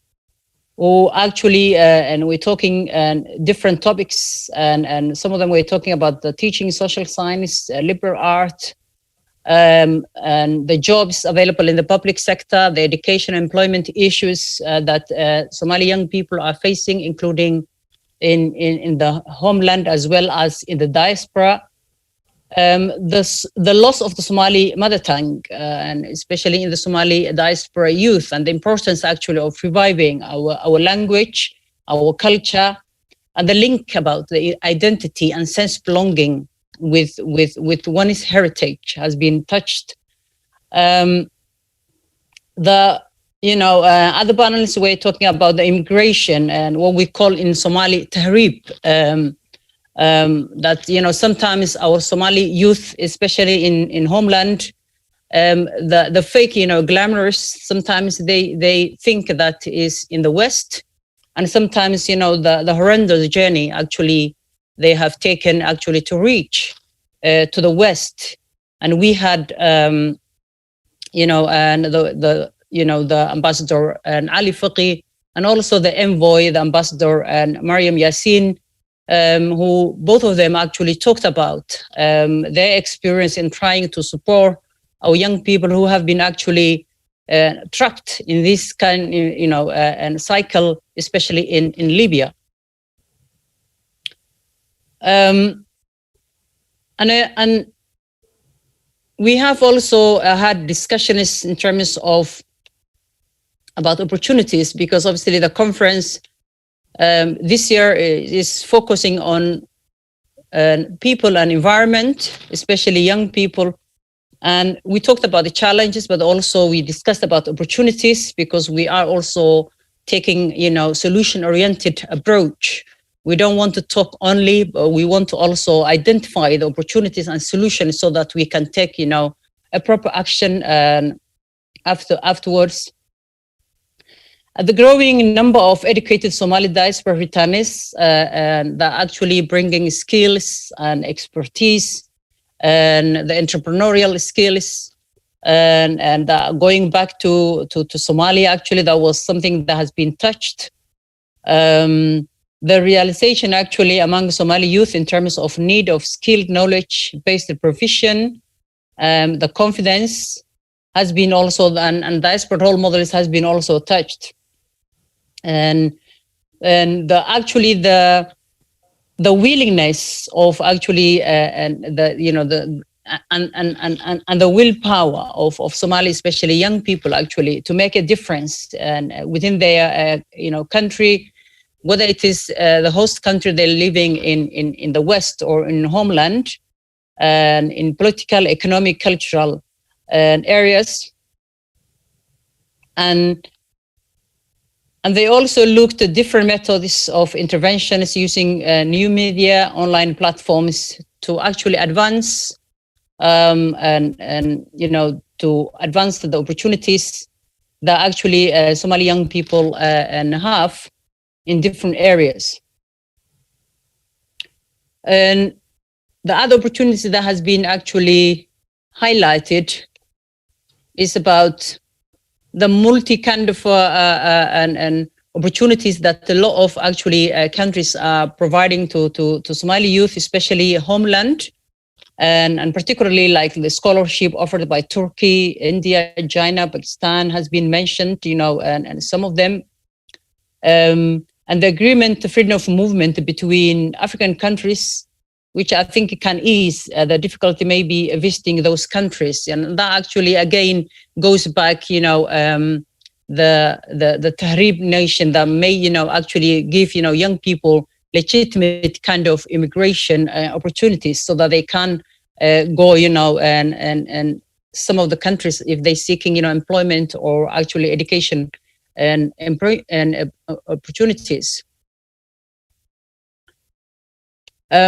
we spoke about, and we had a fantastic session, a panel session this morning with His Excellency and the Turkish ambassador to Somalia, Dr. Mehmet and Yilmaz, and and also the Somali ambassador to Turkey and other key and panelists about the importance of the relationship between Turkey and Somalia, and how can be that actually advanced. And I think one of the things that was very interesting was the relationship, the agreement, and now the two embassy and the ministers are working. And I think maybe Dr. Bailey, you're involved with that, how economically can be actually strengthened. And so when you come from humanitarian, and when you come from, for example, education and security and peace building, now is a time we need to have mutual and business relationship with countries like Turkey, so that Somalia can actually export. It is like, for example, resources, whether it is fishery or agriculture or livestock, to Turkey and other countries like and Turkey. And I think your ministry might be involved in that. So that, I think, was very interesting and also encouraging step forward that we had this morning. We had other panelists in terms of the youth violence issues that has been touched, and we know that our young people, majority of them in the diaspora, they have achieved actually and very successful lives in the West, and they are actually participating in the country they are living, whether it is economically, whether it is politically, civic participation, entrepreneurial. They are doing and all kind of sports and area. But we know also some of our young people who might have slipped through the net, that actually having issues in terms of gang-related and kind of stuff. And we had some young people who actually shared their stories today, and actually helping now, not only they overcome from that experience, and helping others actually to support them. And we had also in terms of the women empowerment and civic participation and panel sessions, which were also very interesting and encouraging. And I think especially the women empowerment. Now we know, especially in Somalia, the elections and time is fully in process, and that kind of the rights of women to participate in political sphere in Somalia need even more and greater emphasis. And I think ministers like Dr. Bailey and also the Prime Minister who attended here and other ministers need to play actually a greater role to support women participation. And I always feel that Somali women, as and His Excellency Minister Bailey said, the Somali mothers, they are the one actually who actually are responsible of economic growth and survival of Somali community, Somalia, and that's also my belief. And I always say that Somali and women, they actually and running the country 100%. So actually, and not even having or disputing 30% is just actually disbelief. Is something that we should be ashamed of, actually, to have that kind of process. The recommendation is actually to go forward. We have a couple of recommendations from the conference. The skilled diaspora working in the country to offer shadowing opportunities to local youth as a knowledge transfer. We need to create awareness of the importance art and skills related to Somalia's productive sector, such as agriculture and fisheries. And something that actually very strongly come out from the conference was the need, not education only, administrative and IT, but the need, the education sector actually to focus on vocational skills, transferable skills, to think about, more agriculture and fishery and livestock. The Somali community organization is abroad to take language preservation seriously and take advantage of the facilities available to them in the countries they live. And that is also the identity and heritage, of Somalia and Somali people actually, and especially young people. And we're talking about now second generation. And then we're talking about, if you think about third and the fourth generation of Somali diaspora, the question is, will the Somali language and Somali heritage survive? If you don't do it something and dramatically actually now. The Somali diaspora used to think of one gap year or work experience year in Somalia to improve their language and cultural knowledge. Maybe they can go back. That's the suggestion is to Somalia actually to improve not only their language, but also their cultural knowledge. And also I know they can actually contribute to the country as well. And there is a need for balanced communication about immigration in mainstream media and social media in the host country, as well as countries where those youth are coming from, because we are just actually listening to the video in terms of the stereotyping and prejudice against the Somali youth in the West. One, it is, Islamophobia, the other racism, stereotypes. To create collaborative between Turkish diaspora business community and Somali diaspora business communities abroad to create partnership for investment. And that, I think, is not only, strengthening the investment between Somali diaspora and Turkish diaspora, but also it's about investing in Somalia as well. Something that the global Somali diaspora actually advocates, and then we had a lot of negotiations and talks as well. The Turkish ambassador here in UK as well. There is a need for a role model, especially those who have experienced the gang culture, but come out of it and leading a purposeful life. Parents to be aware of early signs of changing behaviors of their children, as it is easier to solve during the early stages. The national media must create creative educational programs that create awareness and lead to ordinary people to take action in caring for their environment. And also, last but not least, schools must dedicate teaching the children at a younger age the need to care for the environment. And I think today we witnessed, a young people who actually participated in the environment and panel sessions, who actually eloquently explained their role in terms of supporting activities that, actually helps our environment. And we had, and yesterday, the environment, another environment panel, those, Somali diaspora who went actually back home and actually doing, actually and planting trees in so many different regions in Somalia. And that's actually a great, example to actually fight against the deforestation. But also we need to talk about in terms of supporting programs that can actually and clean the environment and raise awareness of Somali community in terms of the use of plastic, and processes. We know plastics actually they're part of environmental degradation. When you see that the plastic has been thrown away everywhere, and then the animals are eating this, and then is going to go back to human also body, which causes harmful substance. And so that is the summary of the outcome of these 2 days. Obviously, we have recorded the 2 days program. We will be actually producing a communique, the final communique.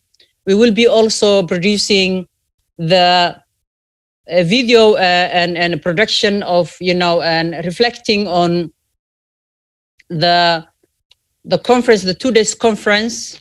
And hopefully, we will share all our participants. If you leave your email with us, we will be able to email you all that. And now I would like to actually thank those who actually, worked very hard and to make possible this conference to happen.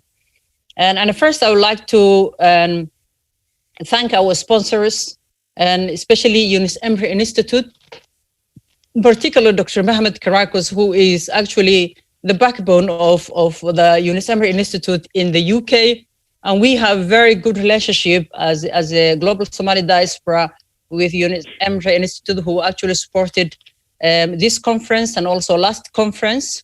And not only finance, but also their technical team and from Ankara was supporting our technical team and to make sure that the Zoom and virtual conference is actually working as smoothly as possible. We would like also to thank Remote Telecom, who has actually supported also the conference, and they also supported our conference last year. We know Remote, they're very good in terms taking their actually social corporate responsibilities, and they support a lot of humanitarian and developmental projects in Somalia.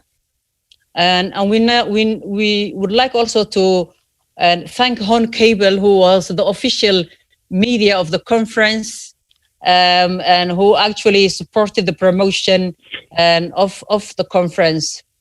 I would like to thank our delegates, dignitaries, academics, professionals, practitioners, entrepreneurs, civil society representatives, who actually make possible and the conference and to have so many interesting and valuable information and knowledge transfer to our audience.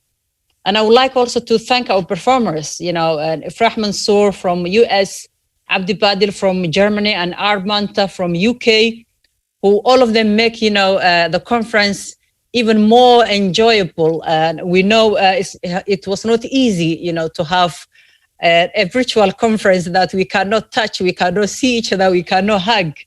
But they made, the conference so much, more enjoyable. Thank you so much for your, participation and contribution. And I would like also to thank our youth volunteers, who are actually the backbone of this conference. Suad and from Austria, who is the conference coordinator, but also and part of the hosts of the conference. Mander, who is from UK, and he's actually working, with our technical team, and he's, she's always, guiding us what to do, what not to do. And Khatra from Turkey, and Mahad from Belgium, who actually our social media guru, and Umar and from Netherlands, who actually was our IT, expert, but also, one of our also participants as well. And Samir from Germany, Jamal from Austria, Lul from Somalia, Ahmed Yer from UK, Hodan from Australia. And you can see how our young people youth subcommittee, and they were also from around the globe, but they're working actually, around the clock, to make possible. And we were meeting every Sunday, the last couple of months, to make, the conference possible. I would like also to thank our board of directors subcommittee, who was, was responsible actually to oversee the conference, and our vice chair Ahmed Toho, and board member Nim'a Umar, who is in Finland, Ahmed Toho from Australia, Bazi Buzir from UK, Dr. Yusuf from UK, Sahara Shua from US, and myself, as well as Ali Ware from the Netherlands, Hamdi Sheikh from Sweden, Jibril Saeed from Uganda, originally from US, and Hannah Ali from Turkey.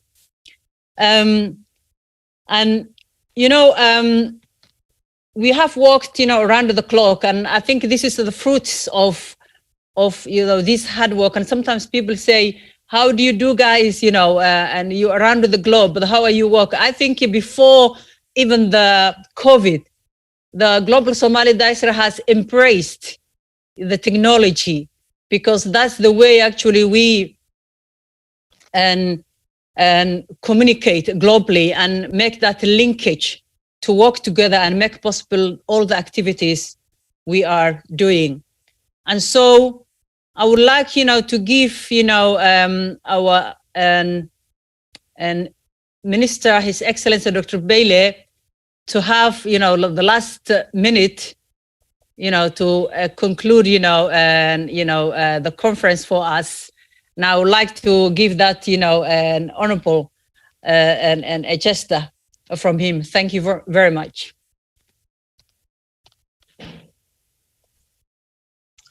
Okay, thank you very much, Jawahir, for a summary, a very detailed summary of the outcome, providing us with that summary of the outcome of the discussions we had 2 days. I can see that it was 2 days full of discussions and full of life. I want to congratulate you, and I want to congratulate everybody else that participated in this very important meeting. It is always good to leave something that is tangible behind, and therefore I expect us to have more discussions and more projects together if possible. I can only assure you that here in Mogadishu and the country, we are ready. We are really ready to partner with you, and to provide the local taste of what needs to be done and the local touch of what needs to be done. We are ready to facilitate what you want to do. At the end of the day, I think work has to be done here in the country. And of course, you are doing very well outside. Everybody knows that. You are integrating very well outside. You are business people, you are lawyers, you are doctors, you are everything in wherever you go. And that is that adds to the honor. It's an honor for us to be part of you. And please keep on working on specific projects. And that really becomes the legacy that we all want to leave behind. Thank you very much for inviting me to this. I very much appreciate, and good luck to everybody. And we are ready to assist and do whatever needs to be done to facilitate your work. Thank you very much. waa tahay aad iyo aad ayuu umahadsan yahay wasiir cabdiraxmaan ducaale oo daqiiqadii ugu dambeysay qaatay isla markaana runtii aad ugu mahad celiyey madaxda ugu horeysay Jawahir Daahir oo ah madaxa Global Somali Diaspora iyo labadii maalin shirkii soo socday dabcan wixii ka soo baxay oo Jawahir nala wadaagtay shirkan wuxuu ahaa in folkafol la isugu yimaado laakiin COVID-19 ayaa diiday in la isku yimaado taasna waxay bedeshay markii in qaabkan fogaan araga ee Zoom-ka ay dadku ku kulmaan labadii cisho shirka uu socdayna runtii madax iyo aqoon-yahano iyo dad mas'uuliyiin ah ayaa nagala qayb galay oo si wanaagsanna qodobadii shirka lagu soo qaatay iyo arimihii lagu la fugrayba meel wanaagsan uu ka soo baxay daqiiqadii ugu dambeysana nasiib u yeelanay in wasiirka maaliyadda runtii uu maaragtay nagala qayb galo isla markaana daqiiqadii u dambeeyay waraadiisa ka yiraahdo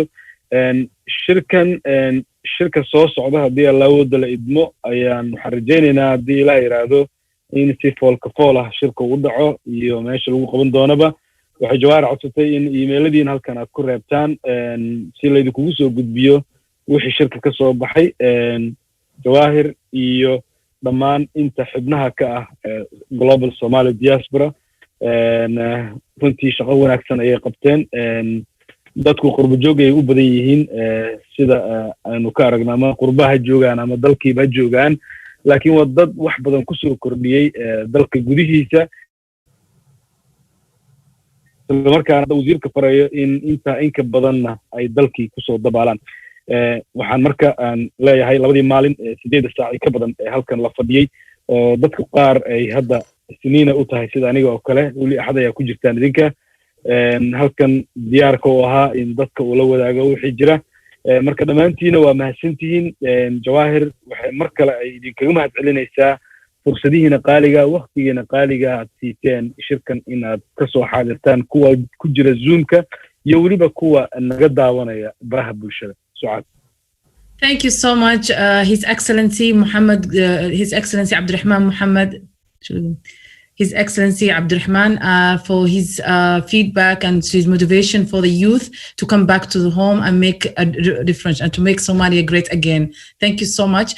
And thank you for everyone who joined us from as a participant, as an academic, as a performance, entrepreneur, all the speakers. Thank you so much for joining us for this conference.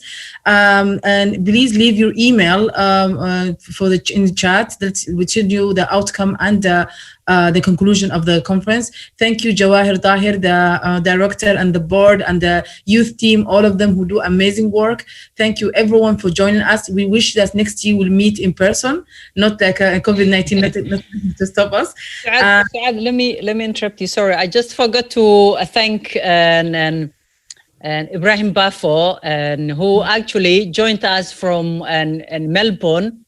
And, you know, we know the time difference, basically, you know, the time difference between Europe, Somalia, and Australia. And he was actually almost no sleep, you know, these 2 days. And we want to give him a very, very special, you know, thanks to him because he was with us yesterday and today, you know, almost all days.